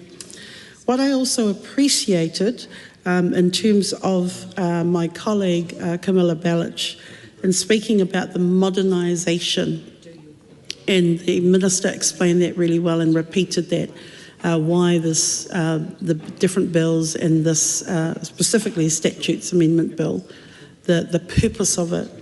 What I appreciated of what Camilla did raise, and she spoke about it very strongly in her robust debate, was the inclusivity, the inclusiveness, and also when we are talking and making changes and we agreeing and disagreeing, what kind of legacy are we leaving for our tamariki? And Camilla spoke really well in terms of the strong messaging, getting that across.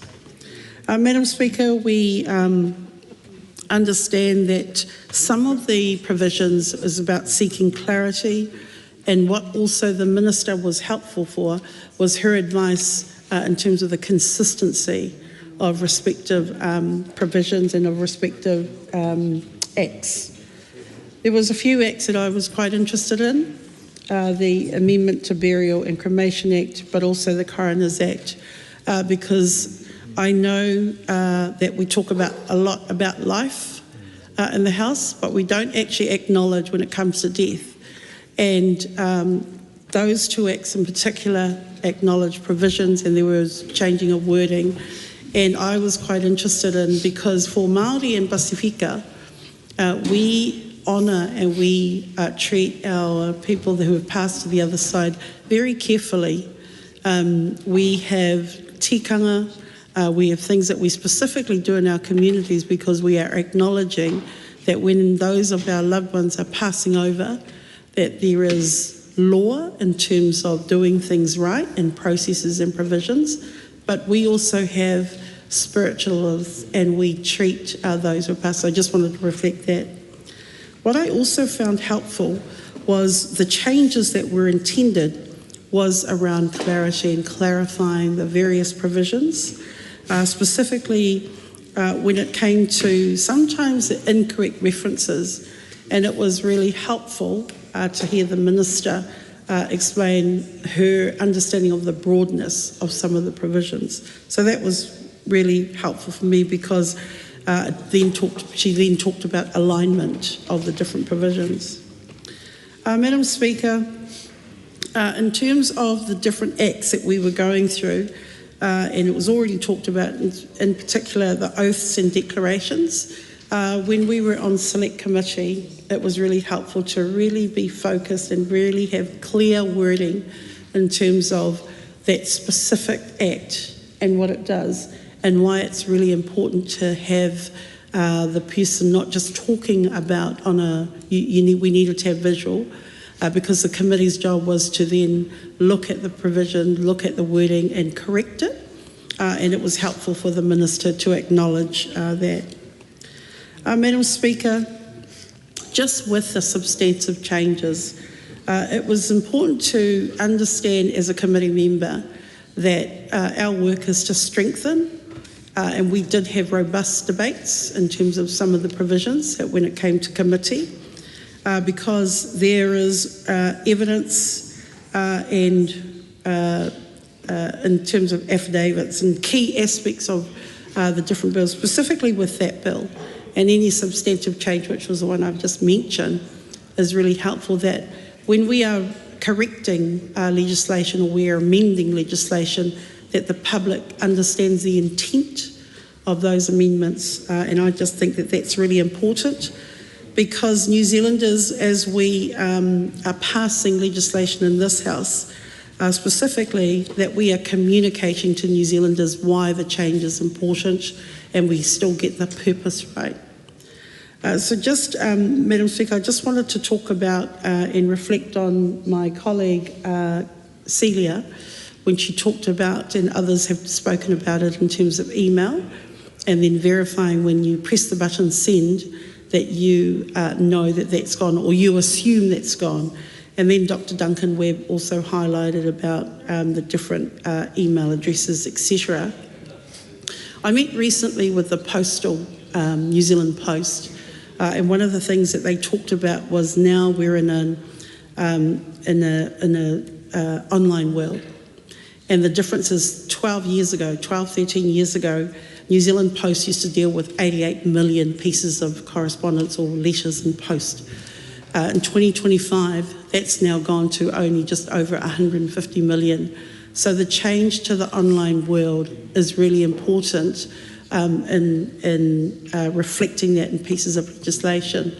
And the change also is around the necessity of having correct online email addresses, so that we can guarantee through the provisions and the changes that we've made tonight that we are cautious on the proposed changes and the modernisation, that we don't end up changing things but it becomes more problematic. So on that note, Madam Speaker, I commend the bill to the House. Ryan Hamilton. Thank you, Madam Speaker. I commend the bill to the House. And Mariamino Kapakingi. Madam Speaker. In observing the speeches tonight, and well, it's a bit of a learning exercise for me too, to be completely honest, when we're reflecting back on things that were drawn up in 1890 and then coming through to the 1900s and so on and so on. It's revealing exercise about the ideas of those times, and fortunately the change of those ideas to modern times. So it's a pleasure to stand tonight, Madam Speaker, and offer a small contribution. I like the idea that outdated ideas should be put away and they should be refreshed with good, strong and smarter, particularly the minds of women. Because I would imagine in the 1800s there wouldn't have been enough women in the House, Madam Speaker, bringing the energy and the capability and the intelligence of women and wahine into the House. So good on us. The Omnibus Bill addresses 42 corrective measures, long-standing errors and unresolved matters designed by men. Did I say that? No. I'll just carry on. But anyway, all right, I'll stop doing that. But just to say that among these technical changes, one does stand out, and I'd like to mention that one, modernising the procedures of the South to allow members to take the oath online, and including via Zoom. In 2025, this is entirely appropriate. Our parliamentary processes should reflect the realities of modern life while upholding the commitments that bind us to the service. For those watching, the oath is the affirmation every member makes when committing themselves to serve the people of Aotearoa, New Zealand. But I will add that while I support this amendment, I believe the next step is necessary. The oath of this House should expressly include te tiriti o Waitangi. The tiriti is not a historical footnote. It is the foundation of our constitutional arrangements and the enduring covenant between the Crown and Māori. Embedding te tiriti within the oath would ensure that every member across all parties acknowledges that partnership and its obligations whenever we take our seats in this chamber. This would not only strengthen our constitutional integrity, but reassure to iwi Māori who have endured a series of regressive bills recently during this government's term. It would affirm that the power and responsibilities of this House are exercised in good faith and with respect for the founding promises of our nation. So while I support the technical amendments before us today, I will continue to advocate that for Te Tiriti to be placed at the centre of our parliamentary oath and our democratic processes. Thank you, Madam Speaker. Tautoko marika iau. The question is that the motion be agreed to. Those of that opinion, please say aye. Aye. To the contrary, no. The ayes have it. Statutes Amendment Bill, third reading. We call on Government Order of the Day, number 14. Immigration, Fiscal Sustainability and System Integrity Amendment Bill, second reading. Madam Speaker. The Honourable Erica Stanford. Madam Speaker, I present a legislative statement on the Immigration, Fiscal Sustainability and System Integrity Amendment Bill. That legislative statement is published under the authority of the House and can be found on the Parliament website. Honourable Erica Stanford. I move that the Immigration, Fiscal Sustainability and System Integrity Amendment Bill be now read a second time. Madam Speaker, this bill is a sensible bill that addresses some gaps in the Immigration Act and will improve both the integrity and the fiscal sustainability of the immigration system. The bill allows the immigration system to ensure that compliance and detention settings are more balanced and more transparent, better align with the recommendations of the KC and Heron KC reviews, strengthen both immigration risk settings and the protection of migrants from exploitation, enable the immigration system to respond to more challenges with greater flexibility, and allow the costs of the immigration system to be recovered more fairly. And I want to highlight some of the more significant proposals. Discharge without conviction will no longer mean that residence class visa holders who have committed crimes can escape consideration of their liability for deportation. Decisions around whether they should be deported or not will be made within the immigration system where they should be. The Select Committee has recommended a number of consequential changes to other provisions throughout the Act that deal with criminal offending. The Immigration Act establishes powers to restrict a migrant's freedom of movement in some circumstances, often because Immigration New Zealanders are arranging their travel home and there is a concern that the person will abscond before they can get on a plane. Currently, the only available form of restriction of movement is detention, and the extremes of putting someone in police or a prison cell, or at the other end of the spectrum, an agreement between the individual and the immigration officer about where they will reside, which is a RRA, or a Residence and Reporting Requirement Agreement. Ms Casey KC found that to be unacceptable. We have therefore introduced electronic monitoring so that individuals who are judged to be an absconding risk can be appropriately accommodated and overseen without having to be detained in a prison cell. There was some confusion during the Select Committee process around the purpose of introducing electronic monitoring as a lesser form of restriction for individuals subject to restriction of movement. Some submitters voiced concern that electronic monitoring would become the default mechanism for monitoring those migrants and would replace the RRA requirements. This is not the case, Madam Speaker. As recommended by Victoria KC, it has been introduced to ensure that individuals are not unnecessarily placed in physical detention due to lack of appropriate alternatives. I would also emphasise that the decision to impose a condition of electronic monitoring will sit with a judge and will only be used when it is deemed to be both reasonable and the least restrictive measurement necessary to manage the risk of that person. The Select Committee has added a number of useful amendments to the provisions as drafted, which will improve their responsiveness to individual circumstances. I'm also intending to introduce an amendment paper, I have introduced it, to address some minor issues that have been identified with the electronic monitoring provisions in the bill.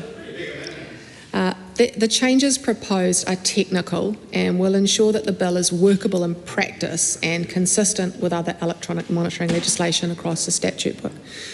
The changes relate to the conditions that can be monitored by electronic monitoring, and the information MB will need to provide to the court about whether electronic monitoring would be practical and would be feasible. The amendment paper also makes some very minor consequential changes to provisions that cross-reference the warrant of commitment provisions. The warrant of commitment changes come into effect 3 months after royal assent to time for the relevant forms to be developed. A small number of clauses require consequential amendments to align their commencement with the main warrant of commitment provisions. These are minor and technical amendments.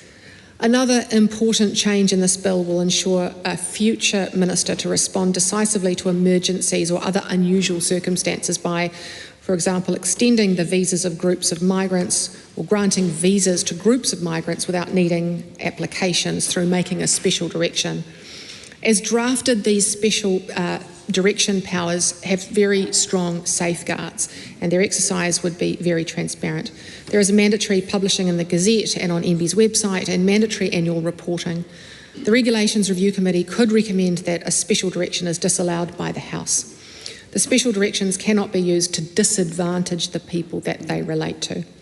However, some submitters expressed their apprehensions around the breadth and concerns that they might concentrate executive power without the adequate oversight. In response, the Select Committee has increased the threshold for the Minister to make a special direction. I'd like to thank the members of the Select Committee and the people who took the time to comment on the bill. As I've already noted, the committee has recommended a number of very sensible changes which improved or clarified some of the proposed changes, and I look forward to debating them. Amongst other things, they also require annual reporting on any applications for out-of-hours compliance visits and tighten the definition of a mass arrival group where the people concerned have entered on more than one commercial aircraft. A number of submitters expressed concerns regarding the proposed expansion of who can be charged a levy within the immigration system and what that levy can be charged for. It is fair that the people who benefit from the immigration system, not just the visa applicants but others such as the NZETA requesters, employers and education providers, can help to address the costs that they contribute to and to make sure that the system remains economically viable. In conclusion, the bill makes a number of changes which between them will improve the integrity of the immigration system and help it to be more financially and fiscally sustainable. These amendments strike a reasonable balance between addressing the real risks to New Zealand and better protecting migrants, and I commend the bill to the House. The question is that the motion be agreed to. The Honourable Phil Twyford. Thank you, Madam Speaker. Labor's supporting this bill at second reading. The reason is that it does two important things. The provisions in the bill that have been called about system integrity improve and add to the systems and procedures of our immigration system and I think attempt to make it fair and consistent and effective, and that is important to maintaining public confidence in the integrity of our immigration system. Secondly, it strengthens the adherence to human rights standards in a number of respects, including through introducing judicial oversight in relation to the detention of asylum seekers and also in relation to the use of electronic monitoring. And Mr. Speaker, that's important because around the world right now, so many governments are walking away from the 1951 Refugee Convention and rejecting human rights standards as right-wing populist parties demonise refugees and migrants. And it's important now that New Zealand holds the line and that this Parliament strengthens the integrity and effectiveness and the public confidence in our immigration system and strengthens our human rights performance. I want to use the time I have in this contribution just to run through the 9 different initiatives which are contained in this bill and give a sense of Labor's view on each of them. And I look forward to the debate over the coming hours as we move through into the committee stage tomorrow morning and the third reading. The new ministerial powers that will allow the Minister of Immigration to make decisions or to grant or amend the conditions on classes of visas without applications. This is the systems basically saying we quite like to have those powers that we gave ourselves during the COVID times. They were practical in times of emergency or unusual circumstances. we think that they have adequate safeguards around them, and we think they will be a useful addition to the immigration system.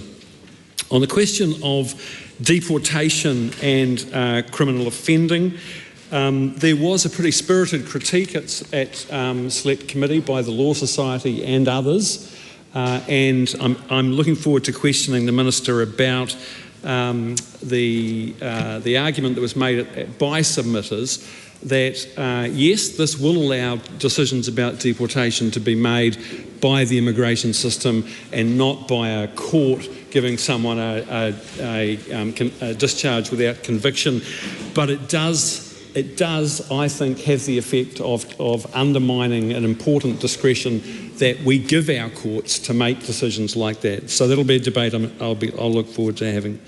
The cancellation of residence class visas for people who are judged to be a security risk. The work on this was started by our Labor government. It followed the what's become known as the Samsudeen case, the guy who wielded a knife in the Lynn Mall supermarket. And it was the government was put in a very difficult situation where someone who had protected person status, they could not be deported back to their country of origin. They were deemed to be a risk. They had residence. The government had next to no leverage over that person and could do nothing but actually keep them under surveillance. This is an attempt, I think, to give a government some leverage. It doesn't give much leverage in a very, very difficult situation. And again, I look forward to, we're in principle supportive of this provision, and I look forward to getting down into the detail on this in the committee stage. Out of hours warrants. So the Dawn Raid's apology, I think it's something that across this House there is a lot of feeling for what was a period of our country's modern history where the state behaved appallingly to particularly Pacific Island migrants in New Zealand. It was really a stain on our modern history. It has left a legacy, and the provisions here, which would require immigration officials to get a warrant from a district court judge before they could carry out an out-of-hours compliance visit, and there's a number of safeguards around that. We support that. We see it as an important departure from more punitive approaches to immigration control, and it's one of the aspects of this bill, I think, which ensures that our immigration system remains consistent with both domestic constitutional norms and our international human rights obligations. The next provision I want to talk about is the one that makes it an offence for someone, an employer or an agent, to knowingly seek or receive a premium in respect of the employment or potential employment in New Zealand of a migrant worker. And I'm sure we all agree that the incidence of the exploitation of migrant workers is appalling. We have to work hard to try to eliminate that exploitation. And this is one of the aspects of it that is most galling, and it's not uncommon for workers in India, China, Philippines and elsewhere to pay anything from 20,000 to 40,000 or more New Zealand dollars to some dodgy agent in order to get that job, which is part of getting the visa to come to New Zealand. And this, the current offence that's on the books, really, for a number of reasons which we'll get into later, doesn't do the job. This attempts to make it to be much more effective at dealing with that problem. We support that. The next thing is warrants of commitment for asylum seekers, and the Minister in her contribution talked about the report that Victoria KC did. I was the Associate Minister of Immigration when Amnesty International and the Asylum Seekers Support Trust did their report, which exposed that New Zealand was jailing asylum seekers. Not huge numbers, but over a period of about 15 years, some 100 people or more were jailed, many of them in Mount Eden, and the conditions that the Amnesty report exposed were truly shocking, and it was a clear breach of our international human rights obligations. And the work that's gone into this provision to put in place judicial oversight and a system of warrants before people can be, asylum seekers can be detained, is the critical final step in fully implementing the Casey reforms. And there is much to be debated in this part about whether or not the protections and the safeguards are adequate. Next, electronic monitoring. So this is going to give Immigration New Zealand the ability to go to a judge. This is not just in relation to asylum seekers, this is right across the immigration system. A person who is subject to deportation or turnaround, they can seek a judicial warrant to have this person wear an ankle bracelet or electronic monitoring. And I was one of the people at Select Committee that I think the Minister was referring to who expressed grave misgivings about whether or not this would become a default soft detention measure, as it has in many, many other countries internationally where electronic monitoring is very, very widespread. And by the way, in New Zealand's criminal justice system, we're one of the world's biggest users of electronic monitoring. So I think they're fair questions to ask, and I look forward to getting into them. The bill also expands the definition of mass arrivals by changing the definition to allow, instead of a group of mass arrivals coming on a single ship, that it could be a group of aircraft in terms of commercial services, and that's something that we'll discuss more, and we in principle are willing to support that. Finally, immigration levies. It's a massive cash grab by this national government who tax anything that moves, and I look forward to debating that more in the committee stage. Ricardo Menendez-March. Thank you, Mr. Speaker. It's important to put this bill in the broader context which the previous speaker did note, where we are seeing countries like the United Kingdom, under a Labour government no less, absolutely scapegoating migrants, communities, refugees and asylum seekers. It's absolutely shameful that we are seeing a growing scapegoating of communities, many who have escaped some of the most harrowing conditions imaginable to people. And this bill comes off the back of a previous bill that created effectively a legal definition for mass arrivals that was completely critiqued and I would say slammed by all, if not most, human rights groups in this country. And most of them were asking the question, why? Why the choice of introducing a mass arrivals regime when governments hadn't been able to substantiate that there was an actual imminent risk to the country of mass arrivals? And now in this bill, what we are seeing is an expansion of that very same definition to effectively, after the effective hysteria that we were about to receive mass arrivals by boat, now we were told by the government that we need to change this definition to include people arriving by planes or cruise ships. Literal moral panic. The thing is that when we compare ourselves to other jurisdictions, we as a country receive a very, very, very small amount of asylum seekers compared to others. Literally one person every 10 days. You know, and in 2024 to 2025, that amounted to 37 claims at the border, which, for example, compared to Canada, it received 41,350 claims. Or, for example, we've got in the United States or the United Kingdom, where we also had a much greater amount of asylum seekers surviving. Which then poses the question, what is the problem that the government is trying to fix? Because certainly it is not a large amount of asylum seeking claims. That is not currently happening in the country. If being prepared for what? Exactly, there we go. Here's the moral panic. Being prepared. We're in a country on the other side of the world where people are not arriving by boat, nor by planes, nor by cruise ship. And this bill, it's not just about expanding the definition of mass arrivals without actually justifying the reasons for it. This bill includes other measures which makes deportation a lot easier. And we did hear the previous speaker talk about the concerns that lawyers, experts in this field expressed when it came to those very same provisions.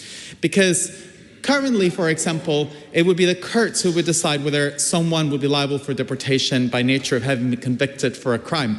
But now we're expanding that to basically add that someone is liable for deportation should they plead guilty or found guilty, not necessarily being convicted of a crime, which effectively makes Immigration New Zealand the one who gets to decide that, effectively broadening the groups of people that could, for example, be subjected to deportation liability, and effectively putting more pressure on our Immigration Protection Tribunal, on advocates on the ground, and including MPs and their constituents who will receive a far greater number of casework demands of people seeking justice and ability to remain in the country. And, I've fought against unjust deportation cases under Labour and national governments just in these two terms. In fact, I remember I had to plea and write multiple times to the previous speakers one Christmas to stop a Filipino man being deported because this person under hardship had taken food vouchers that he shouldn't have, and he admitted that it was wrong. But most people would have understood that during COVID times, people did things that they regretted, including this Filipino man who, fortunately, in his case, we were able to prevent his deportation. But we do see many migrants who, while experiencing huge amounts of stress, isolation, and just duress, end up doing things that they regret. And it's simply yet another case of moral panic to use one single tragedy to then justify a lot of these provisions under this bill.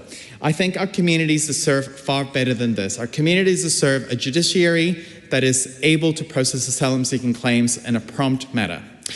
Our communities deserve an immigration system that is adequately resourced, not an immigration system that is currently seeing cuts to Crown funding under this government and then being sort of topped up by a levy, which is not even going to be exclusively used to fund the immigration system, which also poses another issue, which is that we have a levy being put in place here that rather than, being charged to a group of people through a system that is then being used to cover other costs that the government may be experiencing, rather than utilizing and fixing the tax system that we have to have decent quality healthcare and quality infrastructure. And for a government that talks about the pressures that employers face, and yet a government that also recognizes that migrant workers will continue to play a huge role within our workforce, they seem to be quite happy to load additional costs on employers and migrants within this levy. And so the Green Party opposes the idea of using a levy through the immigration system to fund infrastructure and other parts of our systems that we all use, because at the end of the day, that is what the tax system is for. And we've got to recognize that this comes off the back of the government massively hiking immigration visa fees, which have resulted in migrants having to put themselves into debt in order to apply for these visas. When it comes to other provisions of this bill, I recognize that the government and the minister, and we share this concern, that premiums being paid overseas for fake jobs are a genuine issue. I think most political parties here agree that this is quite a serious issue. Most constituency-based MPs, and I include list MPs here who care about immigration, deal with issues of migrants who have basically being offered fake jobs and have paid premiums just to come here on shore and find themselves with no job altogether. I have worked with many of these cases, and the sad thing about people finding themselves in those situations and having been scammed is that there's often not adequate support available for them. Adding a criminal charge effectively for this is a step in the right direction. But the government needs to go further and needs to do more to support victims of of the scams, instead of, for example, gutting the length of the migrant exploitation protection visa, which leaves those very same victims of these now new crimes that we're going to be adding more vulnerable to precarity and to future exploitation. So we've got to work at all levels of the system to ensure that migrant workers are adequately protected. The other component of this bill that we think the government did not go further is in the out-of-hour visits by Immigration New Zealand. I think, and I look forward to the discussion at the Committee of the Whole House stage, where we're hoping to put forward some amendments that will tighten this component of this bill, because out-of-hour immigration rates should only be used in situations involving public safety or matters of national security, as opposed to just in other types of situations. We acknowledge submitters and the Children's Commissioner, for example, who talked about the intergenerational impacts for children and households that are subjected to out-of-hour rates. And we know this because this is not a new issue. We've heard from families who experienced the dawn raids many decades ago, who the previous government apologized for, about how these out-of-hour visits cause humongous amounts of intergenerational trauma and harm to families in the communities. One of the key issues that we have with this bill is that it's the minister is trying to claim that it is about the so-called integrity of the immigration system, but it's trying to find a problem as opposed to going to the core of the issue, which is that it's not that migrants are inherently criminals. It's not that we've got an immigration system where we have a huge amounts of asylum-seeking claims. It's that we have had successive governments that have ignored the need to adequately resource the judiciary and our immigration systems to process asylum-seeking claims in a humane and prompt manner, as well as ensuring that there's adequate support for exploited migrants and decent enough support available for migrants who, for example, may be experiencing ill mental health, and I include residency visa holders in that, so that they do not cause harm to others as a result of the ill mental health that they may be experiencing. And this is where the focus of the government should be, rather than trying to pretend that this bill is about better protecting refugees, asylum seekers, and migrants, when actually they're simply creating more tools for them to be able to deport members of the community who actually have put roots down here and deserve to be treated with respect and dignity, as opposed to subjected to moral panic. Thank you, Mr. Speaker. Mr. Speaker, I'm taking this call on behalf of ACT to support the Immigration Fiscal Sustainability and System Integrity Amendment Bill. Mr. Speaker, as a member of the Education and Workforce Select Committee, I would like to start by thanking all submitters. 70 plus submitters submitted on this bill. And I also want to thank those who appeared before the Select Committee, presented their submission, and also were willing to answer questions that we asked about their submission. And I must say that it is because of the work that we all did after hearing submissions that we have been able to report back this bill in an improved form. Several changes have been made in this bill, and I won't list all those changes that have been made, but I would say that immigration is a field where we have to really balance the national interest and also the interest of the individuals, those who use our immigration system. And as the name of the bill says, it's about fiscal sustainability. So we want to make sure that fiscally the system is sustainable, and we are not putting all the burden just on applicants. So we want to distribute that burden to other people as well, those who are benefiting from our immigration system. And the second part in the name is system integrity. So several provisions in this bill are to ensure that we are safeguarding our immigration system, to ensure that it's not open for exploitation. And very quickly to the Green member who just resumed his seat, he talked about mass arrival groups, and also talked about the asylum seekers. So this bill is not about the numbers of asylum seekers coming to or increasing or decreasing that number. It's about defining what mass arrival group means. And that definition was tightened in the Select Committee process it was tightened to ensure that we know what kind of timeline we are talking about when people enter into our country through any commercial routes as well. And a final point I want to make is about exploitation, which the member was emphasizing a lot on, and which I'm really happy to see in this bill, is that when people charge premium, in that situation. Now, this bill will extend that as an offence when it happens outside of New Zealand as well. So there are a lot of good things in this bill. This bill is about ensuring our immigration system works for all.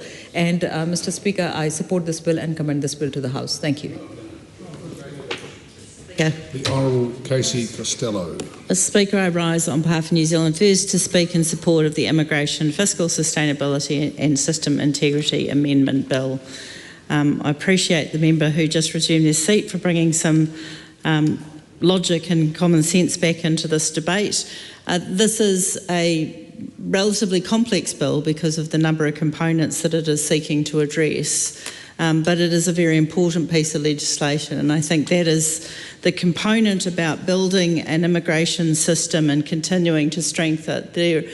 There is a lot of moving parts that happen in the immigration process, and therefore we have to be vigilant and aware of all of the things that we need to deliver to ensure our immigration system is effective. It is about recognising greater securities and safeties for those that are in the system and potentially able to be exploited. And it astounds me that we are yet again having been challenged about the idea that we prepare and have a system in place for a mass arrival should it occur. I mean, it is the common sense of fail to plan and you plan to fail. And this is exactly what this piece of legislation is doing. The naivety of suggesting that if we just close our eyes and pretend it isn't happening, it won't happen. And then when you do have this, yes, and that's the logic that we're faced with. Because it's not happening, and because it's not happening, we therefore end up with, we don't have to worry about it. And then when it occurs, we have no systems in place to provide the protections which we know occurs. We know that we know and absolutely understand the vulnerabilities of children that get trafficked through a process of mass arrivals. We know that we need to have a process by which we can protect and contain people while we provide health assessments, where we can provide health assessments and interventions, where we can do the logical, practical things that people who know how to run a system, run a business, run a process, and not those that like to virtue signal and sloganeer. So this is exactly the point we need, is why this piece of legislation is so important. When others campaign and sloganeer, I spent my working life investigating exploitation and prosecuting offenders. I actually did the work that needed to be done. Whereas we have politicians in this House that like to just create slogans and disrupt and be negative. I absolutely commend this bill to House. I commend the Minister for the hard work that they've done to produce this piece of legislation, and the Select Committee for bringing the legislation forward in a practical and logical process that will ensure we have good legislation at the end. Speaker. 5 minutes to now. Thank you, Mr. Speaker. I rise on behalf of the Greens to support the call by my colleague and friend Ricardo Mendes-March on the Immigration, Fiscal, Sustainability and System Integrity Amendment Bill. And we did have a few responses, Mr. Speaker, from the other side of the House about preparing. And I think Mr. Mendes-March made some good points about mass arrivals. And I would invite the House to not buy into the hysteria, right-wing hysteria that has engulfed other parts of the world, where they scapegoat refugees, scapegoat migrants, and scapegoat people that are different from them. And if we want to talk about being prepared, Mr. Speaker, I have some suggestions for that side, and that is to make sure that our public services are well funded, to make sure that we have quality health services, education services and mental health services, because we just heard them talk about making sure that we prepare. How can you prepare when the public services has been ransacked by this government? Thousands and thousands of people have lost their jobs. And thousands more are getting on the plane and going to Australia to greener and better pastures, Mr. Speaker, because of the economic carnage of that side of the House, Mr. Speaker. So if we want to prepare, we have to do those things. You have to provide the foundations. The foundations to make sure that when people put deep roots into this country, into their communities, that they're well supported, that their kids are well supported, particularly if they come here as refugees, particularly if they come here as asylum seekers, as opposed to finding new ways to punish them. Yes, there are issues, but those issues can be solved if we look for solutions that take care of people. We look for solutions that make sure that you provide the fundamentals. And I hope that that message resonates with the House tonight, Mr. Speaker. This bill has a number of changes. Expands the charging of immigration levies, expands the definition of mass arrivals, I just talked about that, provides more powers for ministerial direction, strengthens protections for out-of-hour raids and detained asylum seekers. Mr. Speaker, I was here in the last Parliament when we apologised for the Dawn raids. We apologise for the Dawn raids. That was a horrendous and a stain on New Zealand's history, how Pasifika people were targeted. We were invited to this country during the economic boom to do all the jobs that nobody else wanted to do, and then when the economics turned, they wanted to deport us and kick us out. That was the time of the Dawn raids, Mr. Speaker. And so after we had the apology, what I heard, and I know a number of members around this House heard as well, that there are still Pacific Island families and others who were still getting knocks on the door at dawn, Mr. Speaker, at dawn, when their children were home, when their families were preparing their breakfast, while they were preparing to go to work as well. People have put deep roots into this community, into this society, Mr. Speaker. So I do note that the Select Committee did do some work around what to do about the out-of-hours compliance component of this, and I would invite the House to really consider an amendment paper by my colleague Ricardo Mendes March, which is to make changes to Clause 26, and it's an amendment which focuses on the immigration, to focus on the limit of out-of-hours immigrations to situations involving public safety or matters of national security. So it's not a free-for-all. So you have a particular focus. And this was one of the options recommended by the Heron-Casey report to address the distressing impacts of out-of-hours compliance activity, which of course underpinned what happened with the Dawn raids. And so I would really encourage the House to do that as well.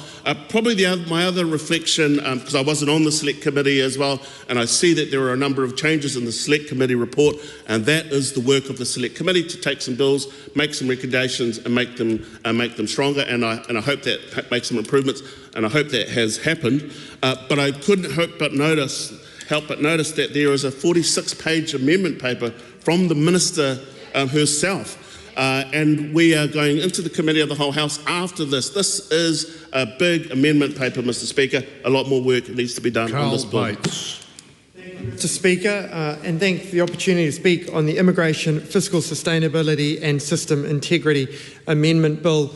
Mr. Speaker, it was my pleasure to chair the Select Committee through this process, and it's great to see the work that has been recognised by the collegial approach we had across parties to ensure we made amendments to the bill as it was guided through that process to present it to the House for consideration this evening.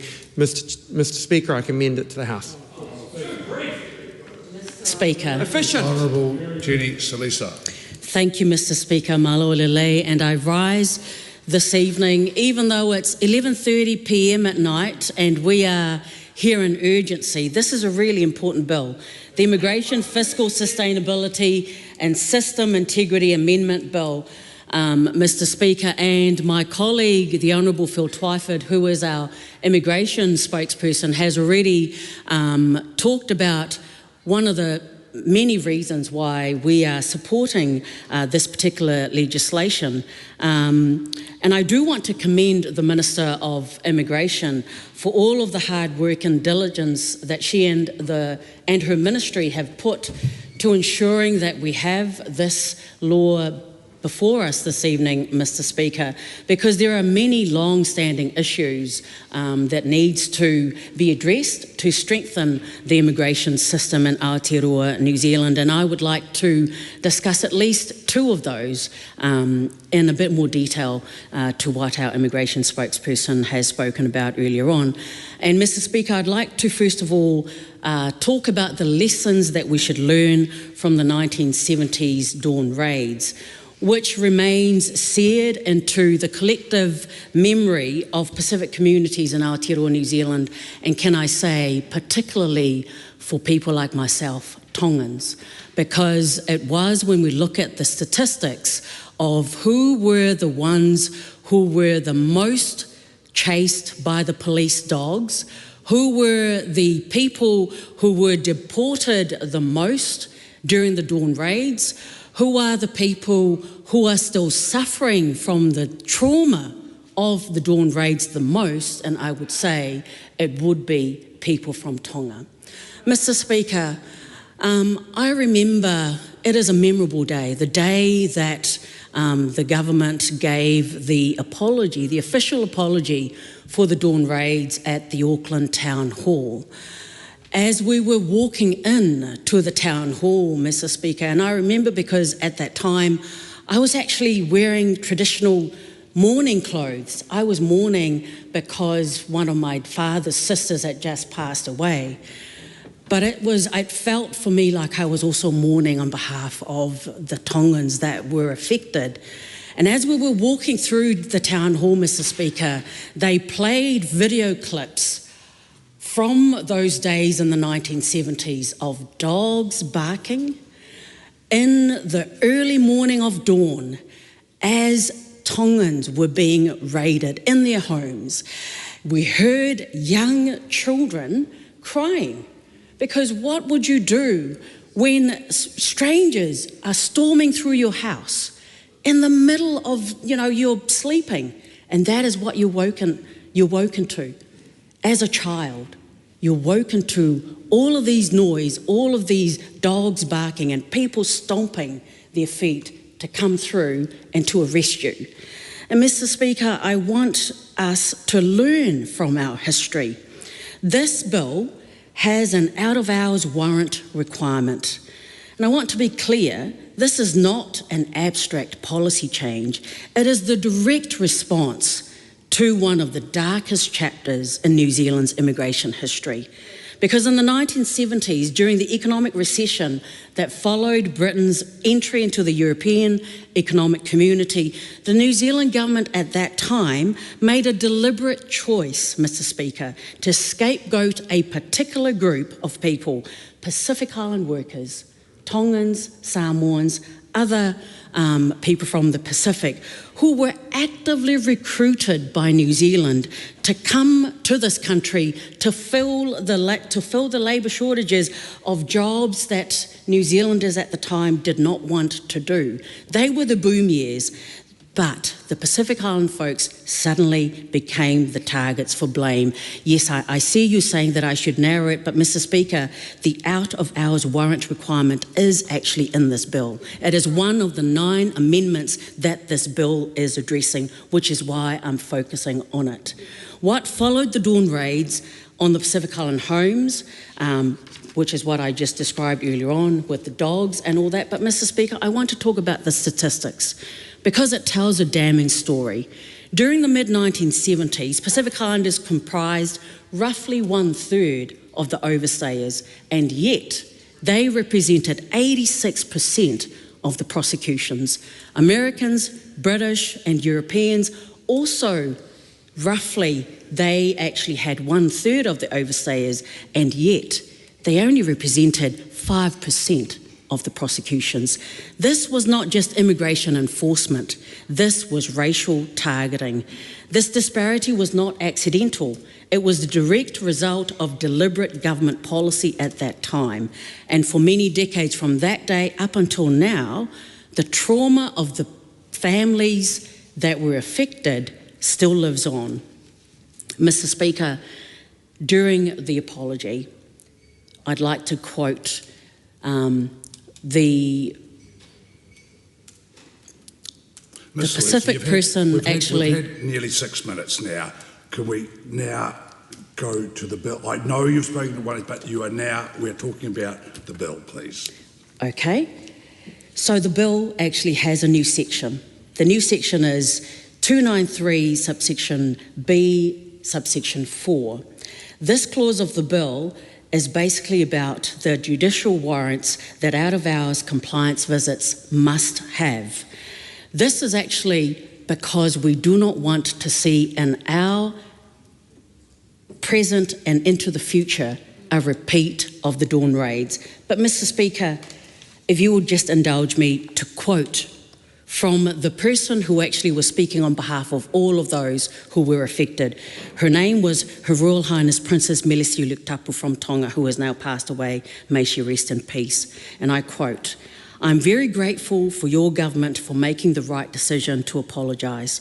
The right to the extreme, inhumane, unjust treatment specifically against my community in the Dawn Raids era." And she also issued a warning, which is vital to the debate and to the bill, Mr. Speaker, that we're about to pass. And I quote, "The trauma and impact of the Dawn Raids has been intergenerational, and it has haunted my community for years, and it will be for years to come if we are not going to do the right thing." And that is essentially the question that I would like us to answer tonight. The question for this Parliament is simple. Are we going to do the right thing? And fortunately, the section that I just quoted before, section 293B subsection 4, is the response to that. Because even after that apology was given, dawn raids were not supposed to happen again. Te Ana Tuiona spoke about it earlier on. There were still dawn raids happening in my electorate of Tongans, which is what my Coherent King's Council review examined the Immigration New Zealand's out-of-hours compliance practices and found, to the shock of many, that many of these early morning raids, echoes of the dawn raids, was still occurring even in 2024. Now, this bill changes that, Mr. Speaker, because from now on, any immigration officer who wishes to conduct an out-of-hours residential compliance visit must obtain a judicial warrant. A district court judge will examine whether the visit is A, reasonable in all the circumstances, B, proportionate to the risk, C, in the public interest, and D, a last resort after all reasonable alternatives have been considered. This is not red tape. This is the rule of law. Mr. Speaker, the other change that this bill is going to effect is charging of premiums. And as our ethnic spokesperson, and as many of us who are elected MPs know, there is so much migrant exploitation that actually happens in Aotearoa, New Zealand right now. We know that agents, both here in our country and overseas, are charging thousands and thousands of dollars to people to come here to work. Some of these people, when they arrive, whether they arrive from, for instance, the Philippines, India, and I'm just giving you cases that have come through my office, they come here after paying thousands, and some of them over $50,000 worth New Zealand dollars, and there is no job in New Zealand. And then they're stuck in this country. They don't want to go back. First of all, they don't have the money to pay for the ticket to go back, but also because they've taken a loan of up to 50,000 New Zealand dollars, they don't want to go back without actually having the money to go and pay back that loan. Mr. Speaker, I am glad that this bill actually takes the right step to addressing migrant exploitation. Dr. Vanessa Winnick. Thank you, Mr. Speaker. It's a pleasure to take a short contribution in this debate on this immigration amendment bill. The reasons for this have been very well traversed, and I couldn't say it more eloquently than the previous speaker, and therefore I commend the bill to the House. Mr. Speaker. Ingrid Leary. Listening to the debates, it is clear that there is a difference in opinion, I think, across the House about whether this is responding with a knee-jerk reaction to some form of moral panic or whether this is a way of enhancing civil liberties and human rights by making sure that we have a regime that is prepared to accept the unfortunate reality of asylum seeking that is happening globally. If I look at the statistics since 2012, there have been more than 20 million people who have sought asylum globally. Many of those have occurred during mass arrivals, and many of them on the high seas. New Zealand has been relatively lucky through the tyranny or the fortune of distance to be able to avoid the very difficult situation of accepting asylum seekers who have come without a legal process or without an application process, and we have not had to face grappling with the issue of how do we manaki these people yet also follow our own immigration laws, and what is the regime that covers them. I think my colleague, the Honourable Jenny Salisa, was right to refer to the Dawn raids as being one of the terrible examples where we came close to what we see over in Australia, for example, with detention centres where people have lived for years, or on Christmas Island and in other places. And equally, we had the Tampa ship that came under the Helen Clark government and was a really vexing question for New Zealand as to how to deal with asylum seekers. It is very much the view of Labour that preparation is the best way to uphold the human rights of these people, and also to uphold the national security interests and other interests of New Zealand, because if we have a plan and we have a system that is fair and that is agnostic, that cannot be corrupted, and that takes into account the same principles no matter who is arriving, then that is the most that we can do in what is this unfortunate reality. So I do have to take issue with the Greens for taking what they would perceive as the moral high ground, when in fact the unintended consequence of trying to bury our heads in the sand and to say this is not a possibility or a real possibility, in fact, could be really damaging for the people involved and for New Zealand. And I note just on Radio New Zealand tonight there is a story about submarine shells, 3 of them being found near the Solomon Islands, to do with drug cartels, probably from South America. Now, if submarines are being used to carry drugs transnationally, it's not too long before we see submarines carrying people as well. And so suddenly that advantage of distance that New Zealand has been able to enjoy will no longer be available to us.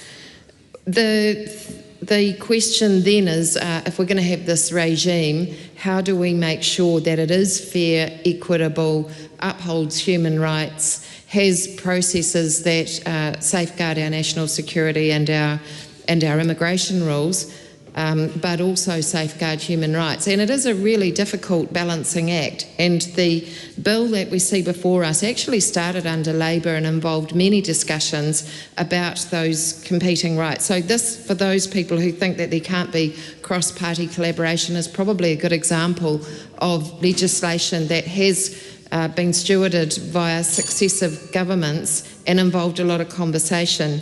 Nevertheless, the devil will be in the detail, and I note, as did our Green colleague Tiano Tuiono, that there is a really large amendment paper on the table to do with electronic monitoring.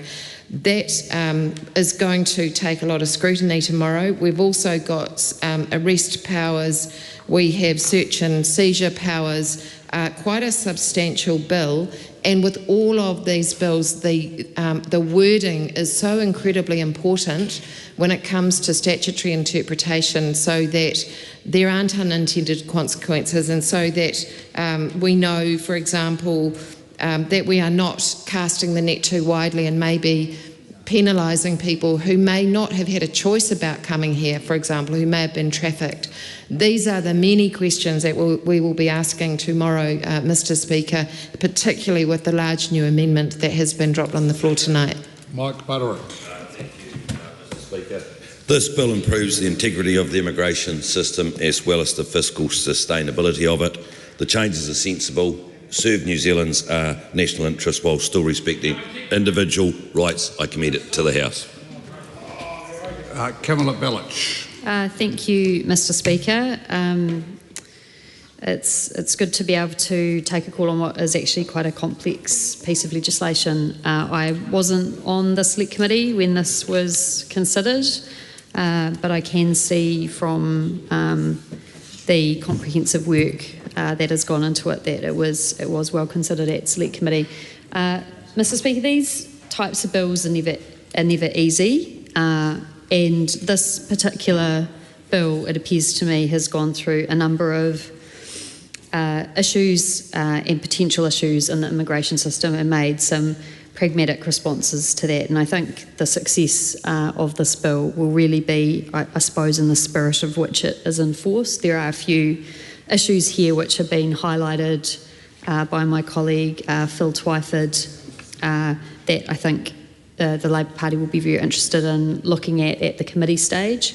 And also, once things are in practice, and we've already seen in this bill that there is a change to a relatively recent immigration change that was brought in relation to mass arrivals. So this is something that does need to be updated as time goes on. And so I'll just probably use my time to go through probably the most significant changes that have been brought in this bill. The first one is in relation to the new ministerial powers. This, often in immigration cases, visas are only provided when an application is made to Immigration New Zealand in this instance. The fact that a number of instances, as we do deal with quite tumultuous times around the world, when we do deal with conflict, when we do deal with issues of human rights abuses, when we do deal with international instability, there is a need for flexibility in relation to the immigration system. And so this particular set of amendments is something that I think most would support in terms of the Minister being able to, in particular instances where there is a particularly compelling case, to be able to proactively offer visas to a group of people. So I think that that is something that probably, I know that this isn't being unanimously supported throughout the House, but I think that that particular change is one that probably most people would support. So that is good. There is obviously a lot of ministerial discretion associated with this. Immigration is an area where there is a lot of ministerial discretion. That's something that is quite unique in terms of the way that ministers deal with applications. We all know as MPs we often get contacted from people about particular issues, and this is one instance where there is ministerial discretion. Whether that is the best way, I personally, this isn't Labour Party policy, I have some questions around that. I know there's a lot of pressure on ministers to deal with very, very difficult personal situations, and it is, I imagine, extremely tough to be in that situation and to be making what is in sometimes life and death situations, and Phil's telling me it's a very good system, so I take that back, it's a perfect system. But just empathising with, I know there are a few people in the House who have personally had to deal with this, and I do think it is a particularly complex job, one with great rewards but also great responsibility, and it is unique in that instance. So I just want to acknowledge that, and there will be even more responsibility after this bill is passed for those ministers. So hopefully they will make the right decision. In terms of the rest of the main changes that I just wanted to touch on, the change around criminal offending is probably a slightly more contentious one. At the moment, there is a way that the courts can avoid the quite dire and sometimes some situations consequences of a criminal conviction through convicting someone or convicting someone but not entering a conviction without discharge. What is the correct? Is that right? Yeah. So this bill takes that away and makes it's probably more punitive. And I think I'll be interested to see how that turns out, because that's one of the possibly more controversial particular provisions. And so when those particular scenarios get put forward, we'll be able to see whether, in fact, this is it is achieving its aim. So I think that's, I can see the policy logic behind that, but interested to see how that plays out. And I'm sure that colleagues will have questions in the committee stage about how that will actually not result in what will be a more unfair situation. So anyway, it's giving power back to Parliament, and that is in the end where our laws are made. In terms of the cancellation of visas, we did have a particular situation. I won't go through all the reasons for that, but we have had in the past individuals who we know are a threat to security. They are not, in this particular instance, that in Auckland in September 2021, a New Zealand citizen, but there was a lot of anxiety and obviously a lot of, in the end, harm caused by that person. So this is addressing that particular situation. Should it arise again, there are more powers associated with that. Very tricky. That is a very tricky situation to determine, especially because perceived harm and risk is always very, very difficult. But as I understand from what is publicly available information, there was quite a degree of concern around that particular person. So we have to have faith that the people who are making decisions around this will make those assessments, and we do, because we're agreeing to pass this law. My colleague Jenny Salisa did talk a bit about the out-of-hours warrants. This is directly related to conduct that was occurring even after the Dawn Raid's apology. I also attended that apology. It was extremely moving and very, very sad. So I think that this was also a very appropriate thing to make sure that there are more checks and balances in place to ensure that that doesn't happen. Additionally, I think that something that is very, very positive in this bill is the moves to address the charging of premiums. We know that this is something that happens regularly in New Zealand. We know that there is sometimes instances where migrant workers are charged very, very large amounts of money, which they shouldn't be, in order to come to New Zealand. Sometimes they are misled and sometimes they are exploited, and it is absolutely unacceptable, and we should be doing as much as we can to ensure that the migrant workers who come to New Zealand, who we desperately need to do jobs in New Zealand that benefit everyone, are respected and not exploited and not put into debt as soon as they start their life in a new country. So yes, and I actually have that noted down here, Arana Williams, that we do need to do more in relation to modern slavery. This is a very important area that I think we can all agree we need to do more work on to ensure that the exploitation that people are facing in New Zealand, which is very, very important, is also addressed. So that is very important. I think there was a few. Electronic monitoring is something that I think my colleague Phil Twyford mentioned is something that we would be concerned if it was to become the default measure in dealing with people who are perhaps not in detention, which is good, and that shouldn't be the default either. But also, there's something a little bit icky about electronic monitoring, and we don't want it to be used to dehumanise people or used in a way that is inappropriate. The last thing I wanted to mention was just about the definition of mass arrivals. This is a very tricky issue. In the end, we do come down on the side of being prepared for this potential context. We know that we are a country of people who arrived here by waka, be that a boat or an aeroplane. We came here from other places. So we know that this is a real possibility. We know that we want those people, when they do arrive in a mass arrival, to be treated with the dignity, respect and humanity that we would expect from the very, very strong cultural concept between Pākehā Māori of manaakitanga to people who visit our country. So that is an extremely important thing, and we will be watching to make sure that that happens. This is a complex bill. I commend the Minister from both this government and the past for bringing it to the House. Mr Speaker. Grant McCallum. Thank you, Mr Speaker. Well, it's been a long day, which will continue into tomorrow, and I just think that the sense actually was spoken from the last speaker made the good point about being prepared for mass arrivals, which, yes, we all hope will never happen, but they just might, and it's really important to be prepared, and that's one of the main reasons I commend the bill to the House. The question is that the motion be agreed to.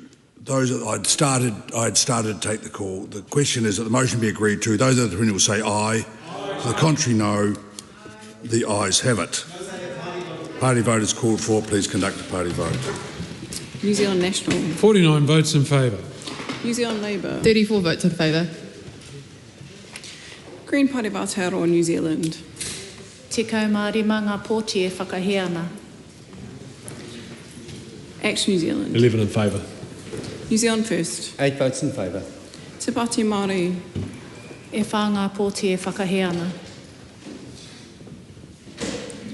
Takuto Ferris. Ko tahi te pōti e whakaheana.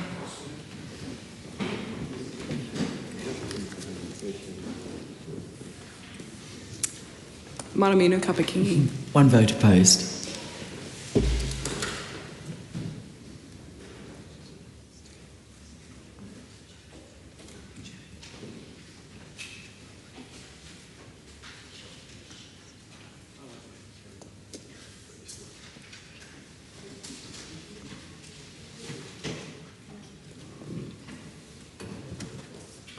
The ayes are 102, the noes are 21. The question is agreed. Immigration, Fiscal Sustainability and System Integrity Amendment Bill, second reading. This bill is set down for committee stage first thing in the morning. I declare the House in committee for consideration of the Immigration, Fiscal Sustainability and System Integrity Amendment Bill first thing at 9 a.m. in the morning. Time has come for me to leave the House.